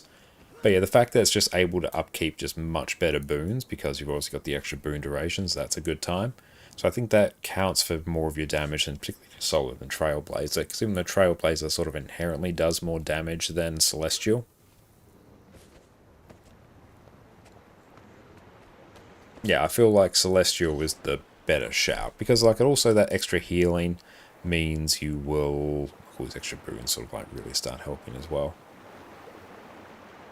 Carapace. There's any extra life steal here. But yeah, even just the healing you get here from Alchemic Vigor, that should increase based on, actually if I check, that's saying 20 healing there. If I was to change that to Trailblazer, set everything to Trailblazer.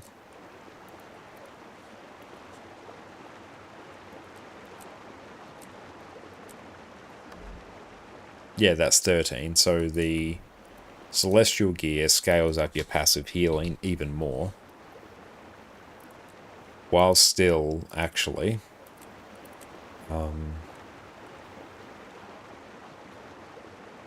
yeah, while still maintaining better damage.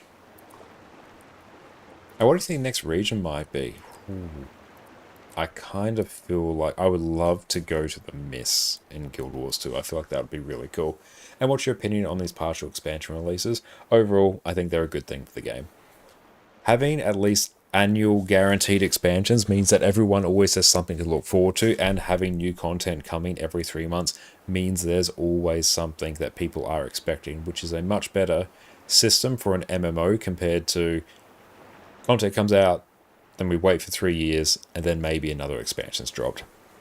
That long waiting period there, that period where you're not sure if anything's coming, that's not good for an MMO. So I like overall.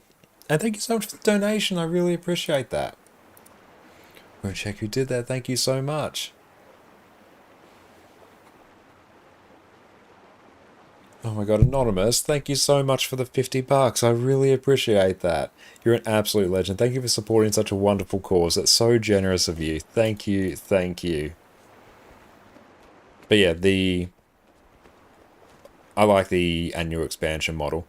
Like, obviously, each expansion is smaller in scope than the previous expansion, but there is just always content to look forward to.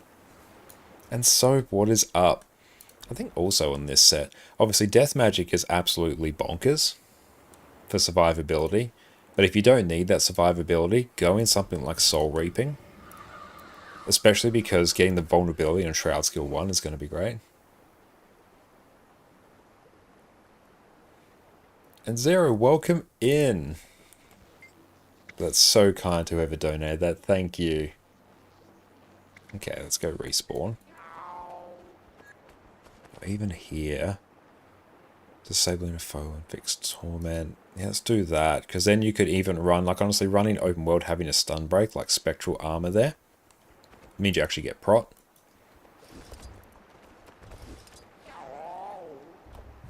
My team.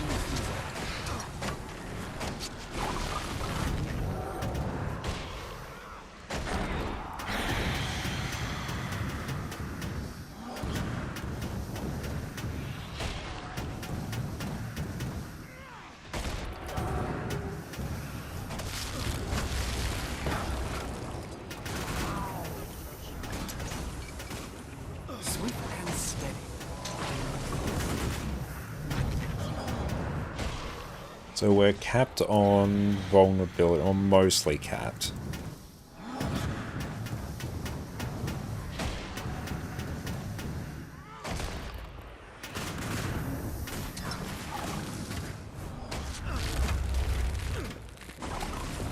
Oh, there you go. It means you actually still have somewhat decent product time.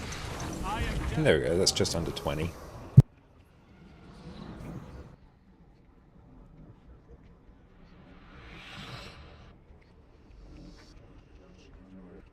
Excellent. Take a quick break and we'll be back in a few minutes. But I do like that Soul Reaping version. But yeah, thank you to whoever donated that. I really appreciate that. Learning how to play your class is going to make everything you do in Guild Wars 2 so much easier. But it's hard to know where to start. So today I'm going to walk you through exactly how I learn a new class and show you just how quickly you can become an absolute powerhouse in Guild Wars 2. I've put countless hours into Guild Wars 2. I've spent the last 2 years making guides on YouTube and squirreled away hours learning build after build after build. So after all this time, I can say without a shadow of a doubt, a bit of time learning your class as early as possible is one of the best things you can do to get the most out of your Guild Wars 2 experience. Being better at playing and piloting your class is going to make everything you do in Guild Wars 2 easier. And good news, everyone, this learning process doesn't even have to take that long. Today we'll be focusing on practicing your PvE builds. It's also my area of expertise, so cool beans. With a bit of preparation, a can-do attitude, and me to walk you through the process, you will be mastering Guild Wars 2 in no time. To start off on the right foot, let's get you sorted with a good build. Making builds in Guild Wars 2 can be rather complicated. There are countless trait and utility skill combinations, not to mention the seemingly infinite armor, weapon, rune, and sigil setups you have access to. Fortunately, there are some insanely smart people in the community that have you covered. There's tons of great build resources out there, which I've linked in the description. They each cover different areas of the game, but no matter which build you pick up, at least you're off to a good start. For newer players, picking an already optimized build is going to save you a huge amount of time, effort, and heartache. Not to mention these builds have been thoroughly tested and have things like DPS benchmarks and DPS logs, which you can use to check your progress. No matter what build you pick, take the time, it doesn't necessarily have to be all at once, to read your skill and trait tooltips. Know what your skills and traits do, how they work together, and any other bonuses you need to be mindful of, and this will already put you miles ahead of where you would be otherwise. Now, Guild Wars 2 doesn't do the best job of telling you exactly how you're performing. If you're in a group of 10 people and the boss dies 20 seconds faster than it did the last time, do you know how much better you did? There's no way for you to know just how much you've improved. That's where Arc DPS comes in. With Arc DPS, you can see your total damage per second along with a whole host of other useful information over the course of an entire fight. This add-on has been an absolute staple of the Guild Wars 2 endgame community for years, and I personally can't imagine my life without it. I won't go into detail here about how to get it set up, but you can check out my previous video where I walk you through step by step how to easily install and customize Arc DPS. This is completely optional, but I do highly recommend it. Now that you're all set up, let's introduce you to the best place in Guild Wars 2 to focus in and practice your class, the Special Forces training area. Here you can summon a golem to whack away at until your heart's content. And as you go along, you'll get a readout of your DPS in the game's chat window. You can apply boons to yourself, conditions to the golem, and even toggle on different levels of damage to practice your healing. For your convenience, you can also use your special action key to recharge all of your skills if you want to jump right back. And we are back. Welcome back. Okay.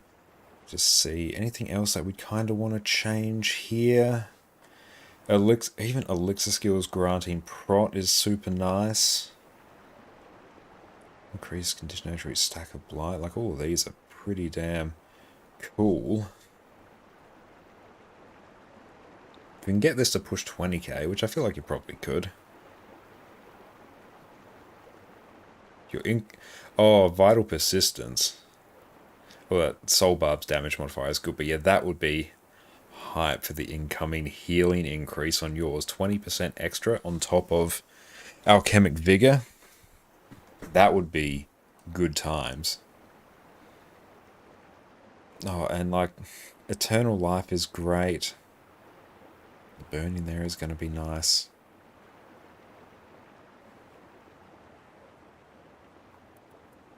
I've seen the benchmark from the Druid and Snowcrow. I've seen a 47k number floating around, which is horrifying. I mean, like, not many people are going to play Condi Druid because it's a super weird build. It's always been the problem with it. I'm glad they finally found someone to actually do the benchmark. It's been a running meme for so long that Condi Druid, no one wanted to do the benchmark because it was horrible. So they had like a bounty on it. So I guess someone actually did it. Okay, so that was landing. I feel like that version of the build is somewhat similar to what we're running here. Like that Harbinger build is somewhat in the same vein of what we've got on this build. On Spectre. Let's go pick up our stuff. Hooray!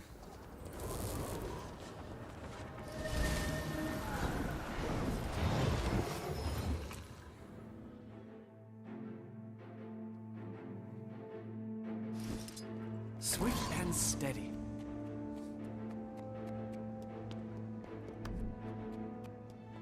To Doom, Torment, Relic of the Chrono.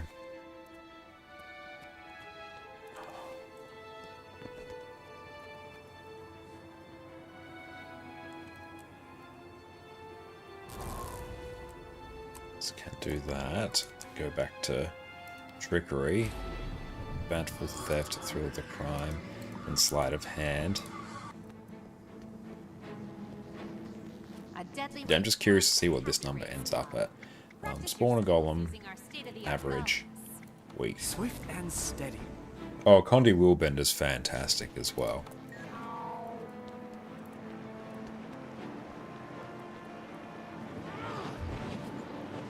Fuel your own destruction.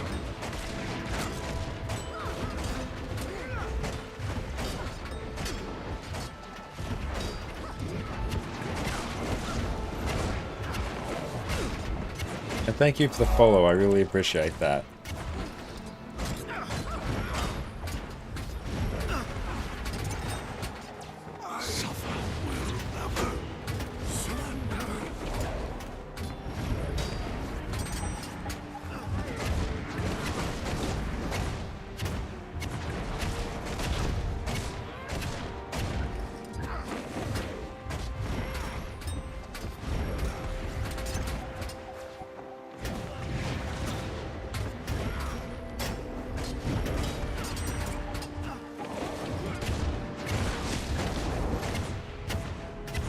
That's all good, no need to apologize.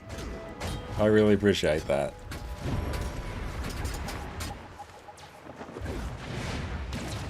Okay, so that one was about 16k. It actually started off at around like 17.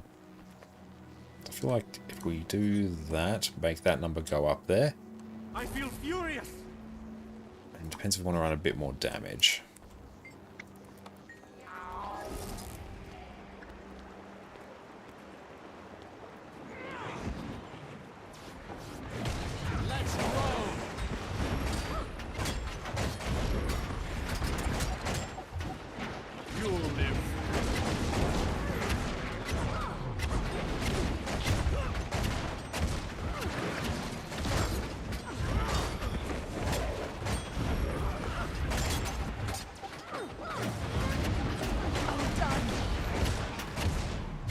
Okay, so that one is about 18.2.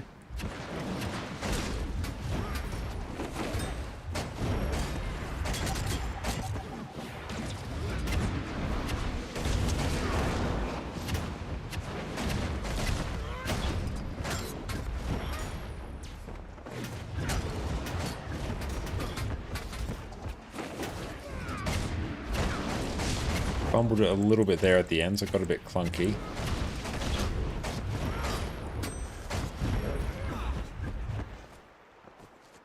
Okay, so that's about 17. I feel like that number can go up. Need offhand focus for Thief. I feel like that would be really fun.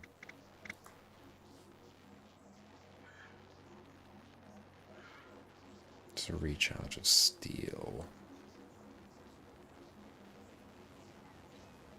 Tools our boon uptime. That I feel like needs to be a little bit higher. Parazona, how is it going? Welcome in. It is great to see you. And yes, we've just crossed over $100, halfway towards our goal. Thank you so much, everyone who has supported. I really appreciate that. Yeah, Thief in beta was absolutely bonkers. Your internet lives once again. That is so good. I'm so glad to hear that. Yeah, we've had a great day of streams today. Caught up with Jess's family in between our dual streams today. That was great. And yeah, it's been a brilliant, brilliant time. Thank you all so much for the support. I really appreciate it. Everyone go check out Parazona over on Twitch. Another great supporter of Tyria Pride, and also raising funds for Rainbow Railroad. So make sure you check them out. But yeah, we've just been having a good time messing around on Spear Open World Thief, and we're having a fantastic time with it. So we're just making a few sort of tweaks here, just seeing what we can comfortably get the solo DPS to. Kind of want to push this to like above 18k. I kind of feel like it's almost there. I mean, I feel like if I just go Doom, this will probably actually fix all my issues. Yeah. Let's just try that. Food's all good. How much torment damage did we do? If the answer's like 2 bits of nothing, then why am I doing that?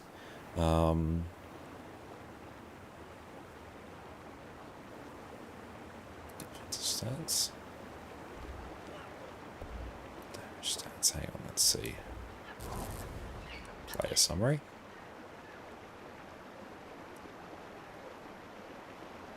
Okay, no, Torment was actually a fair amount. Hang on, I can check that there. Okay, no, Torment was like most of it. Okay, that makes sense. Good. I thought I was running like weird jank food.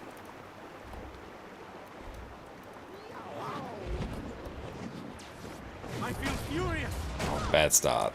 We should actually do that because it doesn't do damage. It doesn't actually get us in combat. So it actually pushes number higher.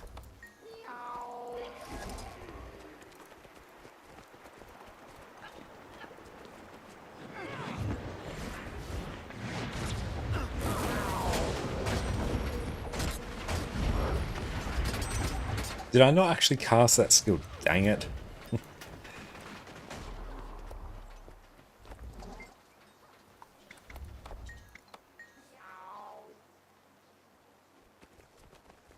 Oh, Torment deals damage. I mean, we can do that. This pushes number higher, like, quite easily.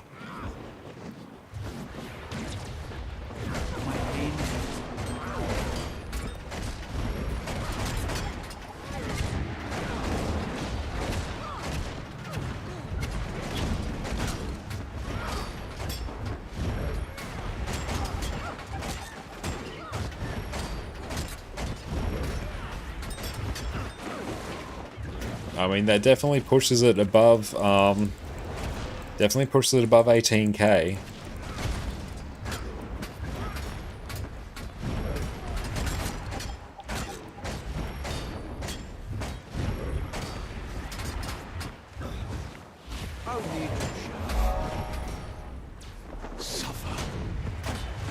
And thank you, Alex, for the follow. I appreciate that.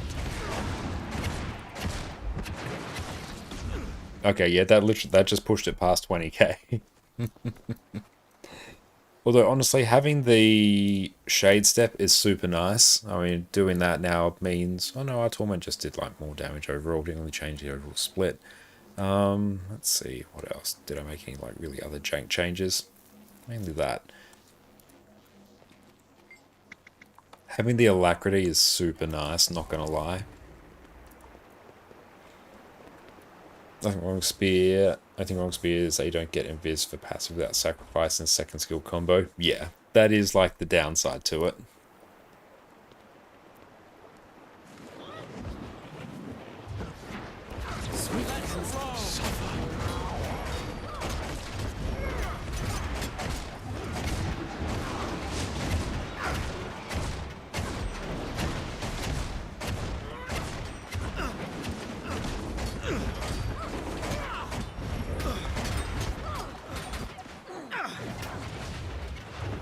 One annoying thing about Spectre though is that the wells are a little bit tricky to queue.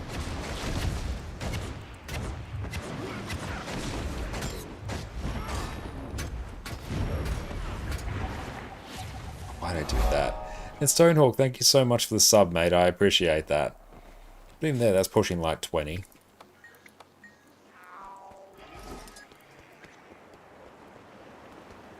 And let's go again.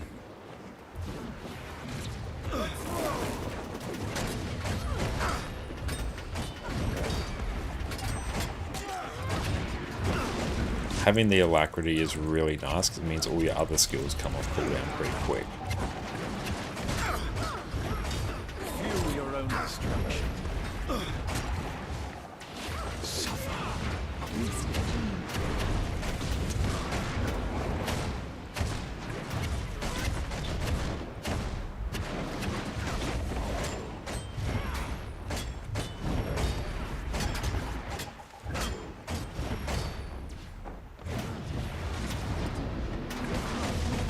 Righty ho, welcome in. The day has been going fantastic. Thank you for asking.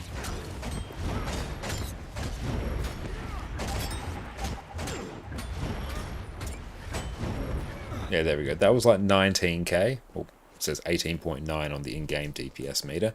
And yeah, I do kind of like running Shade Step over Strength of Shadows because even though Strength of Shadows is more damage, it means you do get a bunch more utility on your wells as well, and your Siphon is up more. It helps with Life Force generation, boon uptime. It all sort of feeds on itself.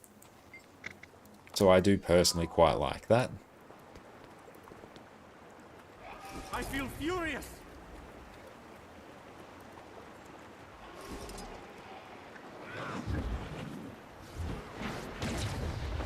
Thanks for sharing.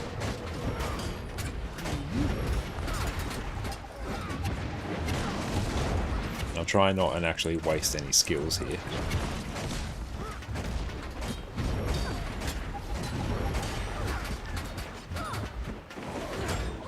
We actually did with quite a few skills there.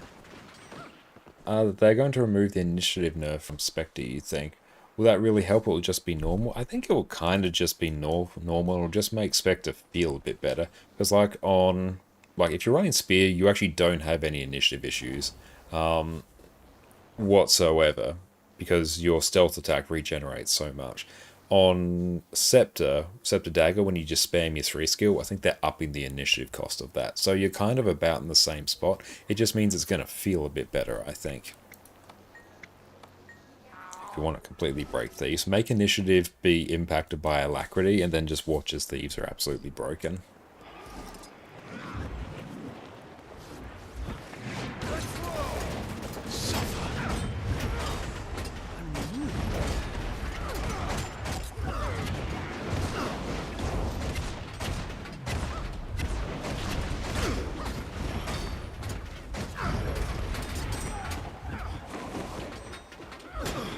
I'm getting a little bit confuzzled. But yes, thank you so much for pinging the donate command there. So yeah, we are raising money for the Rainbow Railroad this month as a part of Tyria Pride. So any donations towards that are greatly appreciated. Hang on, so roughly we're landing about sort of 19k on the Alac version. This is not the Alac version, yes.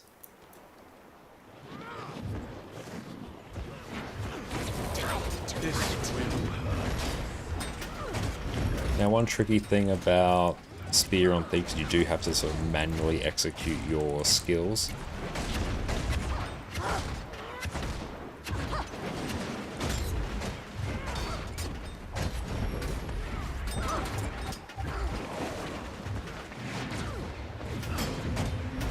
And also, it kind of means the skills don't line up anywhere near as well.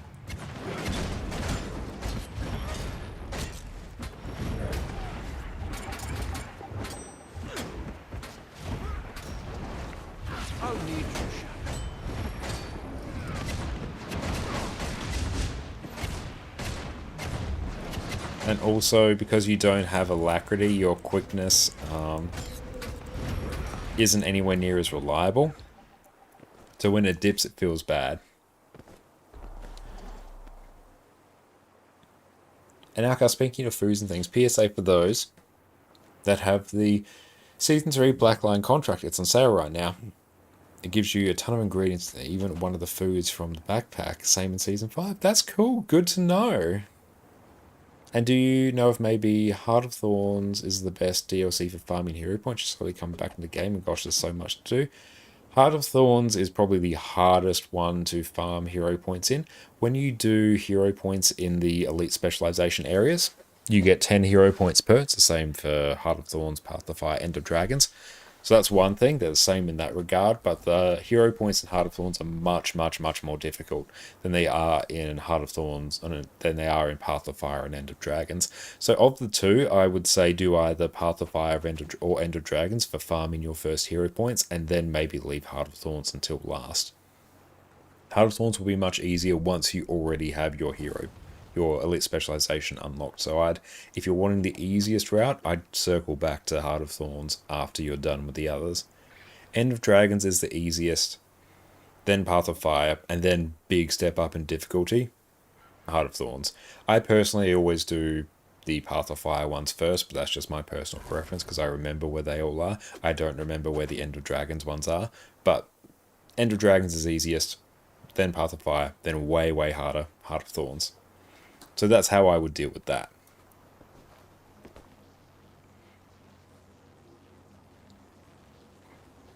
That's taking so long. I feel furious. I'll just be right back in a moment.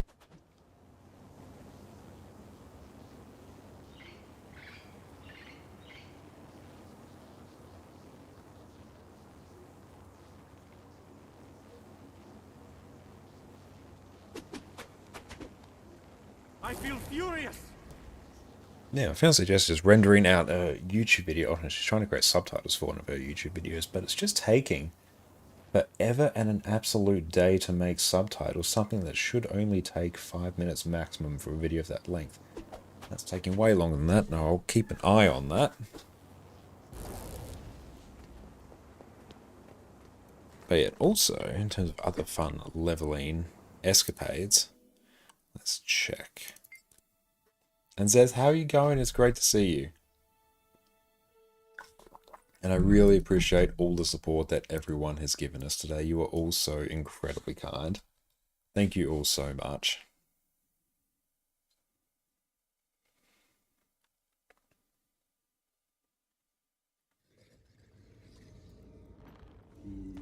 Okay. Lily of the Elon. That is what I want.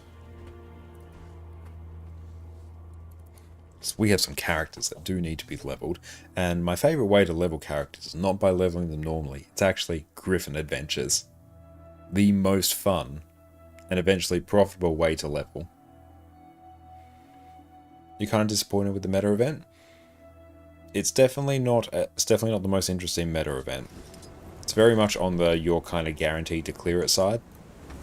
Even if you fail all the mechanics, you will kind of just succeed. Nope, I just saved a whole... I just saved a whole bunch of screenshots that I didn't need.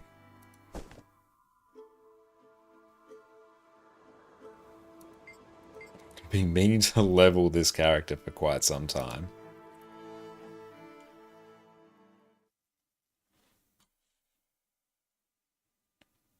Oh, new legendary backpack does look really good.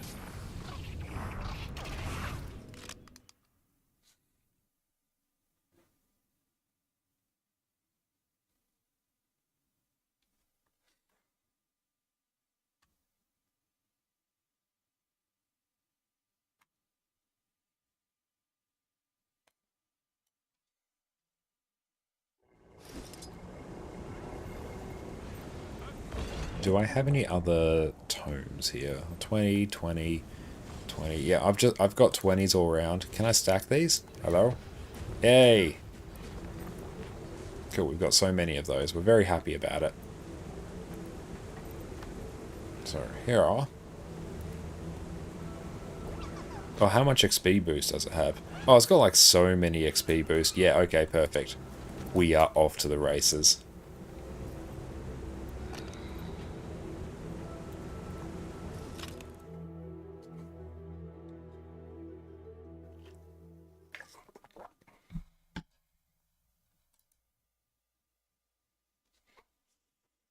To think about what this engineer should be.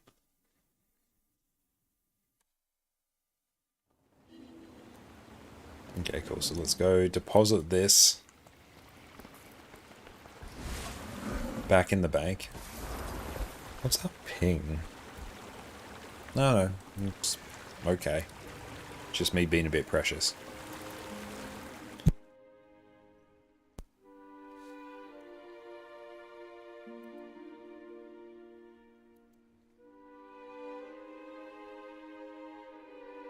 Now, this will take a tiny bit to set up.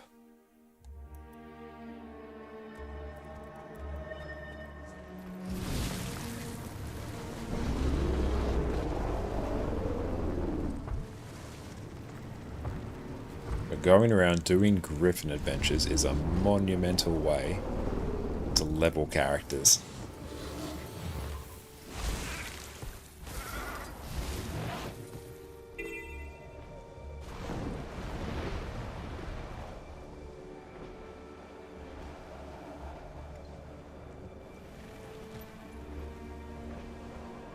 And Griffin Adventures as well, one tricky thing here is you do have to make sure that you don't actually get hit, because if you're like not level 80, and in this case like level 20, if you get hit by anything, you'll basically just get instantly downed. I think even if you're on your mount. Really sketch. To utilize the mounts. Griffin Adventure.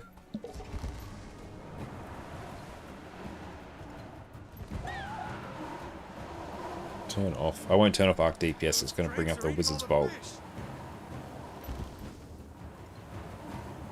And that's about in line with where it needs to be. Ah. That was a little bit sus.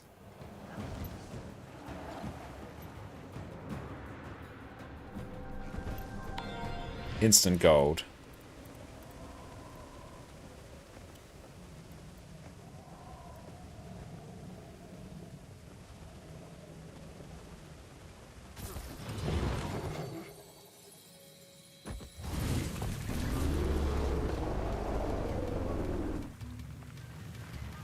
Gotta make sure we get all the waypoints we can. H, so just hide arc.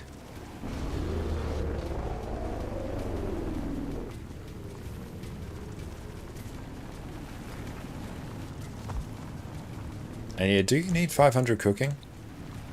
Had that question asked a few times, I don't know the answer. Oh no.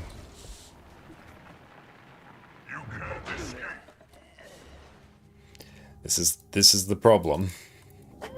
Yeah, you just instantly get downed.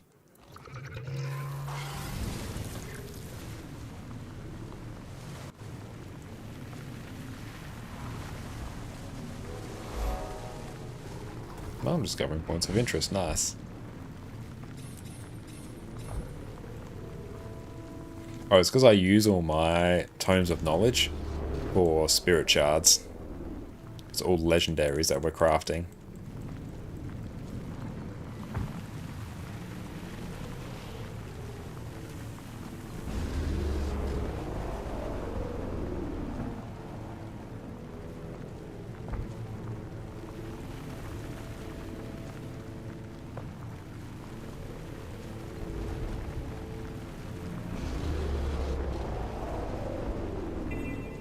Oop. Okay, so at least get the waypoint.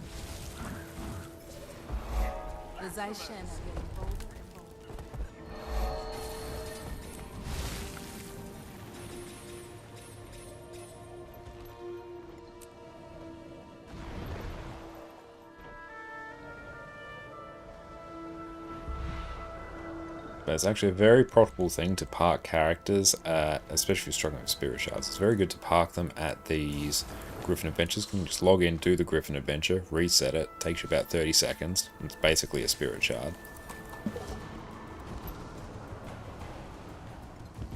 Oh, hang on.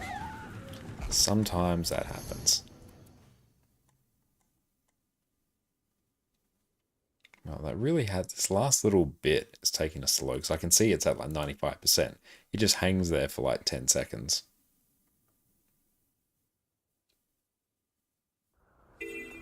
Don't make me install fast load. I'll do it.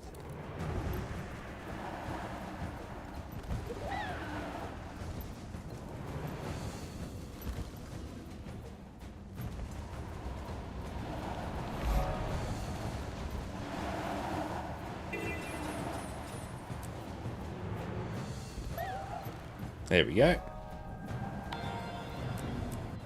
21 seconds.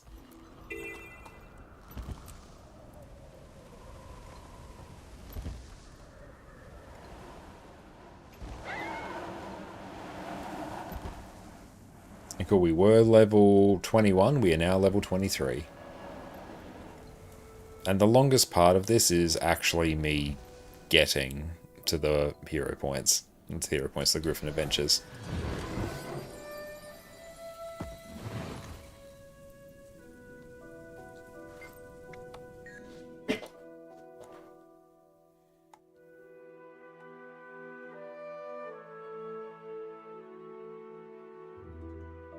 This could be like our power mechanist.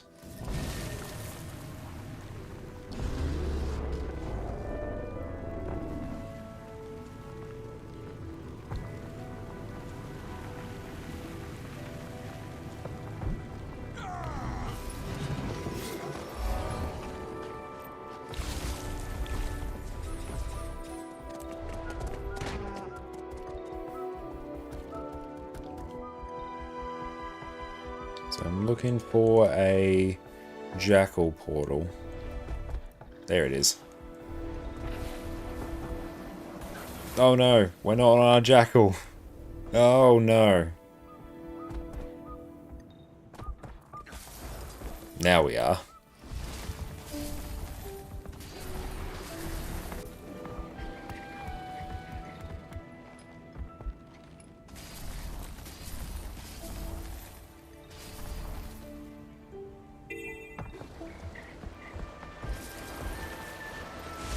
Stay away from desert bandits.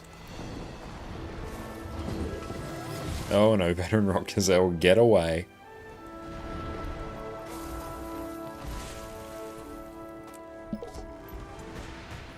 Two right about there.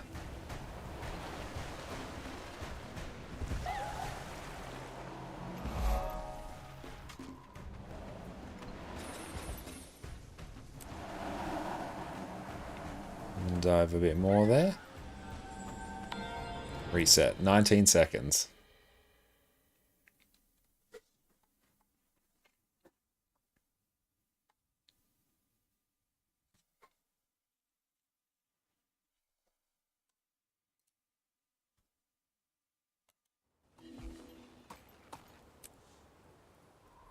There we go, leveled up again. Oh, yeah, Griffin challenges are fantastic fun.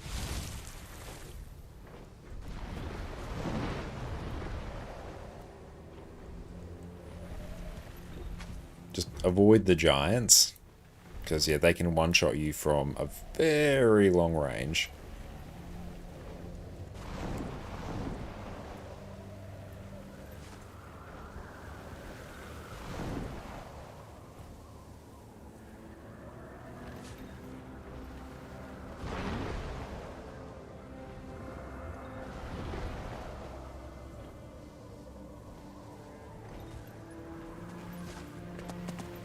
Yeah, I feel like what a really good one to do in this map is actually do this one first, because by the time you sort of finish up, you pull up using your Griffin, and you end up super close to where the next one is. So you always like come here, climb up, then yeah, do this one and immediately roll into the next one.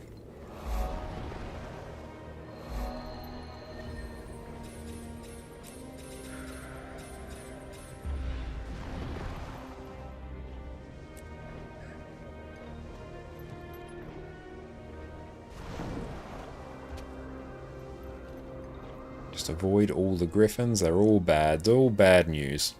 All just bad news bears.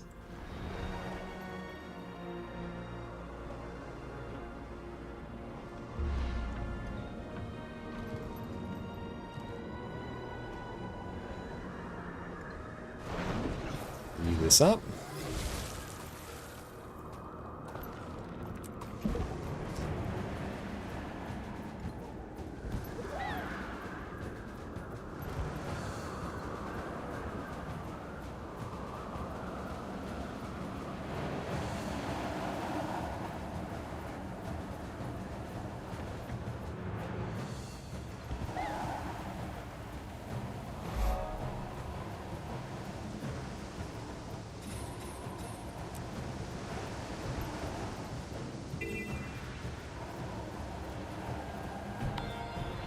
Got it. See this one here, the next Griffin adventure is like up here.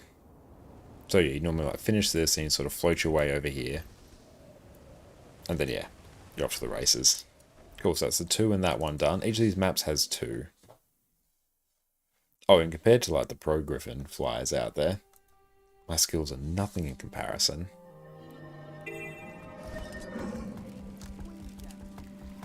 There we go, leveled up again. Make sure you're rocking experience boosters. Ooh. I'm not rocking as many experience boosters as I can. This could be way better.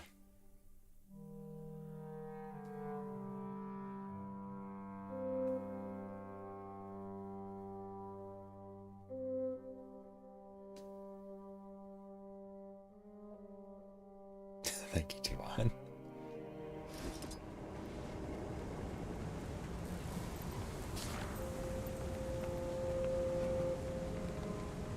Do I have a celebration booster floating around?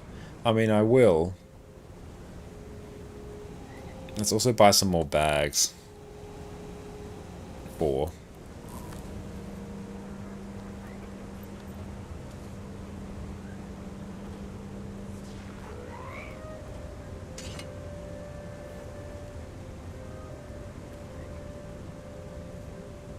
There we go.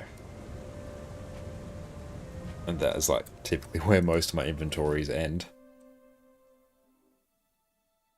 Which character would have its boost? Maybe this one, actually. Imagine being able to just buy items. Oh, it would be so good. Would negate the need for trading post merchants, but still.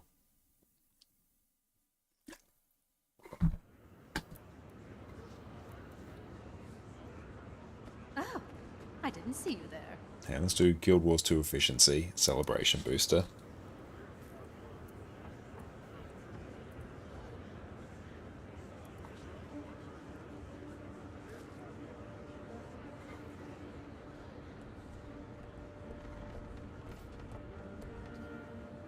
So many characters, it's impossible to tell where celebration boosters are. There's also a very real chance I straight up just insta-consumed all celebration boosters to get them out. Do you play competitive modes? Much, much less than PvE. Last few streams, like a while ago, playing a bit of PvP for the rushes. Okay, there's like nothing there. Oh, I didn't see you there. Okay, no, there is one.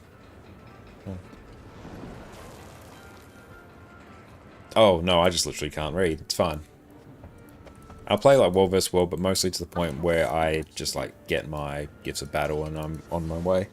I've played like a decent amount of PvP in the past. I've got like on my NA account the PvP Amulet, the PvP back piece. I think I got up to Platinum at one point, you know, years ago. I really enjoy it. Like Guild Wars 2 PvP, I still think is really, really fun. I've really enjoyed Push as well, actually. I think it's a super fun, snappy game mode.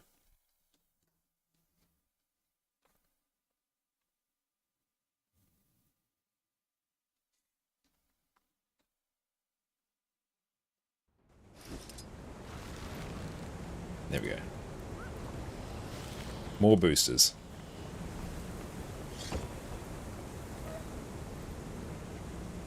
Oh, congratulations, Sufferance. That is awesome.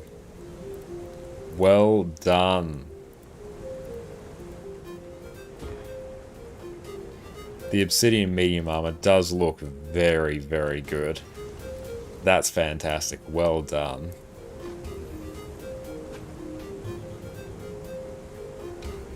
That's a huge accomplishment. Well done. How long were you working on that?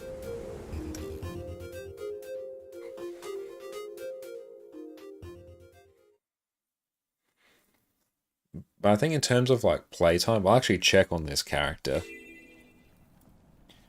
This character is 36 minutes old, and it is level 25.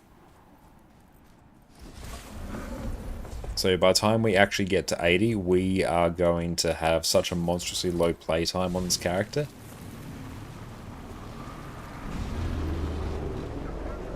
What's needed for the backpack? Whole bunch of food, I think. And there is some, like, somewhat time-gated currencies as well. Now for tier 2. Oh, don't tell me about tier 2. You might want to I wish you had raid legendary. The heavy one's so good looking, but raid scares you. You should absolutely come along to some of our raids. Normally on Mondays on our regular streams we raid on EU. Wednesdays we raid on NA, but especially the first 4 raid wings, they are surprisingly approachable, I think. And yeah, we bring in like new people all the time. To this area. All these ones are down south.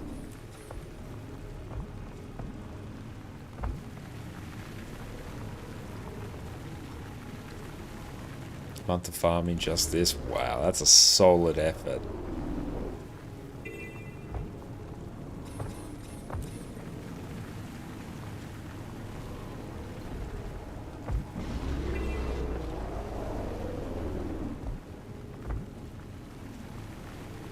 So we want Skimmer Ranch waypoint here.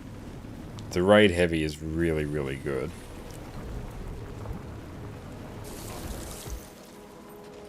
Be careful of scarabs.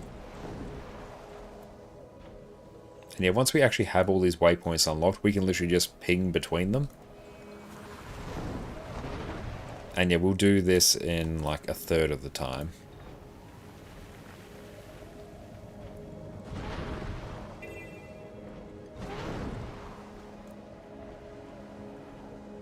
If you don't know if you'll ever get it, it's okay.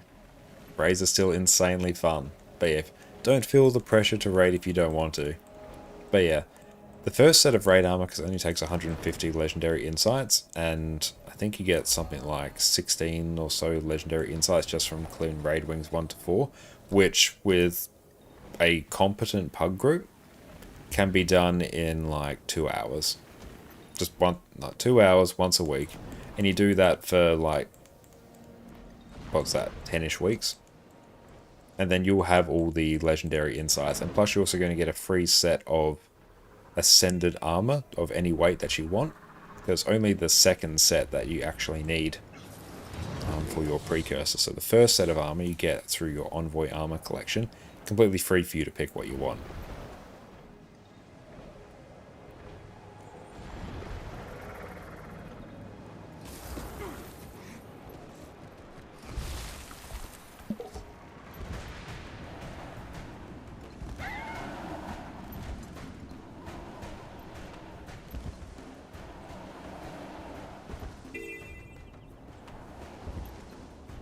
I love watching the skimmers play. I know. They're so graceful and majestic gliding around. Reset.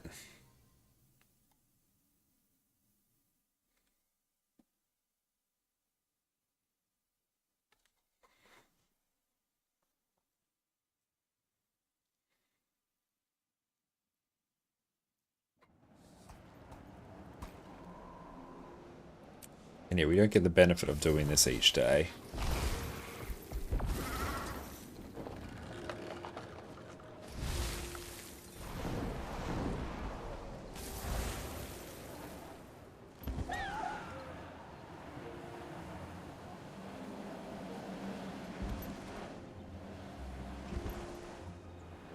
That trick there is fantastic to be able to griffin from basically anywhere. Now this one is a little bit on the trickier side.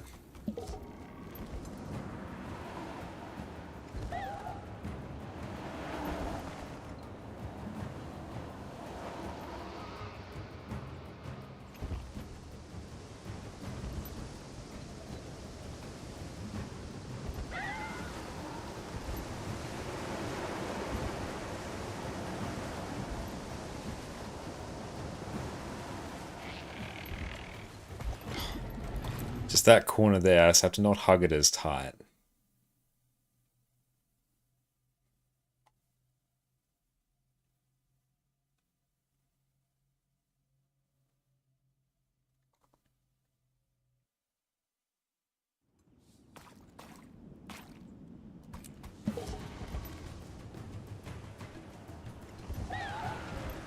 Will I even get enough height on this one? Let's find out. Oh, plenty. It's even more than what I had before.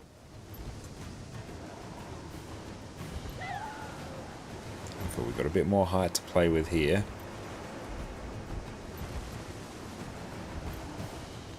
Don't hug this wall as tight.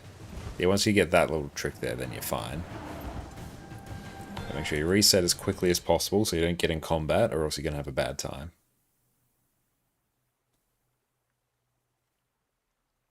The loading times on some of these maps has been a little bit spicy recently. Not ideal, not oakley doakleys.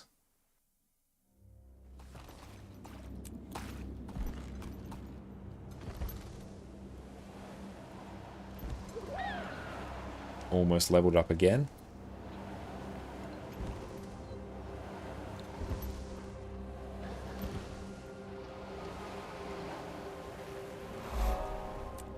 Oh, we leveled up there.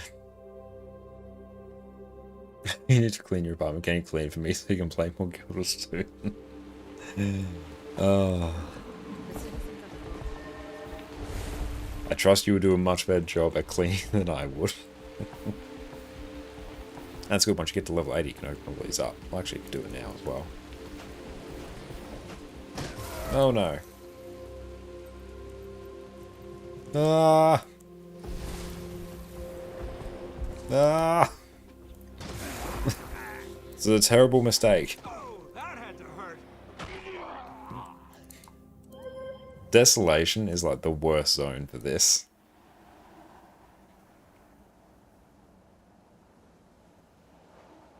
Yeah, it's just, it's straight up just holding the load times there. Do you know about the new Portal Tome and the Gobbler thing? Couldn't find any info on them. Oh yeah, I've got it on both my accounts. The Gobbler, you straight up just go to Gare Leadclaw in like Hooligans area, Lion's Arch, the festival-y area. That little cave. And you just buy it from him from 100 gold. And in terms of the tome, there's a NPC you talk to in the new map, or also in Lion's Arch, starts a collection. But yeah, also I can just kind of go /wiki. That should come up. Hey, thank you for the hydrate. But you just have to do the work hard for now achievement. Just dump that there. But yeah, it's got all locations you need to go. It will probably, like if you're following a guide, it will take you about half an hour. If you're not following a guide and you're just working and figuring it out yourself, it took me about maybe an hour and a half the first time that I did it. Now as a guide, it's so much easier the second time.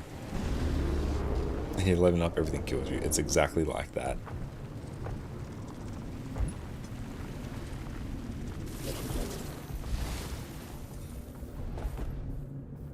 But it's a super chill collection. And most of the maps you can actually figure out by the hints. It's not too bad. But yeah, if you want the easiest time, just grab the wiki and blast. And you'll be done in like half an hour. And plus, pay attention to the dialogue at the end when you talk to the final NPC. It's rather heartfelt, quite sweet. They did a really good job with it.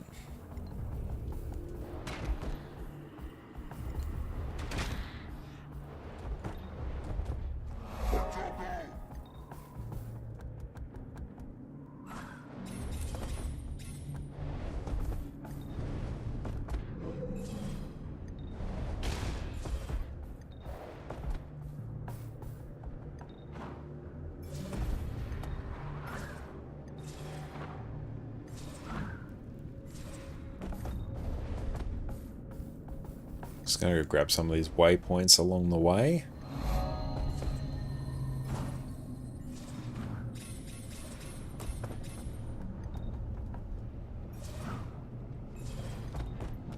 Oh, I'm not liking this area. Avoid any of those mines, they'll probably just instantly down you. Especially when we're in this current phase of life. Warclaw are actually surprisingly durable. He says as he dies.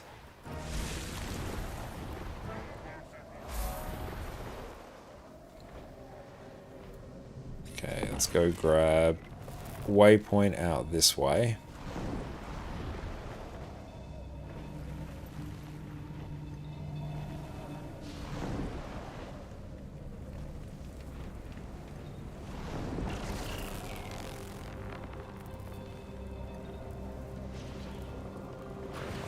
Oh no. No, we're so close to a waypoint. No. Oh.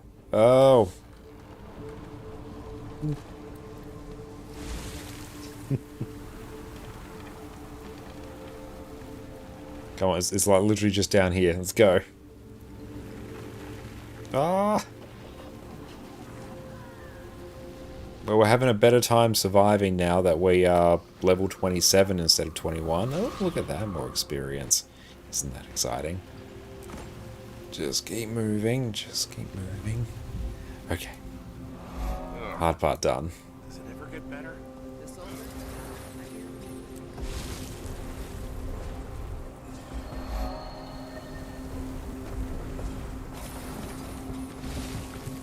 I get so nervous when he's... Finally, all 3 portals have fallen.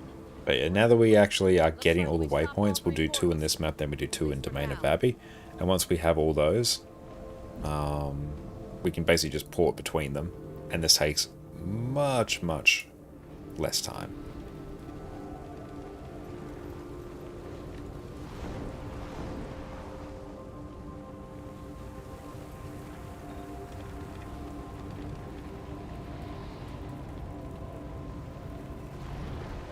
Oh, can we? Yes. Oh no. We overshot it. Now we have to go down and back up.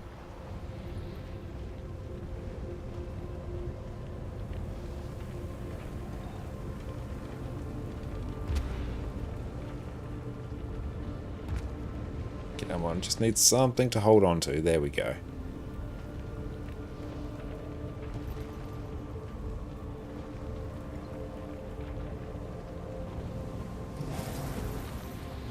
Okay, open shadow provisions.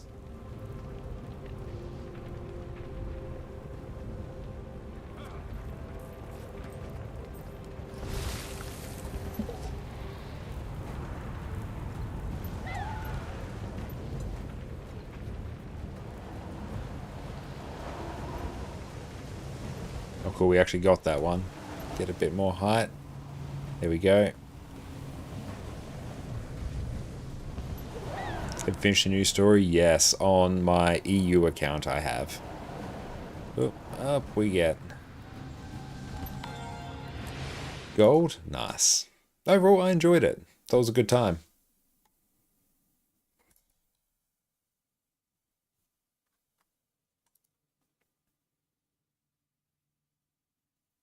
Yep, it's just as soon as it gets to 95% map load completion, she just kind of waits there. So here, next one lives sorta out here.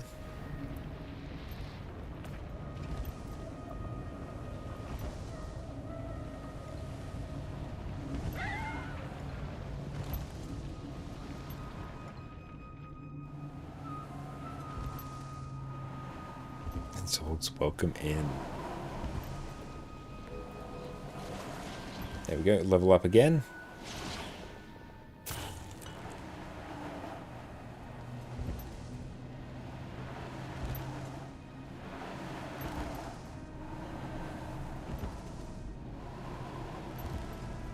There's a waypoint out here that we want to get.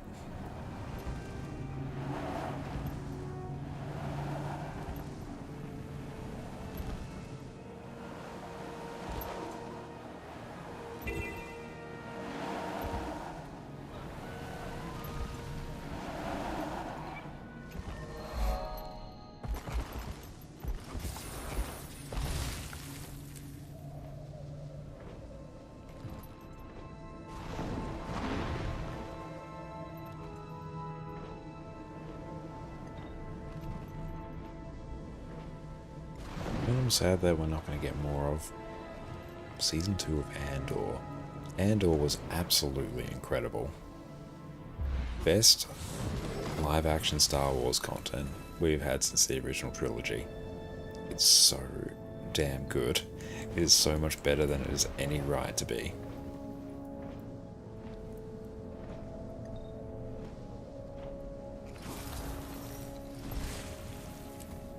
Up we go. And then down.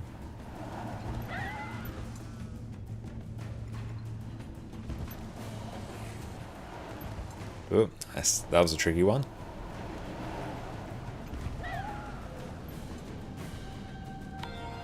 Done. Got more of a challenge from the new story, like the fight against Mortremoth the Bastard. Yeah, the final mission was not a particularly difficult one. I feel like, yeah, that could have been improved quite a bit.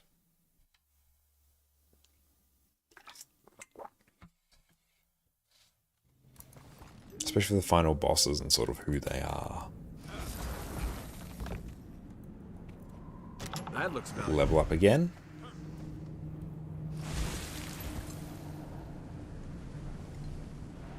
Thank you for the randomized dies.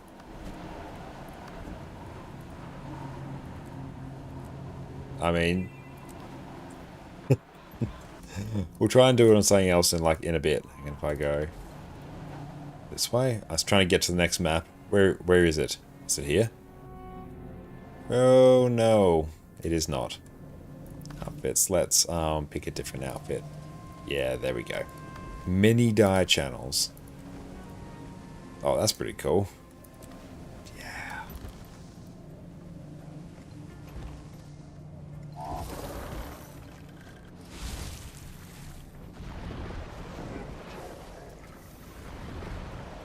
Oh, I'm not loving this bit. Lots of range mobs.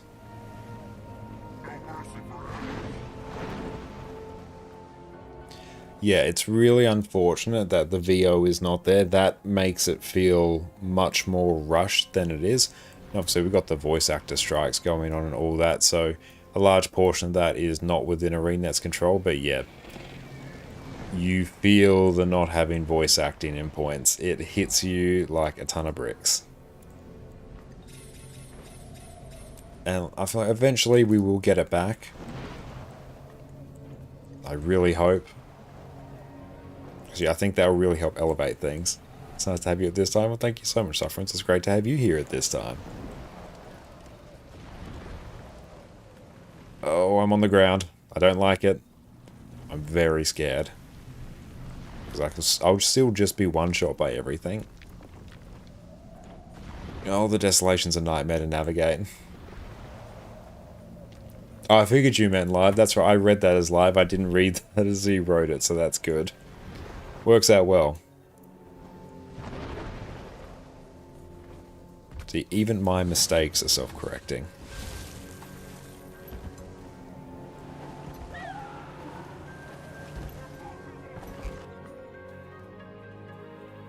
You honestly forgot the strike was going on until you played new story content. Yeah, it's not, especially, compared to like the writer's strike, where it has like a much more direct impact on TV shows and movies in general. Like you really notice about it and you hear about it. Whereas voice actors, you don't hear about it as much. Like there's far fewer famous voice actors than there is for actors in general. Like when I think of voice actors, I think of, was it Sean Schemmel for Goku from Dragon Ball Z?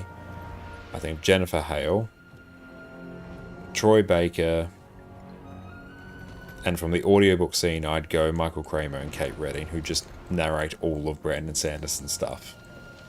And just like a whole bunch of the fantasy genre in general. Like not that many more come to mind. And obviously it will depend on very much on the genre of like content that you consume as well. But when you compare that to the Matt Mercer and Liam O'Brien, I feel like I've heard of Matt Mercer, but I haven't heard of Liam O'Brien. But yeah, I feel like, compared to just if you were say like actors and actresses in general, like you'd rattle off a list. Whereas it's much less public and much less just widely spoken of when it comes to voice actors. So I feel like that's why we haven't heard as much about it. Oh, Liam O'Brien was Mabon. Okay, cool. You did a very good job. Let's get these waypoints. So the last two Griffin adventures.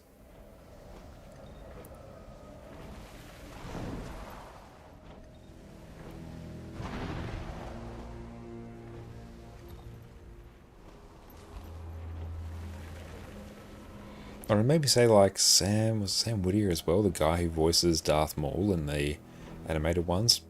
I recognize him.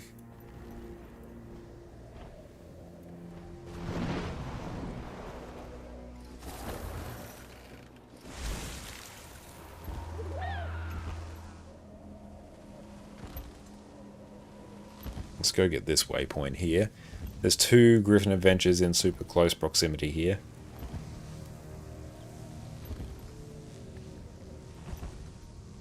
Matt Mercer is the voice of the male Norm player. That's good to know.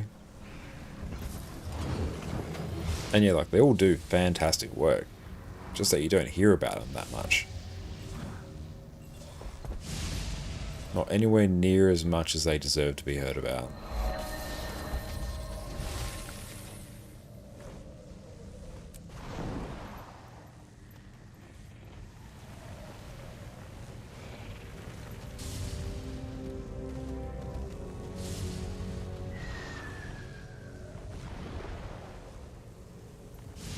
So we got that waypoint, then there's Griffin Adventure up here.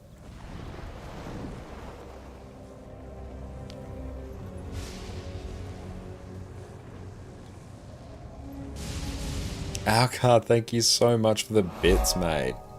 Alcar Calamo cheered 100 bits. Liam, best known for his role as Gaara of the Sand in Naruto, Captain Jushiro Yukitake in Bleach, War in the video game Darksiders, Vincent Law in Ergo Proxy, Yasuo the Unforgiven in League of Legends, Illidan Stormridge in the Warcraft game series, WoW, The Burning Crusade, and multiple characters in the Dungeons & Dragons actual play series Critical Role. That's really, really cool. Thank you for sharing that.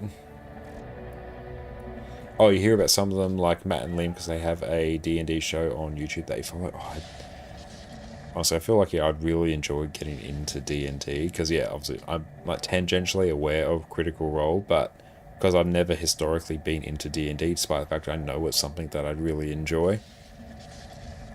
Yeah, I really should dedicate some time to it. But that's awesome.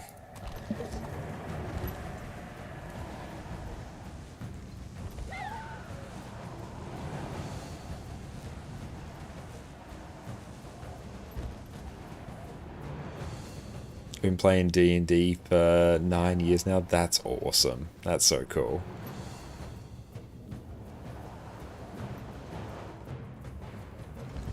Congratulations! King Joko rewards your adequate performance of today's tasks, allowing you to perform them again tomorrow. D4, nice. Yeah, I wish D&D was much more prevalent in my area where I grew up. Like, I grew up in the country, so much smaller, you know, population size to play with that. I feel like, yeah, if I grew up in a more sort of urban area, there would have actually been, you know, a D&D crew rolling around, whereas like even the friends I had in high school, they're definitely the kind of people that would play D&D if that was like an option. But like at the time there, just it wasn't there, which is unfortunate because, yeah, I feel like we would have loved it. Oh, Magic the Gathering, the Yu-Gi-Oh child. Oh, I love Yu-Gi-Oh growing up. That was great. Never played Magic the Gathering though. Obviously, would probably really love it.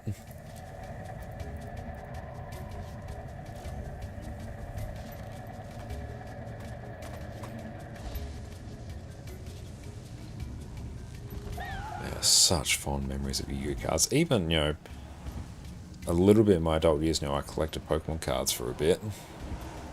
That was a good time. I still got some of my original Pokemon cards from the late 90s from when they first came out. No first edition Charizards though, but there's some cool stuff there. You started D&D around 1996, same as Magic the Gathering. Awesome, that's so cool. And thank you for the stretch. And you play Magic the Gathering most Tuesdays at a local game store. Brilliant. So happy that you've got that. Oh, I have a beautiful Blastoise. That's amazing. I think the most valuable one I've got, I think, is a Japanese Vaporeon. Because I think it was only very quick, like just browsing eBay. But yeah, that one was like $200 or something. That was a few years ago. Oh, there's some other really cool stuff in there.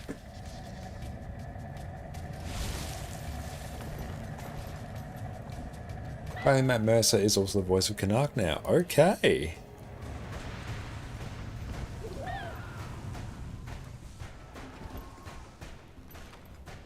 But Guild Wars 2's voice acting is great.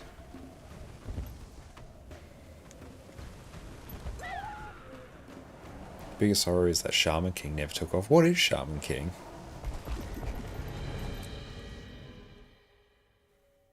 Oh, like Magic the Gathering is just so culturally relevant and impactful. Oh, they basically invented loot boxes, and that's true. Like, you know, game card booster packs are effectively just they are effectively just loot boxes. For Olivia and Anise, voice actors on strike. Oh, why'd I do that?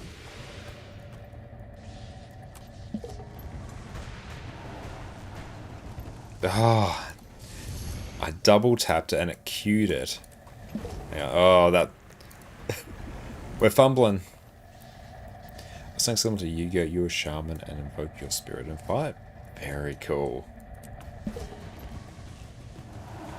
Just one tap. There we go.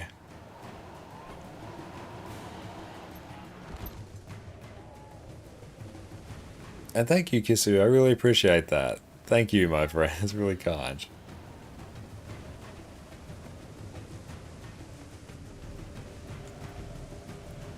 Hopefully we should still get gold for this. This is a bit more of a sus one. Oh yeah, still did.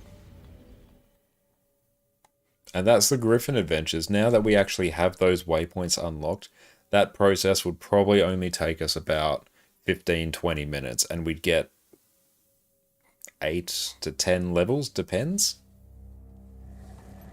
There we go, bam, bam, bam, leveled up again. And Lego, welcome in. How long will unlocking the Griffin take? You only have Raptor and Spring at the moment. Well, you're still going to have Skimmer and Jackal to get, so you're going to have to finish the Path of Fire story, and through that you'll basically unlock those.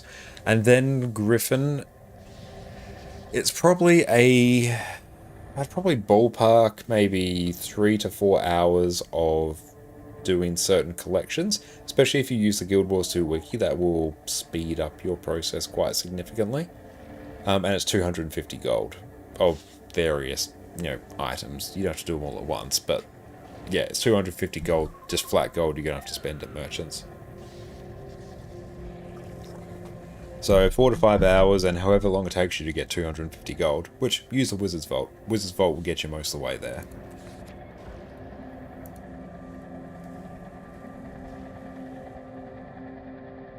Can I type? Oh yeah. Griffin, there we go. And now we can simply auto-click our way through this.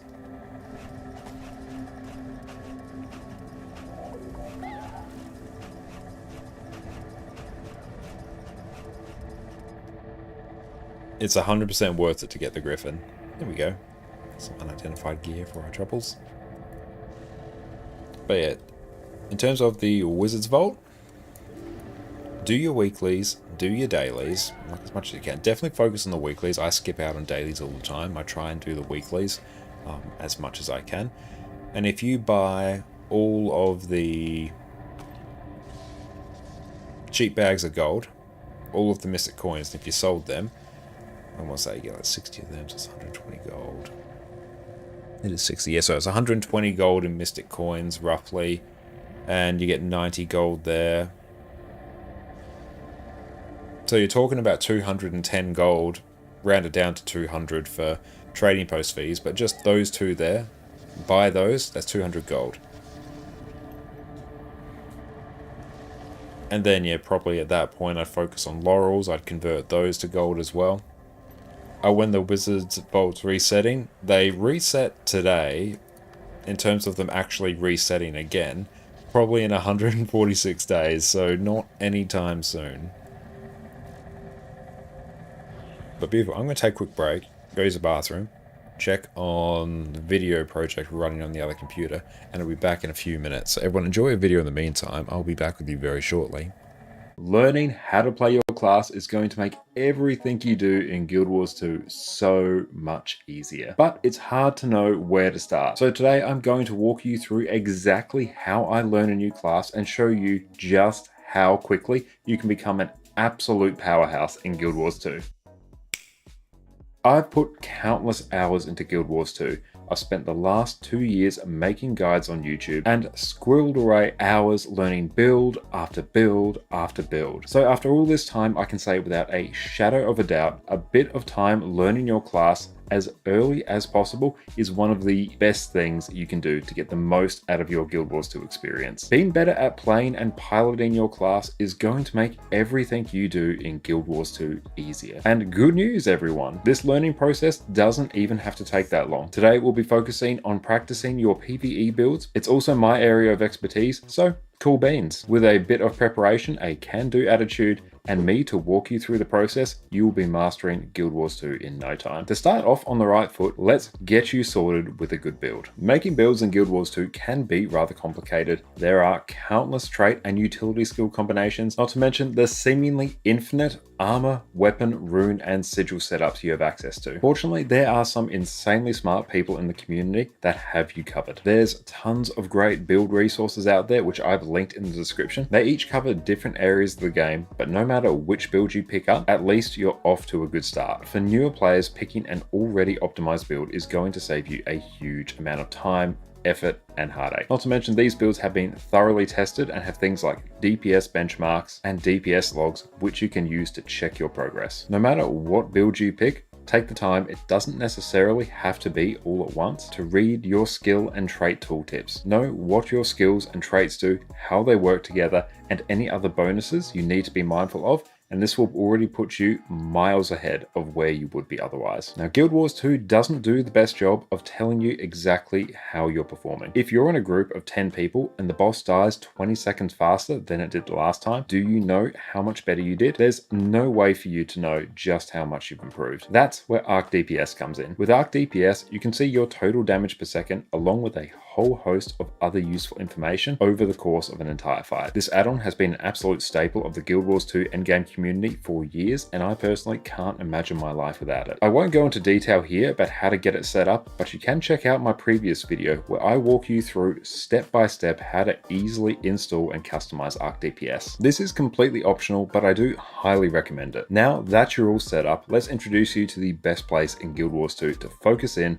and practice your class, the Special Forces training area. Here you can summon a golem to whack away at until your heart's content. And as you go along, you'll get a readout of your DPS in the game's chat window. You can apply boons to yourself, conditions to the golem, and even toggle on different levels of damage to practice your healing. For your convenience, you can also use your special action key to recharge all of your skills if you want to jump right back into practicing as quick as possible. Before we dive in, we need to get the golem set up correctly. If you want to compare your performance to the best players in the game, we need to set up similar conditions. Fortunately for us, if you want the exact same conditions that the wonderful people over at Snowcrows use when setting the highest possible DPS benchmarks, there's a guide just for that which I've included down in the description below. However, if you want a quick way to get started, simply do the following. Come over to the right console and grant yourself every single boon. There are some cases where classes get extra benefits based on the number of boons that they have, so granting all of these boons can slightly inflate the DPS numbers of these specific classes anyway. For most cases though, especially when you're practicing, simply do not worry about it. If we want to practice on the golem, we need to remove as many barriers as possible. Just give yourself every boon and move right on. The same applies to conditions on the golem as well, which you can apply on the left console over here. Having conditions on the golem, especially vulnerability, a 25% damage increase,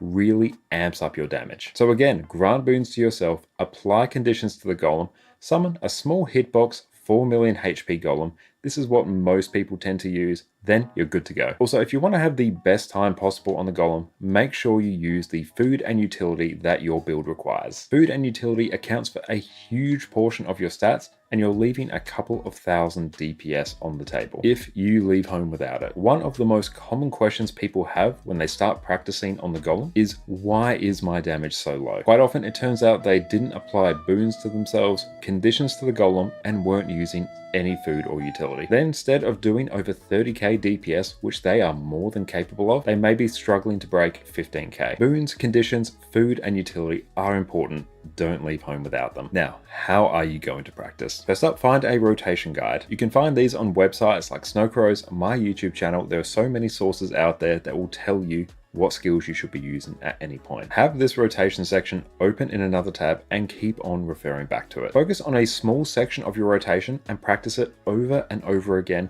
until you start to... And we are back. Welcome back, everyone. Okay, so we have now gotten this character from level 21 to 31. That's got us 10 levels. So let's move on back to something else. Okay, getting some mastery points will be good. And what is Da Vinci Resolve doing over there? It's having a really hard time making subtitles. I might have to mess with that in a bit. Actually, yeah, let's just force close that.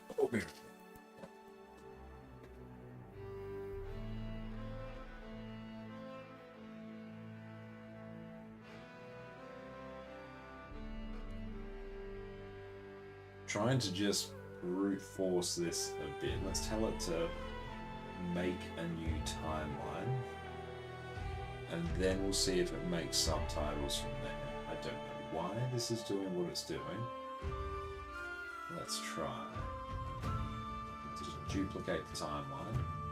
Yeah, maybe it's a bit confused. CV, just call that. Where's the rename thing? Hey Starkles, thank you so much for the raid. Welcome in Raiders. My name is Connor or ConnorConCarne, and you can also check us out on our YouTube channel where we do all sorts of Guild Wars 2 build guides. And it's good, you come in just as Guild Wars 2 is deciding not to load, but that is okay. We will bring it back in. How are you going? What'd you get up to on your stream? Tell us all about it. As a way to get a new Bloodstone Relic aside from the achievement, you may be able to do the reward track, maybe? I'm not 100% sure. Beautiful, but how are you going? Thank you so much for raid. I super appreciate you. Everyone go check out Starcalls. Great friend of the stream. Great Guild Wars 2 streamer. Load time's been longer since the update. It feels like definitely. I'm 100% feeling that as well. And cool, we're back in the game. We're back in the game. Let's go. Played through new stuff and did some strikes, had a chill stream. That sounds really, really good. I'm glad you had a wonderful time. And yeah, we've been doing a whole bunch of the new content, messing around with builds. We just did a bunch of leveling doing Griffin Adventures, which is my favorite way to level. And oh, Boon Table's there. Update that automatically. Noise. Restart your game to activate it. That's fine. What do you think of the new quest line? I think it's perfectly functional story. I think the last mission was a bit more fleshed out. I think we'd be talking an absolute winner. Jintora, thank you so much for the sub. I really appreciate that. Thank you, my friends. Super kind. Okay, let's see what is up on the LFG as well. Okay, Janthir, see if there's like a, not sure if there's any convergent CMs or anything up. Oh, the meta. Can we do? Are we in a position to do? Ah, my sadness is insurmountable. My day is ruined. What about this one though? Ah. Hang on, can we... Well, we can get into this map here, then we can queue. Then I can try and fix that Da Vinci thing. That's been doing my absolute head in. So you will make subtitles, Da Vinci, and you will be happy about it.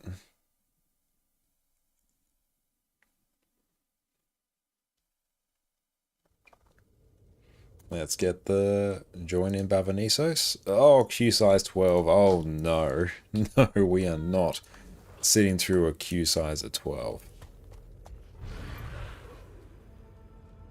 And I started at maybe this one. Let's just join in Bavanisos. Queue size 9, maybe.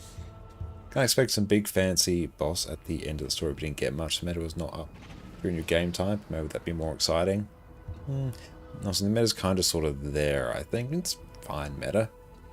But there are better ones.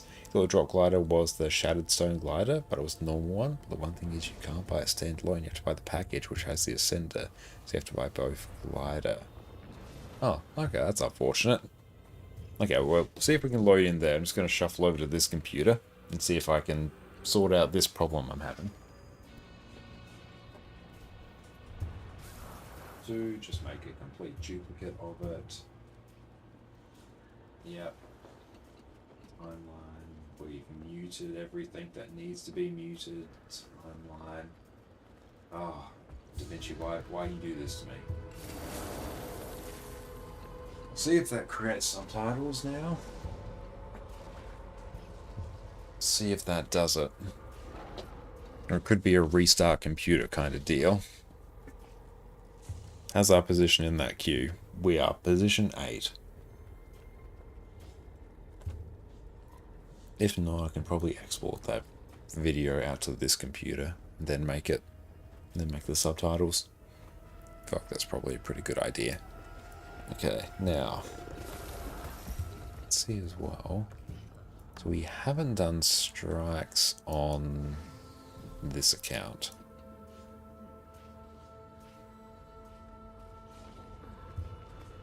Oh, and yeah. Let's do Aether Blade, Hideout CM. Yeah, let's just do that. Squad. Sup, Bill.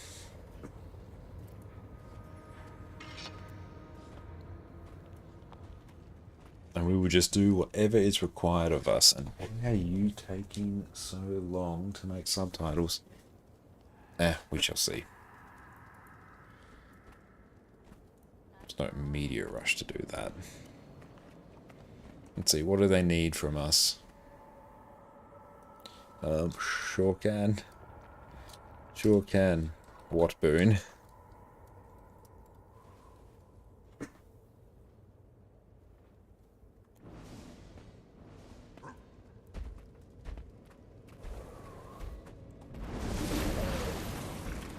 A true warrior needs a weapon for every day of the week. There's a pinch of I mean, we can just go chrono and do like literally any boon. But also, kind of want to do something else. Like if I can A heal, doing a bit of druid for a nice change of pace would be pretty good, but gotta let me know, fam. I mean, a lack. There we go. Yep, I figured it was going to be a lack. I saw a revenant in the group.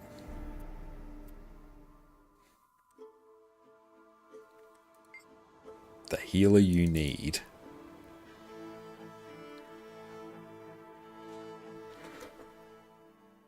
There's no progress bar on that. That's just like visually having a freak out.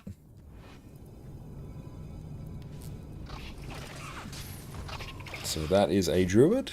It is indeed a healer.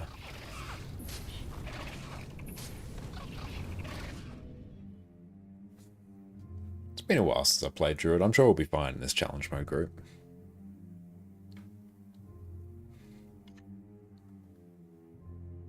Hopefully they have heal food down. No, I've got my own. Well, they do not.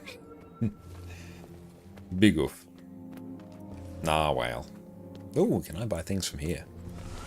This is a place of refuge. Seize the moment. Oh, I can. It's very exciting. I'm glad Fury isn't alive to see his niece drag our good reputation straight through the guano. Melissa ate you. Do I recognize anyone in this group? Don't think so. This is a place of refuge, not a den of iniquity.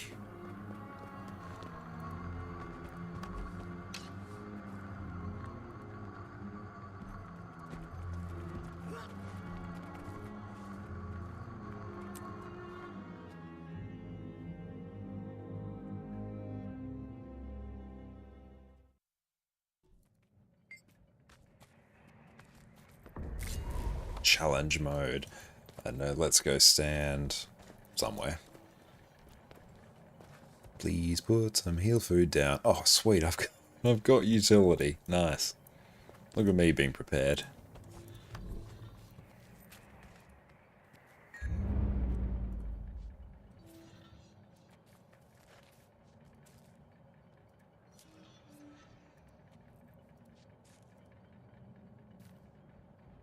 DK, what is up? Yes, we are still alive. Live and alive. Yeah, we'll take that. That's a solid win.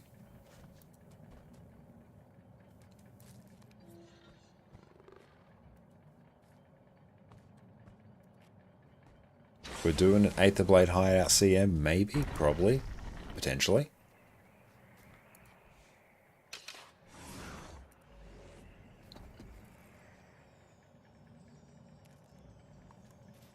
Oh yeah, oh, well, we are not ready for, we have not snacked.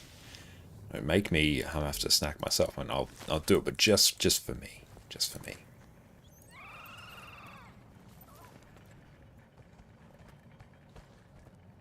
I don't think they've sorted out splits or anything, so I think we might just be doing it purely on vibes. You know what, I'm here for it. Vibes are the best way to clear challenge modes. And is this even the right druid build? Who knows? Yeah, vibe, healing, yeah, that's exactly it. Damage increase boon duration for brief period. Yeah, it's fine.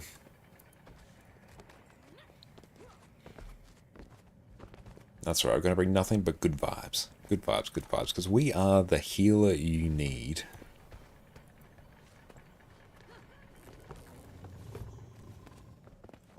And do I remember how to do Aetherblade Hideout Challenge mode? Mostly. Probably. Brought everyone home. Do I remember how the bomb mechanic works? No. Will I try and figure it out on the fly? Yeah. I'm just really hoping we don't get it. Finish this. What time is it down under? It is 3:15 in the morning. And turn off snap target. How good is Druid versus the other healers? I'd put it as the second best healer after Chrono.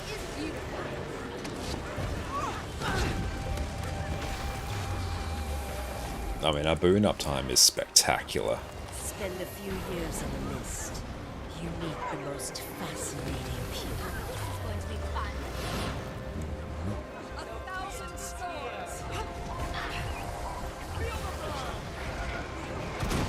Oh, we get stability on that one. That's fun.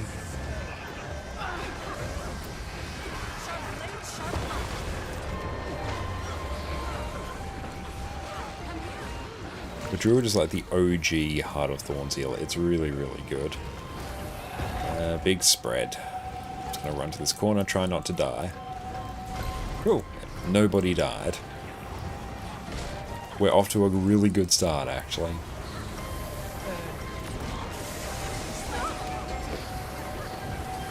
Sidestep that. We got 3 peeps in that. You knew. Cool. Yeah, they're doing it just on vibes. Great. Yes.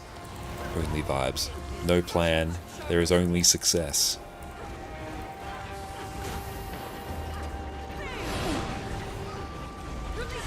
I mean, boon uptime is spectacular.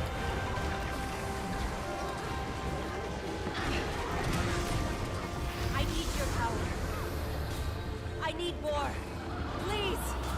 I can't lose again. Head empty, boon only. Yep, and tell you what, it's working. We've been going for many hours. Well, 10 hours on this round, and we went like, what, 5 hours on our first?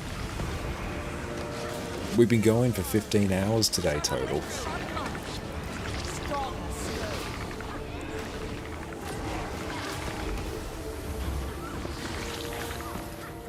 And dodge back. Yeah, oh, it was glorious. Vibes and boons are all you need. Yes. Whee! That's right. We've been going for a while. We're getting a bit loopy. That's right. Just rub. Get everyone back up to speed. What even are the mechanics in this?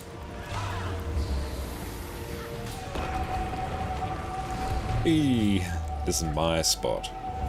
Oh, no one went down. Oh, it's majestic. Eee. Dodge. Let's go pop over here. I probably should be over here. Hang on. Should we stand? Yeah, let's get in. Yeah, this is mine. Get out. Cool, I've now done my mechanic. I know that mechanic. Oh, should probably exit that. Oh. Guys and Guilds too. What is this? Yeah, I'm a druid. I do not care about the mechanics. That's just an arbitrary concept. We're gonna run it here. Yeah. Oh, look at that. Like that's just. Oh, yes. DPS go brewer. Yep. Oh, let's dodge into it. Yeah, even better. Dodge mechanic Guild Wars 2 OP as hell. Whee! Textbook professionalism. And what even do the mace skills do? I don't know. I knew for a while, there's about a week there where I knew, hang on, let's start just reviving everyone. I think people are getting hit by a few AoEs, a few shockwaves. That's the only way you'd possibly go down there.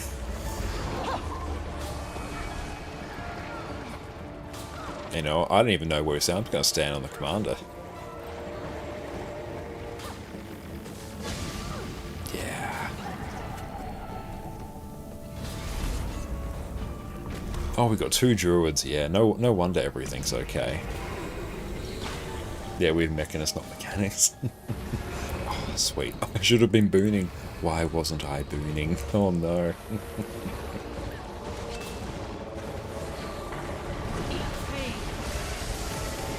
That was time there.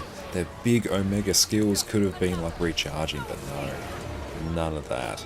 We should finish this.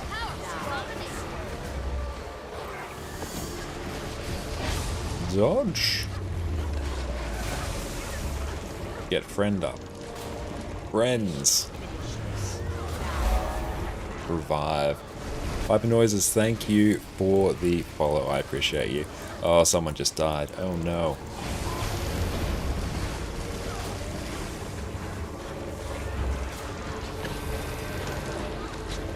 You know, I'm going to take great pride in the fact that my sub is happy as a clam. And hey, one good thing about having less people is that we have to spread less. See, true pro gamer strats. See, we can't get in the mechanic now.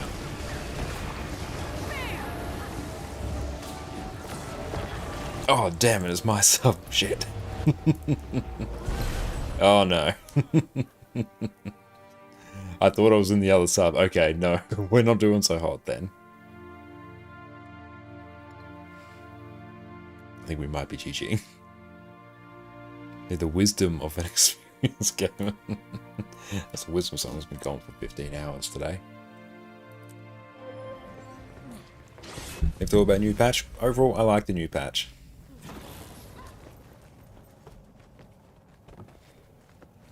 It wasn't like the strongest story, but I feel like it was a reasonably satisfying conclusion. I would like if the original oh, not the original. The final story mission was a bit more fleshed out. I enjoy like the new map design. Meta event could definitely be tuned up a bit in terms of difficulty, I think.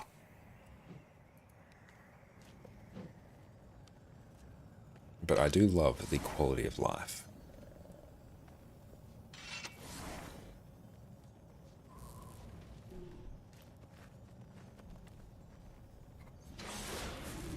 And I think that's the first I've heard of that, I think. That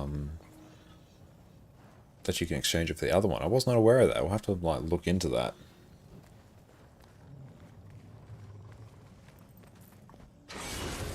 Armor in hand.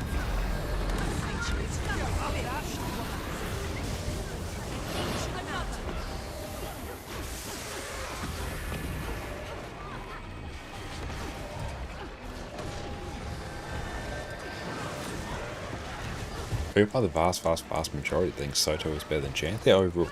Interesting. I don't think Soto was bad. I just think it's not the best of the expansions. I do tend to think Janthir is better than it, but no, I respect your opinion.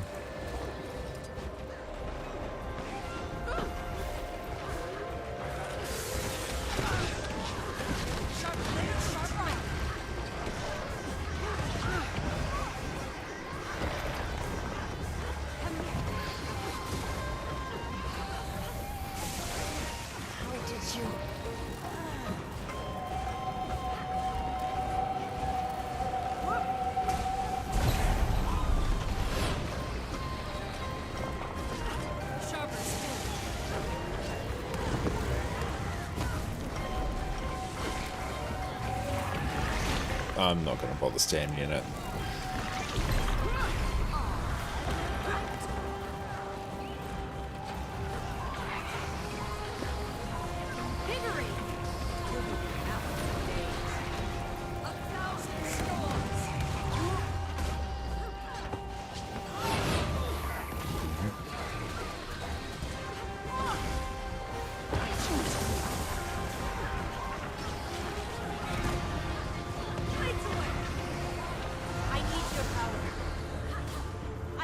Let's see how we go here. I can't lose again. Yeah, Janthir I think definitely an absolutely incredible start. Lowland Shore is in like my top 3 open world Guild Wars 2 maps. I find it to be fantastic.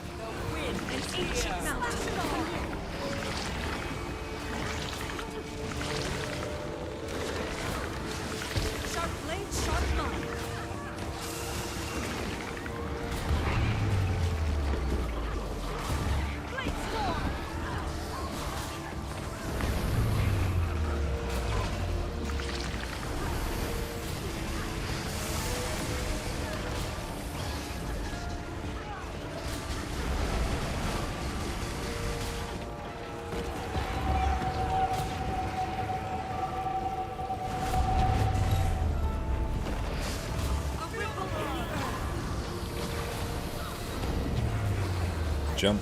Oh, look at that fancy pants jump. Am I getting that one? Yeah, I'll get out. There we go. Sharper still.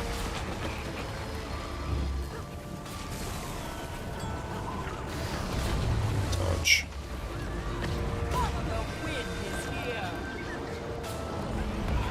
Definitely lacking in the CC department.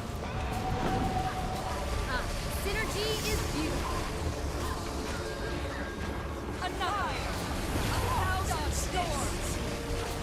They seem right in the hitbox.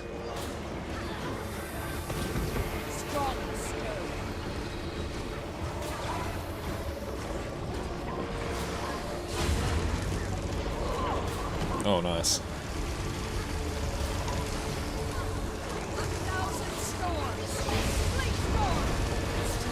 Many mechanics.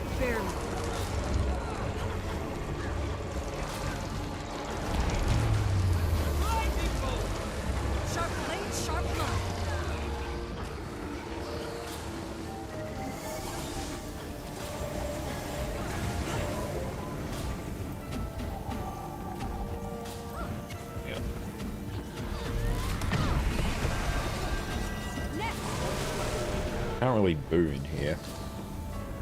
Honestly, the Heart of Thorns map design was absolutely peak. They've never topped it.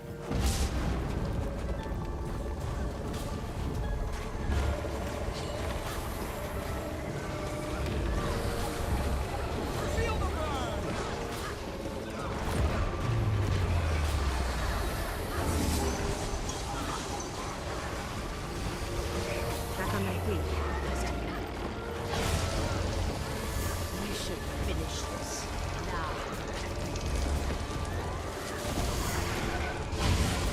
Oh boy, that was a big one. We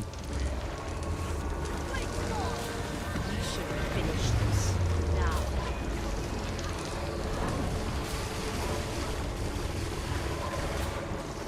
It's starting to get a bit chaotic now.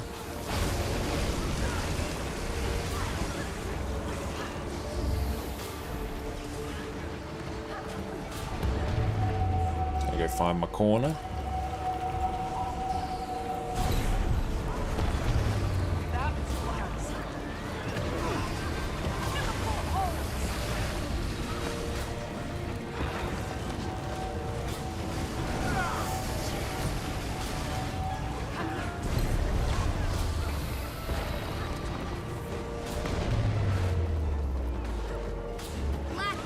Endurance.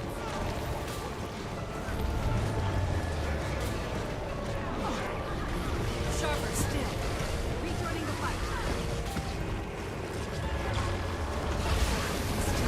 You'll stay in that one. Go, we got the revive. I need to not burn my astral force.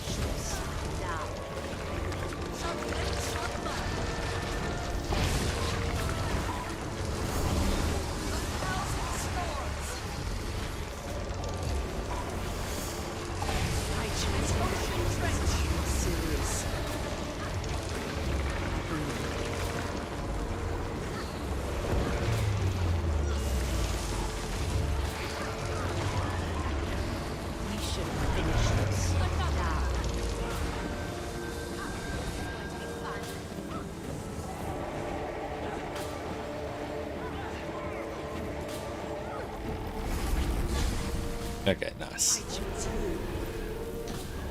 We can boon. Oh yeah, and Path of Fire is a fantastic expansion as well.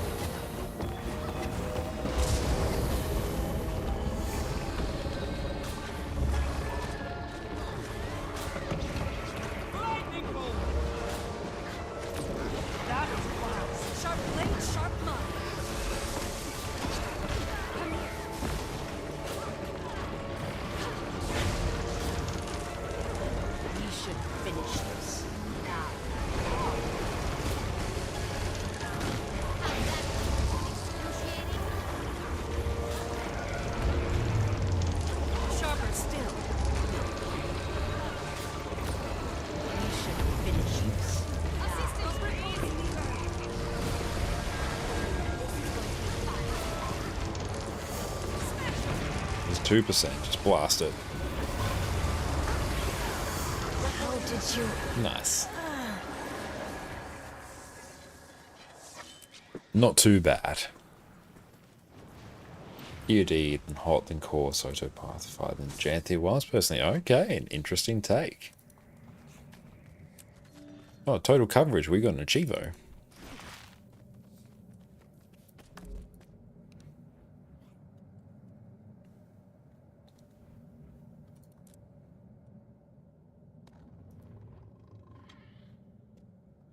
Path of most resistance.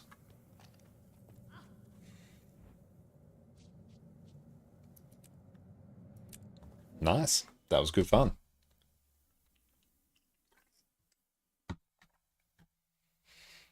It shouldn't really be trusted as you consider Gaia the best meta. That's truly one of the spiciest takes.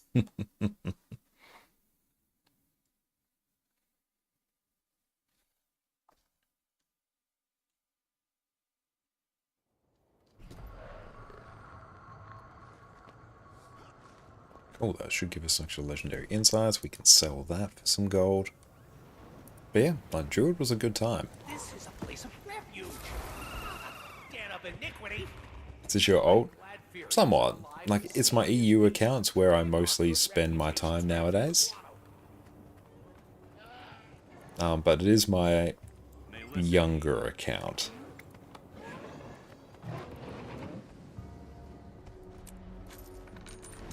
But it's one we're kind of working on full legendary on right now. We just did another legendary rune tonight, actually.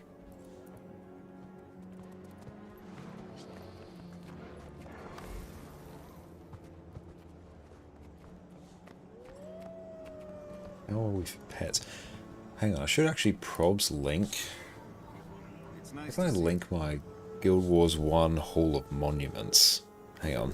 How to link Guild Wars 1 to Guild Wars 2. Oh, we were typing in the wrong place. How to link Guild Wars 1 Hall of Monuments to Guild Wars 2. What brings you here? Why do I get a Hall of Monuments portal stone?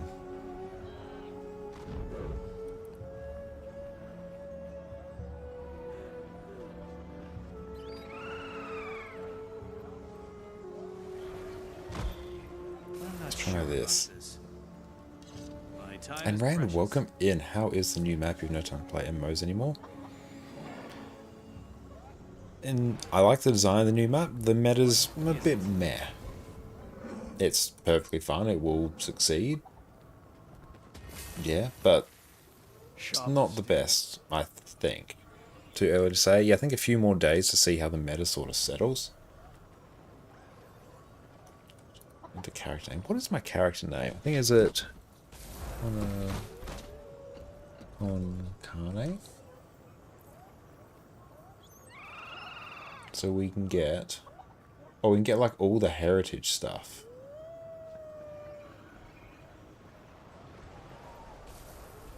I'm at your service. Yeah, we can get all the heritage stuff. Okay. May Lissa aid you. Try to link that. The best patch about, or the best thing about the patch is the quality of life. Yeah, I agree.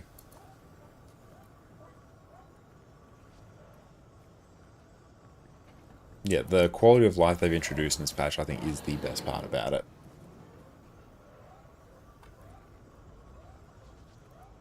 Guild Wars 1. How do I actually get my Hall of Monuments points? Do I need a...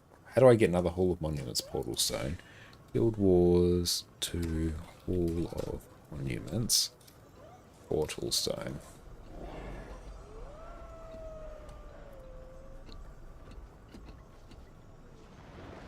So we can go to Hooligan's Route and Lion's Arch and we can get another one there.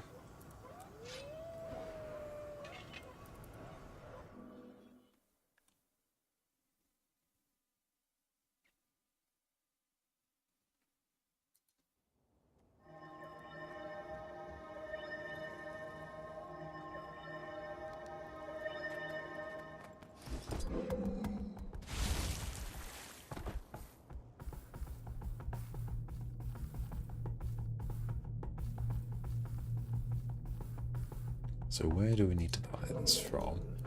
Soretina, knock knock. Nailed it.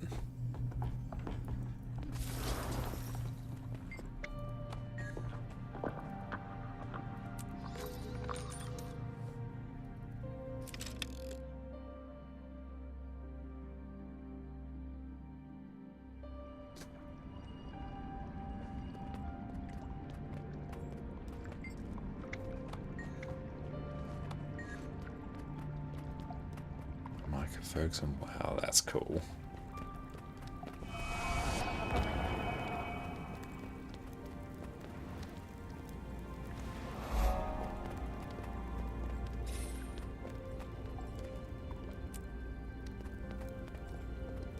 Kim's the historian.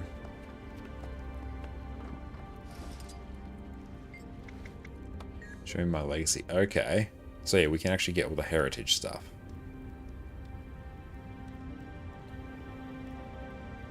Let's get the medium. What is it? Oh.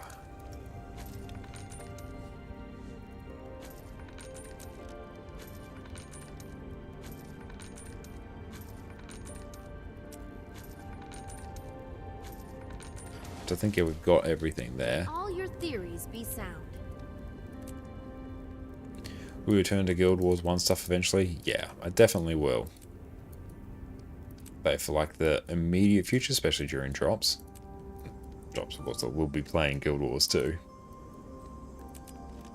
But yeah, I've been loving Guild Wars 1 lately. That's been super fun.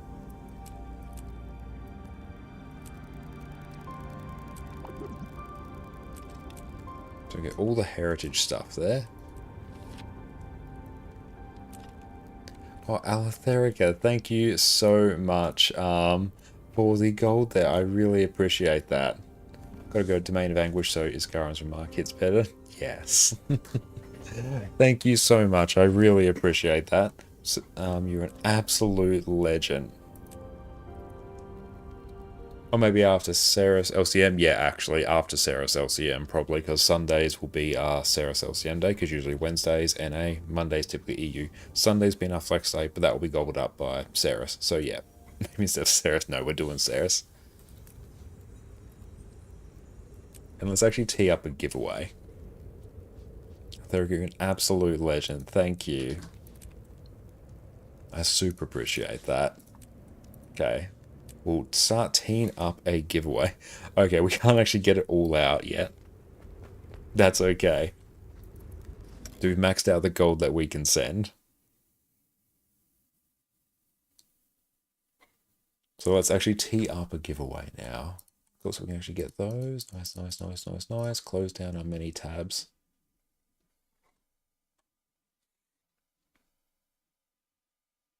And it's 3:37. Okay, we'll might think about it sometime like in the future-ish. Da Vinci was like, why are you still freaking out over there? That makes me very sad. Doing a giveaway instead of craft another room. Like, I could craft another room, but that would feel very sus. Like, you've been so generous donating the gold, and then me just taking and crafting a rune. That would feel a bit off. That would feel very off.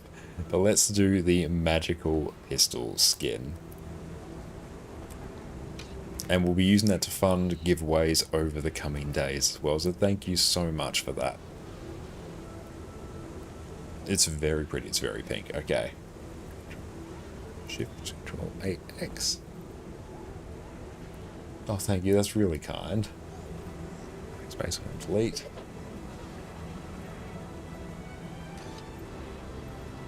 And we are now running the magical pistol skin giveaway. Oh wow, we've been going for a bit. But yes, everyone type in ! Enter in chat for your chance to win. And now let's see what the heritage stuff looks like. Into one Tum cheered 100 bits. What does this do? Thank you so much for the bits, mate. I appreciate that. That's so generous of you. Josh, not sleepy at all. The thing is, I'm actually not overly that sleepy. It's more so that my brain's just a bit fried, because I'm usually like a massive night owl. Jess and I We're very fortunate to be able to like have the schedules that we do and work from home, work for ourselves and all that, but it does mean that we stay up super late at night because it's when we tend to be the most productive.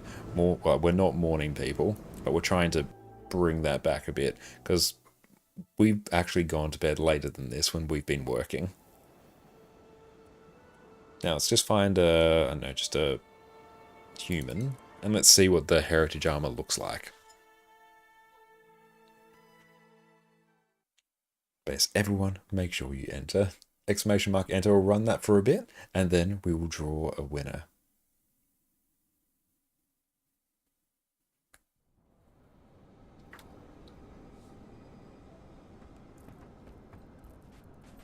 But EU accounts come together. Just embrace the night and sleep during the day. That's what I've done on like past drops as well. Especially that one time where, because drops for me lands at like 3 a.m. Basically stayed up the night before, started streaming before, then rolled into the morning, slept for 2 hours during the day, then came back and did like another 10 hours. It was a good day, but I was a tired boy.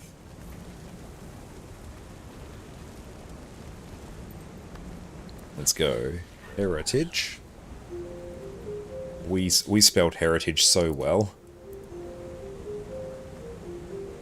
So this is the heritage light armor. Alt Shift H, just hide arc.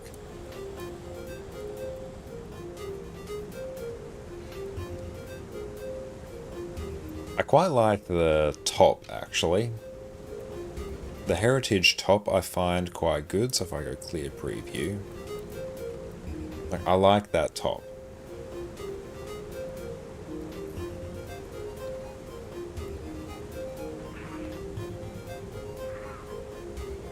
Oh, did I not get the medium boots? Oh, I'm a goofy goober, aren't I? We're going to have to go and get that. So it's clear preview. Let's see what's good. Top, again, quite nice. Top's putting in work. Just fairly basic legs. Shoulders quite nice. Don't really love the mask.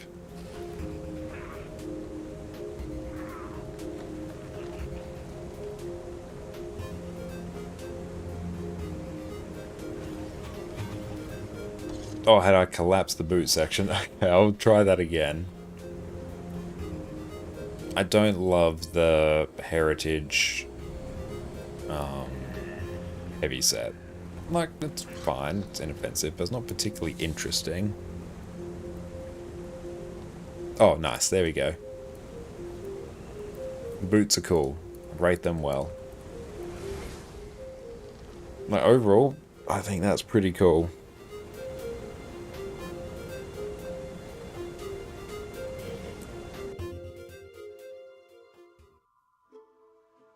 I actually don't have that many human medium characters. Well, we will soon, actually, once Steel of the Dawn is leveled up. It's now level 31. We've done a bit of leveling on this one, Havaro, so that's hype.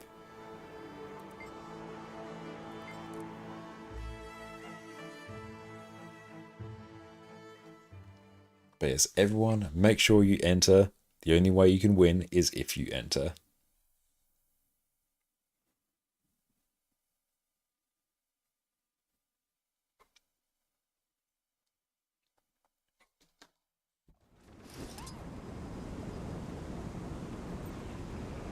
Muck luck. Muck luck, my friend. Thank you so much for the raid. Welcome, welcome in, raiders. My name is Connor, or ConnorConCarne, and you can also go check out my YouTube channel there where I do all sorts of Guild Wars 2 build guides. What is up? How are you going? I hope you're having a wonderful, wonderful day. Everyone, go check out the wonderful Muck Luck if you haven't already. They're an absolute just pillar of the Guild Wars 2 community. Incredible Guild Wars 2 streamer, YouTuber, absolute legend. Their guides are top tier. Thank you everyone for the follows. I really appreciate that. That's so amazingly kind of you. Thank you so much. Muck Luck, what you get up to on your stream? I'm going to do my absolute darndest to keep up with chat.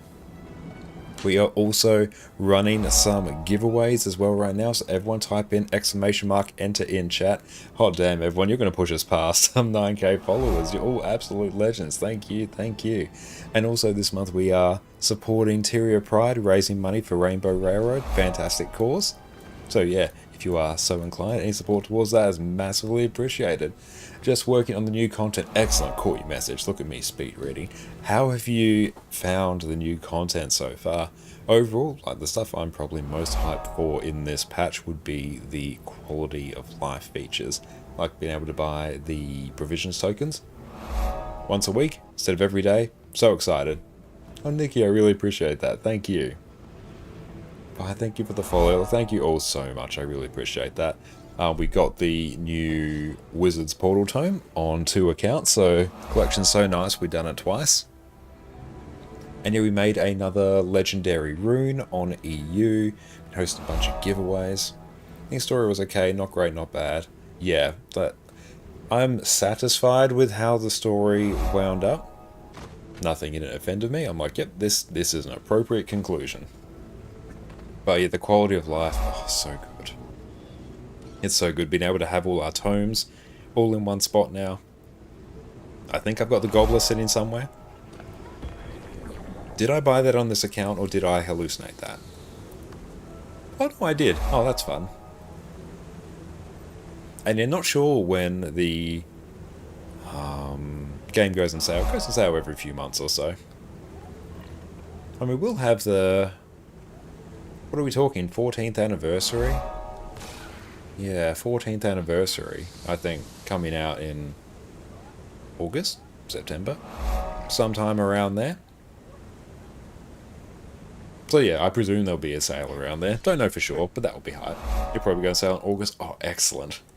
My opinion has been vindicated. Take it as complete gospel and fact now. But yeah, it's been a very, very fun, well, actually 2 streams today. Started off streaming earlier in the morning, took a bit of a break to go catch up with my fiancée Jess's family, just for a bit of an impromptu lunch. That was very, very fun. And then we came back stronger than ever and continued on into our 10.5-hour stream right now. And thank you all so much for the follows, and you guys are all absolutely incredible. You've pushed us past 9,000 followers. Thank you all so much. But yeah, everyone, make sure you type !enter in chat for your chance to win. We are running a giveaway, and 100% like we're going to run another one after this as well, because why the heck is not? Thank you all so much. I really appreciate you all. But yeah, we're just getting our bearings. Oh, hang on. What's this gobbler? What can we get from this? Show me my gobblers, please. That is a rather amusing, thing, I think. Just grab that. Why not? Any other exchanges I can access? Okay, so we can do that as well. Anything from raids? Oh, we got the portable magnetite one. That's nice. Oh, can we buy... Oh, I can buy ghostlies from here. Yes. I no longer have to go into Wing 1 to buy my ghostlies that I sell for gold. That's good. I'm happy about that. EU can get the giveaway. Everyone can get the giveaway. Thank you all so very, very much. I really appreciate you. Let's search for light peeps in chat. Apologies if I missed any chat, especially from yourself, Muckluck. If you need to head out, look after yourself, rest up after what I'm sure was an absolutely incredible stream, feel free to do so. I really appreciate the raid. You're an absolute legend. And yeah, everyone, go check out Muckluck on Twitch, YouTube. Go check out their website as well. The guides are top tier. Whenever anyone asks, is there a guide on a specific legendary, I will just go check out Muckluck. They've got you covered. Continuity's NA account only EU now. It doesn't matter what's... I have not done such a thing. I was on my NA account earlier. You can scrub through the vault and check. Anything else good here? But yeah, straight up just an ascended weapon vendor right there. What are your opinions on the new map? It is my... It's an okay map, I think. It is my least favourite of the Janthir maps. But that's not necessarily meaning it's bad. It's just that Lowland Shore, I think, is top tier. Lowland Shore I'd put in my top 3 Guild Wars 2 maps. Janthir Sentry, I think, is a step below that. It's okay. Mistburn Barrens is a really cool map, but it's small. Whereas this map also feels a bit small. Combat has like a reasonable meta on it. The meta's nothing outstanding. But I think the big features in this patch is definitely the quality of life. Thank you all so much for the follows. That's about where you are too? Yeah, I think that's generally the consensus, is that, yeah, the newest patch, like content-wise, it's okay. It finished off the story and it finishes off in a reasonable way. I think one thing that really impacts it is the lack of voice acting for a few key characters due to the voice actors strike going on right now. And I feel like, yeah, once that is rectified, like hopefully they're able to get the voice actors back and get them in to redo their lines, all that good stuff. I feel like that will really just add to it, because it really feels like something core is missing when you don't hear Livia and Anise speak. It just jumps out at you and you're like, oh, that's right, we don't have that right now. What is your next go-to gimmick for the next X-Pack? What do you want to see next? I would love to see us go to the Mist. Thank you all, everyone, for the follow-up. I can't thank all of you individually. I really appreciate every single person who has followed. Like, it's just popping off. Thank you all so much. But yeah, I'd love to go to the Mist, and the next area of lore that I'd really like to explore would be something tied to the human gods, because they've been off vibing out, doing their own thing, not being particularly helpful. I'd like to see what they're up to. In terms of like the next sort of mechanical thing, I'd really like to see new weapons, similar to what they did with Secrets of the Obscure, where each class gets its new weapon. I prefer that over each class getting spear, like they did for Janthir Wilds.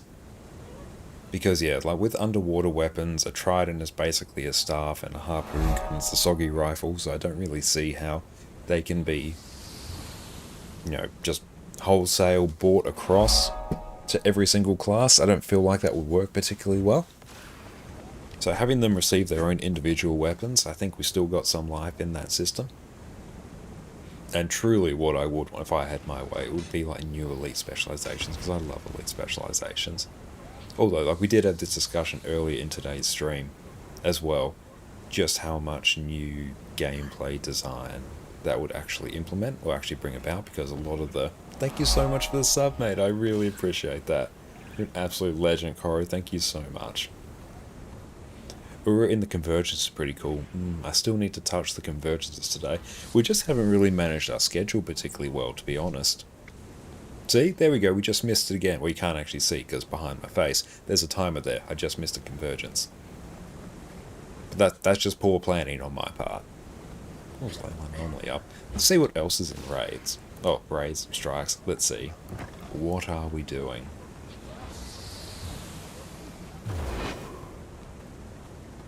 A copy. Oh, your giveaway countdown is blocking your code in case nobody's mentioned. I did notice that earlier today. I do need to shuffle that around. Hang on, that's a very good suggestion. Let me put that somewhere else.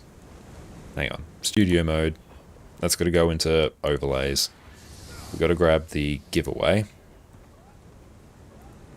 And now we got to... Yes! It's going! I should have done this far sooner. What happens if we turn on Addy Cam?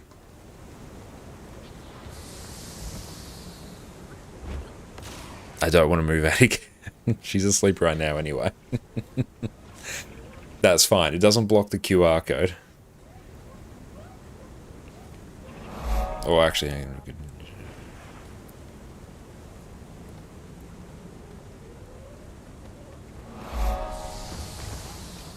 Oh, I can't make it bigger.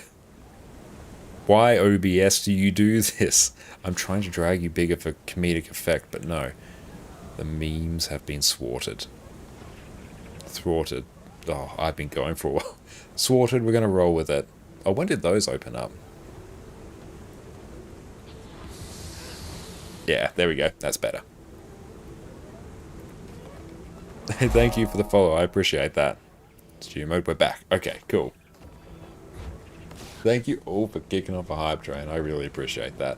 Thank you, thank you. How do you join the giveaway? Type !enter in chat. Blue Bell, and thank you so much for the sub as well. I appreciate that. 10-hour Connor language mode enabled. It's not just 10 hours, it's actually a 5-hour stream before this one. So yeah, we're at about 15 hours now. Thank you, really appreciate you. Thank you so much. I do want to do one of these, and we've also crossed over our next sub milestone. Yes, thank you all so much. So what we might actually do, we're going to be right back, come back as our newfound Nessie spoon form, and then we're going to draw the winner for the giveaway. Type exclamation mark, enter. We'll be right back.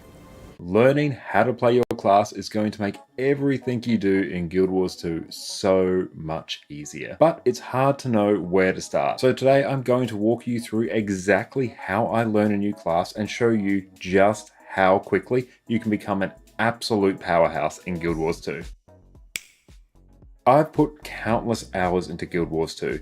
I've spent the last 2 years making guides on YouTube and squirreled away hours learning build after build after build. So after all this time, I can say without a shadow of a doubt, a bit of time learning your class as early as possible is one of the best things you can do to get the most out of your Guild Wars 2 experience. Being better at playing and piloting your class is going to make everything you do in Guild Wars 2 easier. And good news, everyone, this learning process doesn't even have to take that long. Today we'll be focusing on practicing your PvE builds. It's also my area of expertise, so cool beans. With a bit of preparation, a can-do attitude, and me to walk you through the process, you will be mastering Guild Wars 2 in no time. To start off on the right foot, let's get you sorted with a good build. Making builds in Guild Wars 2 can be rather complicated. There are countless trait and utility skill combinations, not to mention the seemingly infinite armor, weapon, rune, and sigil setups you have access to. Fortunately, there are some insanely smart people in the community that have you covered. There's tons of great build resources out there, which I've linked in the description. They each cover different areas of the game, but no matter which build you pick up, at least you're off to a good start. For newer players, picking an already optimized build is going to save you a huge amount of time, effort, and heartache. Not to mention these builds have been thoroughly tested and have things like DPS benchmarks and DPS logs, which you can use to check your progress. No matter what build you pick, take the time, it doesn't necessarily have to be all at once, to read your skill and trait tooltips. Know what your skills and traits do, how they work together, and any other bonuses you need to be mindful of, and this will already put you miles ahead of where you would be otherwise. Now, Guild Wars 2 doesn't do the best job of telling you exactly how you're performing. If you're in a group of 10 people and the boss dies 20 seconds faster than it did the last time, do you know how much better you did? There's no way for you to know just how much you've improved. That's where Arc DPS comes in. With Arc DPS, you can see your total damage per second along with a whole host of other useful information over the course of an entire fight. This add-on has been an absolute staple of the Guild Wars 2 endgame community for years, and I personally can't imagine my life without it. I won't go into detail here about how to get it set up, but you can check out my previous video where I walk you through step by step how to easily install and customize Arc DPS. This is completely optional, but I do highly recommend it. Now that you're all set up, let's introduce you to the best place in Guild Wars 2 to focus in and practice your class, the Special Forces training area. Here you can summon a golem to whack away at until your heart's content. And as you go along, you'll get a readout of your... And we have returned as Nessie Spoon Connor. Hang on, let's just bring that up. There we go. Framing is spot on now. Thank you all so much for the subs, the support. Thank you to everyone who's donated towards the Rainbow Railroad tonight. I really appreciate you. Thank you so much. Let's see, what do they need here? Skill static, also recruiting, full clear weekly, chrono DPS, know your stuff, be chill, got Discord. Yeah, do we do? Yeah, why not? Let's just random chrono. Let's make it happen. Sup, canned chrono and do it all. It's a plastic or silicon? It's a plastic one. Not sure exactly what they want me to do, but I can do it. I have complete faith in my abilities here. Hang on. Oh. Just everyone make sure you enter the giveaway. And let's grab another weapon. Tee that up next. Discord and squad, if you wanna... I mean, I can. Don't particularly want it, but it's fine. Yeah, vibe chrono time. Yep, exactly. I don't even know what they want from me as a chrono, but you know what? I'm going to do it. And it's going to be great.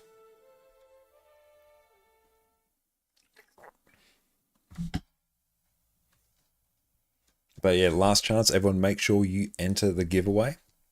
Alright, we can hop in Discord. That's a thing I can do. I'm an adult. I have free will. I'm allowed to. Up we go.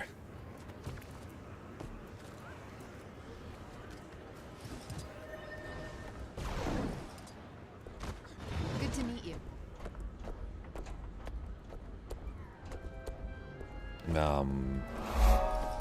Yep, that seems correct.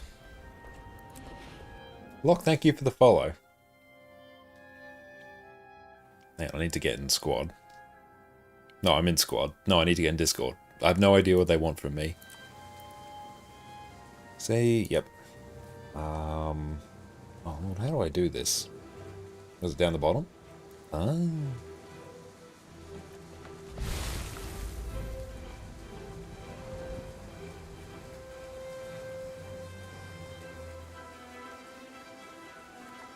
Prozent hast du easy life. Welcome, Connor. Lass mich bitte Melee machen. What is up? Hello. What is good? We are just talking if who is melee and who's range to make the groups. Ah, all good. And yeah, what do you need from me as chrono DPS? Need any boons? Need any good stuff?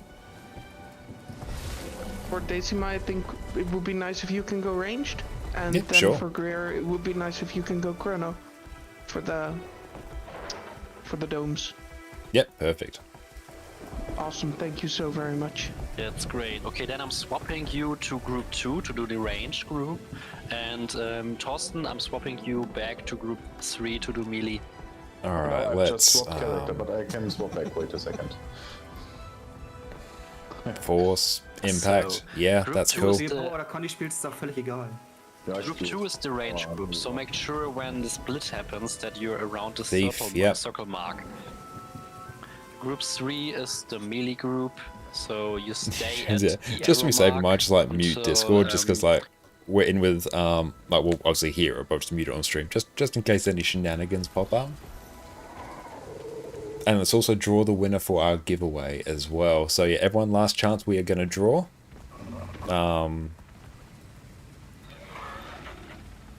We got Well of Action. Let's go Well of Calamity.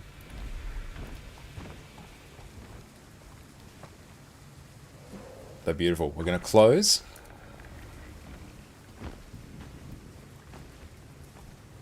And now we're gonna draw our winner. Faro, congratulations, mate.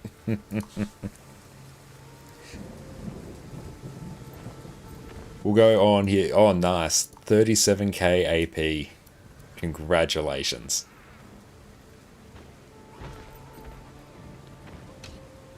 Magical Pistol, you are the winner. Mark that as complete. Back to giveaways. X. Magical Pistol. Backspace, home delete. Let's start up another one.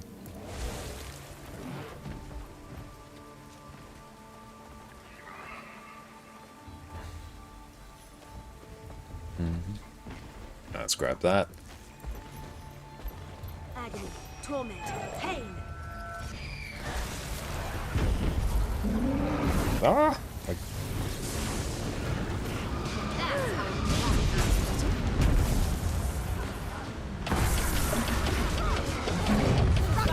And what's DPS? Oh no, it's all gone horribly wrong. Ah.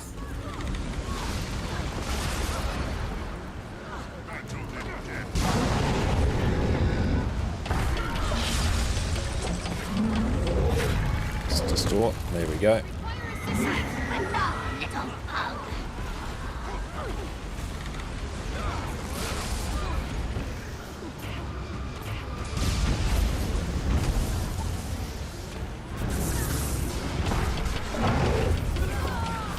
I need to actually check the build. Ah.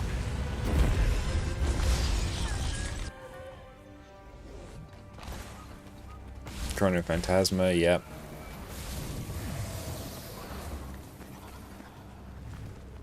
Oh yes, do that.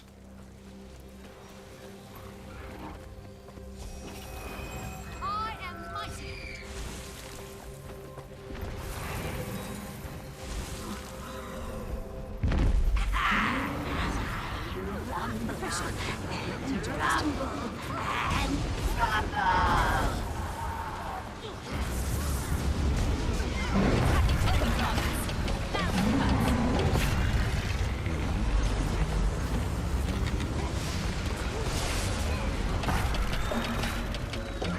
There we go, top DPS.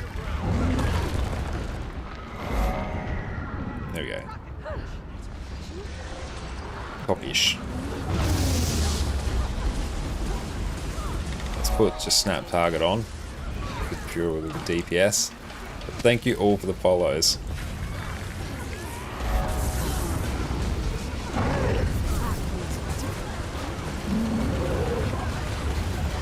Just gonna spread out a bit.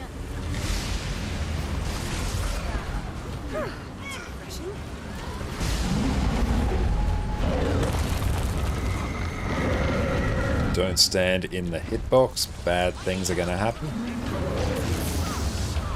Look at the res. Are they desynced? I think they're desynced. Persistent little pests.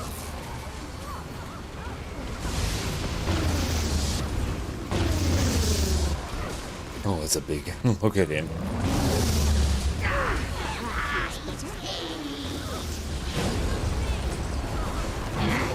Still alive. I'll just have to scrub a little harder. Assistance,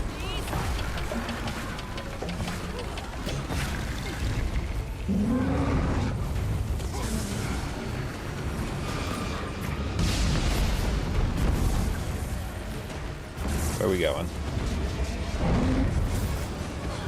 Steady, everyone.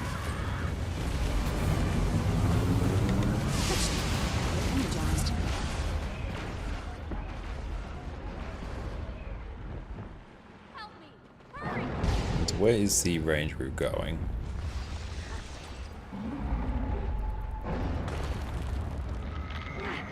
It's a very fun raid boss.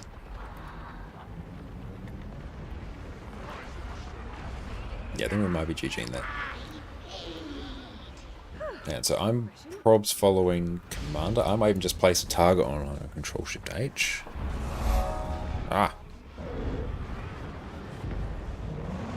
Was it Control Shift V? Oh, hang on. Ah, GG.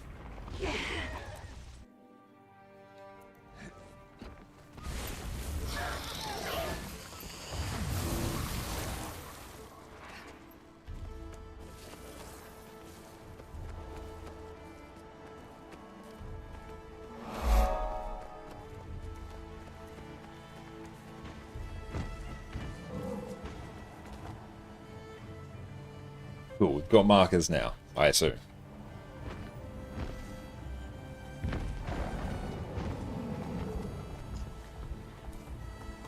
Let's check Snow Crows. I need to actually check this setup.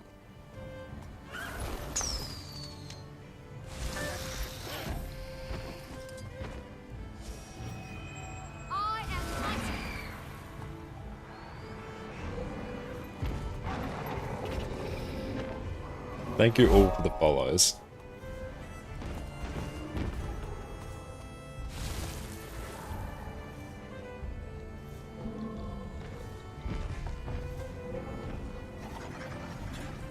Yep, the build is mostly correct in terms of skills. Yep, spot on.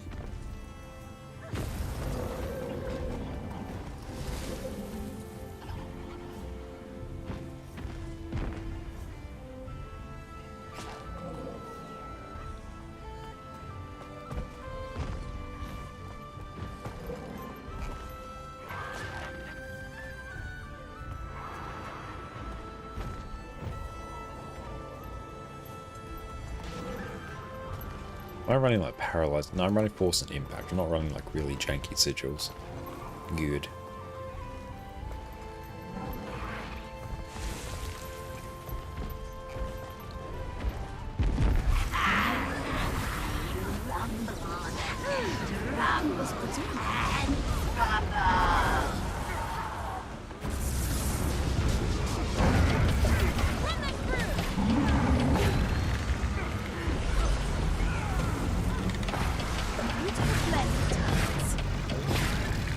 cancelling so many skills.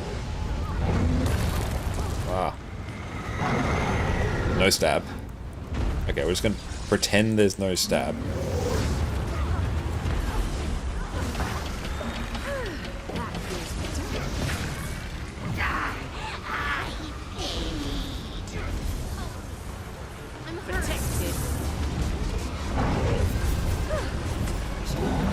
That's good. We're learning DPS Chronomancer as we go.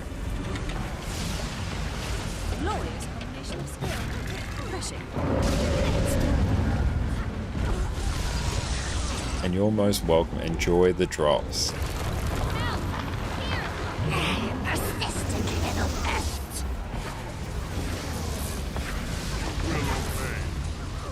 Fully functional.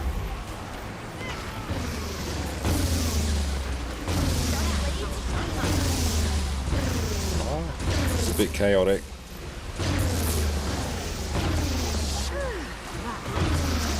Nice. Still alive. I'll just have to scrub a little harder.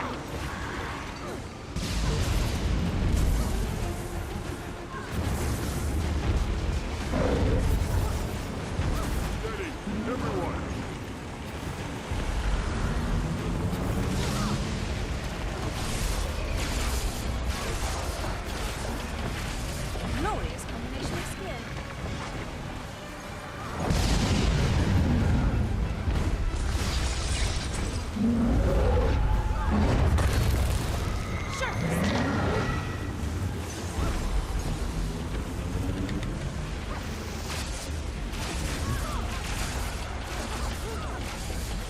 Refreshing.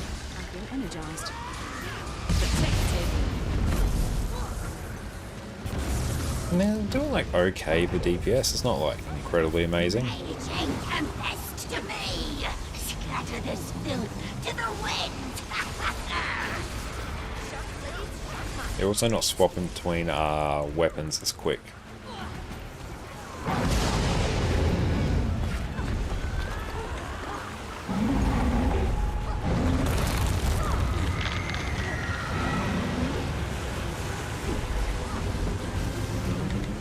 Oh, that's a big one.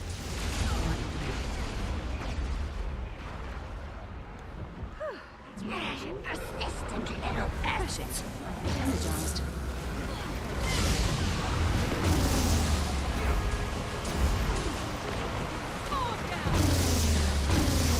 Equal categories from 39k to 42.5 of Bloodstone. Really, good lord.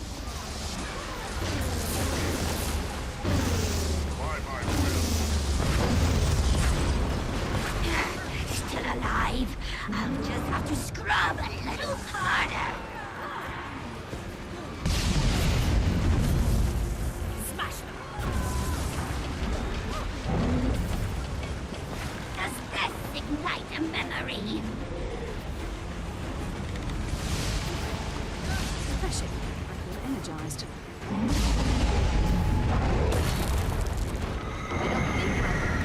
I almost want to run stability.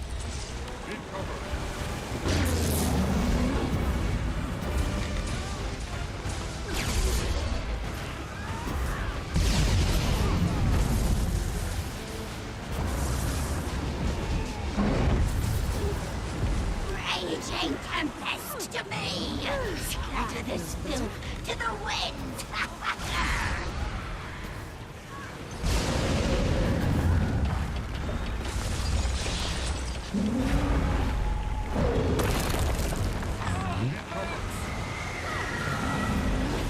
Spread these a bit.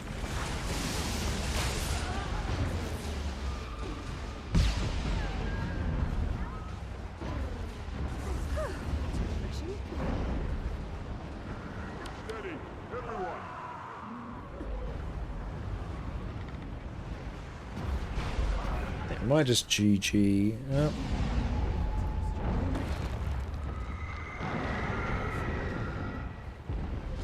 Oh, we're back up.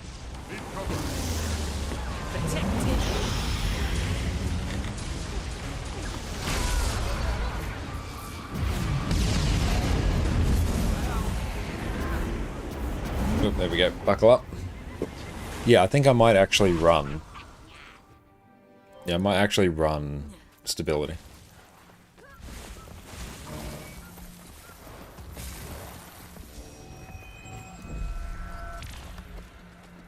Let's take a look and see what other skins we have.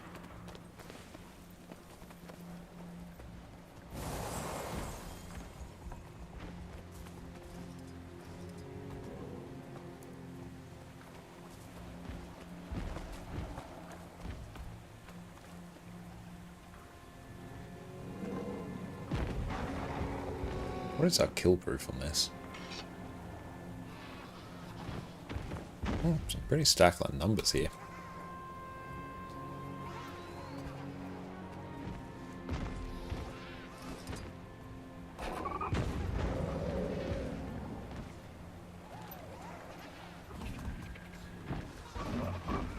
It's good that this one's emboldened though. Have we cleared this week? I can't remember.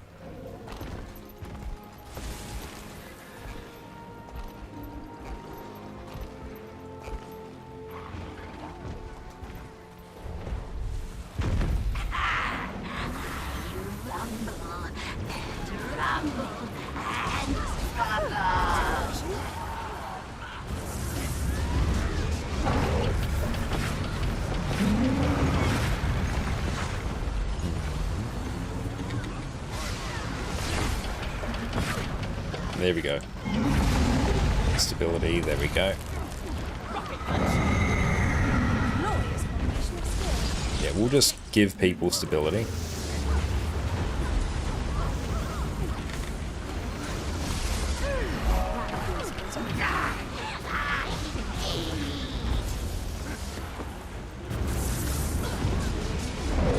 And thank you for the follow.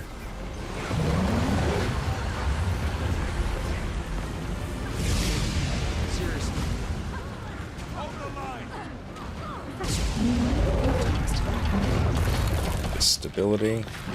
Persistent little pests.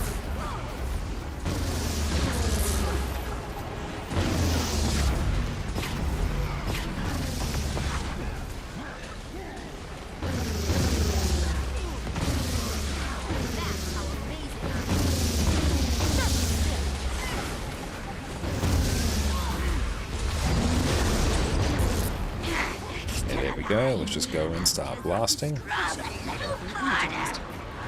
Yeah, it's super easy to cancel these skills, so we have to keep that in mind. Raging tempest to me. Scatter this filth to the wind.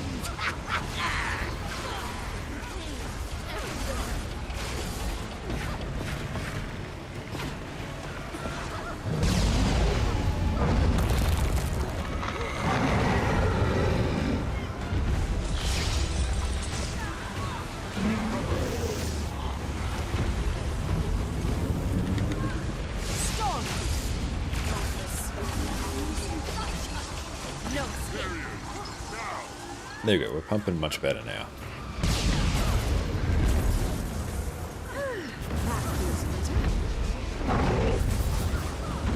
Steady, everyone.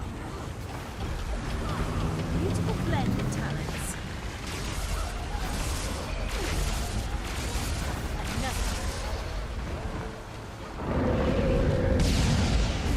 It feels very nice. We can actually pull off a nice continuum split shenanigan there.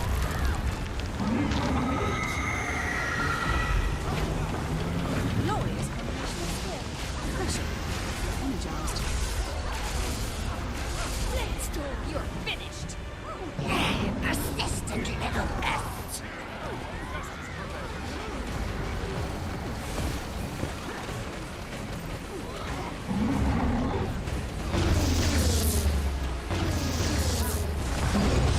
Okay, we'll see if we end up moving at this phase. Alive. I'll just have to scrub a little harder.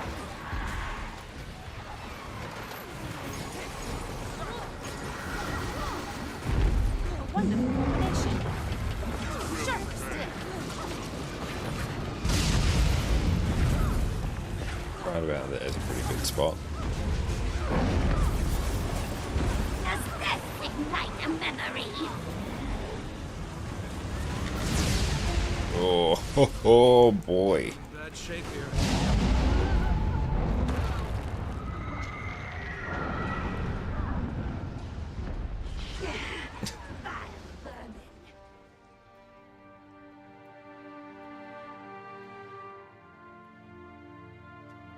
Not sure why that one got actually like empowered. Well, not sure why we actually got the spread there.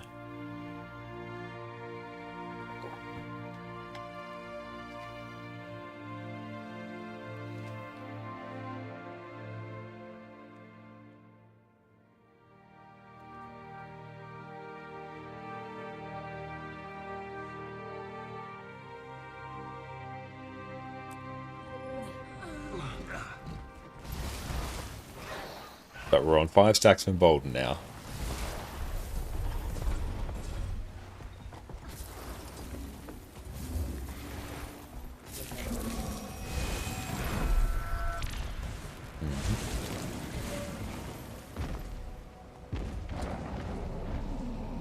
Ability help with swipe? Yes, it certainly would.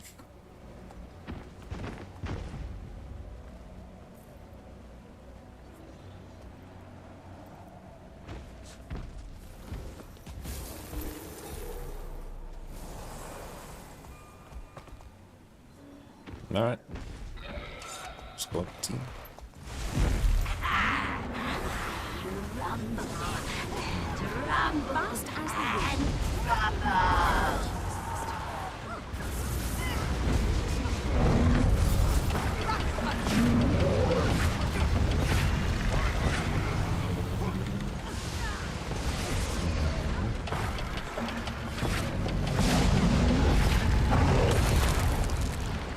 Should probably actually give him stability there.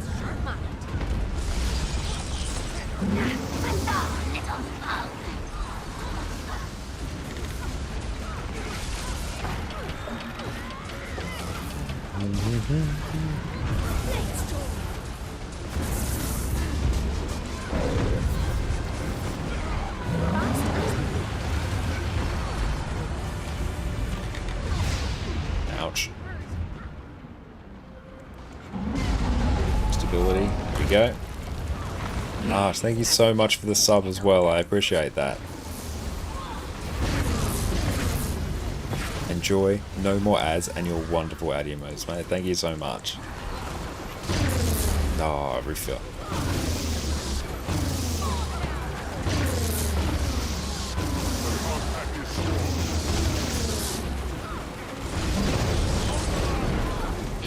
Still alive.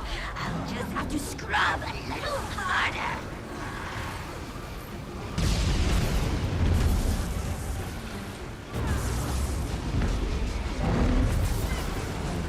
Steady, everyone. Let's go stand right here.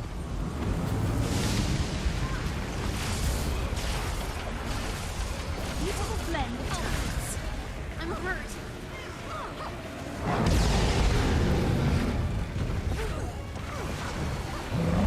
Stability there.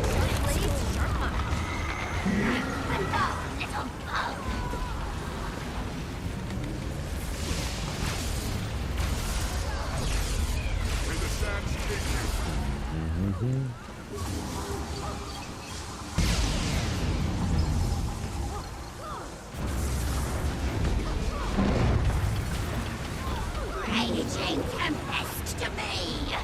What's the overall squad DPS? It's pretty high.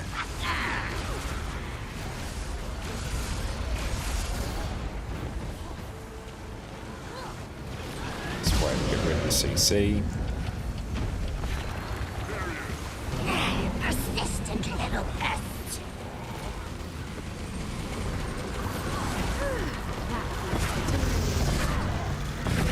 Beat CC.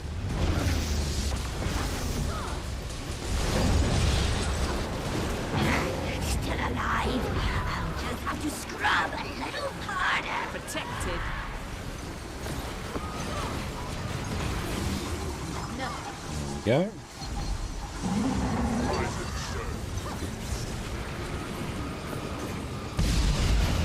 Our boon uptime. Like, Grot's a little bit low, but overall it's not bad. Does this ignite a memory? Don't stack them. Terrifying. Stability, that. Protected.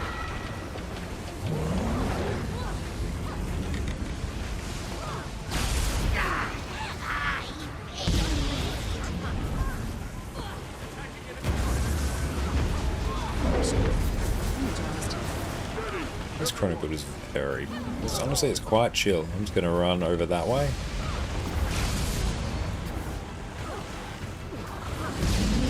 Stability. Protected.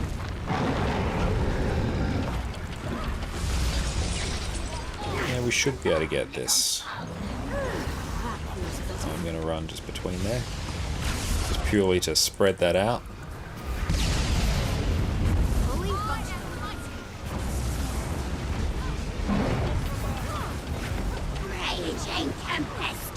Just some stability there. Got him.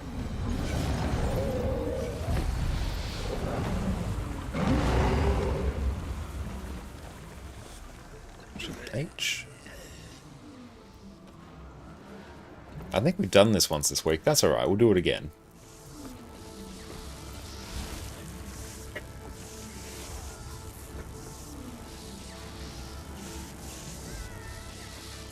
So I think on this next one, we'll actually run Well of Precog.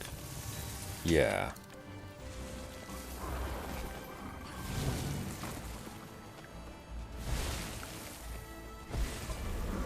Yeah, we should be able to carry this one pretty well.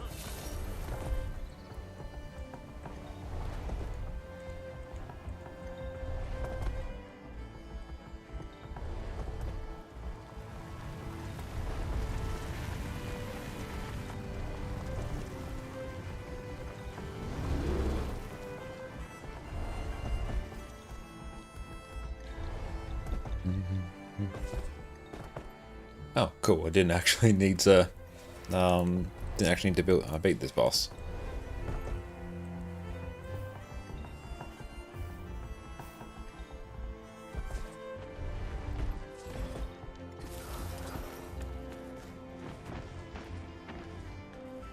I can't consume those here. Unfortunate.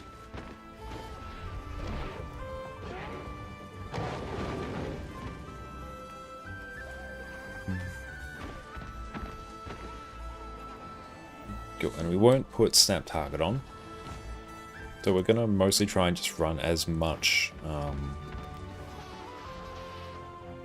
yeah, we're gonna try and run just as much utility as we can.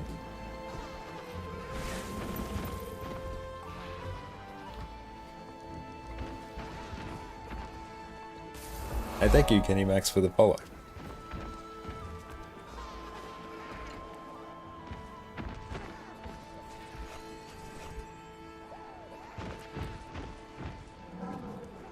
Jeremy, thank you for the follow as well.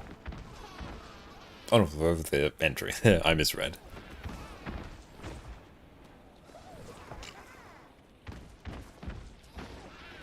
It's not TPS. So that can definitely be a lot better. Like on this run here, we're 100% just running more utility.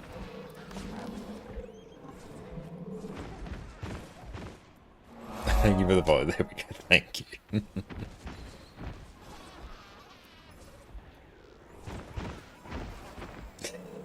Appreciate that.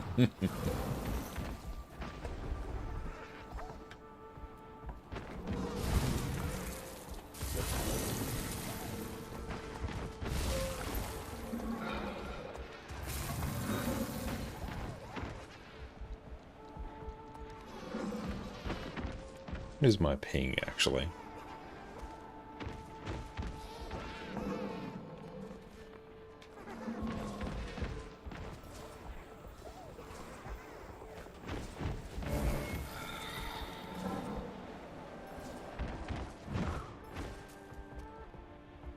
Oh, that's going through, and they're talking through the actual, like, encounter right now.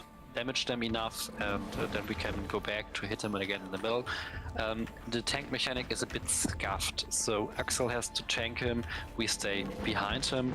Sometimes he changes his target. So if you notice that he's targeting feel you, like face it's tanking not it, for but long, I'll let them but just if he's do whatever works best for their team.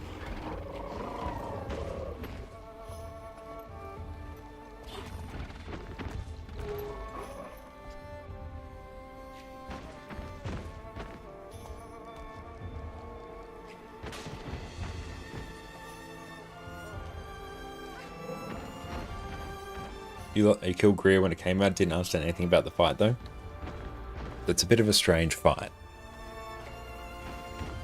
Basically, you bring lots of reflex. The main idea is stopping the empowering orbs from reaching him.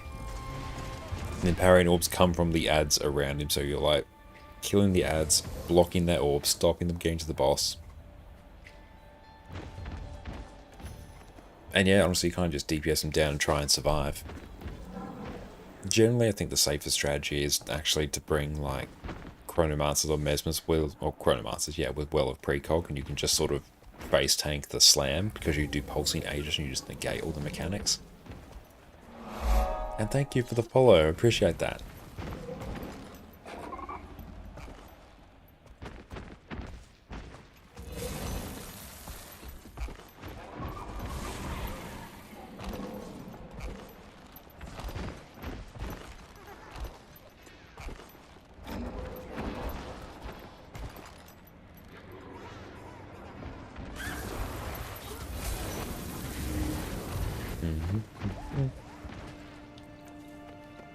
We're on one more person. Some big like AP numbers floating around.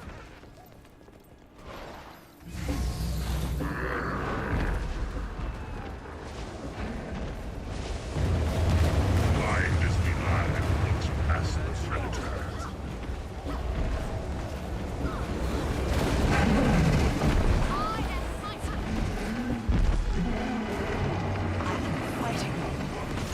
Don't overlap. Oh no, no, no, no, no, no, no.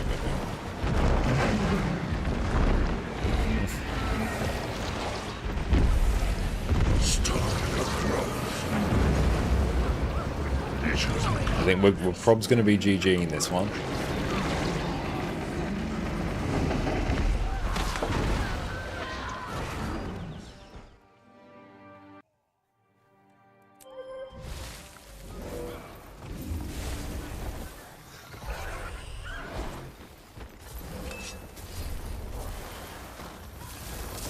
I'm so used to just heading that way by default. So, okay, why don't we just mount up? Oh, they're doing a different thing.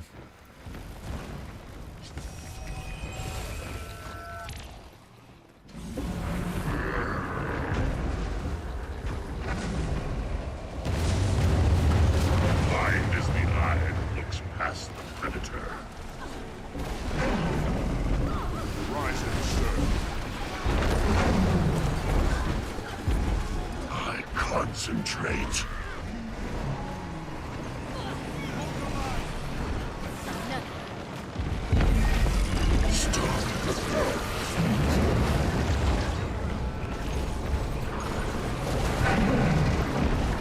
Visions of blood swirling through the murk.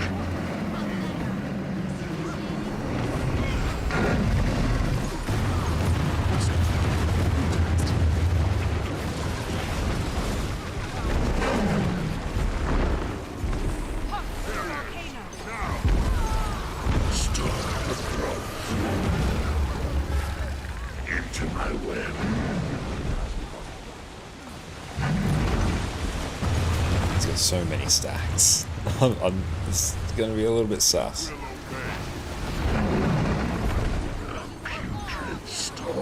Should actually be reflecting those.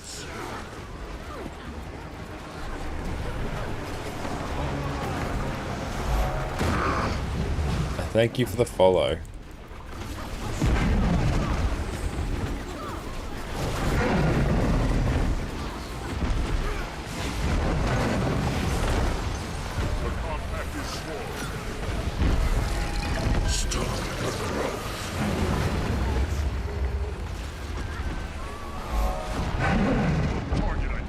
eat some more food. Protected. Stop the growth.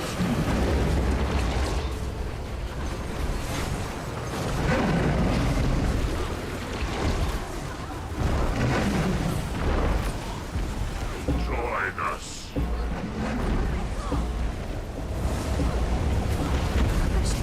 Stop the growth.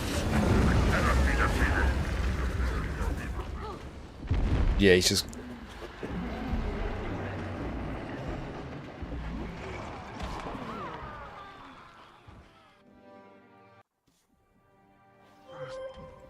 Let's see, how many chronos do we have?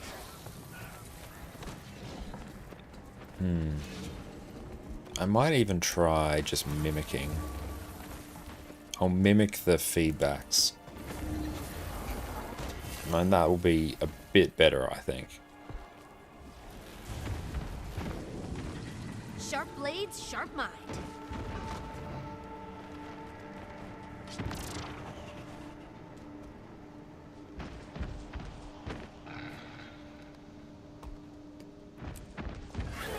And if you check out our YouTube channel, we have a whole bunch of guides on different add-ons that we use.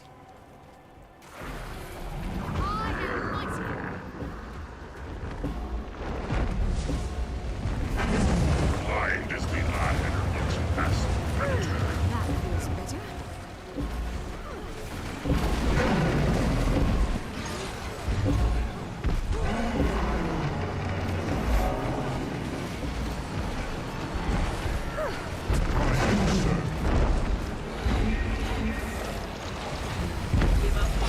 Stop the growth. Jump. Well, Visions of blood swirling through the murk.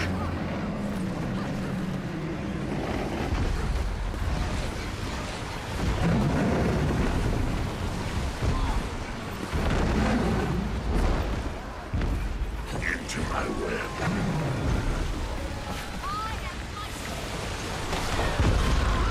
Stop the growth.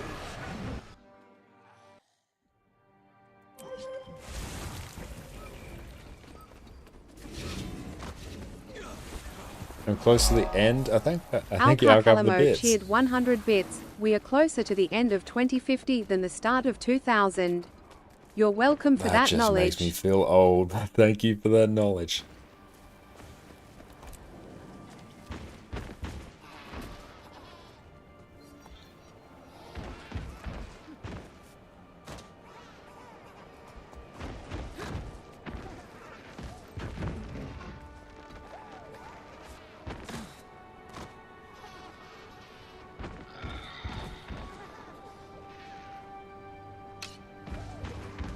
I don't want to suggest, I would like take over and just suggest that we just change up strategy. They've got their thing. So let's see how it goes.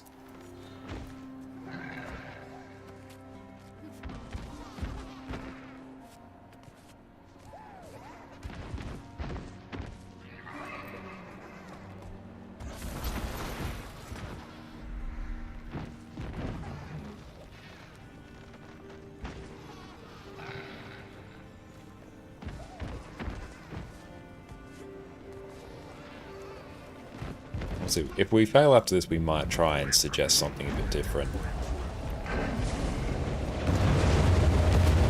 Blind as the eye looks past the predator. That feels better.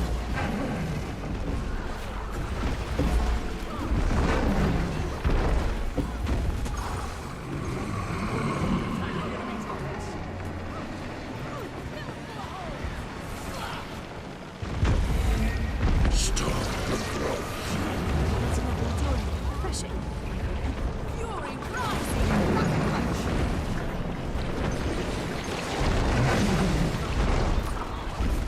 Visions of blood swirling through the murk.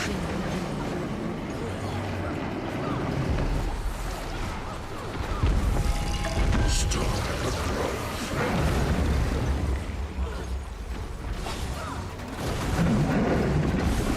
Into my web. A putrid Yeah, I think we're also sort of... Yeah, we're honestly just spread a bit too far at the moment.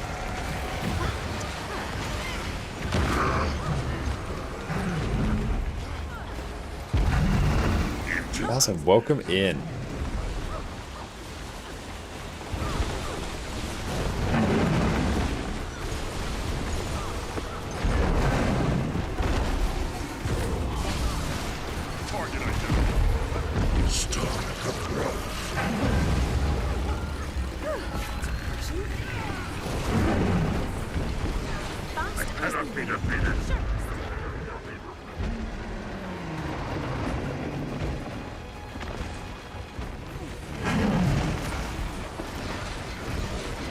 Let's get a shatter off. There we go.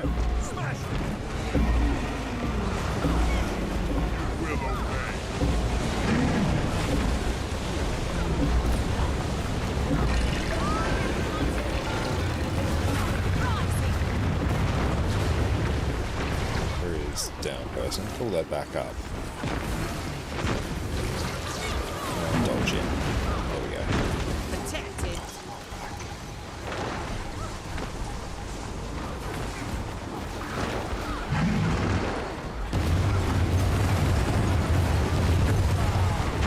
Just gonna get a well of precog off there. This is going to be a new fractal? No, this is the most recent raid wing. New fractals, much more icy area.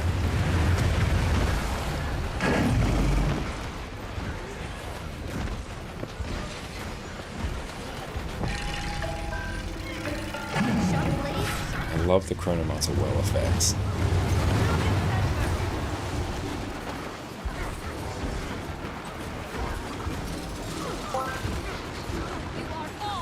Thank you so much for the donation as well. I really appreciate that. Thank you, thank you. Dodge that.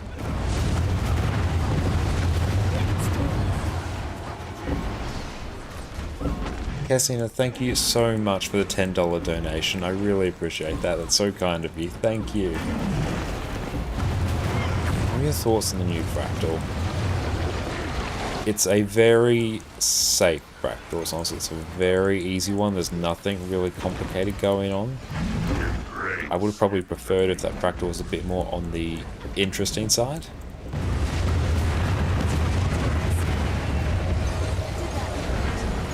But yeah, it does its job. I concentrate. It's not like it's no Sunquo Peak. It's no Shattered Observatory.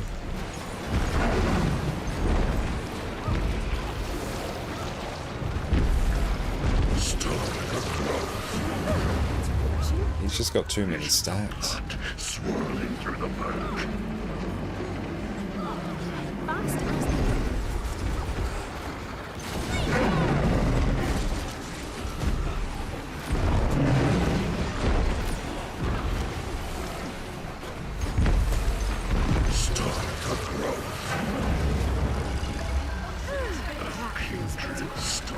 And yeah, I'm so happy to be able to support them as well. And thank you so much, everyone, for donating. Fast as the wind. Into my web. Yeah, it's like it is a bit of an elongated Whisper of Jawmag encounter.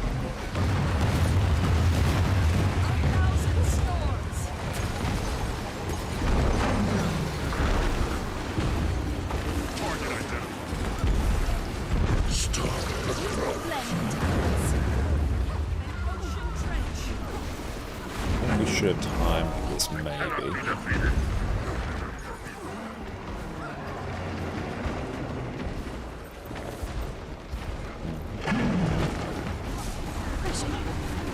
So we need to pump here as much as we can. I hope you have an awesome rest of your day too, Divine.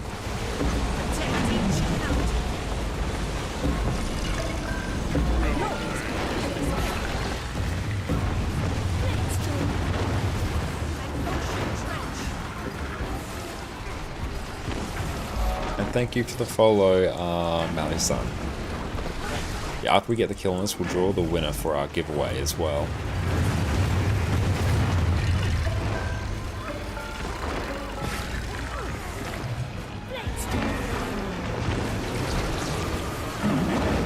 That's all good, it happens.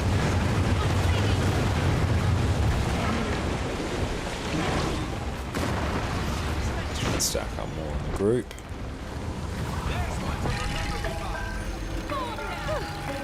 Thank you so much for following us on YouTube, I super appreciate that.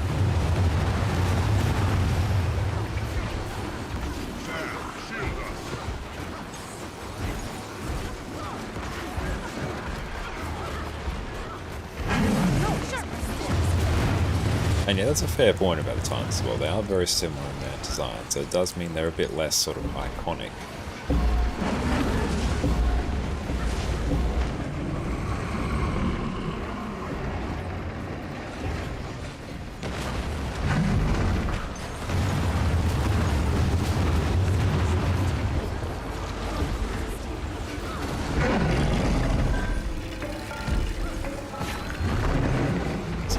There we go. Let's just try and group up on peeps here.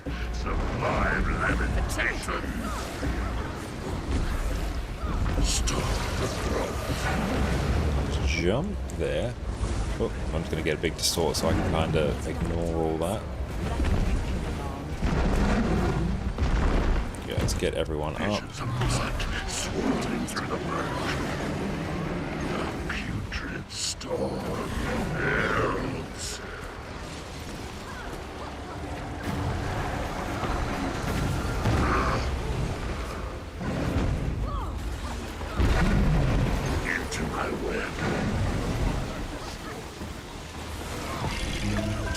Yeah, it should be doable.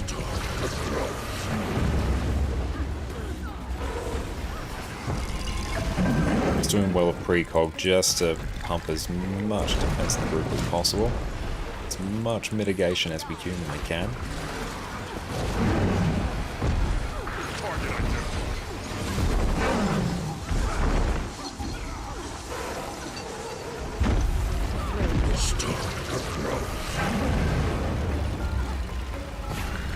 %. 4 stacks of embolden, it's a bit much. What we got there? Oh, got some more peeps for that.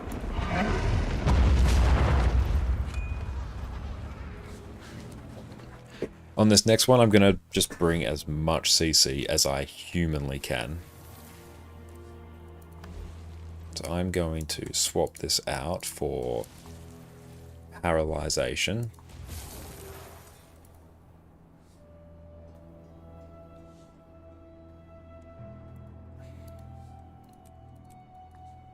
Paralyzation. Can we get some mesmer runes?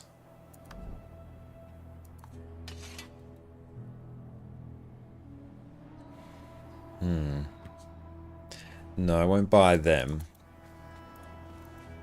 But I will get Well of Senility. I will get Mantra of Distraction, and I will find something else useful.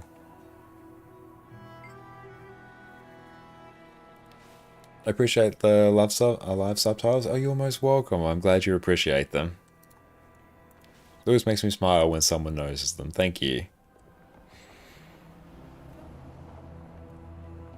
What we do here? Honestly, just stability.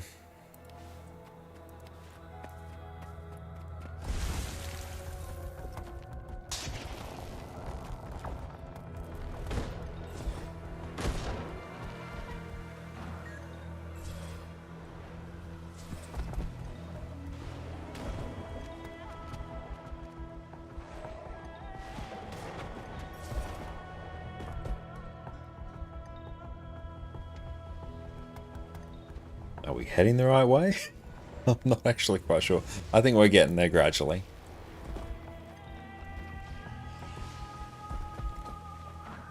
Ah! There we... almost... There we go, we got it. Nice.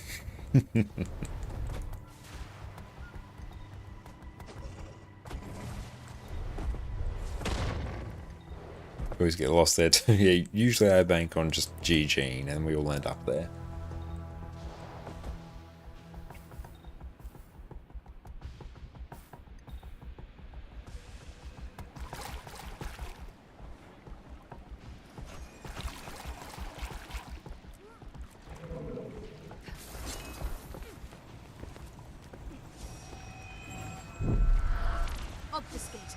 Yeah, so we're just bringing as much CC as we humanly can on this fight. If I want to be even sweaty, I'd probably bring Mesmerine so I get the extra day's duration.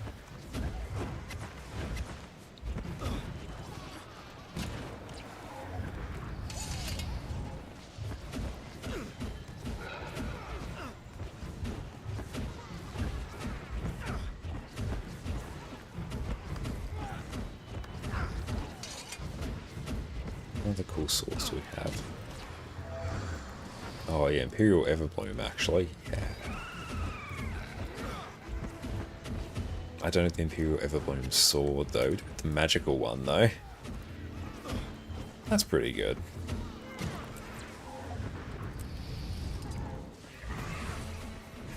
Yeah, we got rainbows, we're here for it. I do like these ones.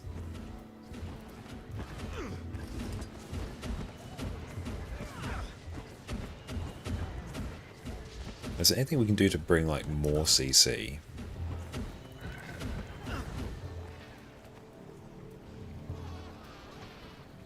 Is there anything that makes mantras do more charges? Oh, let's go. Well, actually, what we can probs do / wiki. Just go power break.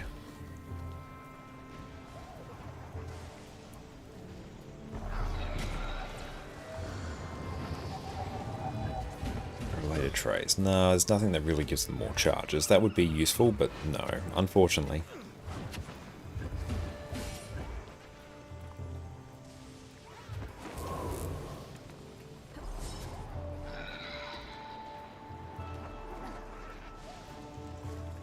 I want that.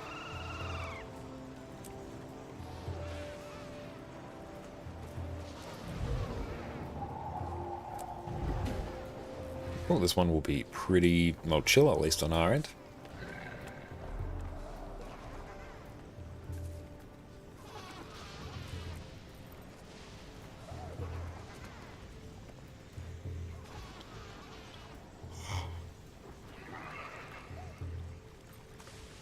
We'll see actually how the Da Vinci stuff is going. Oh, we'll draw the winner for our giveaway too in a moment.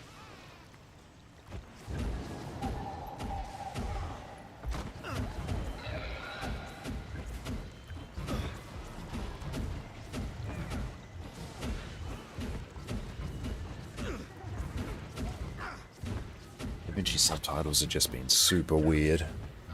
I'm gonna have to fix that tomorrow. Well, let's draw the winner for our giveaway right now. So everyone, last chance. Make sure you enter.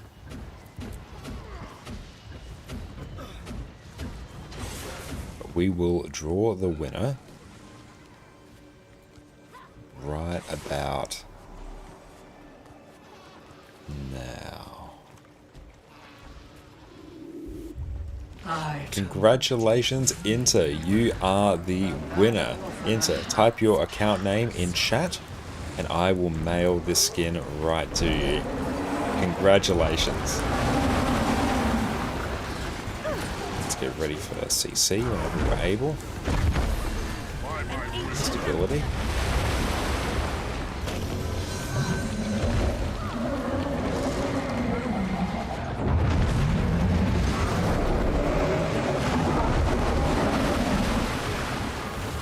Pick up the shard.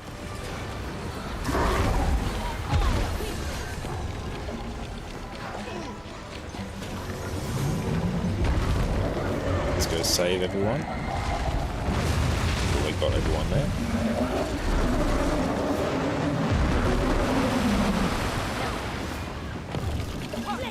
Oh, excellent. Thank you for that.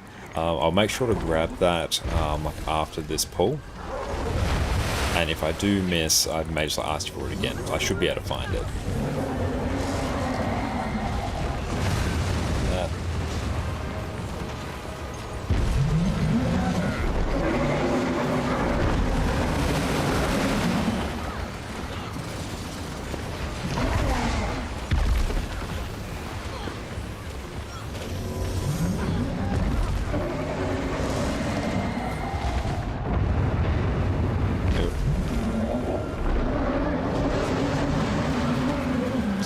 that.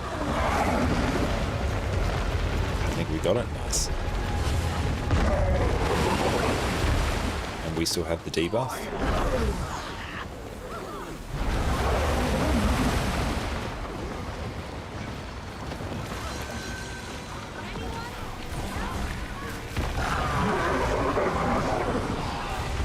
Two people have gone down. I just say thanks for the stream. What is your stream schedule? Stream schedule is going to be a little bit flexible over the. We're going to be a little bit flexible over the next few days, but yeah, we're going to be coming back in tomorrow and Friday. Probably starting around sort of 1 or 2 p.m. Australia time. Oh, this is getting a bit.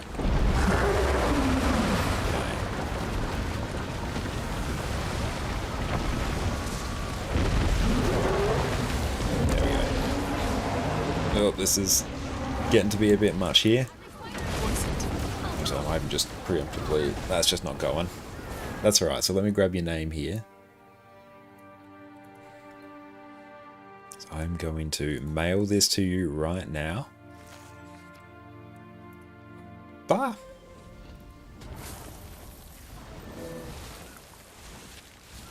Terry 649, gotcha. Enjoy.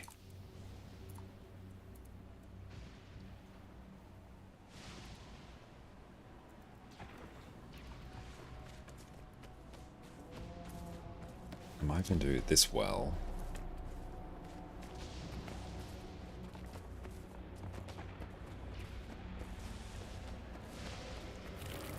No, you are most welcome, mate. Thank you for entering.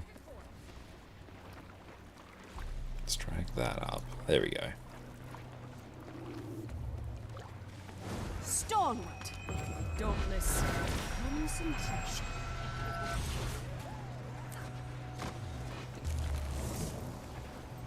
I told you to flee, but that offer has passed.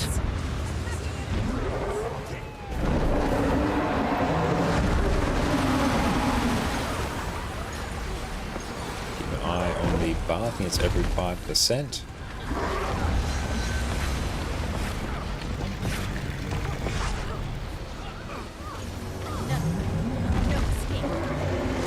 Need those stacked.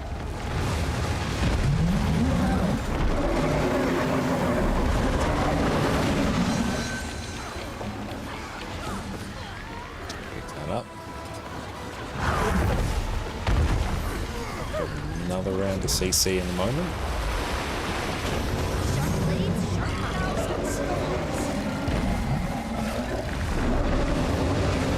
Come up here. Dents, how are you going? Welcome in.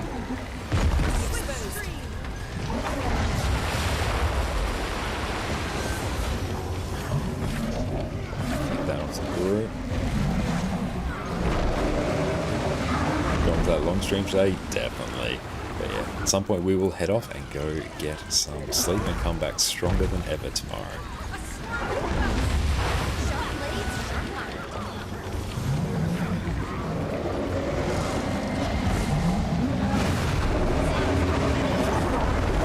Just primarily trying to focus on much CC as possible.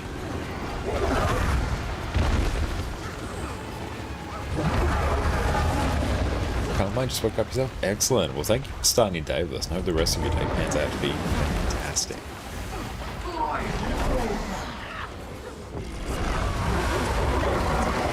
I'm just going to go. Oh no. Time needs to go. Oh, there's a lot of downs.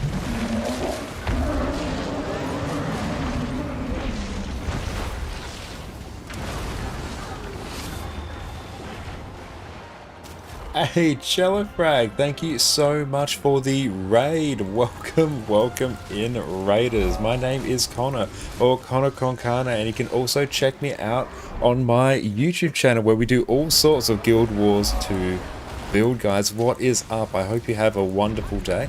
We're just doing some raids over on EU right now with some new friends that we've made. How are you going? And how did the, I know you were doing an Omega stream today, mate.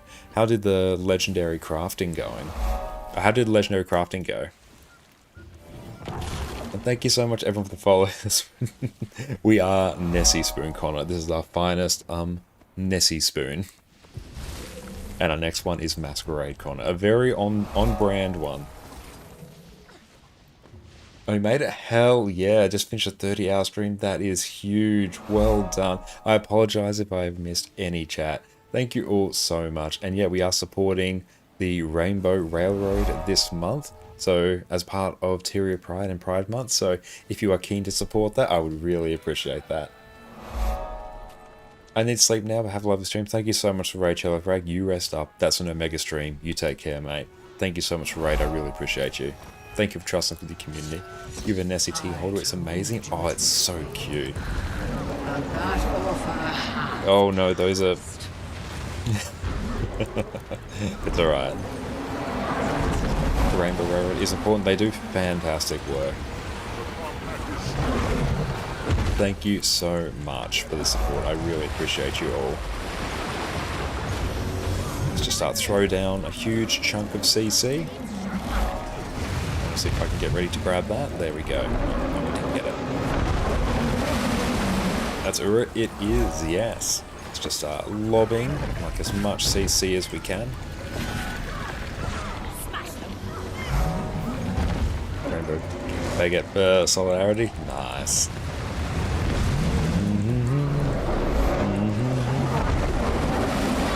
I was the Poe one for that. Great. Yes, we are blasting out the raid version of it now. But thank you so much, Telegraph, for trust, mate. Absolute champion.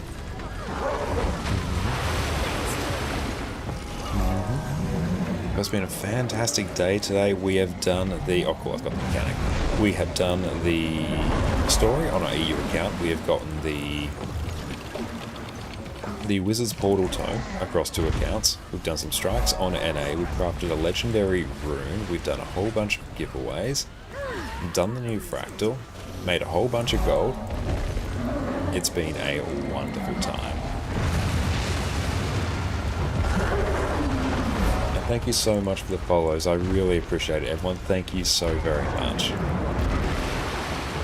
Let's get all the reses. I'm just going to get a precog well down to avoid that mechanic. And spawn is up. There we go. We need people to pick up the shards. Can I get it?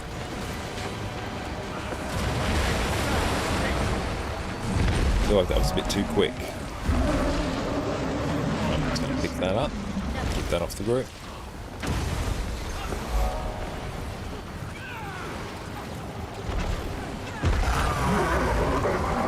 Yep, let's just put this here. Stability. Thank you for the hydrate. Just going to wait. Big CC on that. Move out of there. And thank you for the follow as well.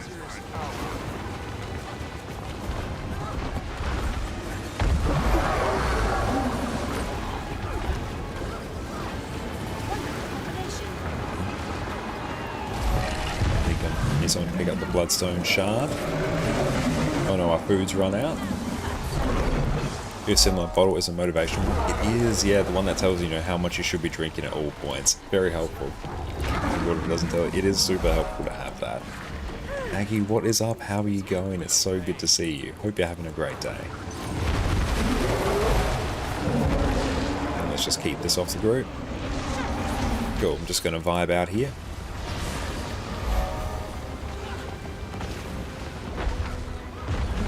Wait till the mechanic goes away. There we go.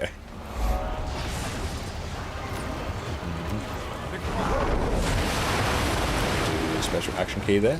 What time is it your side now? It is 5 in the morning for me right now. And thank you so much everyone for the massive raise today. I really appreciate it. All good here. It is 10:30 in the evening. Very nice. Oh, why am I over here by myself? Doesn't fill me with confidence. I'm just going to start just flicking random CC off in places.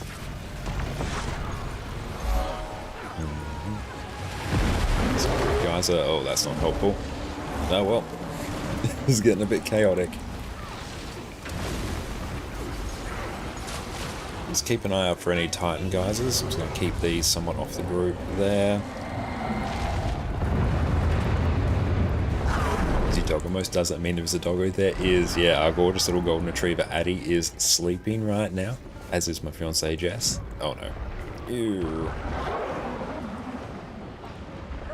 Yeah, the main issue that's happening here is people aren't picking up the shards in a reasonable fashion. Okay, we're going to have to go deal with this Titan spawn.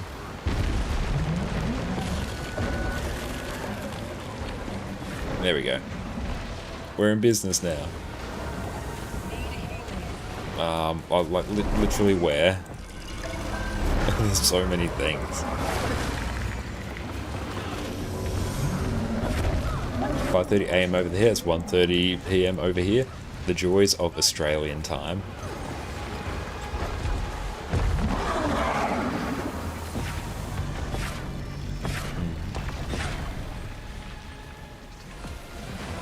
Can we CC that, please? There we go. Oh, just going for a bit of a walk. We're just going for a walk. Oh no.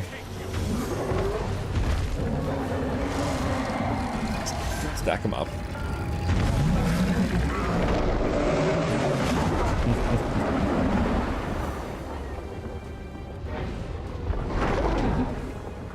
Oof. Oof. How many stacks of Bolden can we get? Let's find out together.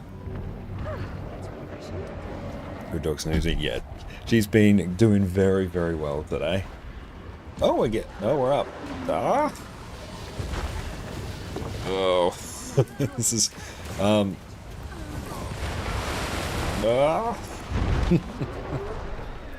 No. Oh yeah, boyfriend works in IT. He's over in Australia. Oh, very nice. How's Dimmies actually? Are they a huge thing there? I have no idea what Dimmies are. But at least they're very much not a thing in my part of Australia.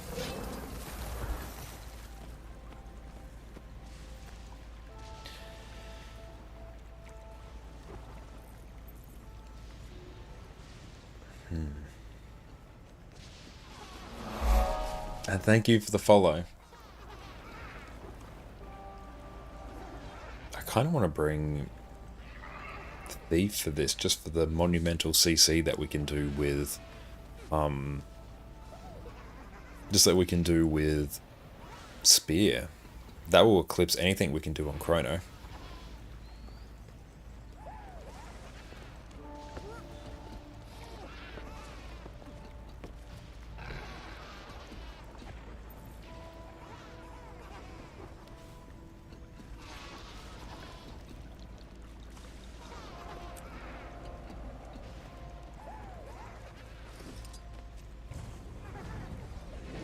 So you're playing Chrono, you love seeing people playing, but you've yet to get used to it. It's just such a flexible class. How you doing on Spear Thief? I play it a fair bit in open world. I played like a little bit in instance content, but yeah, just the sheer amount of CC that you can bring is just biblical. That is our favourite Nessie spoon on our head right now.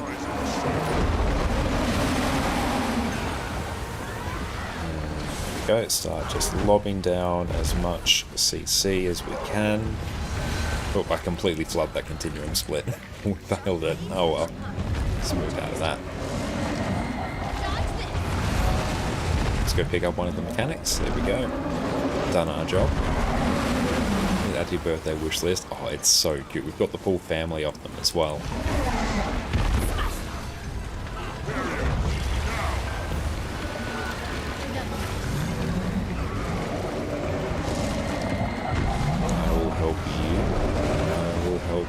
Actually, it's better. And thank you for the follow, and thank you for the bits, I appreciate that. Let's not distort that.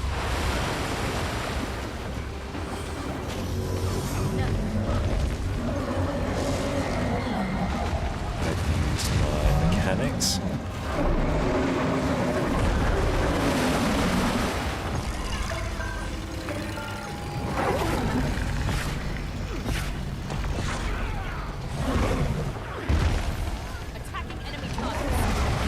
should have popped a bit of stability there.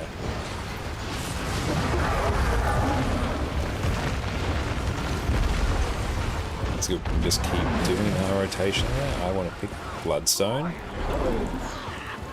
I'm going to throw down a bit of stability. There's the Gaza. There we go, that's now gone. That one, we want to spawn that on the group.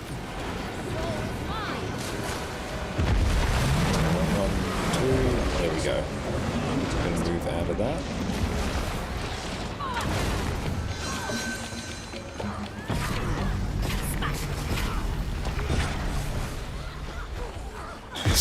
It does make it really, really difficult.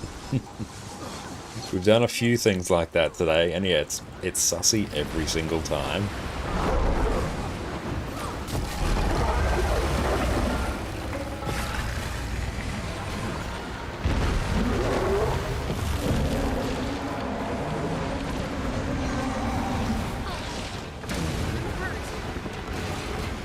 It's good. We're doing well in terms of CC. I'm just going to get stored off and hopefully I live. Jump. There we go.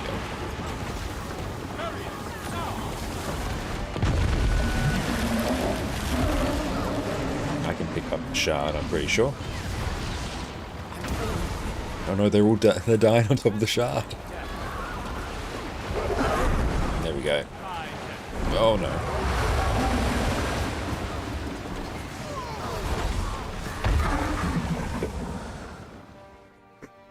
Yeah, big donut in the group, I think. Then get back to work, enjoy your stream, and drops everyone. Thank you. Good, we're all maxed out on Embolden now. I have 37k HP.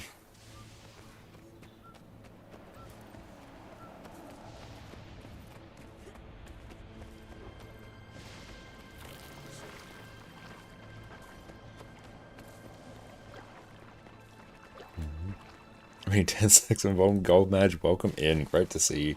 10 stacks would be a hyper sale. Just give me 100k health. Obfuscate, disorient, confuse. Oh no, we can actually run. Yeah, Sign of Domination as well. I'm just going to throw like some random food on me. Just, yeah, it's fine.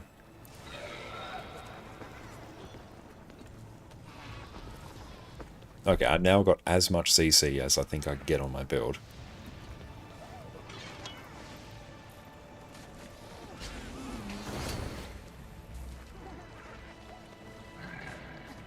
Cool, I want to see if I can max out the CC bar.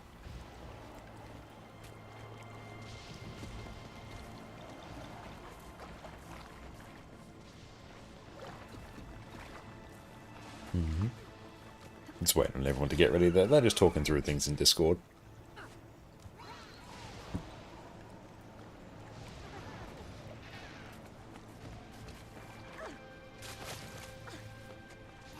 And yeah, when we come back tomorrow, we might definitely do it a little bit later, because we've gone well past our time, but I'm so grateful that we did. Thank you all so much.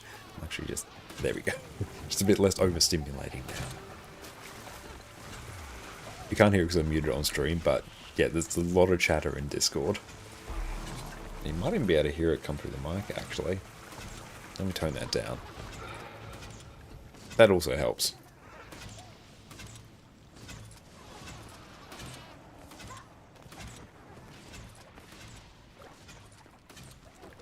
Could we do this fight? Toggle walk.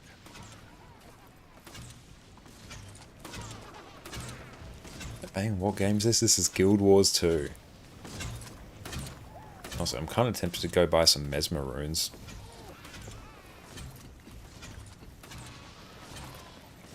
I should get some. Yeah.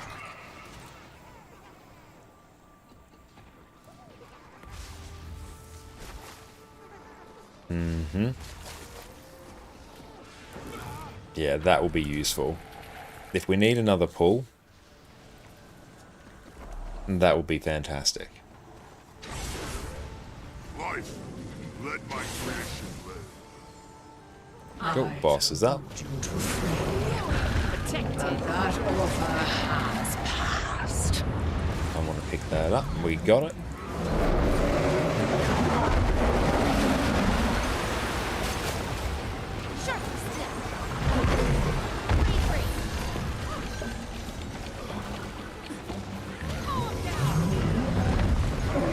This one is someone else has that, I think.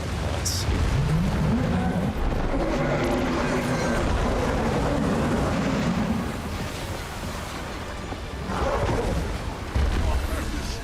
And there we go. Hey, thank you for the hydrate. We'll do that as soon as we're able. Someone else has that. That's fine. I can just save.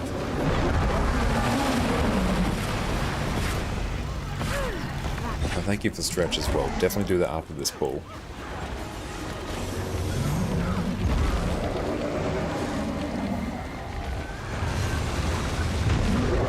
Help them there.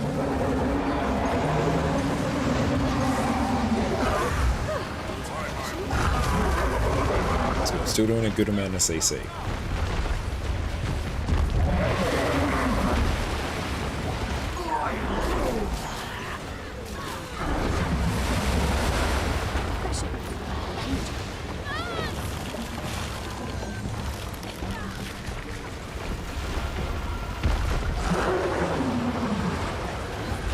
Just going to keep this one right here. We have another break bar right now. I'm just going to chill here. Can I pick up a shard? I can.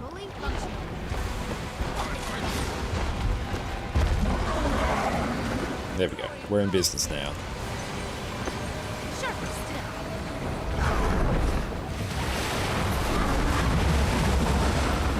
Pop the sulfur guys are there.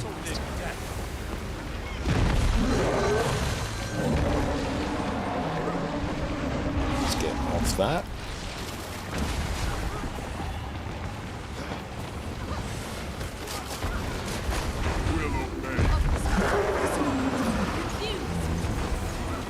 Cool, we're capping out in terms of CC.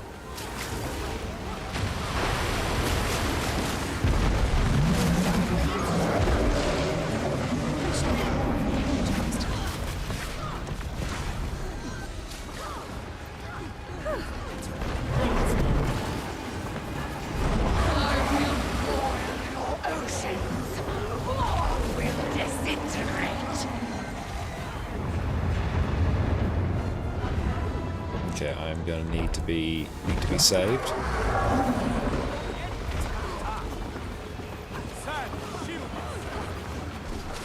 Got sulfur guys are there. Scorpio, Goblin Dog, good luck with the boss. Thank you, I appreciate that. And best of luck on your walk. I hope you have a fantastic one.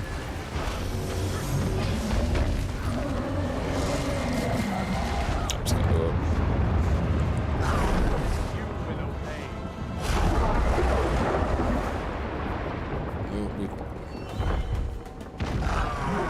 If we can blink back to the group, or maybe we can stay here.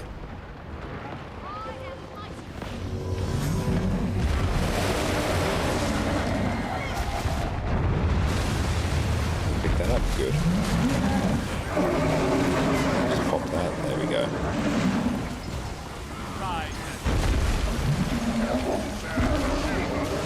Get that off the group. Sorry, 12-hour stream, big damn, it has, yeah, second stream of today.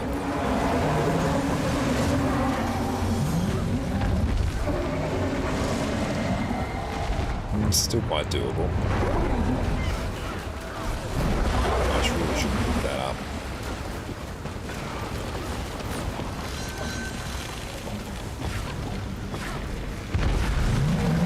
Or should be going down on this one. We can still hear you made yourself dinner. Oh, what's for dinner?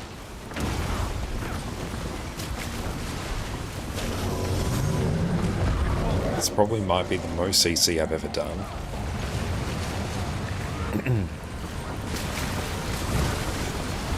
Feels illegal to speak to an Aussie at this hour. That's right, I can just consider us as like always on call. Oh, made yourself a carbonara. Excellent taste. Hell yeah.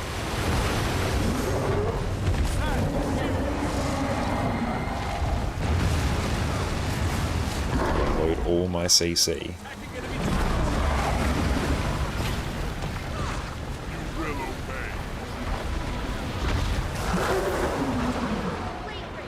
This has been one of the raid runs of all time. As we got there. That was good fun.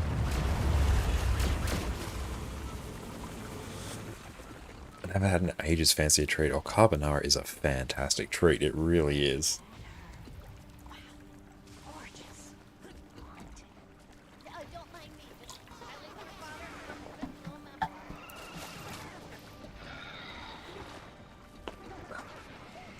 So we can do our stretch now. We've just done our hydrate.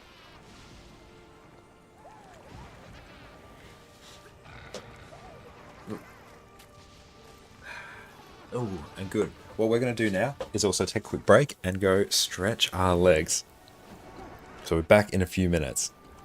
Learning how to play your class is going to make everything you do in Guild Wars 2 so much easier. But it's hard to know where to start. So today I'm going to walk you through exactly how I learn a new class and show you just how quickly you can become an absolute powerhouse in Guild Wars 2. I've put countless hours into Guild Wars 2. I've spent the last 2 years making guides on YouTube and squirreled away hours learning build after build after build. So after all this time, I can say without a shadow of a doubt, a bit of time learning your class as early as possible is one of the best things you can do to get the most out of your Guild Wars 2 experience. Being better at playing and piloting your class is going to make everything you do in Guild Wars 2 easier. And good news, everyone, this learning process doesn't even have to take that long. Today we'll be focusing on practicing your PvE builds. It's also my area of expertise, so cool beans. With a bit of preparation